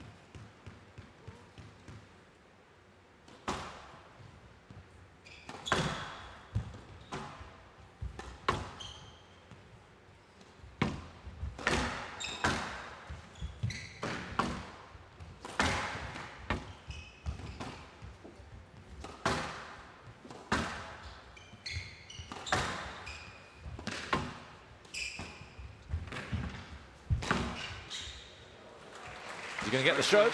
Yes, he is. And again, under pressure early on the rally, amazing speed from Willstrop.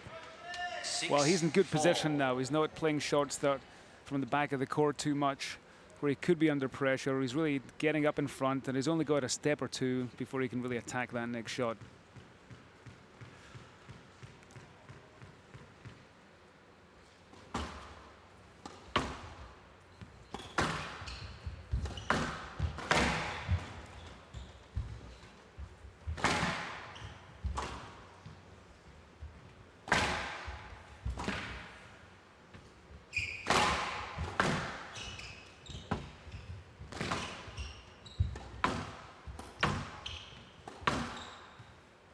Yeah, Willstrop thought about stopping earlier on. but finally does so then. I just noticed the last couple of rallies, Nick Matthew just a little bit off balance. He has had some chances around about the middle to the front of the court. Hasn't been as decisive as he usually is. So it's possible he could be getting a little bit tired, a little bit frustrated. Remember, here's a guy who had a knee operation just a month ago. There's the kinesia tape, stretching the muscle around it.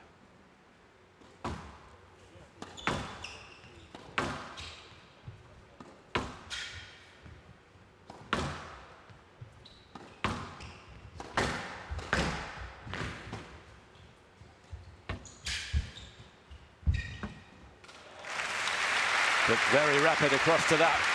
Yeah, that was better play. 3 great pressure shots in a row. 5-6.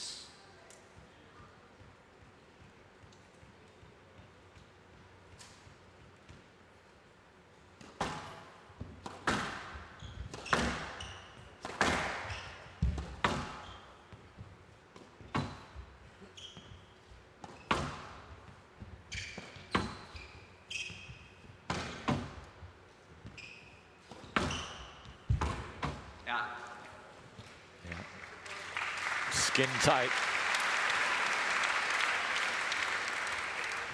And now Willstrup with a 2-point cushion. 7-5.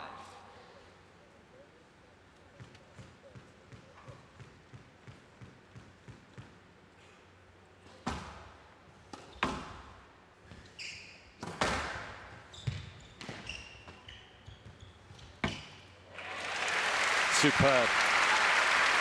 Great play. Really not much pace in that rally, just very accurate. James Willstrup creates his opportunity, shakes his racket, punches the ball in for a winner.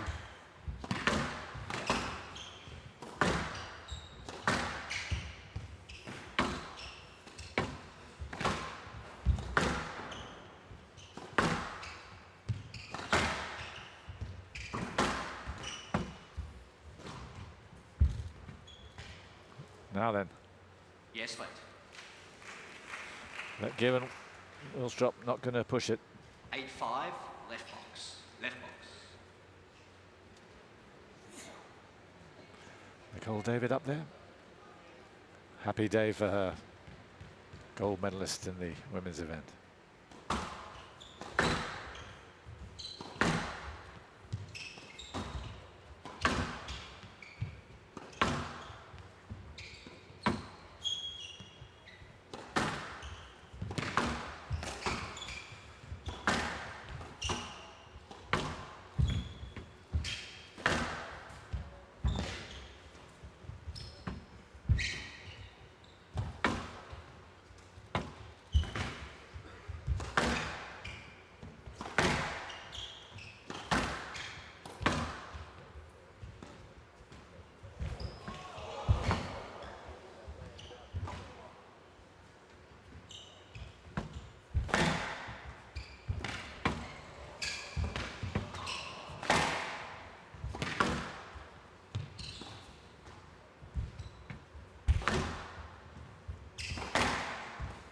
Oh, yes.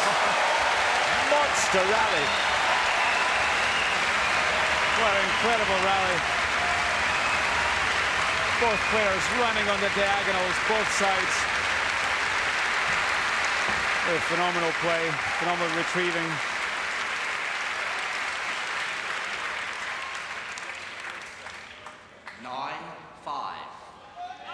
So Willstrup now 2 points from taking us into a deciding game.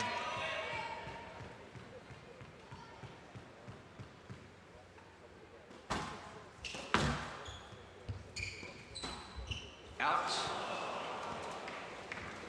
Maybe that last rally was worth 2 points. And out. 6-9. Well, he still has a cushion, but he doesn't want to make elementary errors like that. He's done such a great job of keeping the pressure on Nick Matthew in this game.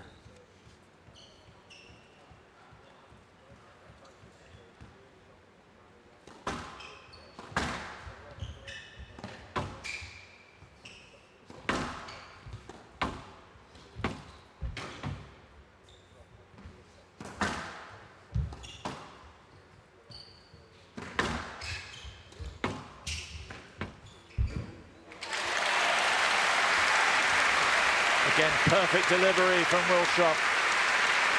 And now he's got 4 game balls. Hand out. 10-6. Game ball.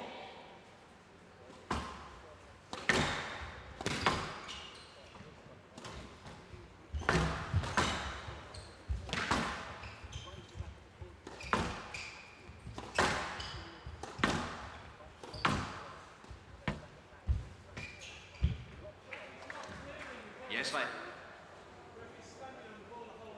He is, but the ball's a little bit too far forward. Okay. So he's just not clearing. Well, and he has done it the whole match, according Yes, to mate. Matthew. Well, the referee said, well, we know, but shot was too good. 10-6. Game ball.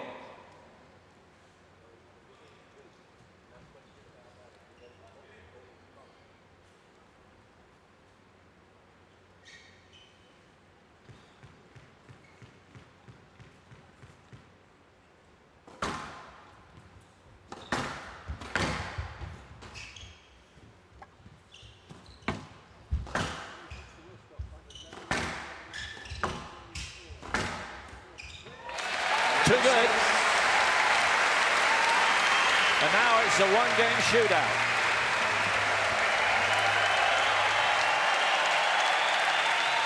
Listen to the roar of the crowd for both players.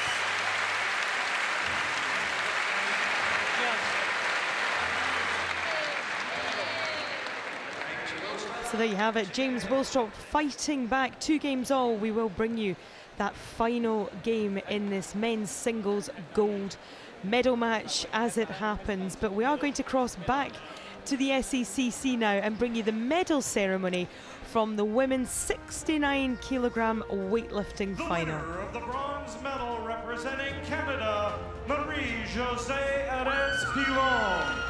4 years ago in Delhi, it was a frustrating 4th. 4 years on, it's a wonderful bronze. Won by Marie-Josée Perez-Pilon with 99 kilos in the snatch, 115 in the clean and jerk for a total of 214 kilos. And a big Canadian contingent of teammates in the audience to see her and to recognize what she's achieved, and they know, every single one of them, how hard she's worked to do this.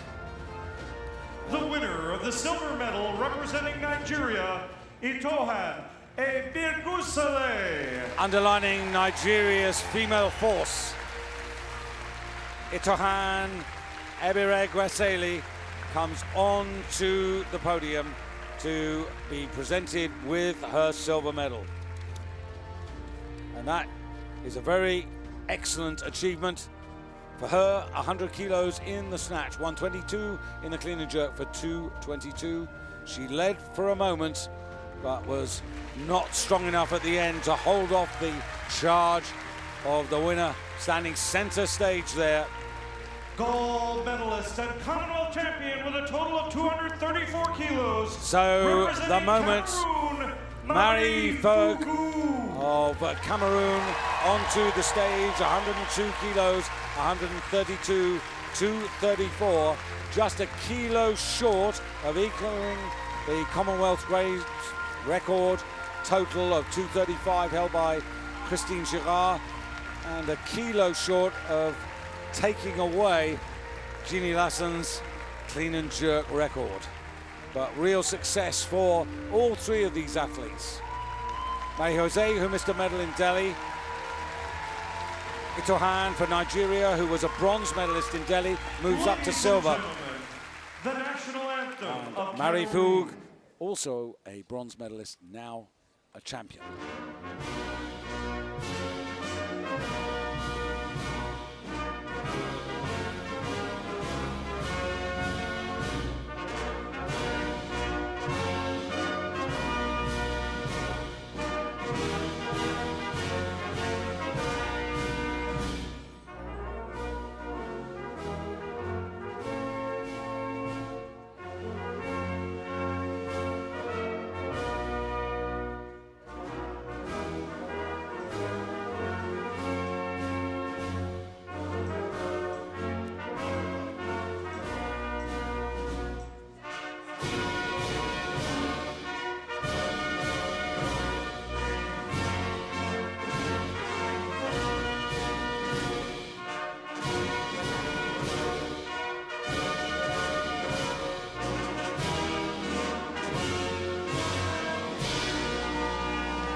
Glasgow. Let's celebrate our Commonwealth Games. So gold medal there for Cameroon, silver for Nigeria, and bronze for Canada in the women's under 69 kilogram weightlifting final.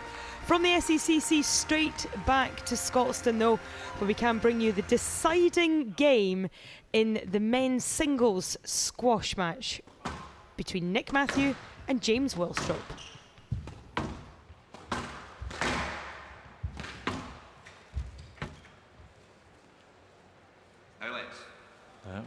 It's a wonderful little drop shot there from Matthew. Yeah, he just dropped the wrist, took his space. And out, 1 love.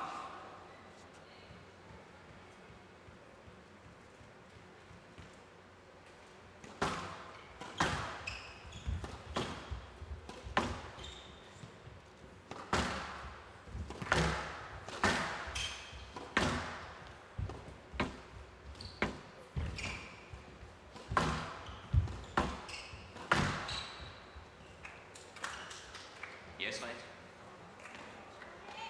1 love.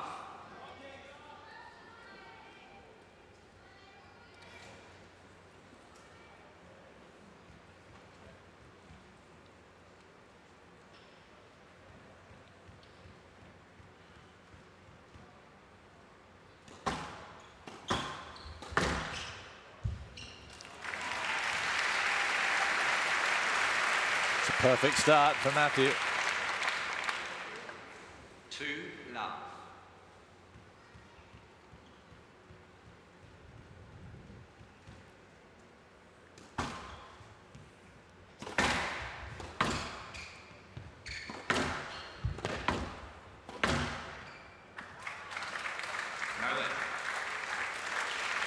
And again, immaculate length from his opponent. Still very crisp, these two.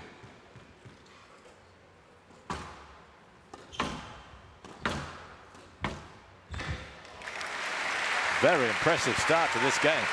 Well, as we've said before, at the start of the game, the white ball just a little bit colder. 3-1. Rally's very short right now, and it was seen straight drop, straight volley drop, winning most of these rallies.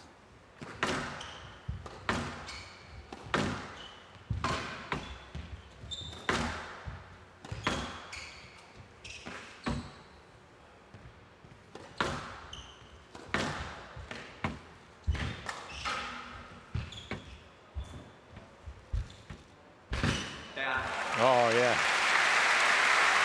Millimetre perfect there from Matthew. Yeah, it seems as though I think all tactics are out the window now. I think that's how. I think this is just point by point right now. Who gets in front quickest and who manages to stick in the drop.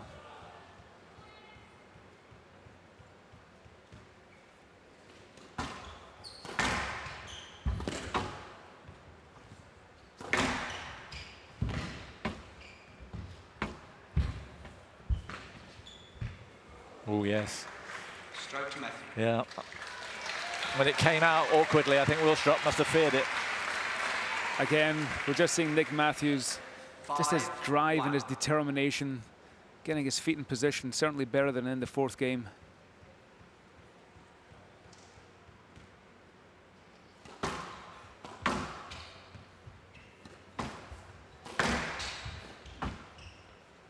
Out.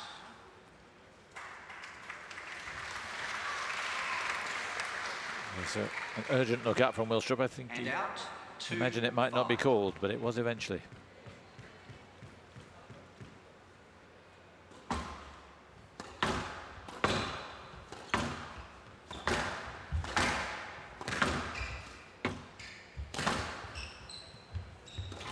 Down.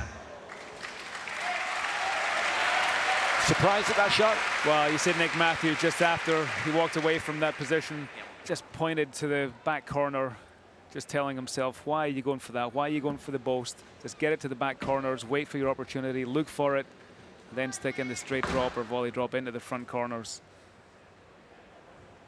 You see here, pointing to the back corner.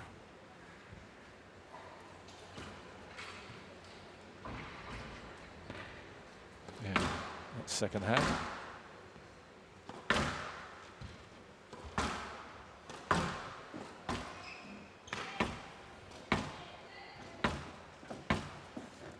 box.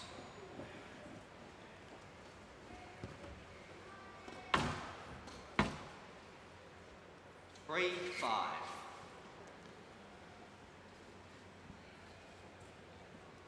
So Willstrop, a couple of points in the row, 3-5.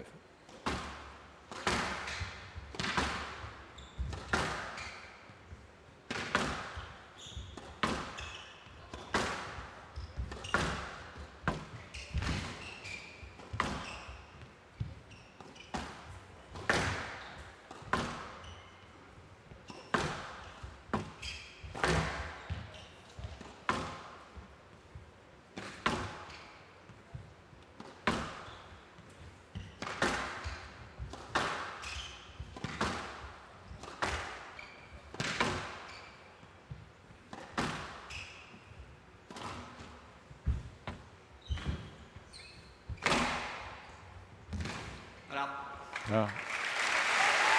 Perfect angle from Matthew. And a good response to this potential threat from Willstrop early on. And out. 6-3. Did well to manoeuvre himself away from that.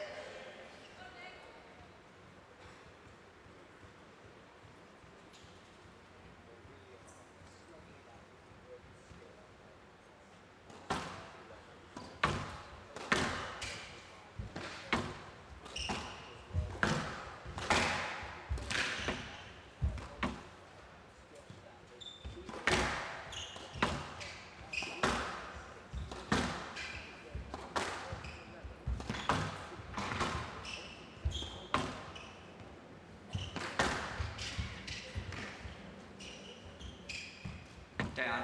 Oh. Well, he's made so many, you can't criticise him for going for it. Yeah, that was an unusual, not a choice of shot, it's a good choice of shot, but the ball was quite high. Maybe it would have been better just being a little bit more patient, waited for a better opportunity. So 4 points the lead now for Nick Matthew.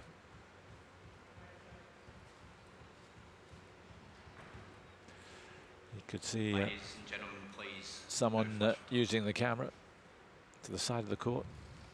7-3.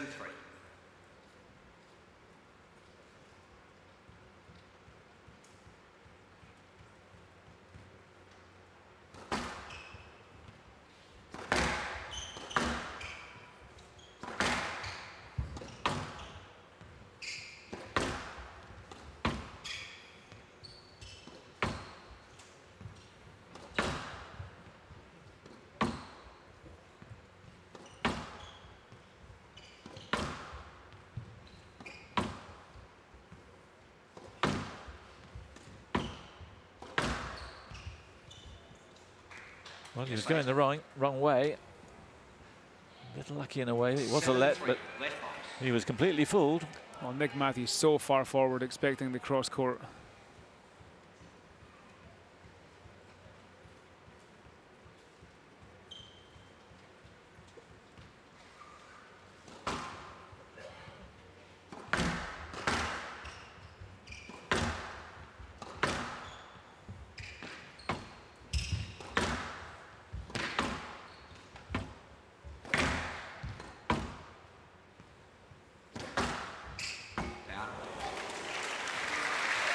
Well, that's unexpected. Well, again, both guys, great opportunities last couple of rallies. Nick Matthew had his opponent behind him, had James Willstrop behind him. 4-7. Had it on his racket. Normally, a killer shot for Nick.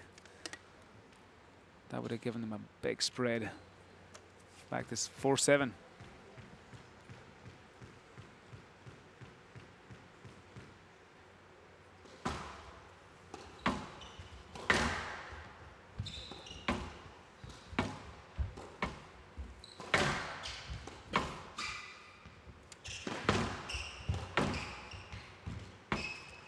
Yeah, the ball coming out almost sideways.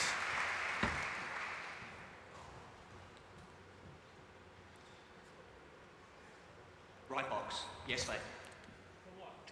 There's some interference there as he went play the ball.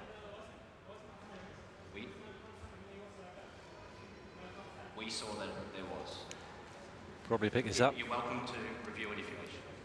Willstrop saying there's no contact, but he's not risking a review. Right box. 4-7. Well, Nick Matthews saying that he caught James Willstrop right there. He did stop before James played his shot.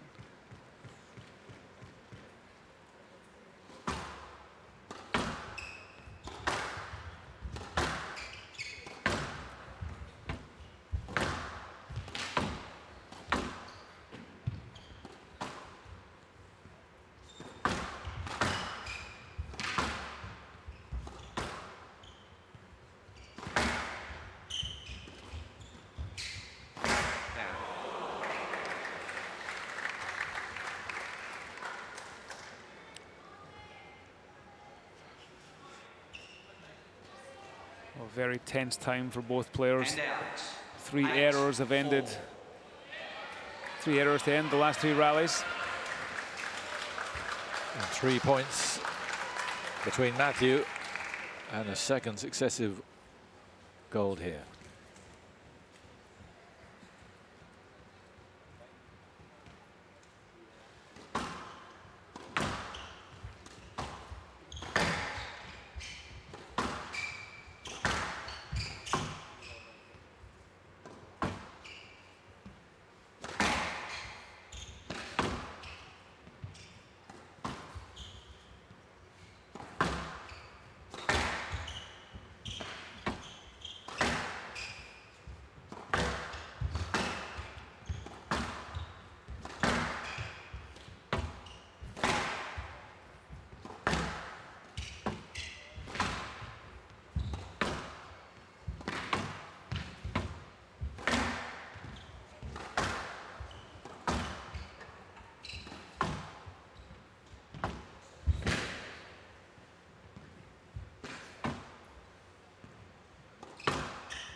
No.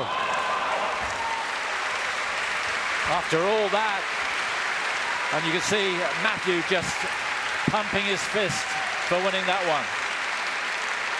Yeah, it was a great hustle from both players. These guys still able to run around the court after such a hard match. 9-4. And really it's just adrenaline, desire that's driving these guys on right now. But James Willstrop, normally his go-to shot to get points.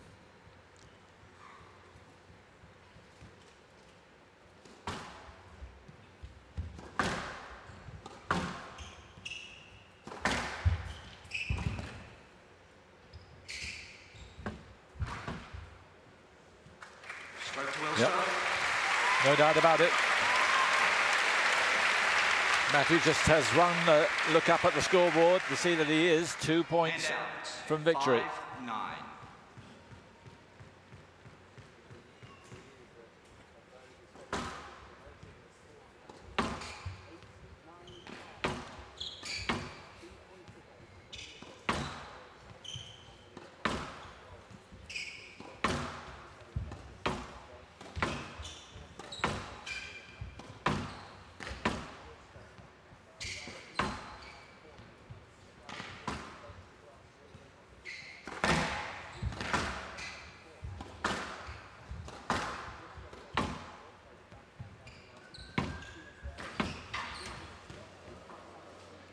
Straight to Matthew.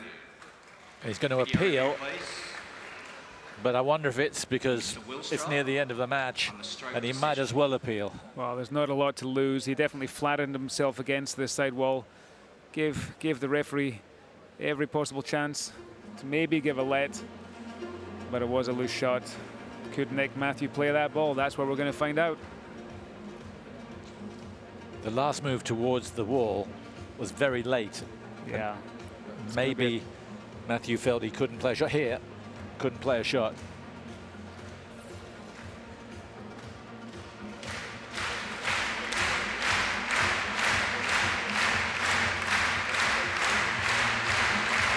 It is stroke, and it is Stroke to Matthew.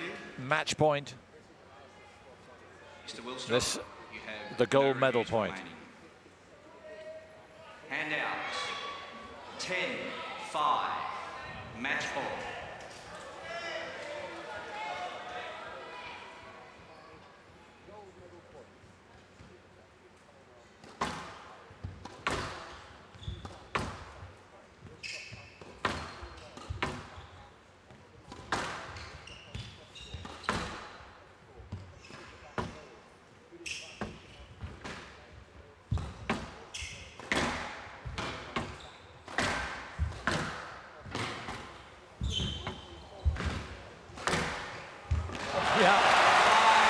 Down and out is Wilstrop, and the gold medal goes to the world's #2, Nick Matthew.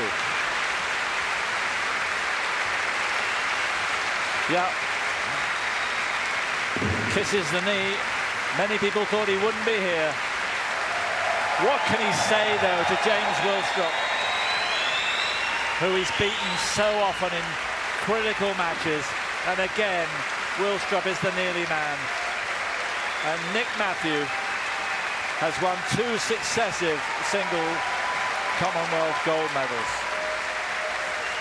Well, incredible effort from Nick Matthew. Come back after injury just 5 weeks ago, after an operation on his meniscus.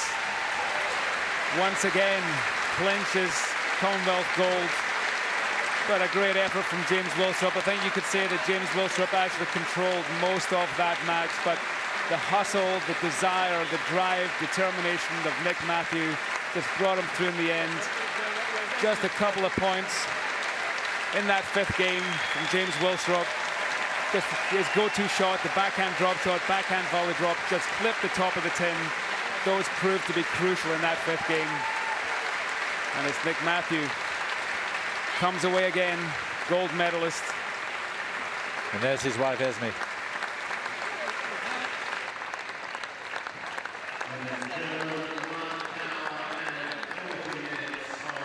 What a performance there from Nick Matthew, just kissing the bump there for his wife who's expecting their child. A great moment for him and for England, another gold medal for the reigning world champion in squash. Well, from Scotstown, we're going to bring you some boxing now from the SECC.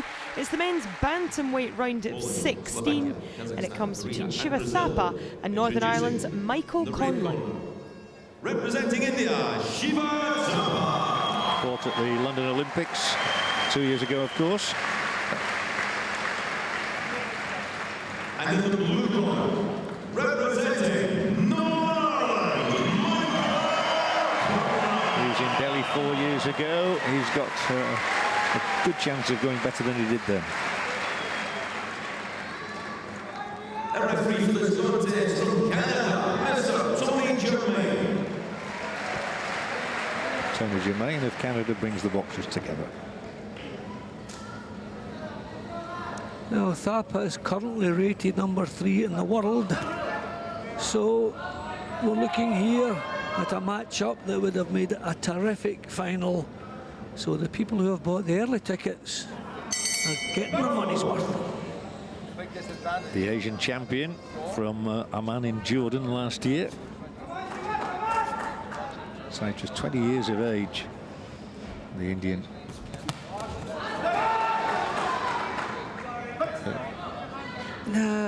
I mean, you're standing right in front of an opponent. How can the punch land in the back of the head unless your opponent's turned away from it? So why would you pull Conlon up for that? It was a perfectly delivered punch. There's another one of them. I mean, Thapa tried to pull away from it, so it's his fault where the punch landed. Yeah, the right hand working for Conlon. The eye damage, obviously not in his mind. He's showing good aggression. A couple of good combinations already. I mean, you can see looking at you just know this is going to be good. Terrific right hand again. Thapa caught napping.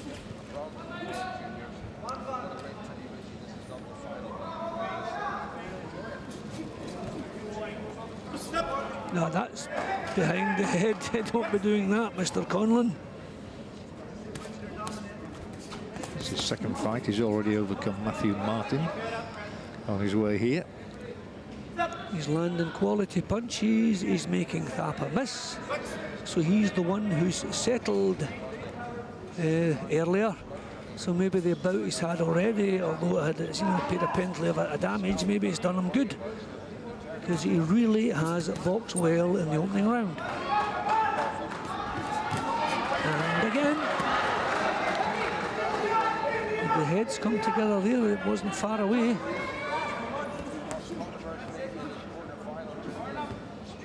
Ah, break them up, ref.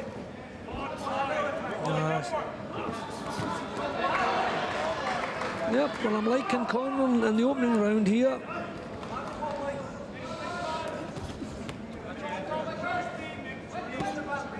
And he's not allowing himself to think about that cut.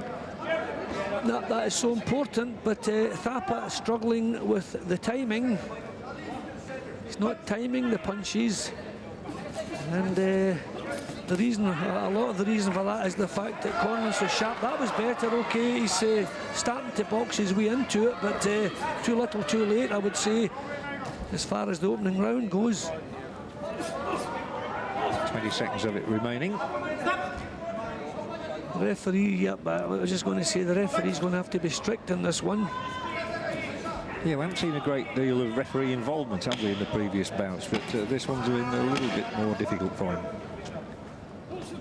Yeah, they're up close, you know, there's some kind of nasty stuff up close, you know, so there's a couple of times he could call break a little bit earlier. But I liked Conlon there.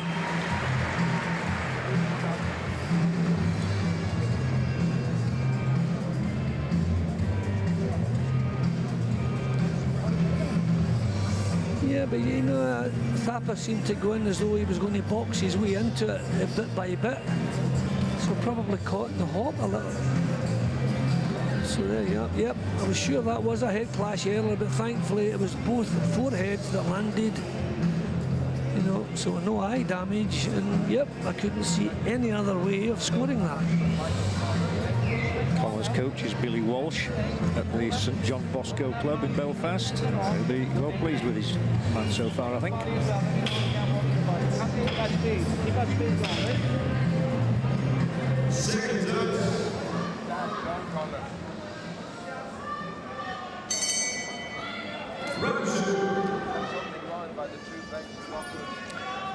Now Thapa is the one who needs to show some improvement, and I'm sure his corner will have impressed that upon him.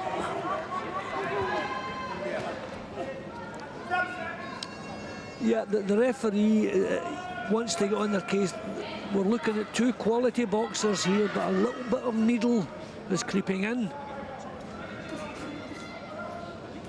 So if they're up close, I would be calling break a little bit quicker than the referee's been doing. It's not often you ask me, you hear me asking to get a referee to get more involved, but we don't want the...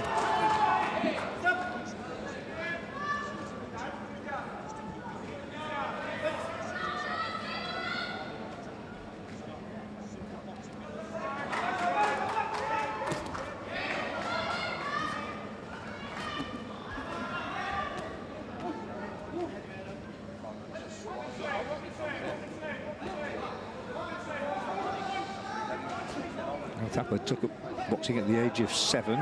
He also loves dancing, which is not a bad combination, I suppose, because you've got to be a useful dancer in a boxing ring.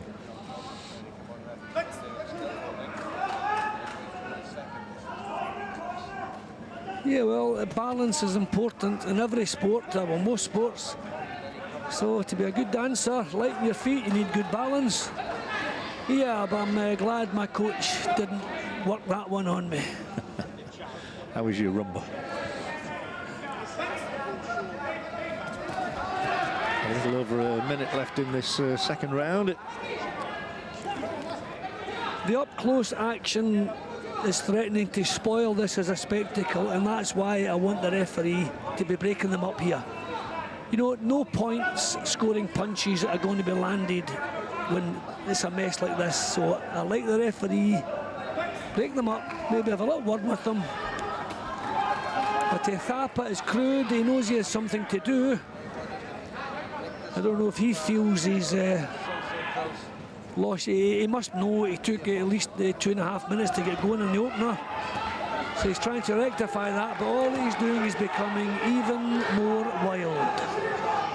So I'm still liking Conlon here, but so much of the action has been untidy and, you know, kind of bad-tempered. In a bit of a grapple. Yeah, Conlon's answering everything again, which is the reason I like him for this. Yep, bad temper, too much bad temper, this stuff. Again, the referee wants to be moving in quicker. Taking a lot out of him, though, the tactics from both. You know, there's as much wrestling as boxing, and that's heavy weather. Get that distance and work your distance. Well, it was Conlon who impressed the judges most in the first round. He's been told to find the distance, which is fine, but it's difficult to find the distance when the other guy's jumping on you and drawing into a wrestling match. I mean, Conlon doesn't want this kind of action. Thapa is the one responsible for it. And for me, he's not landing enough clean punches, Thapa. Well, there you are, split. But the two of them have gone the same way as me. I just think the cleaner, the better performer is Conlon. Well, of course, the boxers don't really know how the scoring is going, but it would appear sometimes that information does get relayed. Yeah, we're hearing little rumours that someone is finding a way to relay scores down to boxers. We don't know what boxers are involved. But just little, I mean, these rumours would kick up anyway. I don't know, you know, if they're true or not. But I tell you what, where technology is involved, where there's a will, there's a way.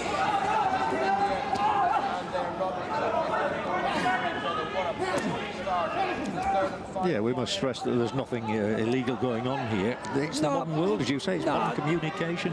No, but if you're going to call it the friendly games, I think it is a form of cheating, even if it's not against the rules. Outside the spirit of the games is a good way maybe to sum that up.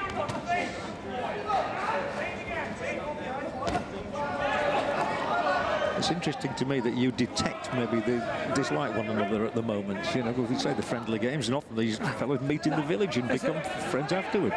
Yeah, but when I say it's bad-tempered, I don't mean that they've got a personal dislike for each other. No, it's the way they're boxing. It's as though they're annoyed with themselves, and mainly Thapa, and it's coming out in his boxing. So he's getting the same response. I mean, Conlon would love a repeat of the first round where it was clean boxing from both men, and even although he was coming out on top, I don't mean that's the reason, but it was nice, it was good, it was quality. We're still seeing quality, nice right hand there, but we're also seeing a lot of the wrestling up close. That's better work from Thapa. He's capable of it, so why is he not producing more of it? His father might know. His father is his coach, and has encouraged him to take up the sport and to get as good as he can at it.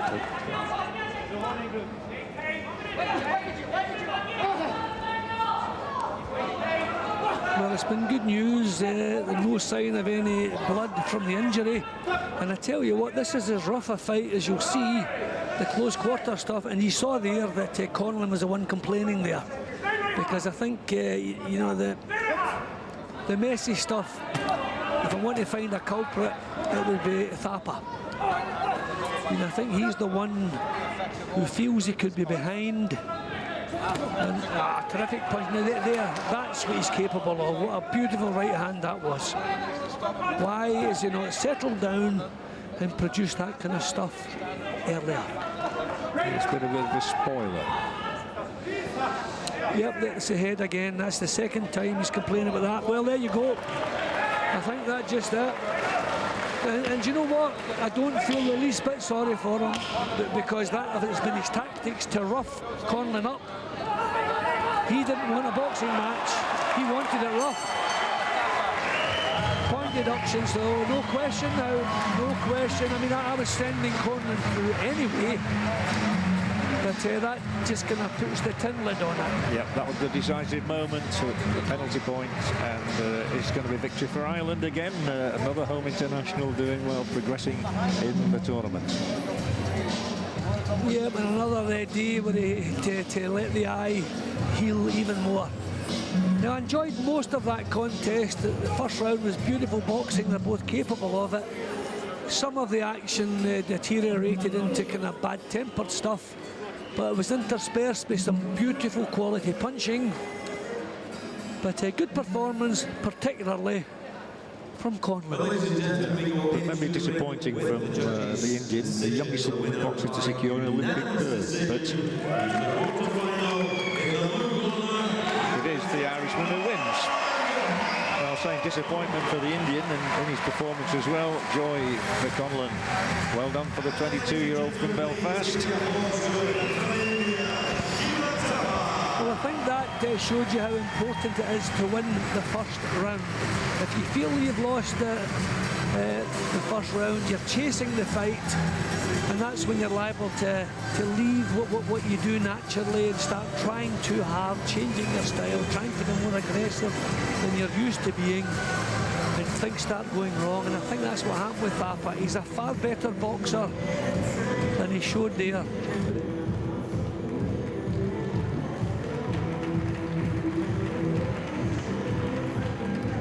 From the boxing straight to Scotstoun, where we can join the mixed final between Malaysia and England, and this is the men's doubles event within that mixed final.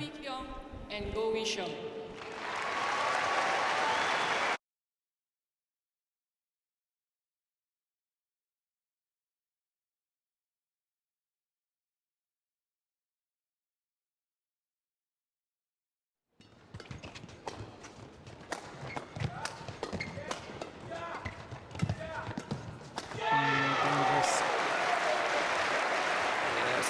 Net shot was loose. 5-3. Was played into the hands of Tan. You can't block cross court from there and make it as loose as that.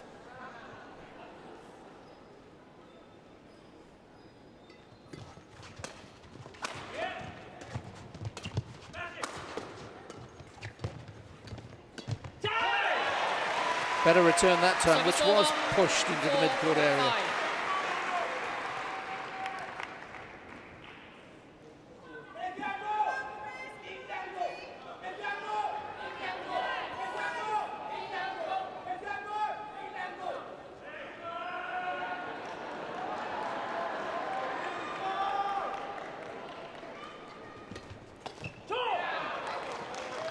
Service over.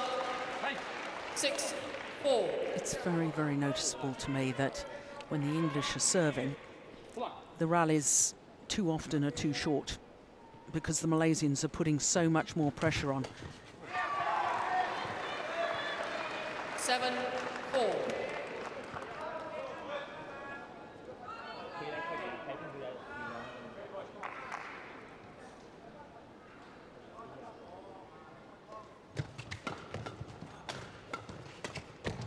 That is fantastic from Govi Shem. 8-4. Once again, watch the backhand. Hardly any backswing, hardly any follow through. He manages to do that with technique and timing. He will release the grip or loosen the grip of the racket and then tighten it as he's just about to hit it, and that, with the timing of the shot, creates the power. Service over. 5-8.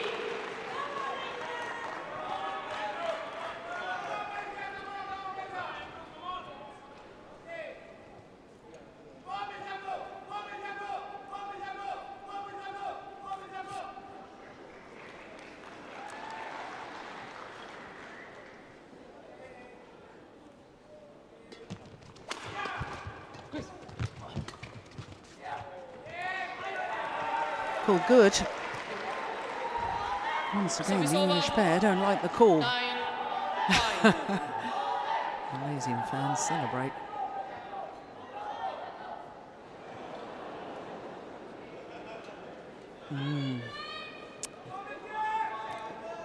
Well, desperately close. Can you keep an eye? That's 2 now. The yellow saying that's 2 of them. He has a considerable point.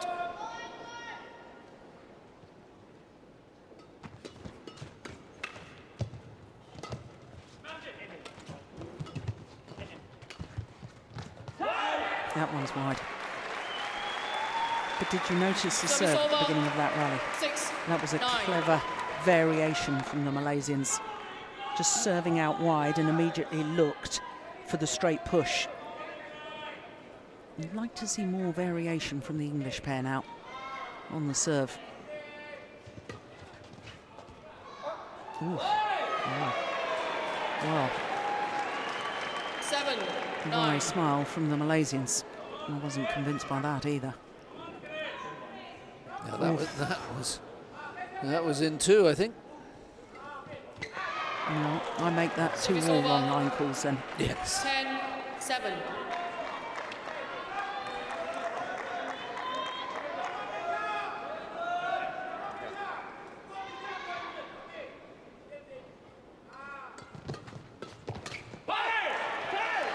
Service over. 8-10. You see, I don't think the English should be afraid when Go Vishem is at the net to play it back there. A nice little soft block. He's just not as comfortable at the front court area as his partner Tam Wee Keong.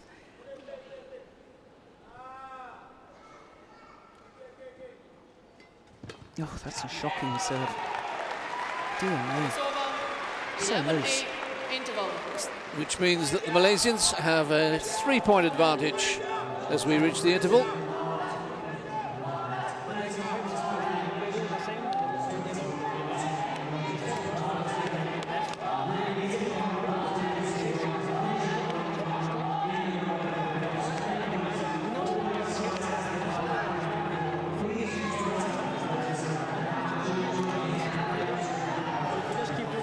Well, I'm afraid I was really struggling to hear what Jakob Hoy was saying there. Look at how loose that serve was.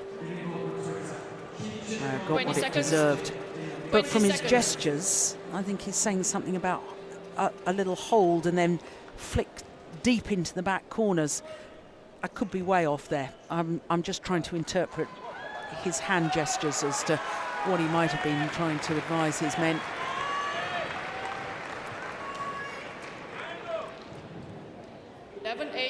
Which is one of the things I suggested. There's been nothing played to the deep corners flat, an attacking shot. That's a much better return of serve, isn't it? Short. Yeah.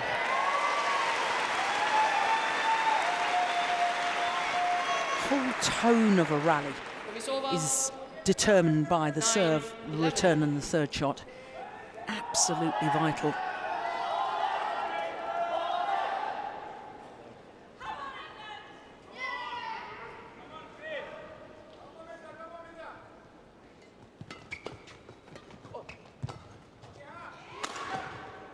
Oh, that was going wide.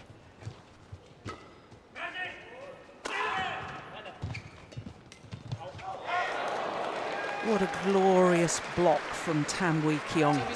Off the smash, the block, and he immediately moved forward. Look at that. And then just takes the shuttle off the top of the net.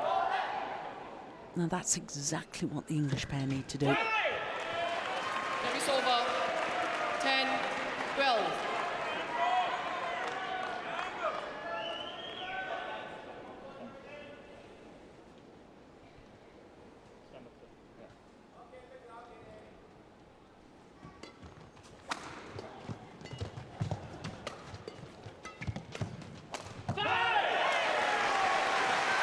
It's a good flick serve. A nice variation.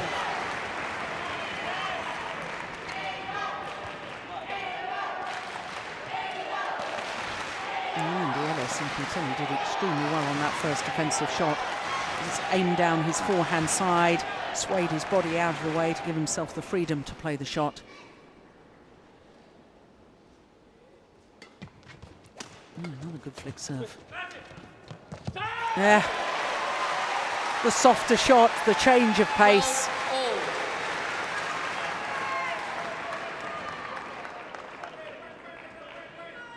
That's lovely play. And it draws Adcock and Ellis level at 12-all.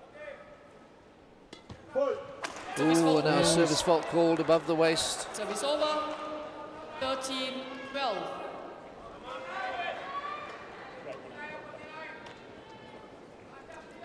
Was that above the waist, or was it? Yeah, it was above the waist. It says. I should just explain that the waist is defined in badminton as below the lowest rib.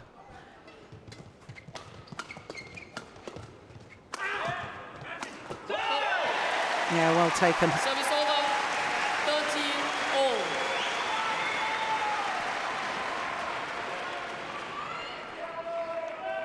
Sustained attack again, the rotation of the smashers.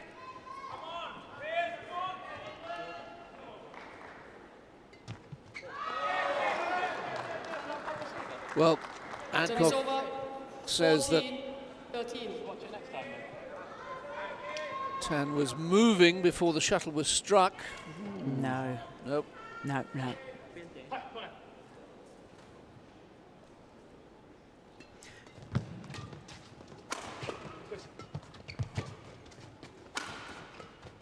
That's glorious again, lovely block.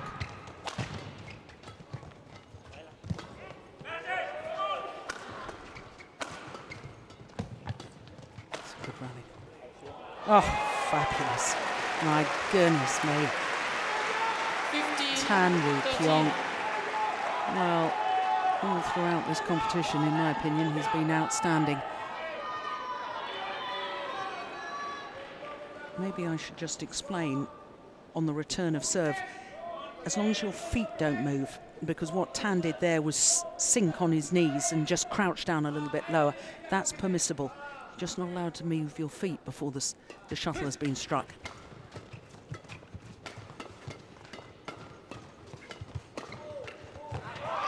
Yeah. Getting into those flat exchanges again. Yeah, which suits the Malaysians.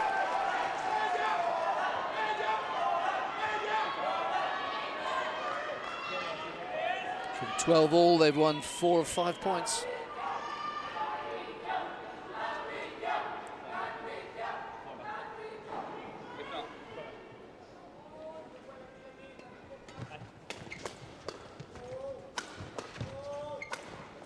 That's the way. Going for angle. Almost a half smash. Sacrificing power for placement. First one down the centre of the court, the channel attack as we call it. Second one down the tram line. And with that half power landing a lot shorter.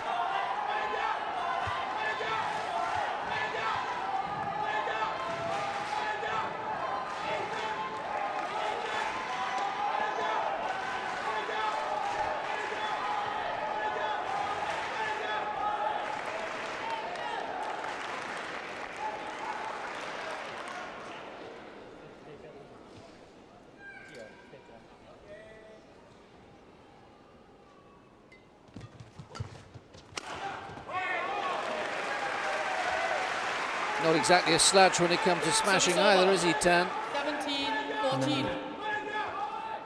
Not convinced by the lift though. Look, too flat, not deep enough. Look where Tan's feet were. Always the indicator as to how deep the shuttle was, and he wasn't even at the double service line.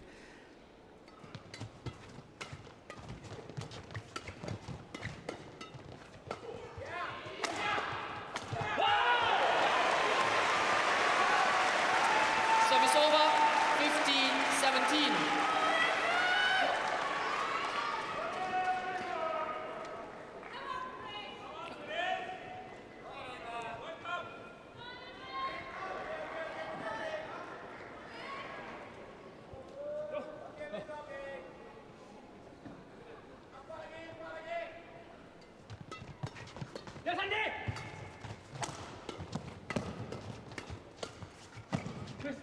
Clever.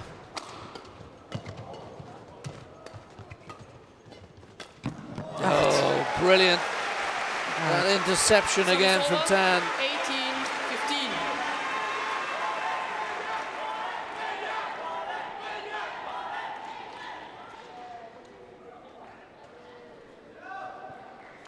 Look how he's moving even before the shot has been played, anticipating.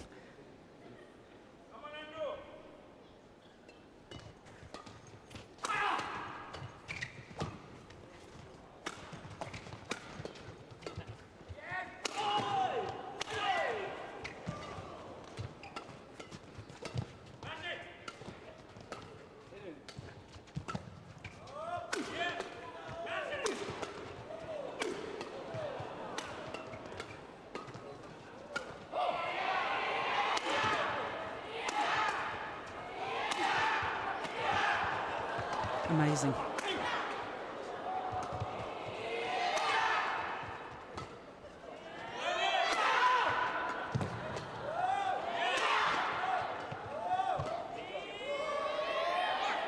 Oh, it's landed in.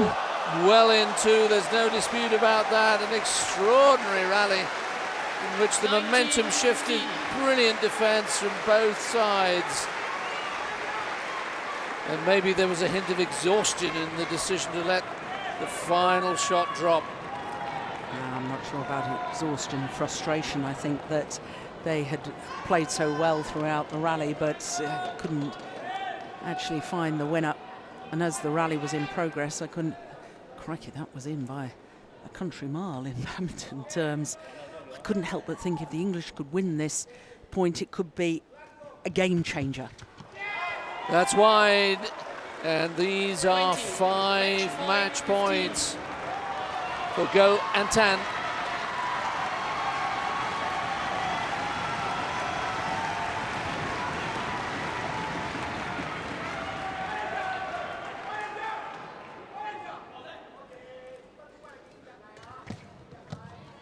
It's wide. Service over. 16-20.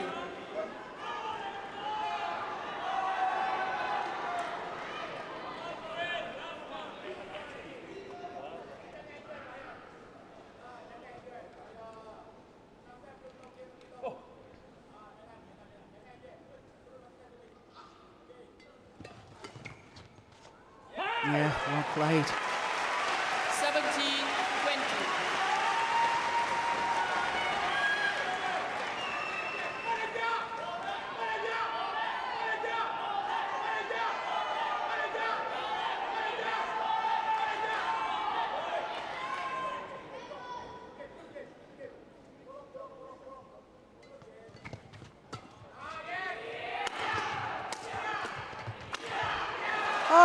He ran off to get a new racket, but it wasn't required.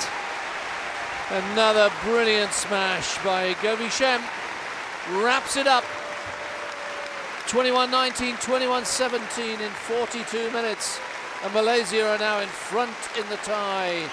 2-1 with 2 to play.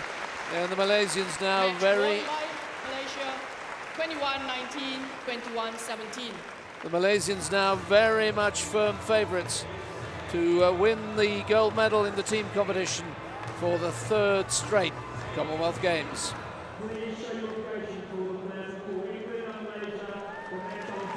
Yeah, very much so.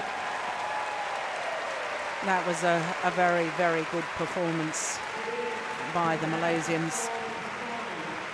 And I thought that the English pair played well. Yes, there was, you know, perhaps they got embroiled in trying to play the game too quickly. Perhaps they should have slowed it down with a few blocks, a few guided shots across court, the odd drop shot as well. But it's terribly difficult when you're put under so much pressure by the quality of the play from these 2 Malaysians. You know, it's a big ask. They, as we know from their world ranking, are very, very good players. Yeah, we can safely say that all 3 matches we've seen so far have been of the highest quality. Let's confirm the final result of the men's doubles, 21-19, 21-17. So Malaysia now lead 2-1. Coming up next, it will be the women's singles. And for that, Jill will be joined by Morten Frost. But in the meantime, Jill will take you through the highlights of the men's doubles. Yeah, well, there's some excellent rallies throughout that men's doubles contest. Really was thrilling. Perhaps not the result that the British fans would have wanted. But I am very excited about this new Malaysian pairing. Whether Malaysia will stick with this pair of Govi Shem and Tan Wee Keong for the Olympic campaign remains to be seen. And I've got so many options in Malaysia with men's doubles players.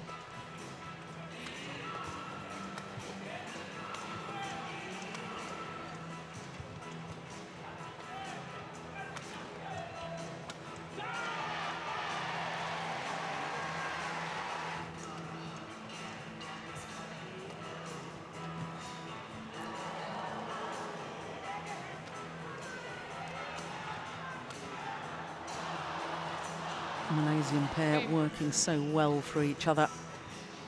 So often the big smash from the back of the court from Govi Shem and Tan Wee Keong finishing off from the net. He really does read the game quite beautifully.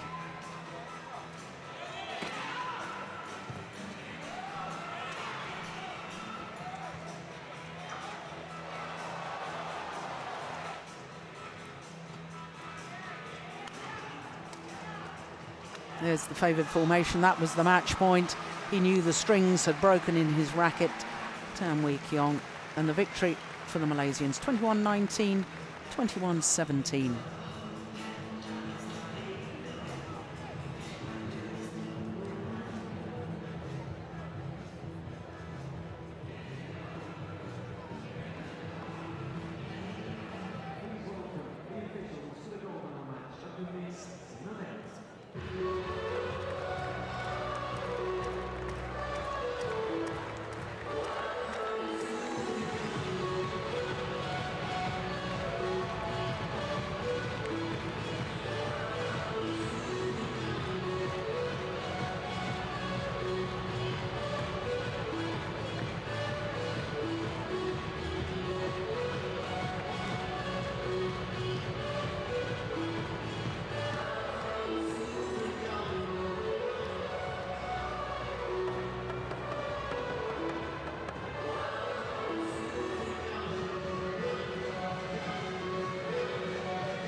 We'll cross back to Scotland very shortly for the fourth final match between Malaysia and England. But we're just going to nip away to bring you the medal ceremony from the women's squash. And it was a gold for Malaysia, Nicol David beating Laura Massaro of England. His Royal Highness Tunku Imran, President of the Commonwealth Games Federation. Accompanied by Robin Barr from AG Bar. Yes, and Prince Imran, I would think, was scarcely been happier. The winner of the bronze medal, representing New Zealand, Joel King.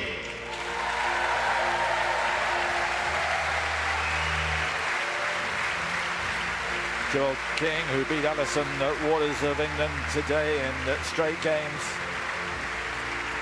and has bounced back from her defeat at the hands of Nicol David yesterday.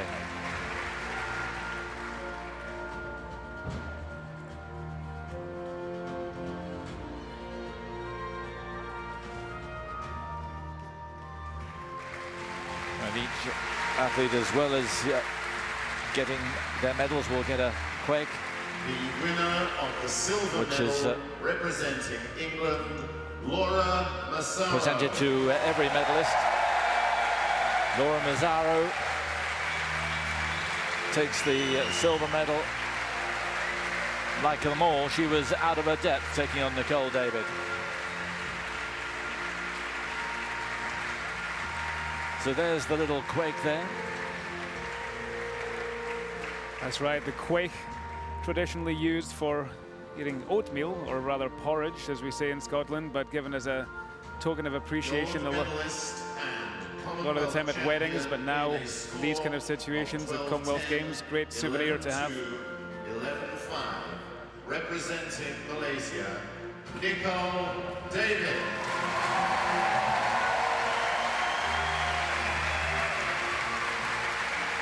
A wonderful smile, a supreme athlete, and still right at the top of her game.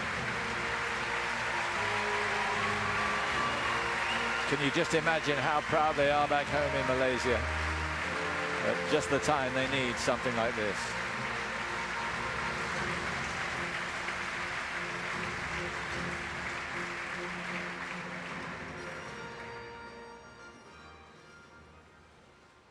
Ladies and gentlemen, the national anthem of Malaysia.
Congratulations to Nicole David, there winning gold in the women's singles squash for Malaysia. We can now head back to the badminton though, where it's the mixed team gold medal match between Malaysia and England. Malaysia currently leading this by 2 matches to 1, so this is a crucial match for England. It's Sarah Walker taking on Ying Yi Ti. England to serve, level, play. So the women's singles gets underway. Both. Service over. Ti Ying-yi, 1 love. who in the quarterfinal broke Scottish hearts when she beat Kirsty Gilmore in 2 straight games. But of course, with losing to Liang Xiaoyu in the semi-final against Singapore, I don't suppose, Morton, that that defeat yesterday is going to affect Ti Ying-yi today. She will have recovered from that. Yes, I think so. I think she will play a good, solid match here. I think she's standing, in terms of style of play, I think she's standing a very good chance here. It will suit her very well. So despite the fact that she lost yesterday, I don't think we'll make an influence here today.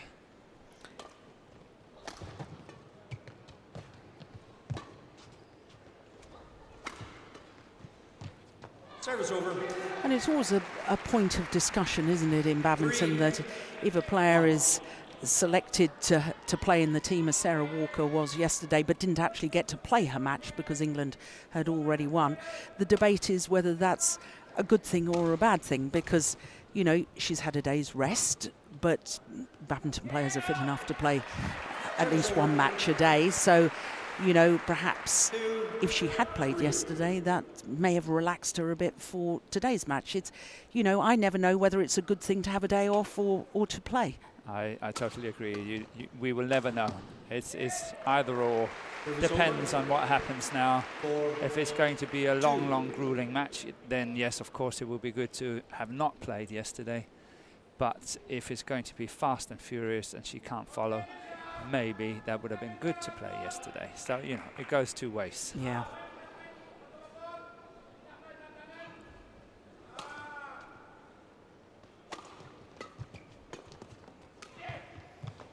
Oh, that's lovely, isn't it?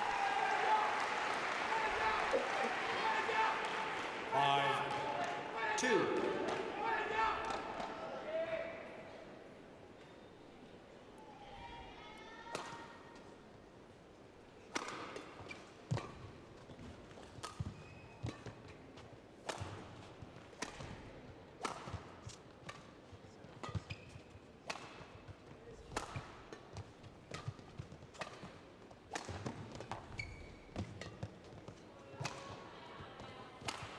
Good backhand shot there by Sarah Walker.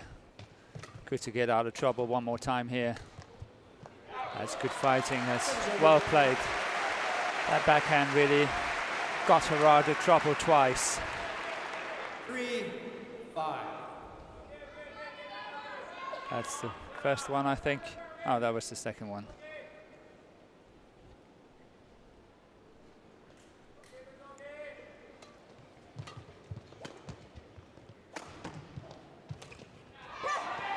Yeah, not such a good backhand. Took it very late, very low. 3. David Lindley on the left as we look at them. Peter Jeffrey on the right, the English coaches.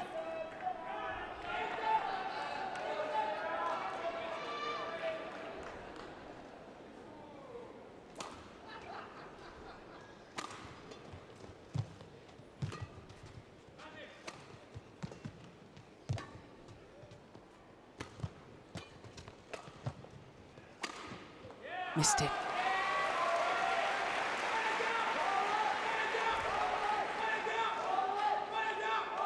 Seven, 3. Yeah, but I think Sarah Walker is doing the right thing. I think she's trying to both follow as well as she can, and she's trying to even take some initiative and go for smashes and try to play winners, which I think is the right thing. Ying Yi has got a natural higher pace, and therefore she is very often in command in the rallies. And we will see Sarah Walker really trying to get as much back as possible, but will be under a lot of pressure.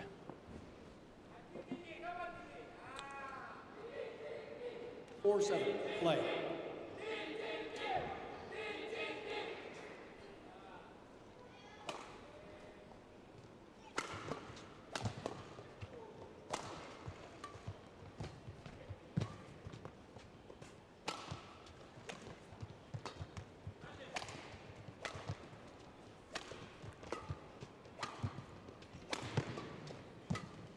Oh, it's just long. Yeah, that's going wrong.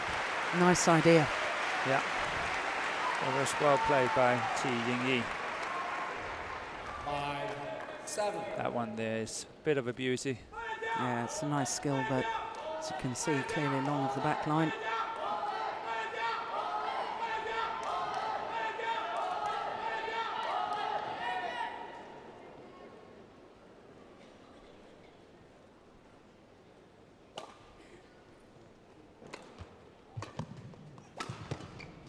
Service over.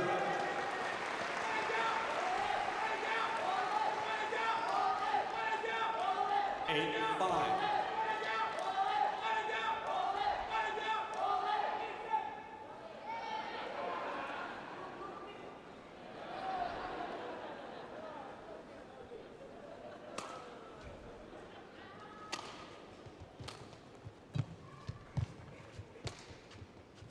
That's a good lift.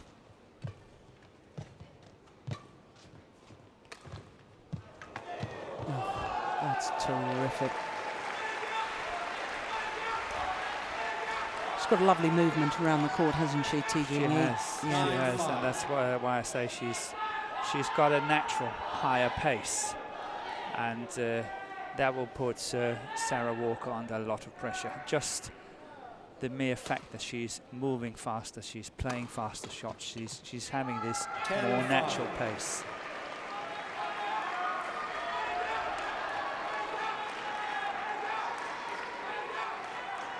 Oh, 5-point advantage.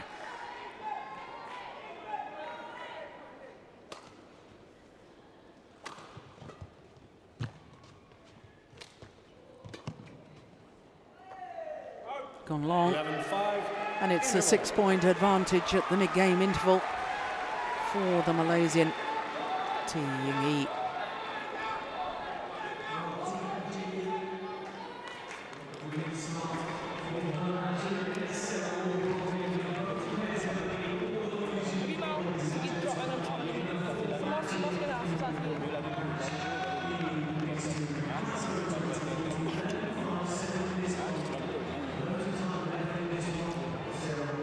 Terribly difficult to hear what Rashid Sadek was saying. What would you have been saying, Morten? 20 seconds. 20 seconds. I will be very happy, I must say. I would stick to my guns here. Don't do anything unnecessary. Keep a tight game, keep it going. As I say, she's got that natural pace that is definitely to her advantage. 11-5, play. Let's see what Sarah Walker is coming up with. That will be my advice. It's going to go wide. 12-5.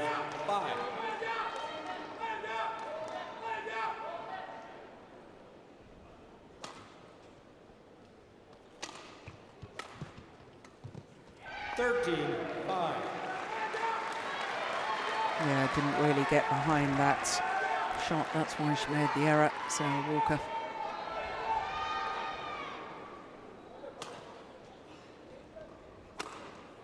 Oh, that's nice. That's what you were suggesting, going for the shots. She's got to go for shots, and especially to that forehand side. I think there is some open space there, and try to go for slices, half smashes, and smashes down that side.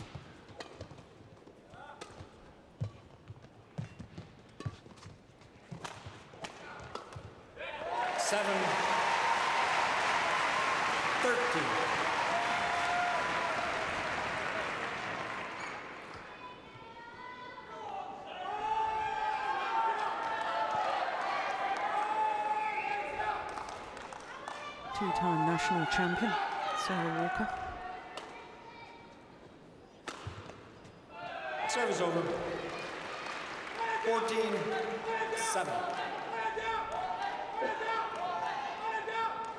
Oh, I should think Jing-yi very happy she's returned to the national setup, having resigned in November last year. Came back very quickly, and that's a lovely smash from Walker. Yeah, what will happen soon, I think, will be a low serve from T Ying-yi, but so far so good for Sarah Walker. Good smashing down the line again. As she said, T Ying-yi must be happy to be back in the national setup. I think she has been a really good player for the Malaysian side here, and without her in the team, I think they would have been a little bit in dire straits. Yeah. I think it was a very important win for the Malaysian against Scotland. Scotland having won the first of the quarter-final matches.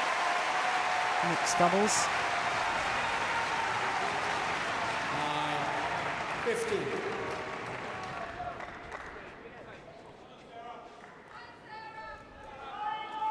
That's good play by Sarah Walker. She really stayed in, played a good net shot, stayed in, and were able to kill it at the net, which I think was a very good move.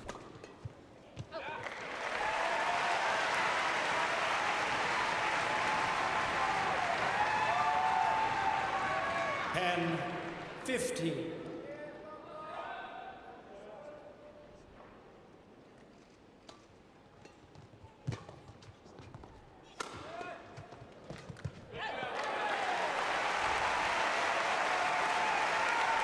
Well, this is a good fight back by Sarah Walker. Yeah, suddenly some insecurity is setting in with T Ying-yi.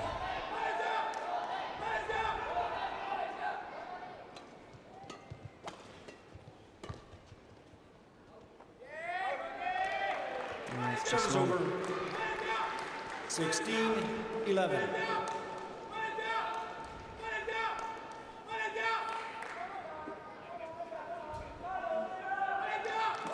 Yeah, good judgment.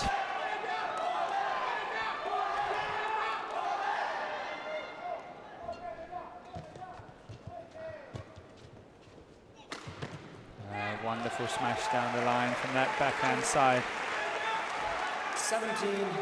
The options that Chi Ying-yi has got from that backhand side, I would recommend that Sarah Walker is playing a little bit more to the forehand side, because she's got a lot of options on the backhand side. 17. And the surface forward is called.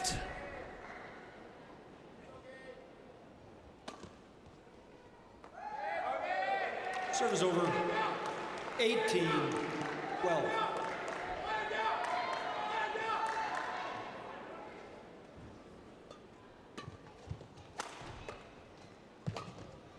Good block. That's what I say. Keep it to that side. Keep it to that forehand side. 13. Chi Ying-yi's options on the forehand side is slightly limited compared to her backhand side.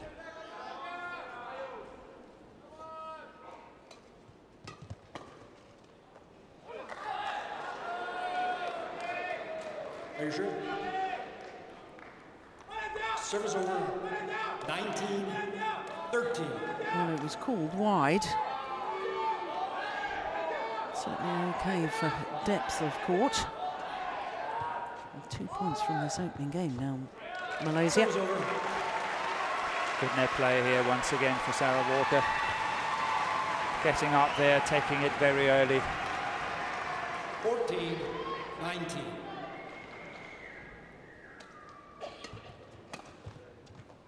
Yeah, that one's landed in. That's nice play.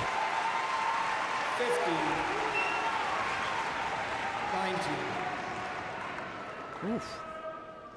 It was then, I think.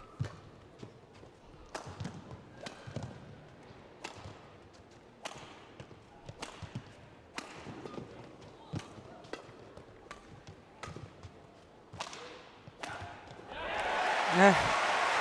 Well, you can visibly see the confidence growing with Sarah Walker. Very 16, good rally. 19. I like the attacking clears. I like the pace she was putting into them. Not playing slow, but really punching her clears. Adding some good pressure in this rally.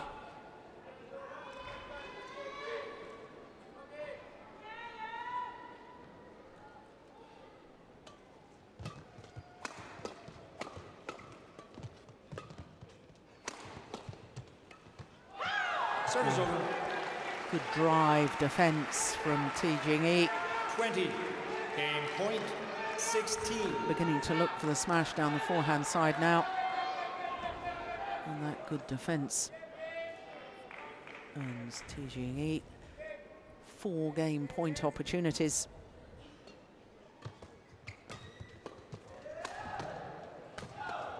Only needed the one. A little hop and a skip after the rally. A most definite indication that she's delighted with game number 1. 21-16 in 16 minutes of play.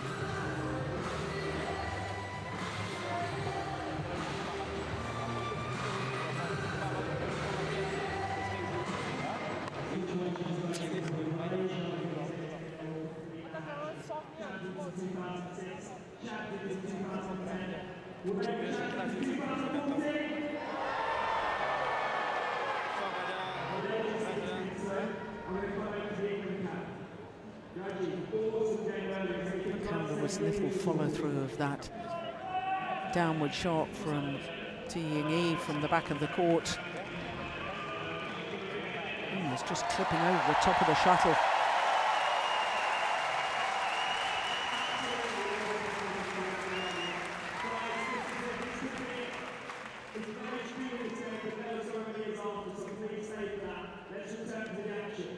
Malaysia just one game away from retaining their team title. I think it becomes quite clear and evident why the men's singles were so important. Yeah. It was so important for England to win it. They lost it in a very, very close match. But looking at it, as from what we see now, the men's doubles going Malaysia way, the women's singles here having a very good chance of going Malaysian way as well.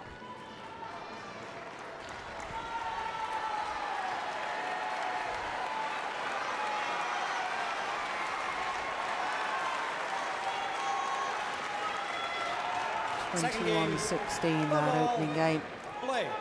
for T-Ying-E. Oh, and that's nicely done. 1 love.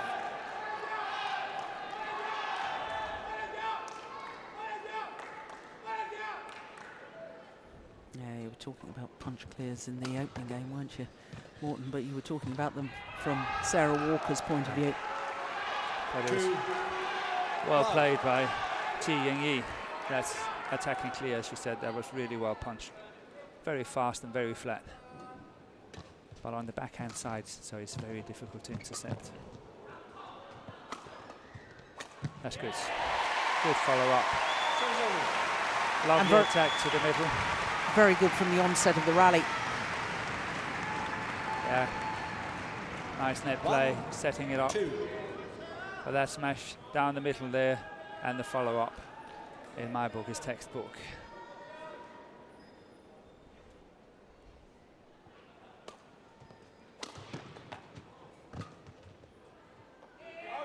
Pushes it long.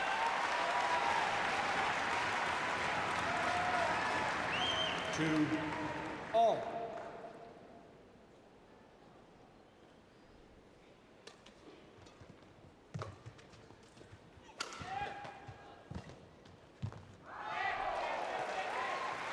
Service over. Well, you've got so many options, haven't you, when you come forward to the net. Racket arm outstretched, you come from above the shuttle. You can play the net shot, the little block, as T-Ying-E did on that occasion, or you can play the pressure shot, flat push. Ah, that's nice. We've talked about her movement, Morton, but also, as indicated here, very good. Yeah, very good racket skills too. Yeah, but she's most dangerous from that backhand side. From that around the head corner there, she's very good. Lots of options. That shot is nice.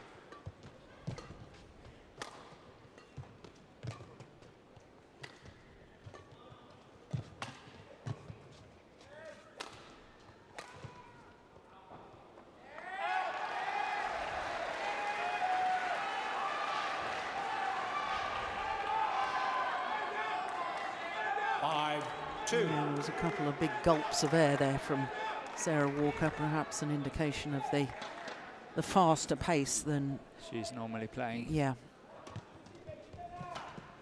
Oh, that's a lucky shot. Yeah. Service over. A little bit of justice. That was a very lucky shot, that backhand shot.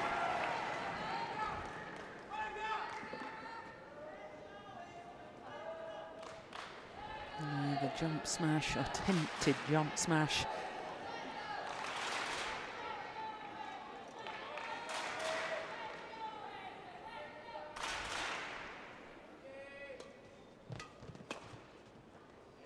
Yeah, that's long. Service over. It's very unfortunate. 3. I think that's one of the areas where Sarah Walker is possibly a little bit better than her opponent is in the flat exchanges. She hits them really well. She's quite solid on it. Yeah. 4-6.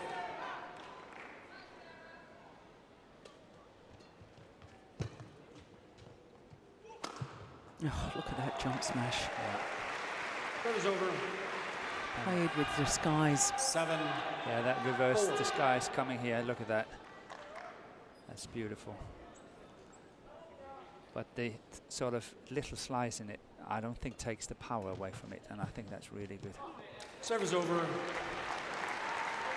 5-7.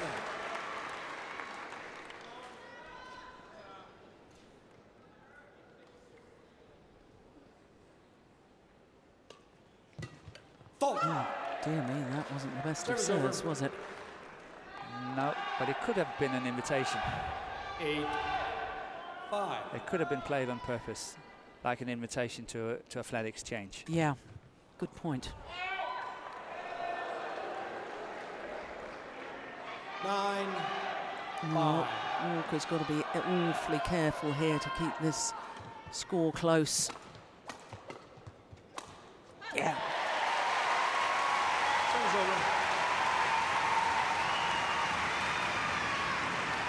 It's a great smash. 6-9.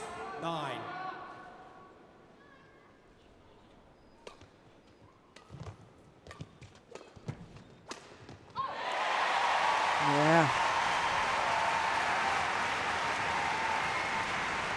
Sensed the danger. 7. Played 2 very good points. And now the deficit just 2 points.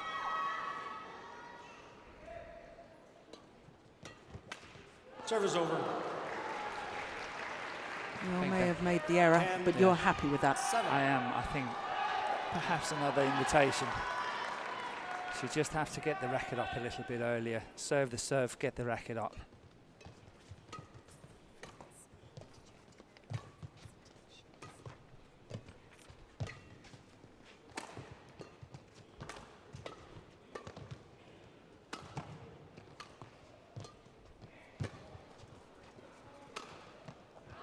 Missed it.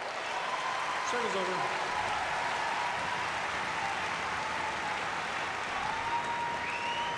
Walker is playing well, I think. And if she can keep from making too many unforced errors, she might have a chance to stick with this. Play. But errors, that will be the key.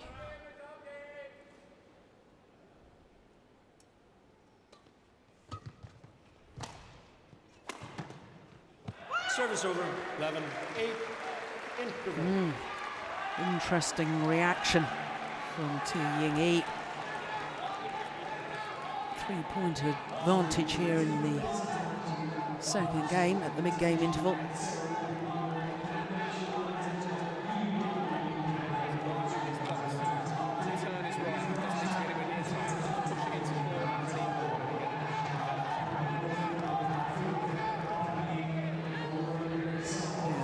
I heard that, but it would look as if Peter Jeffrey was actually saying, you know, get your racket up ready for these flat exchanges. 20 seconds. Just hanging low. 20 seconds, and she's got to get it up. Did you have concerns about the little celebrations at the mid-game interval there from Malaysia? No, I think Chi Ying-yi, she knows that this is one of her moments, and I think she's celebrating it because she really, really wants to win this one for Malaysia.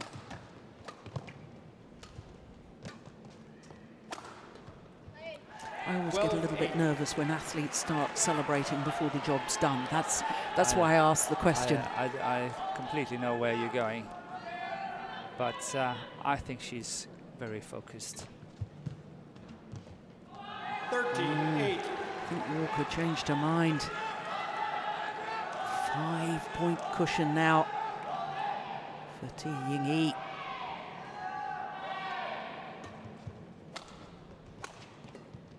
Service over.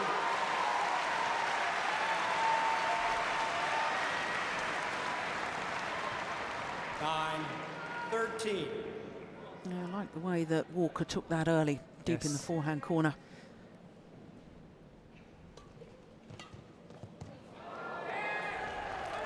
That's clever, isn't it? It was. 14-9. That was actually very clever. Tempting to go for another flat exchange, but this time Walker was ready, I think. Yeah. And she lifted it over her.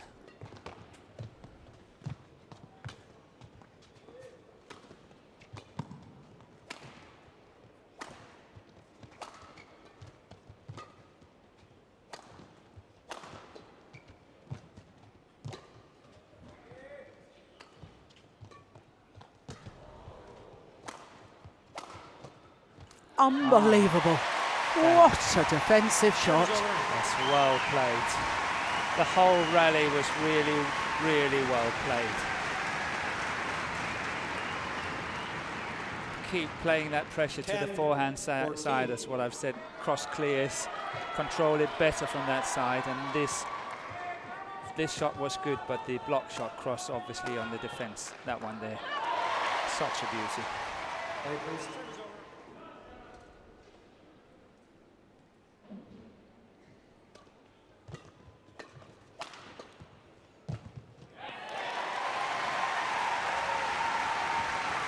Yeah, I get a sense that Ying-yi could get a little bit nervous as she gets close to that finishing line, and that's where Walker could...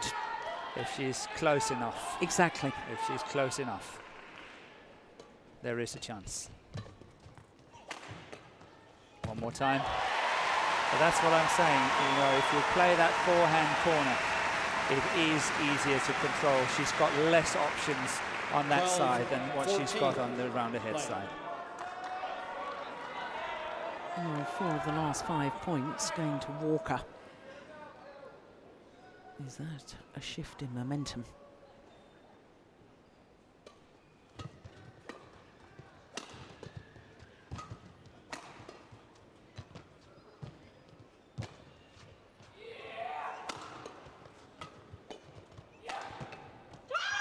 Service over. That's very positive play from Team 15, 12. Dictating the pace of the rally.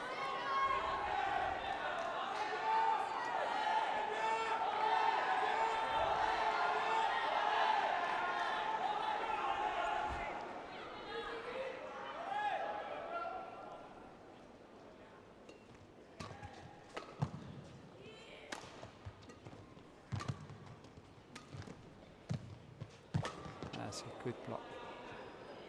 Oh, that's a good lift as well. From a net shot like that, that was a very, very good lift. 13. Well, Walker is convinced. It's going out, but... It was called in. No. Was it called in? It's way out. Oh, it's way out. Sorry, I was looking at the sideline judge. I do beg your pardon, Martin. I'm getting too excited. I'm getting carried away with it all. Yeah. 50.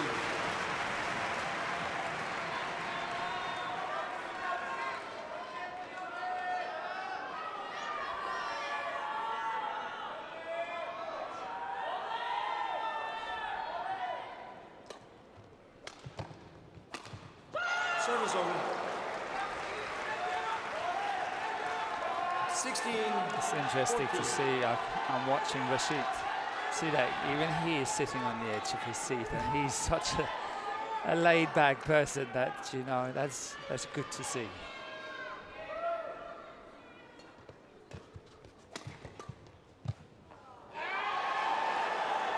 Call wide. Walker doesn't like the call. 17. There's no way that the umpire, Mike Walker, can overrule that.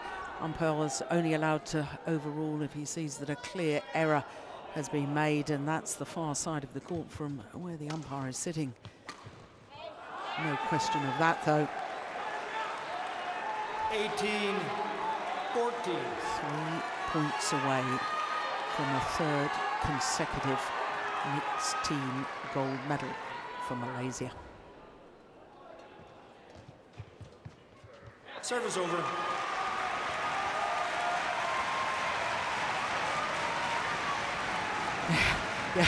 That's about as excited as you'll ever see Rashid today. That's what I mean. That's what I mean.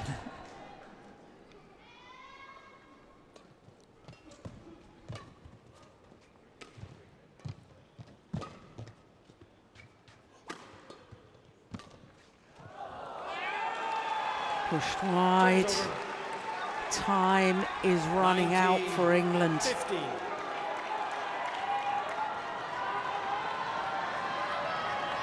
Two tantalising points required for Malaysia. Going wide. Good positive play. Good courage from Walker. Yeah, I think she has played a really good match here. 90. I think she's kept it well together. Stayed in the match.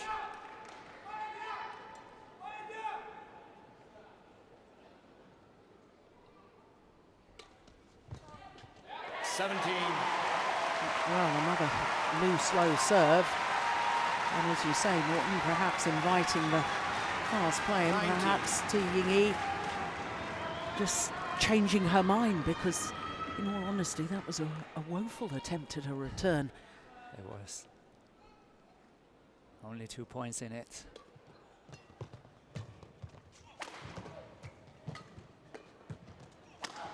Oh, that's very, very good play from T Ying-yi. And Rashid Sidek saying Sadulagi one more.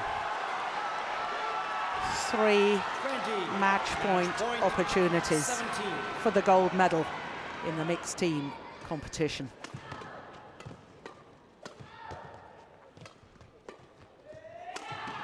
Only needed the one. And Malaysia, the two-time defending champions, have retained their title. T Ying-yi defeating Sarah Walker 21-16, 21-17. Well, Malaysian teammates run on to celebrate and spare a thought for Sarah Walker. Lovely that the English player turned won by Malaysia and applauded the crowds, thanking them for their 21-17. support. But it has been a very good performance by Malaysia. Good team effort. And as much as Sarah Walker tried, and she did play well today, Morton. She did. I think she played really well.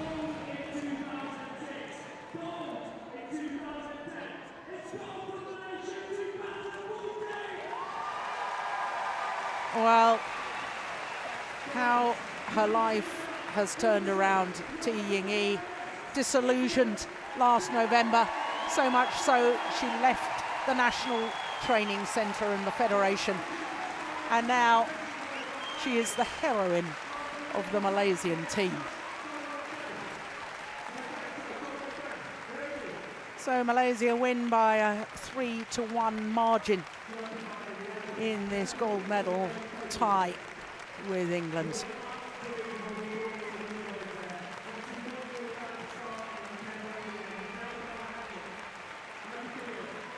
Confirmation of the scoreline for the women's singles.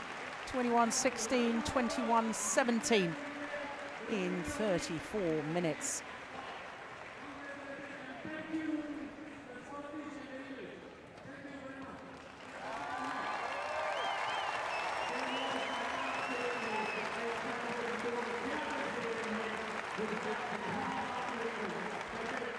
So congratulations to Malaysia retaining their Commonwealth Games gold medal there in the mixed teams in the badminton.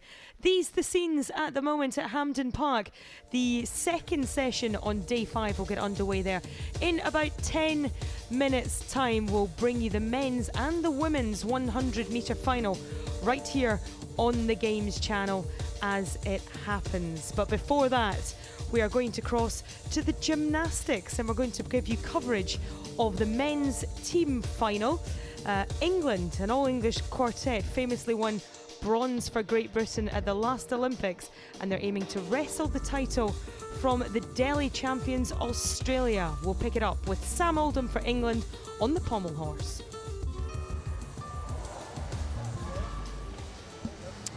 Sam Oldham. So Christian Thomas not working all around, not doing pommel horse. We'll see Lewis Smith in a minute.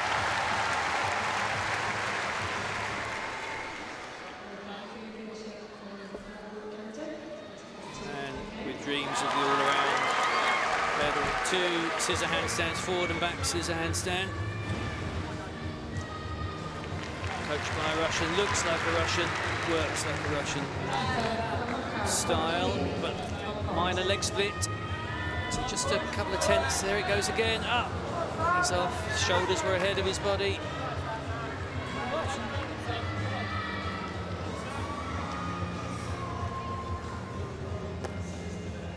Got to keep your shoulders over your hands, over that point of support.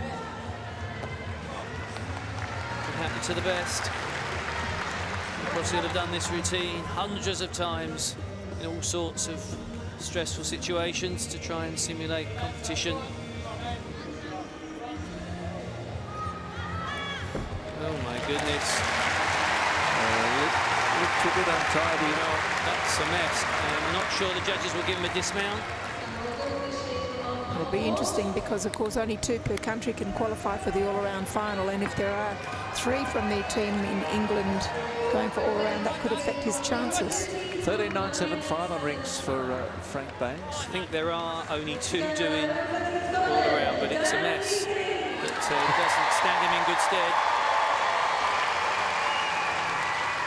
England and Scotland competing side by side, if you will. The rings right next to the pommels. Keep an eye on each other's scores, perhaps. Well, they are teammates, so it's peculiar. Nice backward roll to cross position.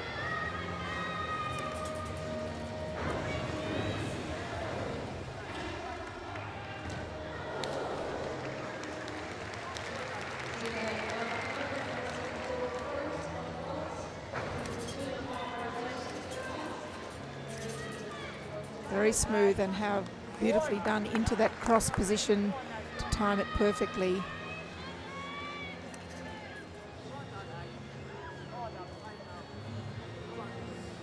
Slightly short on time in that straddle planche. 1.5 twisting double back.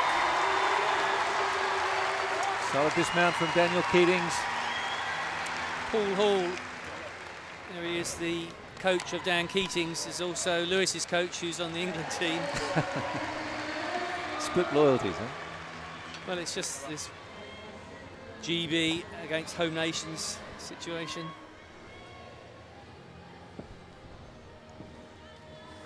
Scores in there, 12-1 for Sam Oldham. That's going to be a bit of a handbrake on his performances. It'll rule him out of pommel horse finals, but not be all around at this point. Well, any time you get to see this man up on pommels, Vince, it's an honour, really, pleasure. Well, this is what so many people have come to see.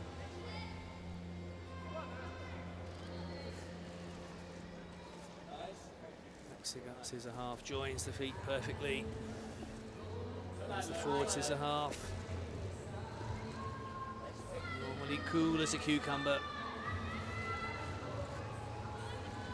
2 circles on one handle. There's the triple Stockley. Russian going for his easier routine, the 6.8. Make your travel, the woo. Triple Russian. Feet look glued together.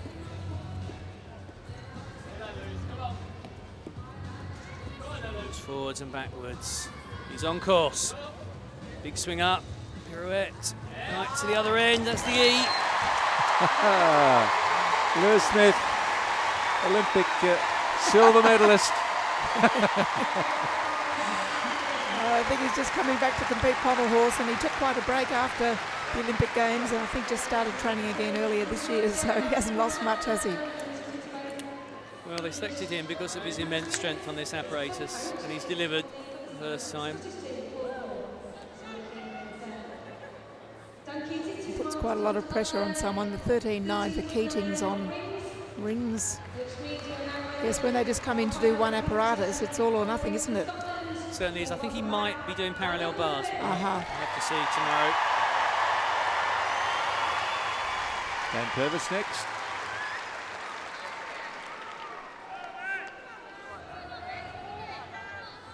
Straight into the beautiful string. 2 in a row. And there's the third one. Very difficult opening.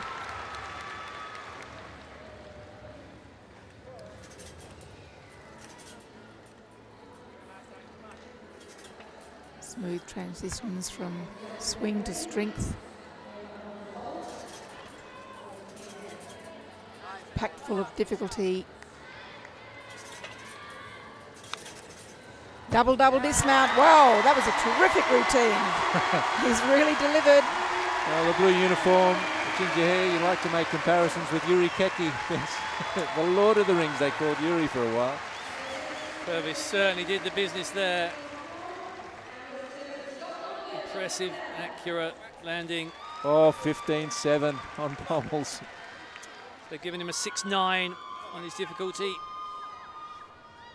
He can do 7-2. Come on, let's go.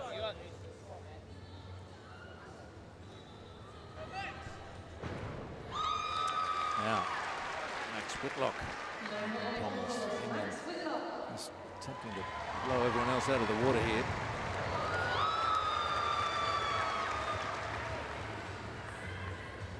Just watch. How can he move his hands so fast on one hand and stay in balance? There's the double circle. Stockley, half turn. Pirouettes, there's the Busnari. Whoa. Had to dig deep there to keep that swing going.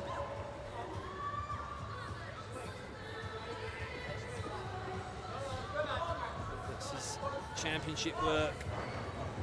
Any minor imbalance he corrects so that you can hardly see it. Triple Russian. Up to handstand, pirouettes to the end. So back to back, you see the silver and bronze medalists from the Olympics, and Lewis Smith gives him a big hand. Well, with two apparatus like that, they're going to decimate the opposition. Love the way he flared that dismount. Like icing on the cake. So fast in his hands, just like on his floor routine. 14-7. It's a big score. For Purvis on rings. Yes, it's one of the best of the day.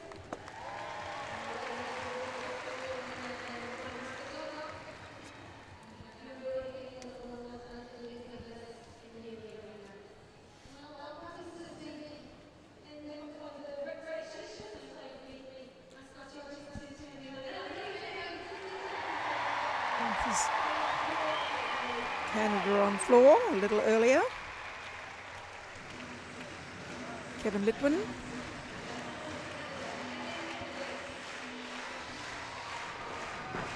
Whip half to Arabian double front. A little bit of overbalance on the landing. Front full to front double twist.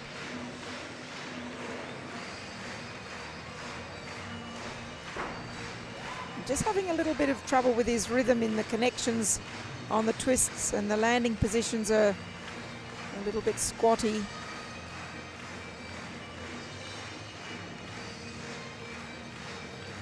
Very strong legs, powerful tumbler.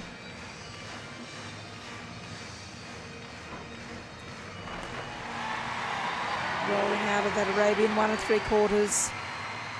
Thomas.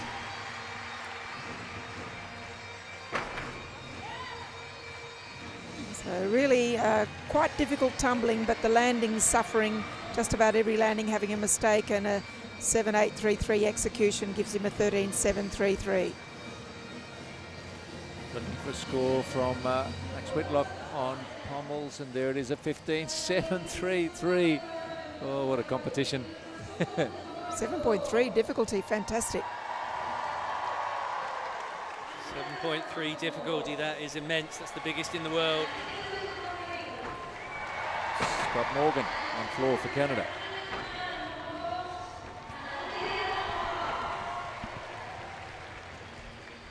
Man from Vancouver.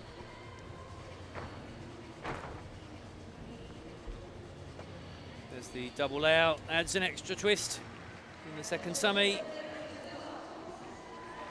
Brain like a gyroscope, comes back with a double out into the 1 1/4. Boy, this lad's got springs in his feet. Double twist into the full.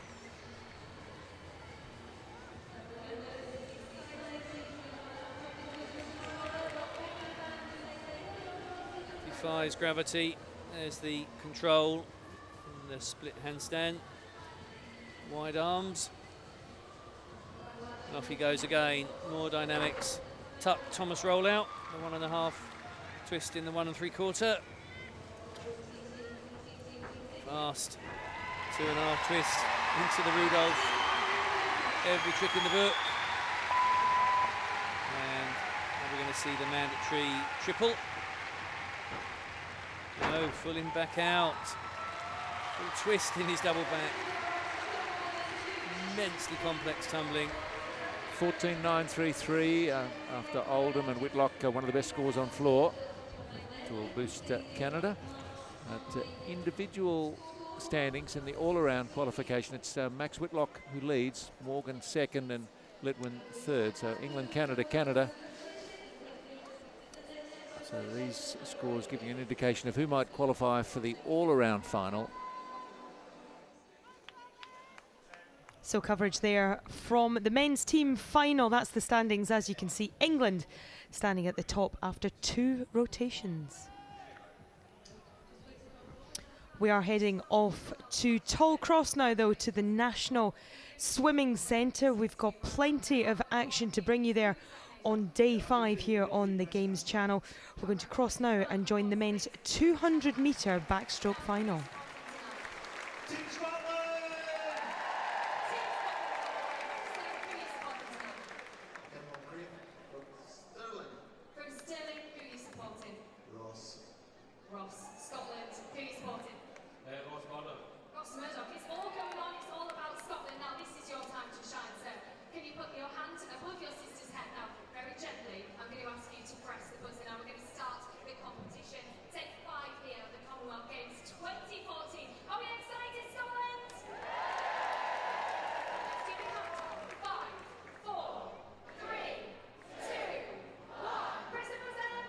He's a world record holder. He means business. The swimmers out there in the men's 200 metres backstroke. Mitch Larkin has lane 4. The 2 other Australians, Matson Lawson and Josh Beaver, they are teammates at the Casey Tiger Sharks Club in Melbourne. And their coach, Ben Hiddlestone, who's not one of the high-profile coaches, but he has been able to get 3 members on the Australian team, and here he has 2 of his boys, Lawson and Beaver, swimming alongside each other in 5 and 6. There is the field for this men's 200-metre backstroke final. McNally, Bennett, Main, Larkin, Lawson, Beaver, Wood and Mohammed. Scotland with 2 representatives in 1 and 2, New Zealand in 3, and Australia in 4, 5 and 6, with Canada and Wales in 7 and 8. Quite an open race, this one. It is, and there's some interesting tactics going on this morning. For example, Craig McNally out in lane 1, the Scottish swimmer, really didn't put in any effort until the last 10 metres of the 200, and he was really lucky to make the final, in fact. So I'll be interested to see what he actually has got to bring to the final tonight. Please welcome the athletes for the men's 200 metres backstroke final. In lane 8, representing Wales, Xavier Mohammed. The Welshman Mohammed, born in London, lives in Cardiff. A 24-year-old who recorded 2:01.04. Representing Scotland, Craig McNally was 6th in the Barcelona World Championship final. It's his 2nd Commonwealth Games. In lane number 7, representing Canada, Russell Wood. Russell Wood, the Canadian, he's from Calgary, didn't make it as far as the semi-finals at the World Championships. Here he is with a chance of a medal. Representing Scotland, Ryan Bennett. He's from Stirling. He was 8th in Delhi. Ryan Bennett. In lane 6, representing Australia, Josh Beaver. Josh Beaver, he took a bronze medal in the 100. He was 7th in the World Juniors in Lima. In lane number 3, representing New Zealand, Corey Main. Corey Main, his first major long course meet. He's from Auckland, lives in Florida. In lane number 5, representing Australia, Matson Lawson. Matson Lawson, a club teammate of lane 6 Beaver. In lane 4, representing Australia, Mitch Larkin. And the fastest qualifier, Mitch Larkin, who was 8th in the Olympic final and just missed out on the semi-finals in Barcelona last year. Already silver medalist in the 200 and the 50. Meters backstroke final.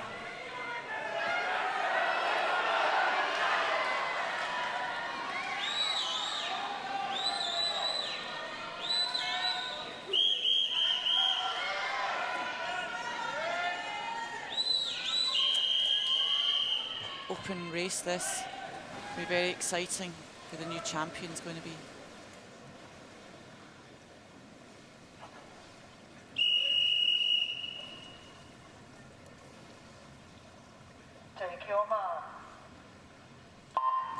So we're away on day 5 of finals, the men's 200 metres backstroke. It's the 3 Australians in 4, 5 and 6, Larkin, Lawson and Beaver. At the top, it's the 2 Scots, McNally and Bennett. Main in lane 3, and down in 7 and 8, Wood and Muhammad. As they go up towards the 50, the first of 4 laps. Lane 4, Mitch Larkin, the fastest of the qualifiers. With him, Corey Mayne of New Zealand. Those 2 will lead them through. Mayne from Larkin and Beaver. Yeah, Mayne had an excellent first 50, but Mitch Larkin, he was second in that 50 and that 100 metres, so he's wanting to go one better here and try and get the gold medal, and he's certainly given it a good bash. Larkin, but Mayne is going right there, stroke for stroke with him. It's the yellow cap of the Australian, the dark cap of the New Zealander, and also down there in lane 6, it's Beaver. Mayne, Larkin, Beaver, 0.28 of a second separating them. 4th would be lane 5, Lawson, and then you'd go out to lane 7, Wood, up to Bennett, and then down to Muhammad, and then McNally. Oh, a fantastic turn there for Beaver. He's coming up on the shoulder. He's passed his teammate Lawson, and now he's on the shoulder of Larkin. Tremendous turn that he had on that one. We'll have a look at the turn here through the 150. First to it, they're almost locked together. Larkin and Beaver. Mayne back there in 3rd place. Great race coming up. Tremendous kick now for the final, coming up the final 25 metres. It looks like it might be Australia 1, 2, 3. Could be Larkin, Lawson and Beaver. Larkin in lane 4 in front. Beaver in 2nd. He's absolutely flying, Beaver. Beaver in lane 6 trying to get to Larkin. It's going to be tight. It'll be 1, 2, 3 for Australia. Larkin, Beaver and Lawson. Gold, silver and bronze in the men's 200 backstroke. 1:55.83, the winning time for Mitch Larkin. Tremendous swim there from the Australians. Dominated from the beginning. Corey Mayne of New Zealand gave it a good go, really wants to split those Aussie boys up, but he just couldn't have it tonight. 1, 2, 3, Australia. So Australia makes the clean sweep for the 2nd time in an event here at Glasgow. Great start. Coming up to the turn, watch the dolphin kick with power off the wall. Huge dolphin kicks. Still underwater. He really was pulling away ever so slightly at the end, but Josh Beaver, he had a remarkable second 100 metres there. Really took it to them in the second 100.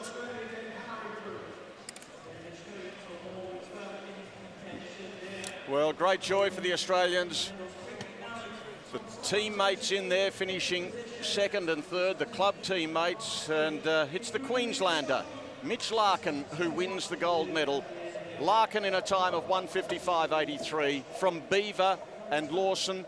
Mayne was 4th, then McNally 5th, Bennett of Scotland 6th, then Wood of Canada and Muhammad of Wales.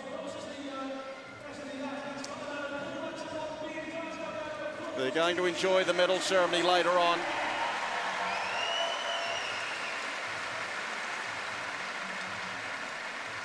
That's nice camaraderie amongst the other finalists.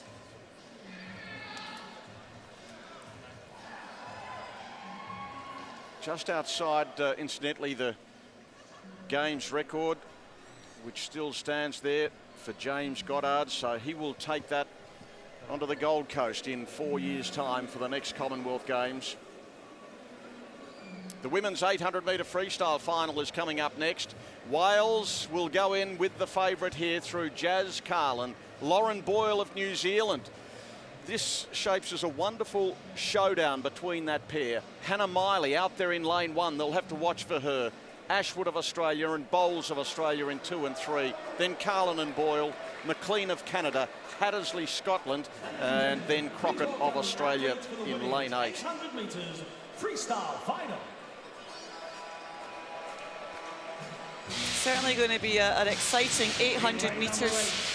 Representing Australia, Lauren Boyle has past credentials, but Jazz Carlin has the form.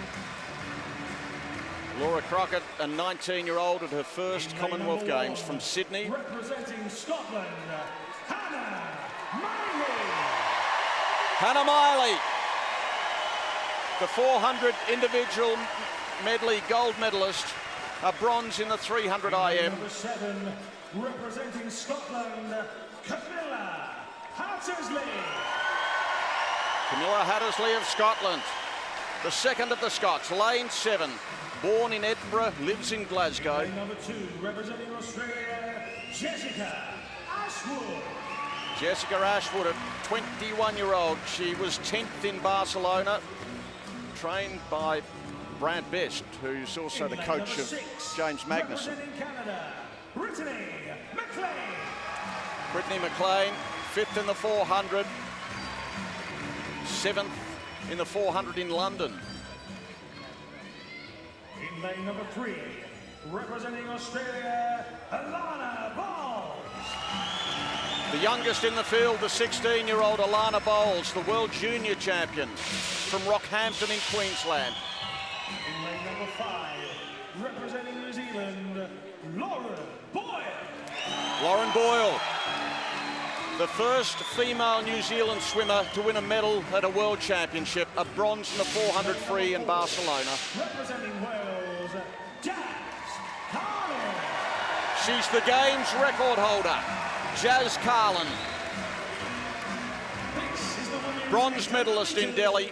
Freestyle final. And she took the silver in the 200 at the same Games.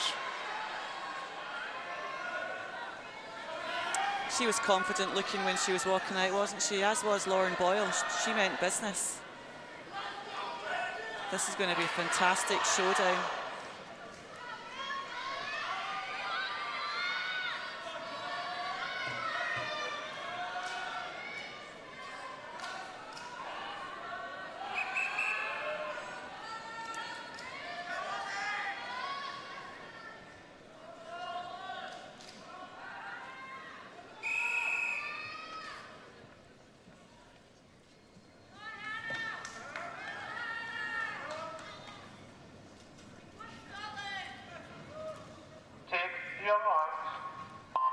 This is the women's 800-metre freestyle. We watch for Carlin in lane 4 and Boyle in lane 5. They certainly have the times to perhaps dominate, but certainly challenge each other for the gold medal in this event. But don't discount Hannah Miley in lane 1, Ashwood in 2, Bowles in 3, McLean in 6, Hattersley 7 and Crockett in lane 8. Through the 50 they go. Miley from McLean, the Canadian in 6. Boyle, she's not too far off. She's going to keep in touch. She's there in lane 5. Yeah, Hannah Miley off like a rocket down that first 50 of this 800 metres, as was McLean of Canada there. McLean of Canada, obviously, she does have some sprint form, and she was in the 4x200 relay team for Canada, and she actually split 1:57, so she has got some speed there, Brittany McLean. 4 of them in a line as they go through the 100. McLean and Miley and Boyle, and also Carlin. And lane 6, McLean, she continues to lead. The world record standing at 8:11. It was set only a matter of weeks ago by Katie Ledecky of the United States. Carlin in lane 4, going with her Boyle in lane 5. Cross in lane 6, Brittany McLean. Still Hannah Miley leading this pack. Miley, Carlin, Boyle. This would be a tremendous achievement if Hannah Miley was able to stick with these 800-metre swimmers, Carlin and Boyle. And Miley has the same lane for the 200-metre butterfly later on this evening. She does, yeah. Well, Jazz Carlin broke the game's record in the heats of this, so I'm 8:22.69, breaking that 36-year record that was held by Tracy Wickham of Canada. Oh, Australia, beg your pardon. The only person that ever came close to that was in 1986, Sarah Hardcastle, who missed that record by only 0.15 of a second in Edinburgh, which was deemed to be a slow pool. As a result, the Wickham record stood all these years until just the other day when it was broken by Carlin. Now, Hannah Miley lost the lead. She may have just about regained it now. She's with Carlin. Carlin turns, Boyle, McLean. Well, it's very close because Miley over there in lane 4 was just about with them. She's in 4th placing. Now, we have a look at that white cap right across at the top of the screen, but it's lane 4, Carlin. Boyle, back to McLean.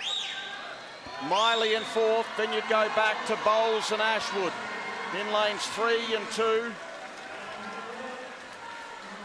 Hattersley and Crockett making up the field. Through they go now, 300 metres down. Boyle taking over the lead by 1/100th of a second over Carlin and McLean. Lanes 5 and 4. Tremendously close. Boyle seems to have the most superior turn. She gets the most off the wall, and Carlin has to work harder during the swim to regain the loss that she has on the turns. We expected this pair to fight it out. There's a long way to go, and Brittany McLean may have something to say about it. So too Hannah Miley. But it's Carlin and Boyle. Lanes 4 and 5 through the 350 in 3:38.12. The new Games record set by Carlin in the heats, 8:22.69. We will keep an eye on it. But it's the black cap of New Zealand, the white cap of Wales. Stroke for stroke they go.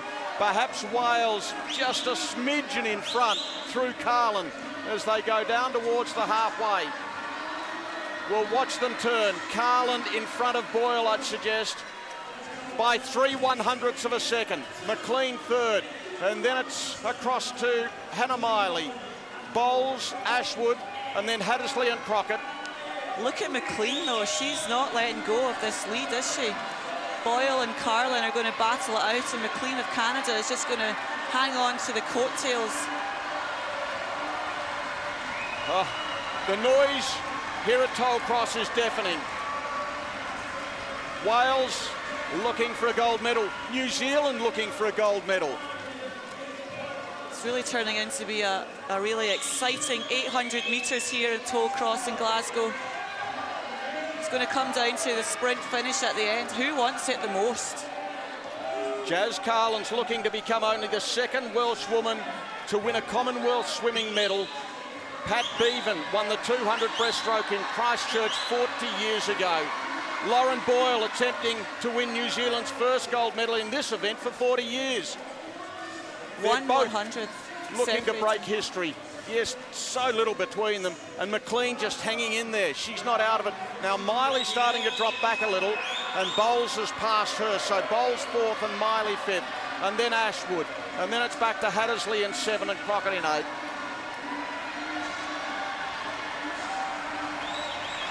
They can't even split them, and McLean, I'm sure she's going to have something to say about this 1-2 finish at the start. Carlin and Boyle 4/100ths of a second through the 550. McLean still within a second.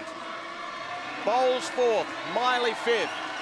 Then it's Ashwood, Hattersley and Crockett. We get a good look at them overhead. There is nothing between them. The margin has been less than about 5/100ths of a second right through. And the one you can't see at the moment, but she's within half a body length, is McLean in 3. The margin gets out to 1400ths of a second now. Boyle over Carlin and McLean. Yep, 200 metres to go. Someone's going to have to start making a move here. Well, the one who's made the move is Brittany McLean of Canada. She narrowed the gap from 0.9 down to half a second last time. Let's see if she can stay there now. When she made a move, though, Boyle and Carlin have responded and may have stretched it out again. 1900s, McLean still clawing away back in, lane 6. 150 to go. Fantastic 800 metres here. Who's wanting it the most? It looks like Carlin's making a break now. She'll want that anthem played for Wales. Carlin of Wales leads Boyle, who leads McLean, who in turn is front of Bowles and Miley and Ashwood. They've got just on 100 to go. Carlin in front of Boyle. She's out by almost half a second. McLean a second away. Terrific race. Lane 4, Jazz Carlin of Wales. Lane 5, Boyle of New Zealand. McLean of Canada. And Carlin skipped away. She certainly is. She's going to bring in her leg kick now coming into this final turn. She really needs to get a good turn because Boyle's turns are amazing. 5 metres before she turns for the last time. Carlin of Wales, the games record holder. She's out by more than a second. Boyle second. McLean third. McLean finishing hard. Almost swimming over the top of Boyle. Has she got enough time to challenge Carlin? I don't think so. Carlin in front. She's out by 2.5 lengths on Boyle. Back to McLean. She's going to take the gold medal to add to her games record. She becomes only the second Welsh woman to win a swimming gold in 40 years. Carlin, silver to Boyle, bronze McLean. What a race. It's absolutely sensational for Jazz Carlin. She's almost overcome by the motion. Amazing swimming there. She used Boyle. She paced herself with her. And then with 125 metres to go, that's when she made her move. Amazing swim. Well done, Jazz Carlin. Oh, what a swim it was. Another games record. 8:18.11. A sensational performance. She was able to back up the heat swim and back it up in style to the roar of the crowd. You know that games record previously stood for so long, and the top 3 girls swam under it tonight. Yep. Amazing. Well, this is where it all started. Yeah, tremendous dive off the blocks there. Hannah Miley taking it out down that first 50 metres. But she just didn't have enough in the tank to keep up to these tremendous 800 metre swimmers. Jazz Carlin, she wanted it really badly and she was going to take it tonight, and that's exactly what she did. Paced it exceptionally well. 8:18.11.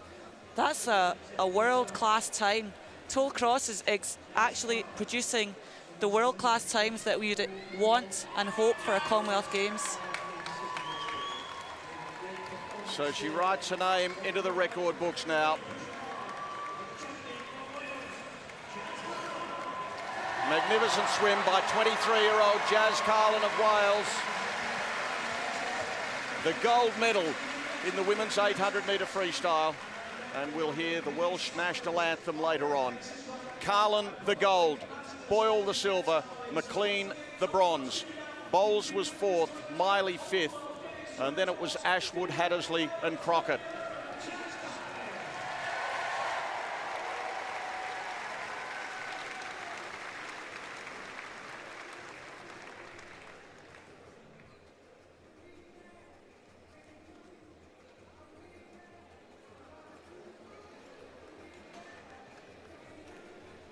More to come from the Tollcross National Swimming Centre very shortly, but we are going to cross over to Hampden Park, where later on day 5 we have the women's 100 metre final and the men's 100 metre final. But for now we can bring you all 3 of the women semi-final heats, with the top 2 places qualify for the final. Some nerves, I'm sure, among these 7 athletes as they try to produce their very best form and get into the final, which in UK time is at 25 to 10 tonight. First 2 and 2 fastest losers from the 3 semi-finals will take their place in the final. Williams, St Kitts and Nevis 1, Sharada India 2, Breen Australia 3, Phillip UK for England, she's in 4. In 6, the Jamaican Calvert, Emmanuel Canada in 7, and Wiesel Papua New Guinea in lane 8.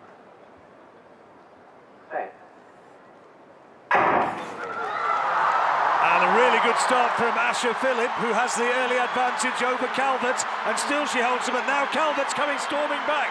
Calvert's going to win it on the line. Calvert wins from Phillip, very close for 3rd place between Wiesel and Emmanuel, 11.08, unofficially has given us the time for Calvert, and it was with virtually no wind assistance whatsoever, barely a breath of wind. So a quick time, 11.08 for Calvert, equaling her season's best. And Asher Phillip not too far behind. She takes her place as well in the final. And now we wait to see what the photo finish is going to bring. And it has brought 3rd place for Crystal Emmanuel of Canada as we watch again that race unfold. Well, Asher Phillip got an absolutely superb start, probably one of the best of her career. She is in PB shape this year. She's only just a couple of hundredths outside her lifetime best. Calvert was put under a little bit of pressure from that quick start from Asher Phillip, but the classy Jamaican, when she got up into her running, did manage to pull away from the Englishwoman, and it is those 2 who are through to the final. Emmanuel, good finish to outdip Wiesel of Papua New Guinea, but 11.43 may well not be good enough to go through as one of the 2 fastest losers. Calvert was quality there, but so too was Phillip, finishing in 2nd place. And here's the result of the first of the women's semi-finals. Calvert of Jamaica, 11.08, equaling her season's best. An electric start from Asher Phillip, 11.21. She gets 2nd. And Emmanuel and Wiesel have to wait to see if they've got any opportunity of going through as fastest losers. So very shortly, the semi-finals in the women's 100 metres will continue. And here is your lineup for semi-final number 2 of 3. First 2 and 2 fastest go to the final later on.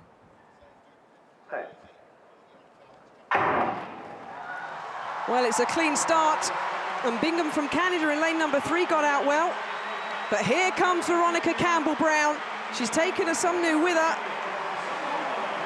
11.02 seconds. Well, we know she's in good form.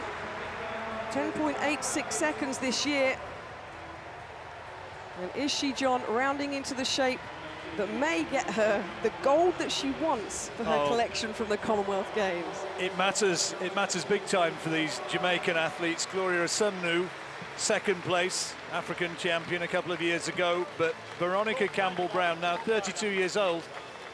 Could it be her last chance? She's had 2 silver medals in years gone by. See, she doesn't get a particularly good start. Bingham was best out of the blocks, and then Asumnu takes it up, but now in the latter stages of the race, the sheer speed of Campbell-Brown carrying her home, and she wins with ease. Not a great start. She took it in a fairly relaxed manner, and you can see she, as good runners do, easing down in the closing stages. 11.02, season's best from Asumnu in 2nd place, and Bingham 11.32. At the moment, she would be the fastest loser of the first 2 semi-finals. But Veronica Campbell-Brown, she's been a real high-quality athlete for a long, long time. And I think a lot of the fans here watching this might just secretly hope that she finally gets Commonwealth gold. Well, she's 32 years young now. It's Veronica Campbell-Brown. It could potentially be now or never. And she is looking in good form. She'll be looking to start better, though, when the final comes around later. She's still going to potentially have a battle with Okabare for the gold medal, but she's done the job. She's ran just over 11 seconds. You can see a Somnu from Nigeria inside her in lane 4, who automatically qualified in second, gone out better. But look at the stride. That's an Olympic champion of 2008 over the 200 metres. She's going to finish strong. 0.06 of a second quicker as well than the second Jamaican, Calvert, who won the first of those semi-finals. So they're going to be really in with a great chance of taking medals in the final later on this evening. So confirmation of semi-final number 2, Veronica Campbell-Brown from Jamaica, 11.02 seconds. Somnu takes a second automatic qualifying spot and a personal best for Bingham. Remember, it's first 2 and 2 fastest that qualify for the final. She's still in with a shout. To the third and final semi-final before the big showdown later on this evening. Blessing Okabare starts in lane 4. She was magnificent in qualification yesterday. Can she keep it going, the Nigerian? She'll have Karen Stewart for company, a hugely experienced Jamaican running on her inside in 3. Stewart in 3, Okabare in 4. The last semi-final.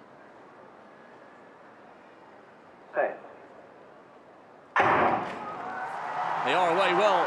Amy Foster got a cracking start. Okabare's taking a little while to get into her running.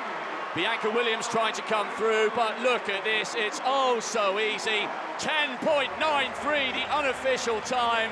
And there is the declaration of intent from Blessing Okabare. She took her time getting into her stride, but that was arguably the most impressive piece of qualification. Karen Stewart did well, pretty good, 11.20, but Blessing Okabare has just made 10.93 look very, very comfortable indeed. She only looked 80% flat out there. There's a lot more to come. She didn't really go out of the blocks. Stewart alongside her, the Jamaican, got the better start, but now look as she goes through the drive phase and now into the second half of the race, going so very, very easily, coached by John Smith, man who was associated with Maurice Green for all those years. And Blessing Okabare, 10.93, and it was into a headwind as well, 0.7 meters per second. Her best this season. That is her best by 4/100ths of a second, 10.97 before this, and her best of all time, 10.79 last season. And she honestly looks as though she's in the sort of form to produce that sort of time when she gets to the final later on. Well, bearing in mind, she's been juggling all through the season as to whether or not she focuses on the long jump, the 200 or the 100. That was absolutely scintillating.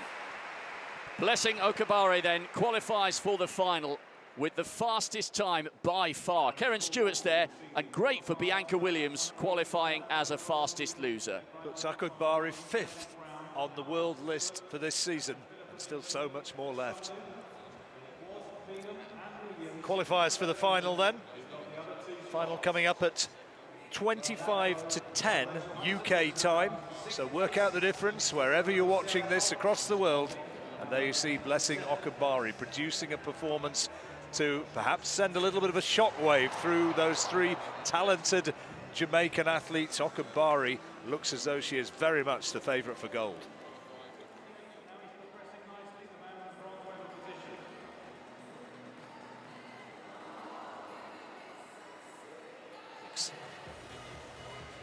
There's the lineup. Keston Bledman of Trinidad and Tobago was the quickest of those in the heats, ran 10.16. Kamar Hyman, Cayman Islands, not too far behind him, and the Jamaican champion, Nicole Ashmead, in that lineup. South African out in lane 8. Magakwe, the first South African, albeit at altitude, to go underneath that 10-second barrier, ran 9.98 in the South African Championships earlier this summer. So we'll take a look in detail at the athletes competing, starting in lane 1 for an athlete from St Kitts and Nevis, 22-year-old Jason Rogers. No Kim Collins. Collins at loggerheads with the St Kitts and Nevis Federation. For England in lane 2, Harry Akins-Ariti, who was second in the UK Championships. Big burly figure, he's run 10.08 this season. Keston Bledman has run 10 seconds flat, and at his best a couple of years ago, 9.86. Ran the opening leg for the Trinidad team, which won Olympic sprint relay silver in Beijing and bronze in 2012.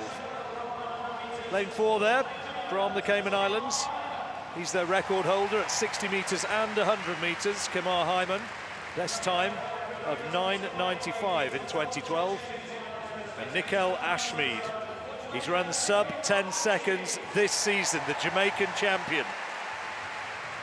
Got a relay gold last year in Moscow. Lane 6 from the Bahamas, there's Warren Fraser. Bayesian record holder at 60 metres, best of 10.14 this season.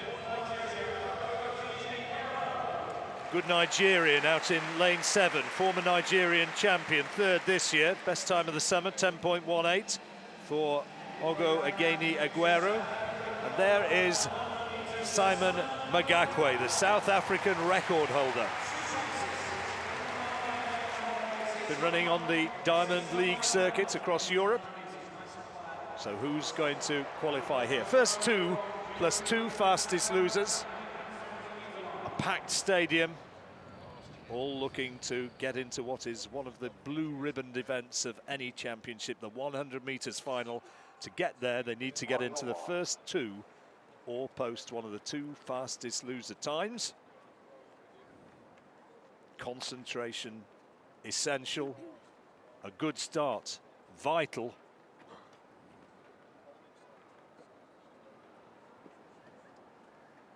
They settle down onto their blocks then for the first heat of the men's 100 metres, their first semi-final.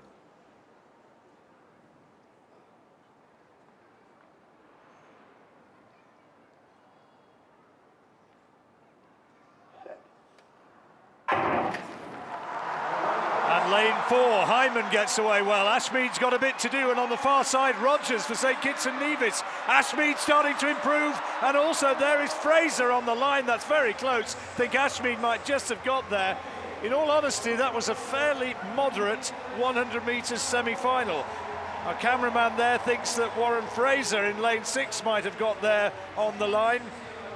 Ashmead was up there as well, only a whisker between them, and Fraser has indeed been given it at 10.21, same time for Nickel Ashmead, 10.21, but on the photo finish, Fraser given it, and those are the 2 who automatically qualify. Well, that was fascinating because there was nobody who really poked their noses out as if to say, yes, I'm going to take this gold medal. A massive opportunity for the likes of Nickel Ashmead, and certainly on the evidence of the heat and this semi-final we've seen from the Jamaican who started in lane 5. He has not taken full opportunity here, and he doesn't look like a man at the moment who's going to be in the mix for a gold medal, even though he's made the final. He got a really poor start, didn't he? There's no way of disguising it. He left himself a huge amount to do, and he's only got into the final by a whisker. Look at those athletes behind him. Keston Bledman, 10.24, 300ths behind. Harry Akins-Ariti, 10.25, 400ths behind. Nickel Ashmead, you might have picked him out as Jamaican champion as being the favourites here tonight. He didn't really run like a favourite there, did he? I think he was just lazy. I really think he just did enough to get through, which is a very dangerous tactic. If he runs like that in the final, he's not going to win it. But boy, he left it late, didn't he? Just did enough. Very, very late indeed.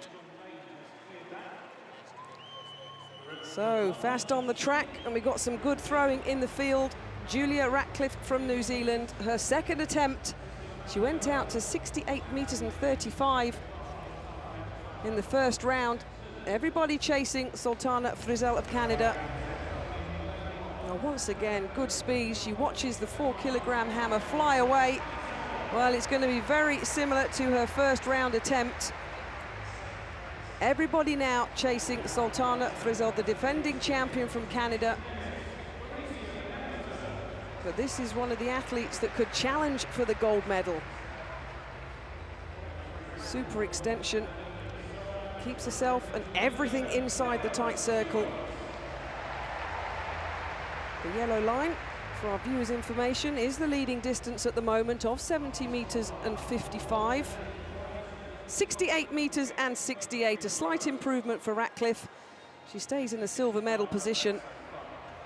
Lara Nielsen from Australia, her second attempt. We'll bring you the distance of Lara Nielsen's second attempt when it comes through the system. And there's the result. 10:21, Warren Fraser, Nikal Ashmead as well. Identical times there into the final.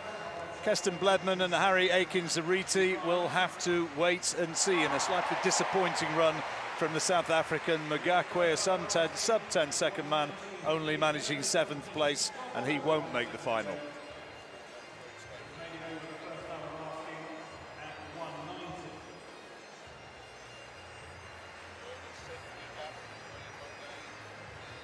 Well, the first semi-final, somewhat below par from the big names, and those going in this second of the semi-finals will be hoping to fare much better. Here is the lineup. Jason Livermore, second in the Jamaican National Championships, and Adam Jamili, the fastest qualifier, arguably better at the 200 metres, but he was great in qualification yesterday, 10.15, and he made it look very good indeed. Decent lineup here, and as a result of that first semi-final being a little bit sluggish, with Bledman and Akins-Ariti occupying the fastest loser spots at 10.24 and 10.25, there's an opportunity for more than just the first two in this race if they can make it quick enough.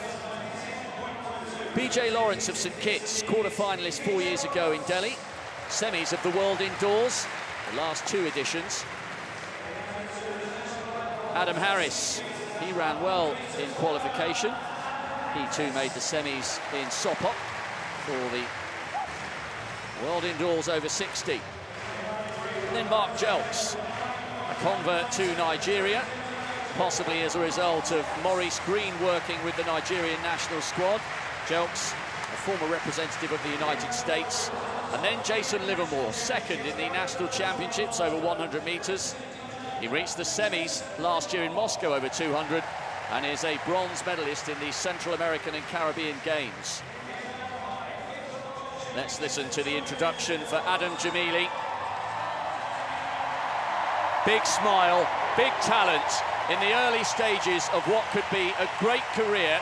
Can he continue his fine work from yesterday? Chavez Hart, the Bahamian, who does a lot of his training and racing in the United States at Texas University.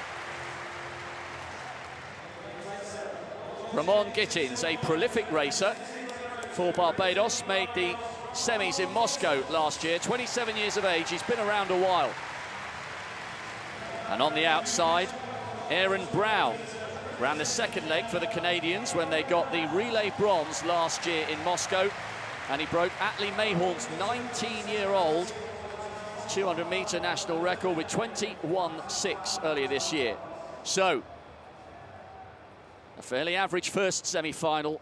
Will the big names find better form here in the second? Lawrence St Kitts in 1, Harris Guyana in 2, Jelks Nigeria 3, Livermore Jamaica 4, Jamili England 5, Hart Bahamas 6, Gittins Barbados 7, Brown Canada in lane 8. Livermore starts in 4, Jamili in 5 in the all-white strip representing England. Two men guaranteed to proceed to tonight's climax moment, the final of the 100 metres. Concentration, focus, determination. So how will they fare this time?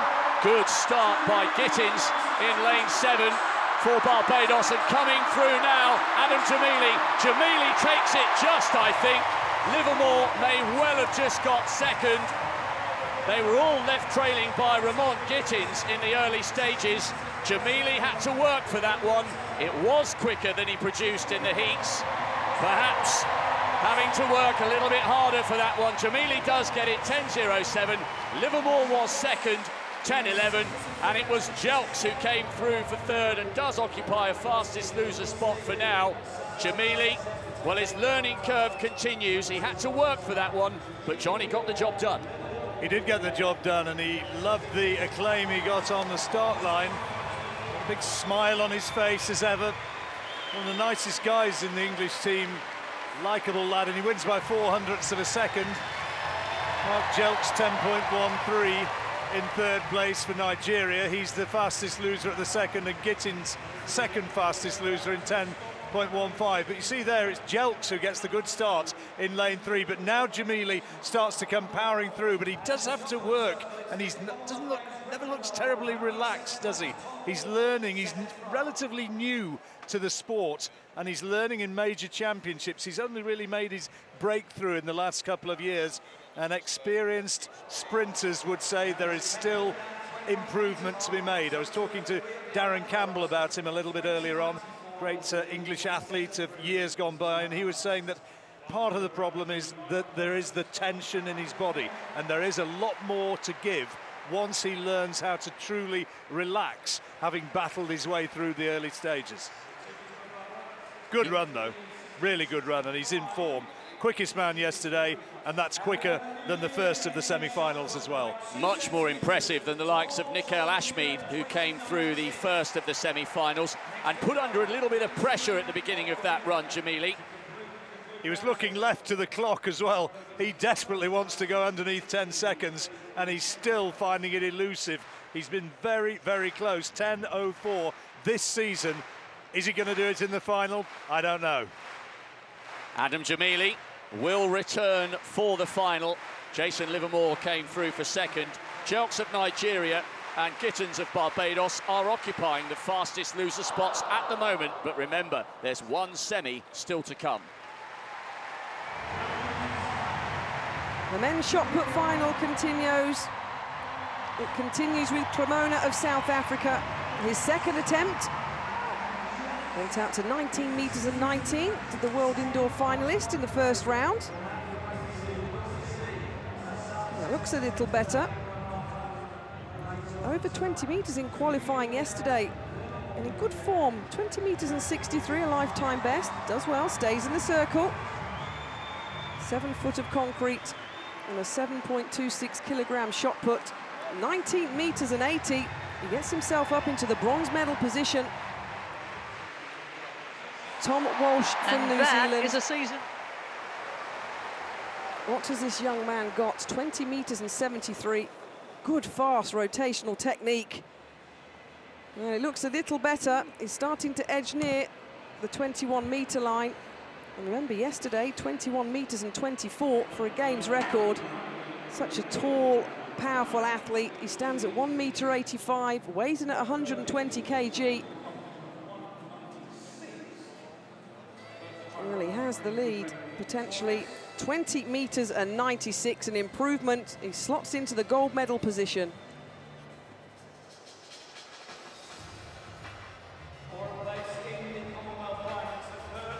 And now we move on to the third and final semi-final of the men's 100 metres. And how's Richard Thompson going to run? The man in lane 2, 9.82 he's run this season, but he didn't look in any sort of form in the heats yesterday. Got it all wrong. Didn't get out of the blocks, and so had to really push hard in the closing stages. Well, there's Ray Edwards in lane 1, formerly competed for the United States, the Nigerian now, switched nationality, 33 years old, and there's Thompson, 2 Olympic silver medals from Beijing in 2008, and he's the Trinidadian record holder at 9.82, replacing Atto Boldon, who has the Commonwealth Games record. Antoine Adams of St Kitts and Nevis, 10.01 this season, 25 years old. And an experienced Jamaican in lane 4. He was 4th in the World 100 metres final last year and then got the relay gold as well. Kimar Bailey-Cole, 10.16. Good performance in the heats yesterday. Akani Simbini of South Africa will start in lane 5. Ran 10.32 in the heats yesterday. He's run 10.02 this season. Daniel Bailey comes from the same track club as Usain Bolt and Johan Blake. 10.15, his best of the year. He has gone sub-10. And there's Richard Kilty, English athlete, world indoor champion this year, a Gateshead Harrier. And completing the lineup, this is the Canadian, Dontai Richards-Kwok, World Sprint Relay bronze medalist last year. And at his best, he's also run 10.12, same time that Richard Kilty has managed this summer. Well, the imponderable, I think, is going to be the performance of the man in lane 2, Richard Thompson. Does he get out of the blocks right? If he does, it could be something very fast. Kamar Bailey-Cole in lane 4. Another man to watch, another man in form. Third in the Jamaican Championships. Daniel Bailey maybe in lane 6 from Antigua and Barbuda. First two to qualify as of right for the final. Well, this time Thompson does get away better in lane 2, but also going well is Bailey-Cole. It's Thompson and Cole, and Bailey-Cole hits the front, and the Jamaican wins it easily. 10.01. Kamar Bailey-Cole has just run his fastest time of the summer into a headwind of 0.5 meters per second, and that is the fastest qualification time for the final. Thompson got a better start, but he's a long, long way short of the times that he's capable of. And has he gone out 10 flat for Kamar Bailey-Cole? Antoine Adams got second, 10.18, and is Thompson good enough? I don't think he is. His time, 10.19, and remember we had Jelks and Gittins from the second semi-final with 10.13 and 10.15. So a man second from the right-hand side who's gone 9th on the all-time list this year with 9.82 has been run out of a place in the Commonwealth final. The fast times are great, but you've got to deliver when it counts, and the man from Trinidad and Tobago didn't do that. Antoine Adams out-dipping him on the line for the second automatic spot and the place in the final. Rob, credit for Adams, though, coming through in second place, and Bailey-Cole, really good run from the Jamaican. He's coached by Glenn Mills, and Bailey-Cole, he won it by some distance. The time rounded down to 10 seconds flat, so season's best for him. Only ran in the B race in the Glasgow Diamond League event, which he won, incidentally, a couple of weeks ago here in this very stadium. He seems to have a liking for Hampden. I wonder if he's going to take the gold medal. Arguably the best performance of the Jamaicans we've seen so far. Ashmead wasn't exactly setting the world on fire with his 10.21 second place finish in the first of the semi-finals. Great performance from Bailey-Cole, and Adams getting through to a major final. What a showdown that's going to be. It'll be the last action of the evening here on Monday night. Women's hammer continues. Julia Ratcliffe from New Zealand, her third attempt of the evening. 68 meters and 35 in the first round. She went further in the second with 68 meters and 68, chasing a lead of 70 meters and 55 by Frizzell of Canada. And she plants it slap bang on the tape, which is the 70-meter line.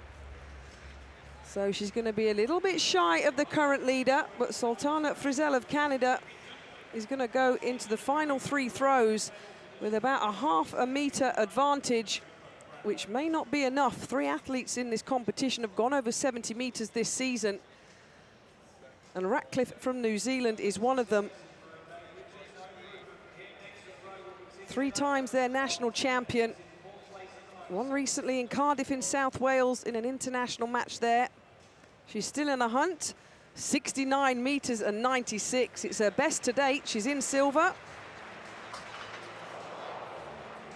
Sarah Holt of England in her 3rd round attempt. 60 metres and 68, 62 metres and 79. Oh, she stays in, good balance. Oh, that's better. Well, if confirmed and the white flag is raised, that'll be Sarah Holt's best throw of this final so far. She has a season's best of 65 metres and 54. It's going to be very, very close for that for the English athlete. A tall thrower.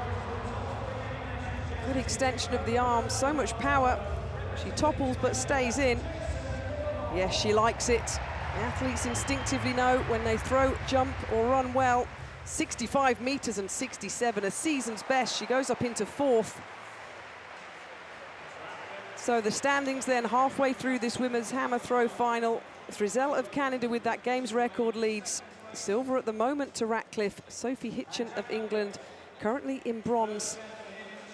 3 more rounds for the top 8 athletes in reverse order. We had 12. We now have 8. Well, the decathlon's continuing as well, of course. So much action going on here this evening. And here's Matthews of Wales. Curtis Matthews. He was 6th after the first 3 events. This is his 2nd attempt at 1 metre and 90. No. Nowhere near his best jump, 1 metre and 84 today. And that's going to be good enough for 661 points. 184. He'd have hoped for a little more, Catherine. Well, he would. He cleared at 184, as you can see, and then took his final 2 attempts at that 1 metre 87 height. Results of the 3rd semi-final of the 100 metres. And the fastest time posted so far for that final later on, 10 to 10 UK time by Kinmar Bailey Cole of Jamaica, 10 seconds flat. Antoine Adams, 10.18 in 2nd place.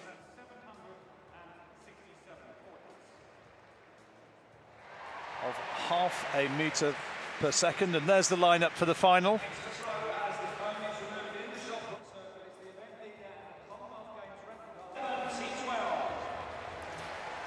So the next event on the track, the women's parasport 100 metres, T11, T12. The crowd are excited. Libby Clegg's in town. Let's give you a brief explanation of the classification. T12 is for runners with a moderate visual impairment. They have a restricted field of view and can make out the track lines when looking straight down.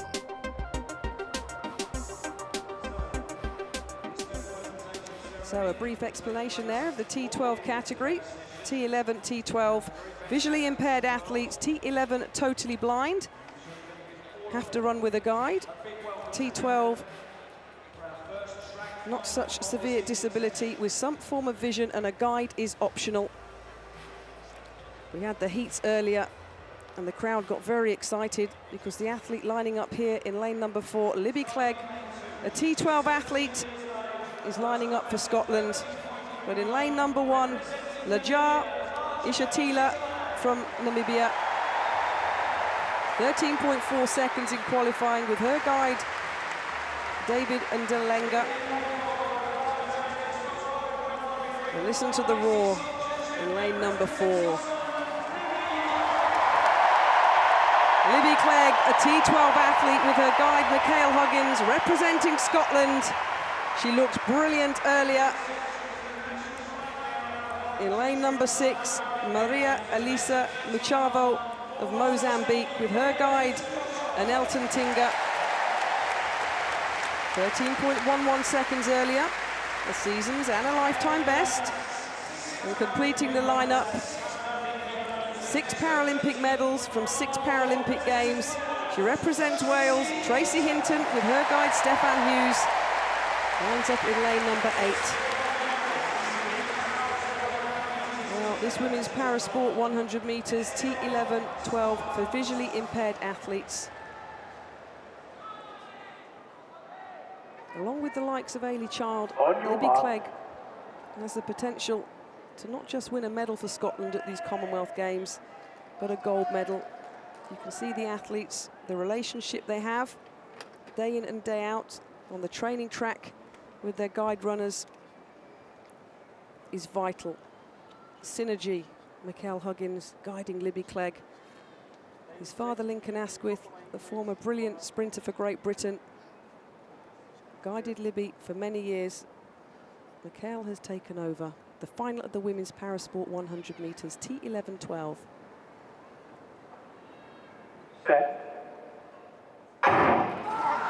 So a clean start, and Libby Clegg's got out as expected wonderfully well. Michael Huggins, he's given her directions, he's given her instructions. Here comes Libby Clegg. 12.20 seconds. Very close to her lifetime best of 12.13 seconds. If confirmed, the fastest she's ran this year. The sun comes out, the crowd goes wild. That is Commonwealth gold for Scotland. Not only Commonwealth gold, that is a moment Libby Clegg and Michael Huggins will never ever forget. The saltires are waving, half the stadium or more drenched in sunshine and on their feet to help Libby Clegg celebrate a fantastic moment here in Hampden. Arguably the biggest roar we have heard so far here, and we're only on the second day of athletics. Machavo came through for the silver medal from Mozambique, and Ishitali of Namibia just edging Tracy Hinton out for the bronze. She was under pressure coming into this race, Libby Clegg, because she was the favourite. Great performances at the Paralympics in recent years, but this is the one that surely will sit right at the top of her memories many, many years to come when she's retired. That was world class. She took her chance beautifully. She did indeed. The T12 category, the visual impairment, Libby blind in her right eye, has 2 metre peripheral vision out of her left, and everything she can see in front of her, it looks a blur, but she's going to enjoy this. Just recently got a guide dog, Hattie, and herself and guide runner Michael Huggins enjoying quite rightly the moment. There was talk, Rob, early in the season of Libby Clegg entering the 100 metres for Scotland in the able-bodied competition as well as potentially in the parasport. She's suffered with injuries this year. She's got back wonderfully well with her coach Keith Antoine, and look at that. The race was over in the first 10 metres. She started well, she picked up well, she ran the fastest time of the year, just missed a personal best, and delivered in Hampden Park in the Scottish vest. Well, it was just a demonstration of excellence, and in fact, just looking down the list of times, she's now within 0.2 of a second of the world record set by the legendary Teresina Gulamina, who'll certainly be hoping to thrill the home crowds in Rio in a couple of years' time. While Libby Clegg has got a wonderful platform from which to build over the next couple of years. It's clearly a partnership that's thriving with her and Michael Huggins. We know all about Huggins and his great lineage, and he's obviously bringing great stability, confidence and belief to the Libby Clegg camp. And there'll be great things to come from her later on in the season, I'm sure. Libby Clegg, Scotland gold, 12.20 seconds in a world-leading time in her T12 class. Machavo takes the silver, and the bronze, well, that's going back to Namibia, but what a race. A true demonstration of great athletics here this evening, and a gold for Scotland, and didn't they enjoy? Didn't they enjoy it? Indeed, a partisan crowd inside Hampden Park cheering on all of the track and field events. Much more to come from there here on the Games channel, but we're going to cross back to the Tollcross National Swimming Centre and bring you the men's parasport 200 metre individual medley SM8 final. Examples of SM8 swimmers include those with mild coordination problems, moderate impairment affecting leg function, the use of one arm only, or the loss of limbs. Swimmers in this class are at almost full capacity but lack all-round muscle power. Yeah, so the final is not too far away. We have 5 competitors here from Sri Lanka, Australia, England, once again Australia and India in lane 6. Ollie Hind is the hot favourite for England. Ollie Hind is the Olympic and world champion. Here we have the first of the competitors in lane 2, Amelia. Lane number 2, Kumarasiri. representing Sri Lanka, Amelia Kumarasiri. He's a 25-year-old. He's in the Sri Lankan army, and he began swimming only in 2010, only 4 years ago. In lane number 6, representing India, Sharath Gaikwad. Gaikwad, a 23-year-old from Bangalore. He swam 2:41.56 in his heat. It was around 3 seconds outside his entry time. Blake Cochrane. 23-year-old from Queensland, Blake Cochrane. He competed in Delhi 3rd in the 100 free and 5th in the 50 free. In lane number 5, representing Australia, Jessie Angles. Jessie Angles, the 19-year-old from Adelaide. Started swimming at 3 years of age. He loved the water. Barely been out of it since. In lane number 4, representing England, Oliver Hind. Ollie Hind, the 19-year-old, the Olympic champion and the world champion. He's also the world champion at 400 free. Meters individual medley SM8 final.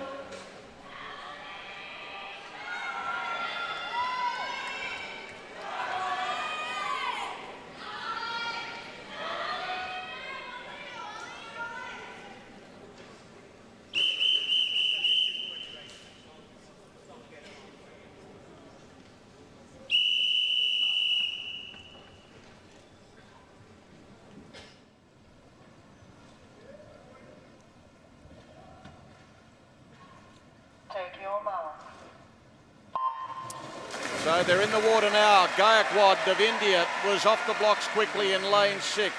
In lane 2, it's Kumarasiri of Sri Lanka, Cochrane, Australia in 3.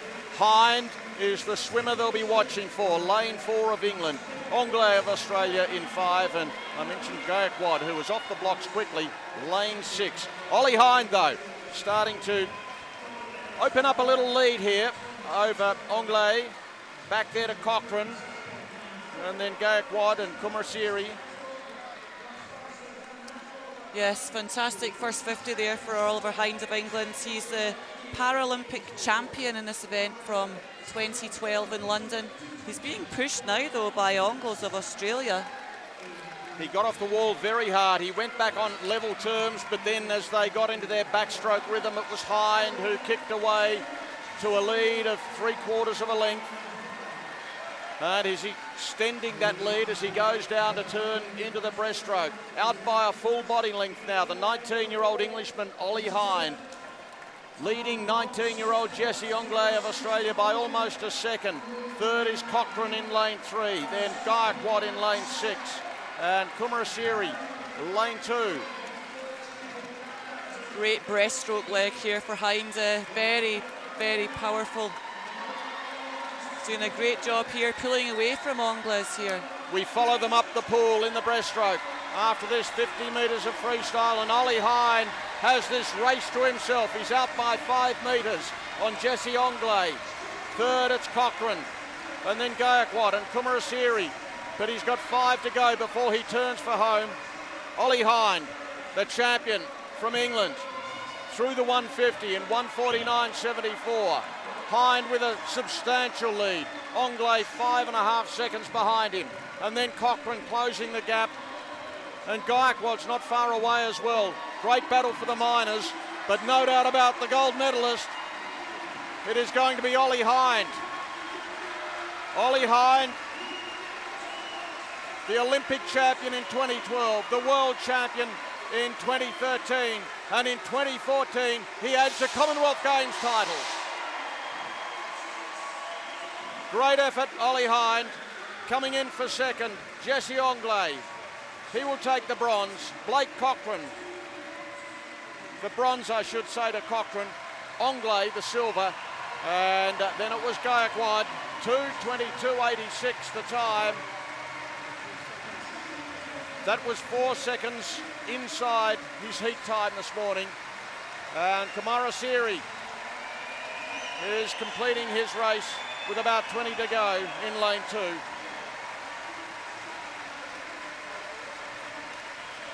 Applause for the 25-year-old Sri Lankan. Swimming for only 4 years. And he finishes the 200 individual medley. But it's gold to Hind, silver to Ongley, and bronze to Cochrane. Great swimming all round. Everybody improved from their heat swim this morning. Really raising their game for the finals tonight. The crowd are really helping. They get behind every athlete, and it's absolutely fantastic. They're just so excited to be here. You think it was the Commonwealth Games or something? And it is. Fantastic performances there. Yes, it ended up being a big margin. It was race on for the first 100 metres, but he scooted away in the backstroke. I thought for a minute there that Gaikwad of India was going to come back for the bronze. It was just a little bit too far down the freestyle. 2:22.86 the winning time, 2:31.25 for silver and 2:32.72 for bronze. Another gold medal to England. So another gold for England in the pool. Oliver Hind winning there. We're going to cross away from the National Swimming Centre for a moment and head back to Hampden Park, where we can join the women's hammer throw final with Sarah Holt throwing. She's in 4th place, 65 metres and 67. That's the season's best. Bronze at the moment belongs to Sophie Hitchen of England, 67 metres and 59. And she's going to have to go close to 70 or over to challenge the top 2 shiny medals. But she's pulled it down. Red flag is raised. Sarah Holt will finish 4th in the Commonwealth Games here in Glasgow for England, with that season's best of 65 metres and 67. It's the best she's thrown all year. You can't really wish for more than that, can you? You produce your best performance on the biggest stage. This is her biggest stage of the year, and she's moved on to her best level of the season. Good performance. She'd have loved a personal best, which would have been her best ever. But that was, as you mentioned, John, the best that she's done this year in a final of the Commonwealth Games. So Sophie Hitchen is in bronze medal position with 67 metres and 59. 69 metres and 96, Julia Ratcliffe for silver. 71 metres and 97 is gold at the moment. She launches it. Well, it's going to fall shy of the 70-metre line. Tremendous effort, though. Put everything into that. She screws up her face. She's gonna stay in the bronze medal position. I don't think it's close enough to the 69 metres and 96 of Julia Ratcliffe. No, it's coming through on our system of 68 metres and 72 centimetres. The bronze medal for Sophie Hitchen of England, the Olympic finalist, last year the European under-23 champion, picks up a bronze. She needed another 1:24 to have got her into silver medal position. And only one athlete can now deny Sultana Frizzell of the gold medal. And here she is.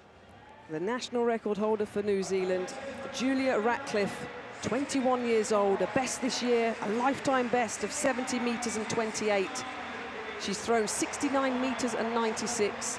She's chasing 71 metres and 97. That's the game's record by Sultana Frizzell. She's in, she's concentrating. She wants this 4 kg hammer to fly. She twists, she turns, is flying. She's out of the circle. It's a no throw. It was just shy of the 70-metre line anyway, so no improvement. Julia Ratcliffe from New Zealand will take the silver medal home down under. We're going to be hearing the Canadian national anthem. That means Sultana Frizzell has successfully defended her title from Delhi 4 years ago. Games record as well. And is she going to just have the final throw, the glory throw? She is. Of course. She won't want to leave here, will she? Now your two-time Commonwealth Hammer champion, Sultana Frizzell of Canada. The crowd appreciating the great competition. Has she got more? She's got a lifetime best this year of 75 metres and 73. Everything will go into this. She's calm, she's relaxed, she has the gold. Well, she's over 70 metres. It's not potentially going to improve her winning distance. But Sultana Frizzell of Canada, the Commonwealth and North American record holder, once again is the Commonwealth Games champion. 70 metres 60, her final throw. And she's had 4 throws beyond the 70-metre mark, including 2 games records, and the best of which was 71.97. Just outstanding. And look at that. That's how much a gold medal means. Now onto the track. And this is the semi-finals of the women's 400 metres. 3 semi-finals, first 2 plus 2 fastest losers to go into the final. Amantle Moncho, she's here and she looks in form. She won 4 years ago in Delhi. And there's the lineup for this first semi-final. Stephanie Ann McPherson of Jamaica in lane 5, maybe the favourite, 4th in the World Championships last year, and she's run close to 50 seconds this season, but a really exciting emerging raw talent from Zambia starting in lane 4. That's Kabangi Mupopo. She's an international footballer, ran 53.18 in her heat, but she's run 51.67 this season, and she is a big emerging talent. Well, starting from the outside, here's Machatira Puvama of India. 54.01 given her time there as qualification. She's run 51.73 though this season. Alongside her in lane 7, the UK champion, Commonwealth Games relay silver medalist from 4 years ago, Kelly Massey. 52.29 is her best of the summer. Amalari Omatoso of Nigeria. Nigerian Universities champion, just 21 years old. Best time of 51.56. And there's McPherson. Affectionately known, she says, as Chicken Foot because she's got such a slender frame, only weighs around 52 kilos. 50.4 she's run this summer. And there is Mupopo, captain of her national football team, who are going to be playing in the African Championships in Namibia later in the year. Lane 3, Chandika Shubashini, or Chandrika Shubashini Rasnayaka Mudiyansalagi, if you want the whole thing. She starts in lane 3.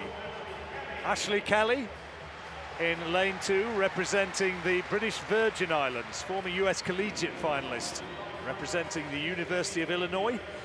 And completing the lineup on the inside, that's Canada's Audrey Jean-Baptiste. She was 2nd in the Canadian Championships.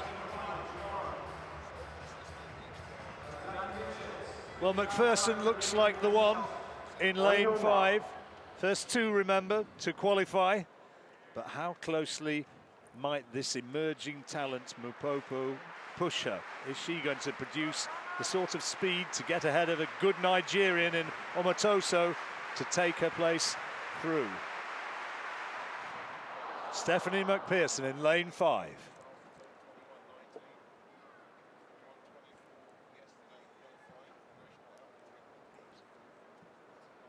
Set. So away they go. And going out well, it looks like Omatoso, the Nigerian, but McPherson as well, steaming around that first bend. Mupopo hasn't made a particularly good start, and she's left herself a lot to do. And down the back straight now, and out in lane 6, Omatoso leads. Then comes McPherson and Mupopo. It's those three at this stage, and McPherson now strong on the second bend. This is where equality lies. Massey having to try and dig in and stay with them. She's in a battle against Mapopo for third place at the moment, but it's McPherson as they come into the straight from Omatoso. Then comes Mapopo, and Massey still battling as well for England, but a long way in front. Stephanie Ann McPherson coming up to the line, and we look at the clock, and she's only just outside 50, and Massey's got there in second place, ahead of Omatoso. So the two who qualify as of right, Stephanie Ann McPherson of Jamaica, Kelly Massey, who ran a terrific last 70 or 80 metres to claw back from fourth place to second, and a winning time and a qualification time for the final, which is going to be tomorrow night for Stephanie McPherson, 50.69, and a lifetime best for Kelly Massey, the UK champion, 52.19, and she, to the delight of the British crowd, is also into the final. Well, a great run by Kelly Massey of England, a personal best. You can see the work was done as it normally is on a 400 metres on the top bend between 200 and 300. And McPherson from Jamaica, she set a stall out, ran a good top bend and swept into the lead, but look at the battle for the second automatic qualifying spot. Omatoso from Nigeria paid for her early pace. She was going backwards and treading water, but look at Kelly Massey, picking her off. Dips for the second automatic qualifying spot. That was a good run by both athletes. Well, the men's shot put is continuing, and this is an interesting competition. Tim Nadeau of Canada, well, he's launched it out. 19 metres and 59 in the second round. He rotates, he stays low. We're having a real ding-dong battle in this men's shot put.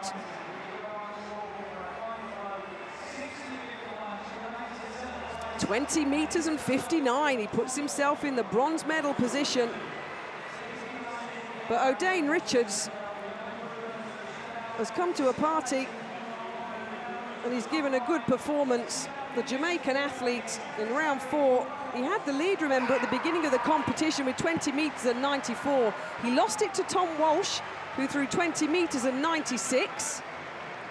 Walsh then went 21 metres and 19. And O'Dane Richards, well, he drifted a little bit from the centre of the 7-foot circle, but he knew it was big. He likes it, Catherine. He likes it a lot. 21 metres and 61. He takes the lead at the moment, and he takes the game's record off Tom Walsh. This is building up wonderfully well. And here was that fourth round attempt of Tom Walsh. The youngster, the strong youngster, the talent. Well, it's turning into a ding-dong battle, as we say here in the UK, in this men's shot put final. He's poised. Richards, Walsh. He stays in the circle, good throwing. And that was the distance there, as I said, 21 metres and 19. Oh, this is building up wonderfully well. We're going now to the decathlon and looking at John Lane, competing for England. The bar is at 199. First attempt at this height. And he touches it, but he's over. John Lane from the City of Sheffield Club, UK record holder for indoor heptathlon. That's good enough for at least 794 points. He's performing really well here today. 3 personal bests in the first 3 events. And he's going well again. Now this fella can go an awful lot higher than this. Kurt Felix, he came into this event 5th overall. Rhythmical clapping. Got a season's best of 2 metres and 8 centimetres. Oh, yes. Oh, he was way clear of that. Well, he's got a lifetime best indoors, I think, of 2:17, and he looked to me as though he was 7 or 8 centimetres over there. Yep, and outdoors he's jumped 2 metres and 15. So, A good clearance at 1.99 meters. Results of the first semi-final of the women's 400 metres. McPherson 50.69, lifetime best for England's Kelly Massey, taking 52.19 for second. Omotoso of Nigeria with 52.34. She's going to have to hope that that might just squeeze her into the final as the fastest loser. Semi-final number 2 then in the women's 400 metres. There's your full lineup.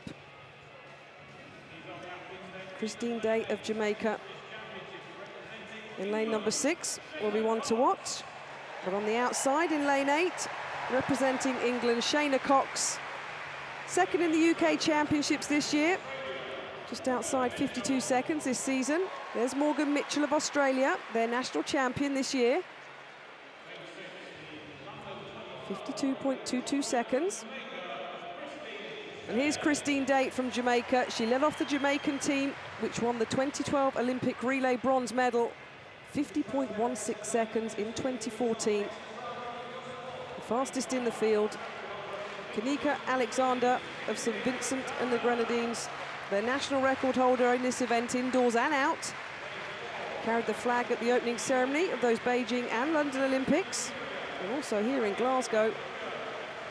Folashade Abugan of Nigeria, the world junior champion in 2008. She starts in lane number 4. Shauna Miller of the Bahamas, the former world youth and world junior champion in 2014. 20 years old now. Kanika Beckles of Grenada in lane number 2. Inside 52 seconds at her best, but that was back in 2012. And completing the lineup, Shauna Furman of Trinidad and Tobago.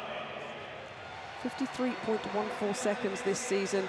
And remember, it's the first 2 only guaranteed a place in the final, and the 2 fastest losers. The final tomorrow night, 8:30 UK time.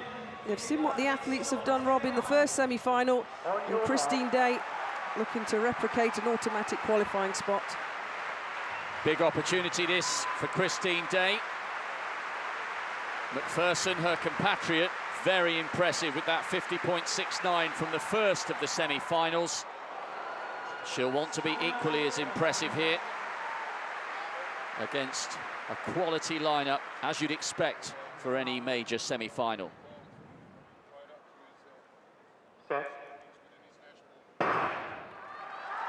So a nice clean start in the second semi-final. Shayna Cox of England going out well in lane number 8, running blind as we say. Can't see anybody or anything till the home straight, hopefully. In lane number 3, Miller of the Bahamas going well. Furman having a little bit of push down the back straight in lane 1. But at the moment, Abugan of Nigeria in lane number 4, smoothly round through 200 meters in the lead.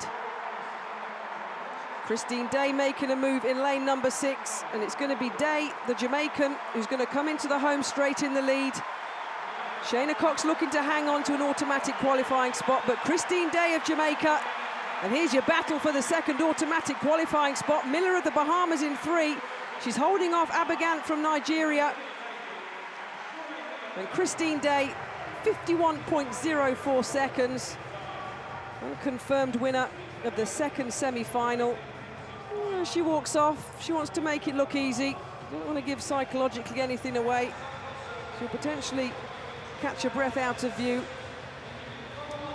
But that, Rob Walker, confirmed at 51.02 seconds for Christine Day. Miller coming through for the second automatic qualifying spot of 51.58.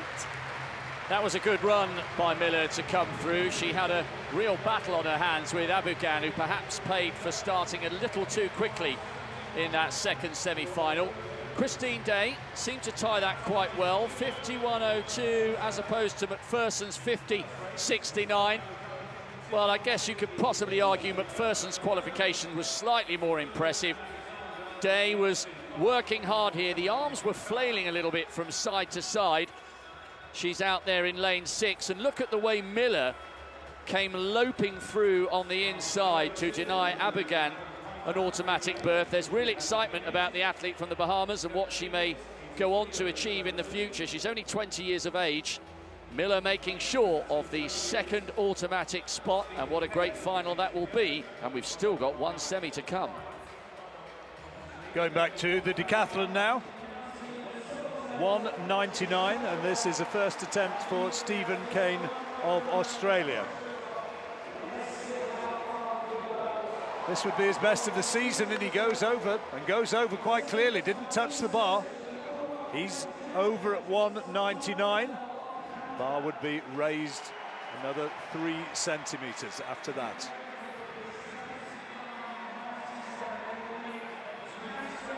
There's confirmation, and going well. That's worth 794 points for him. Men's shot put final. Last round of the final here of these Commonwealth Games in Glasgow. Where are the medals going to go? Cremona of South Africa, his 6th and final attempt. 20 metres and 13 in round number 3. He needs about 40 centimetres more to challenge for a medal, and the red flag was raised. He's going to just miss out, the South African. He'll finish with 20 metres and 13 in 4th place, which means the medals have to be decided between Needout, Walsh and Richards. And here comes Richards, O'Dane Richards from Jamaica, his 6th and final attempt. 21 metres and 61. Well, he's going to be just over the 20-metre line. Gives himself a little clap. That game's record in the 4th round. There's cats and there's pigeons, and you put them together, and he really is mixing it up and having a great competition, as we say. 20 metres and 20, no improvement.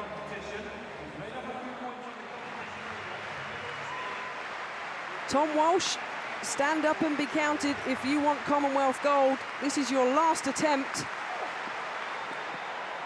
Oh, he doesn't like it. The red flag is raised, and Tom Walsh from New Zealand will be confirmed as the Commonwealth silver medalist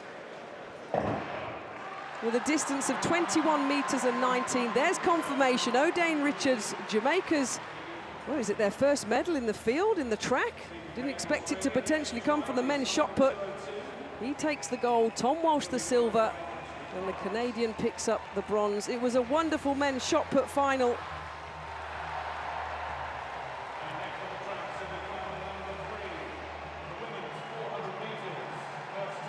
And there is the result of the second semi-final of the women's 400 metres. Christine Day qualifying, 51.02 seconds. Miller in second. And Abogan, well, she'll be waiting for this 3rd semi-final to get underway to see if she gets through. The atmosphere really beginning to build in Hampden this evening as we edge closer to the 2 big 100-metre finals.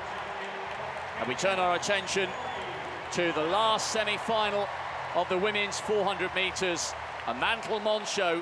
The defending champion starts in 5 with Noveline Williams-Mills outsider in 6.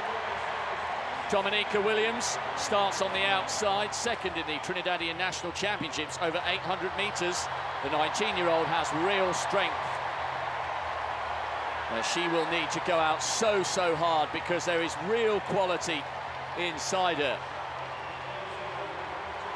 Maureen Mayo of Kenya, 2-time national champion over 400 hurdles and twice on the 400 flat, 6th in the African Championships, sometimes has a habit of getting it wrong on the big occasion. Not something you can say of Noveline Williams-Mills. What a story. Recovering from breast cancer, a wonderful ambassador for Jamaican athletics, but inside her, a Mantle-Mons show. A wonderful title in New Delhi. She looked out of shape earlier this year, but was absolutely magnificent in qualification. Can she keep it going? Regina George, gold medalist in the World Juniors for America a few years ago, dual citizenship with Nigeria, now representing the African nation. Margaret Adeoye. Coached by Alan Wells, now Linford Christie, semi-finalist in the Olympics 2 years ago. Lenny Sheeder. Great to see her making it through to the semi-final, just 20 years of age. Ugandan national champion over 200 and 400 metres. And on the inside, Annalisa Ruby, second in the Aussie Championships, just 22 years of age. So Noveline Williams-Mills starts in 6 with Moncho inside her. Moncho hasn't been her imperious best on the circuit this year, but she's suddenly refound great form in qualification. She starts just on the inside of the Jamaican. Set. So only the first two, remember, guaranteed to join some quality Jamaicans in the big final. Moncho's gone off relatively conservatively. She's got Williams-Mills outside her now, picking off the athletes on their outside. Regina George going well for Nigeria. And now Williams-Mills starting to move into her running, but Moncho looks fairly comfortable just inside her. Moncho has this under control with Williams-Mills outside her. Regina George will try and keep this going to get an automatic spot, but she'll have to rely on a fastest loser berth. So, who wants to take this one? They're both safely through to the final.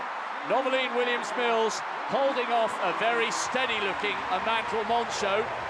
Well, as John Rawlings sometimes likes to say, you pays your money, you takes your choice. Noveline Williams-Mills getting the win, which means she'll get a slightly better lane in the final. But I thought Amantle Moncho once again demonstrating that she's recapturing form that arguably Catherine Merry, we haven't seen a great deal from her earlier on this season, but she's safely through to the final and looked pretty comfortable in getting there. It was a perfect lane draw for Amantle Moncho, the defending champion. The lane inside Noveline Williams-Mills, all she did was track her all the way round. I think she put a little bit of an effort in though, Moncho, because she wanted the lane draw. But let's look at the difference in stature now. Noveline Williams-Mills crouching down, a little bit more tired. And I think Amantle Moncho has already left the building. All she was doing here was just tracking. She knew the main danger in this race. These are the two quality athletes. And I'm sure Amantle Moncho would have liked to have swept into the home straight in the lead. Maybe put a little bit more effort in there, but not much. She wasn't going to get past her. She settled for that.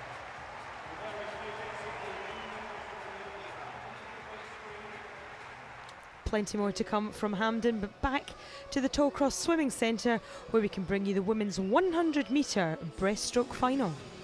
Women's 100-metre breaststroke final. Alia Atkinson, can it be a gold medal for Jamaica? Sophie Taylor, her main danger of England in lane 5. Thompson Hunter, Australia in 3 and 4. Leishton Pickett, the third of the Australians, has lane 8, the winner of the 50. In lane number 1, representing Scotland, Katie Armitage. She'll be swimming right in front of the big stand, and she'll hear the roar of the crowd. Katie Armitage. Lane 7, representing Canada, Kiera Smith. Smith, the fastest qualifier going into the 200 final. She finished 5th. In lane number 2, representing Canada, Tara Van Beelen. Another Canadian, Van Beelen, 5th in the 50. Lane 2. In lane number 6, representing Australia, Sally Hunter. Sally Hunter, the silver medalist from the 200. She first appeared at the Commonwealth Games 8 years ago in Melbourne. Lorna Tonks. Former British swimmer Lorna Tonks representing Australia. 25-year-old born in Nottingham. In lane number 5, representing England, Sophie Taylor. Sophie Taylor. She was 2nd at the World Juniors, her first Commonwealth Games. She was 4th in the 50. In lane number 4, representing Jamaica, Alia Atkinson. Atkinson of Jamaica. 2nd in the World Short Course Championships and 2nd in the 50 here. 100 metres breaststroke final. The game's record standing at 105.09 by Liesl Jones. Very swift indeed.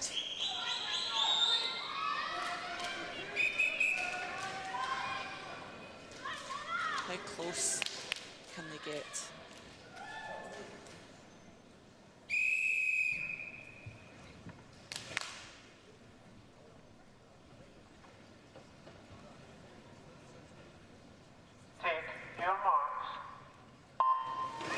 Away quickly, Tonks from lane 3. She was really fast off the blocks. Armitage in 1, Van Beelen 2 alongside her. Atkinson showing out early in lane 4 alongside Taylor. Down the bottom, Hunter, Smith and Pickett. But look at Atkinson go. She likes the 50. She's taking this out very hard. Yeah, she was off those blocks like an absolute rocket down this first 50 metres. She's going to be very, very quick indeed. They go through the turn. And Atkinson will lead at the halfway by a big margin, 0.66 of a second, in front of Taylor in 5, and then Pickett down there in lane 8. But look at the Jamaican go. Come on, Atkinson, you can do it. You just missed out on that 50 breaststroke one, and now she's going for the 100. But they're coming back ever so slightly now. Taylor starting to get towards Atkinson. Atkinson, the 50 special, she's tightening up. She won't win it. It's going to be Taylor in front.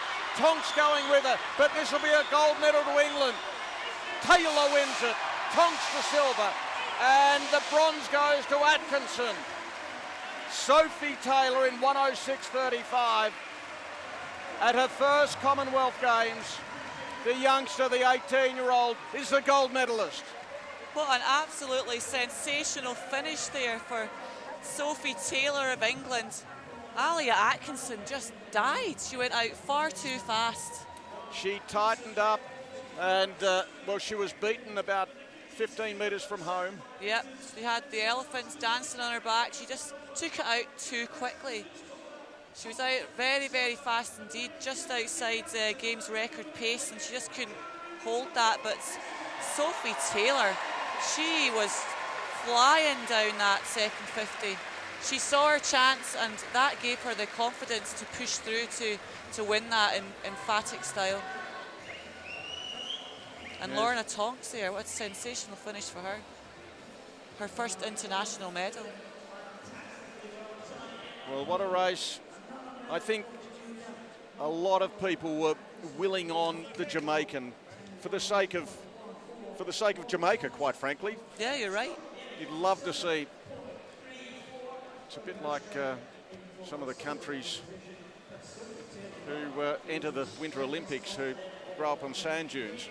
It's unlike, and the Jamaicans don't have a strong history in the pool, and Atkinson going for a gold medal, couldn't quite hang on. Taylor it was who took it out, and full credit to her. England with the gold, Australia the silver, Jamaica the bronze. Hunter 4th and Pickett 5th, Van Beelen, Smith and Armitage finishing beyond them. Oh, the sad thing for Atkinson is she knows that she was more than capable of competing with a 106 time. Oh well, she'll be kicking herself now. She'll learn from these mistakes, but well done, Sophie Taylor. The women's 200 metres butterfly sees Maddie Groves of Australia as the fastest qualifier. Gemma Lowe in lane 5 of Wales. 200 metres. Miley Gandy Lacroix, and then Wilmot, Thomas and Savard. 6, 7 and 8. Representing Canada, Catherine Savard. Savard, the winner of the 100. She was 6th in the 50. In lane number 1, representing Scotland, Hannah Miley. Hannah Miley, the 400 individual medley champion. She swam the 800 earlier this evening. Third in the 200 IM. Representing Wales, Alice Thomas. Wales, Wales and Wales tonight. Alice Thomas out there in lane 7. In lane number 2, representing Australia, Ellen Gandy. Ellen Gandy. She was 3rd in Delhi representing England. She's now swimming for In lane Australia. number 6, representing England, Amy Wilmot. Amy Wilmot, lane 6, the silver medalist in the 400 individual medley. In lane number 3, representing Canada, Audrey Lacroix. 30 years of age, Audrey Lacroix, the silver medalist from Delhi, 4th in Melbourne back in 2006. In lane number 5,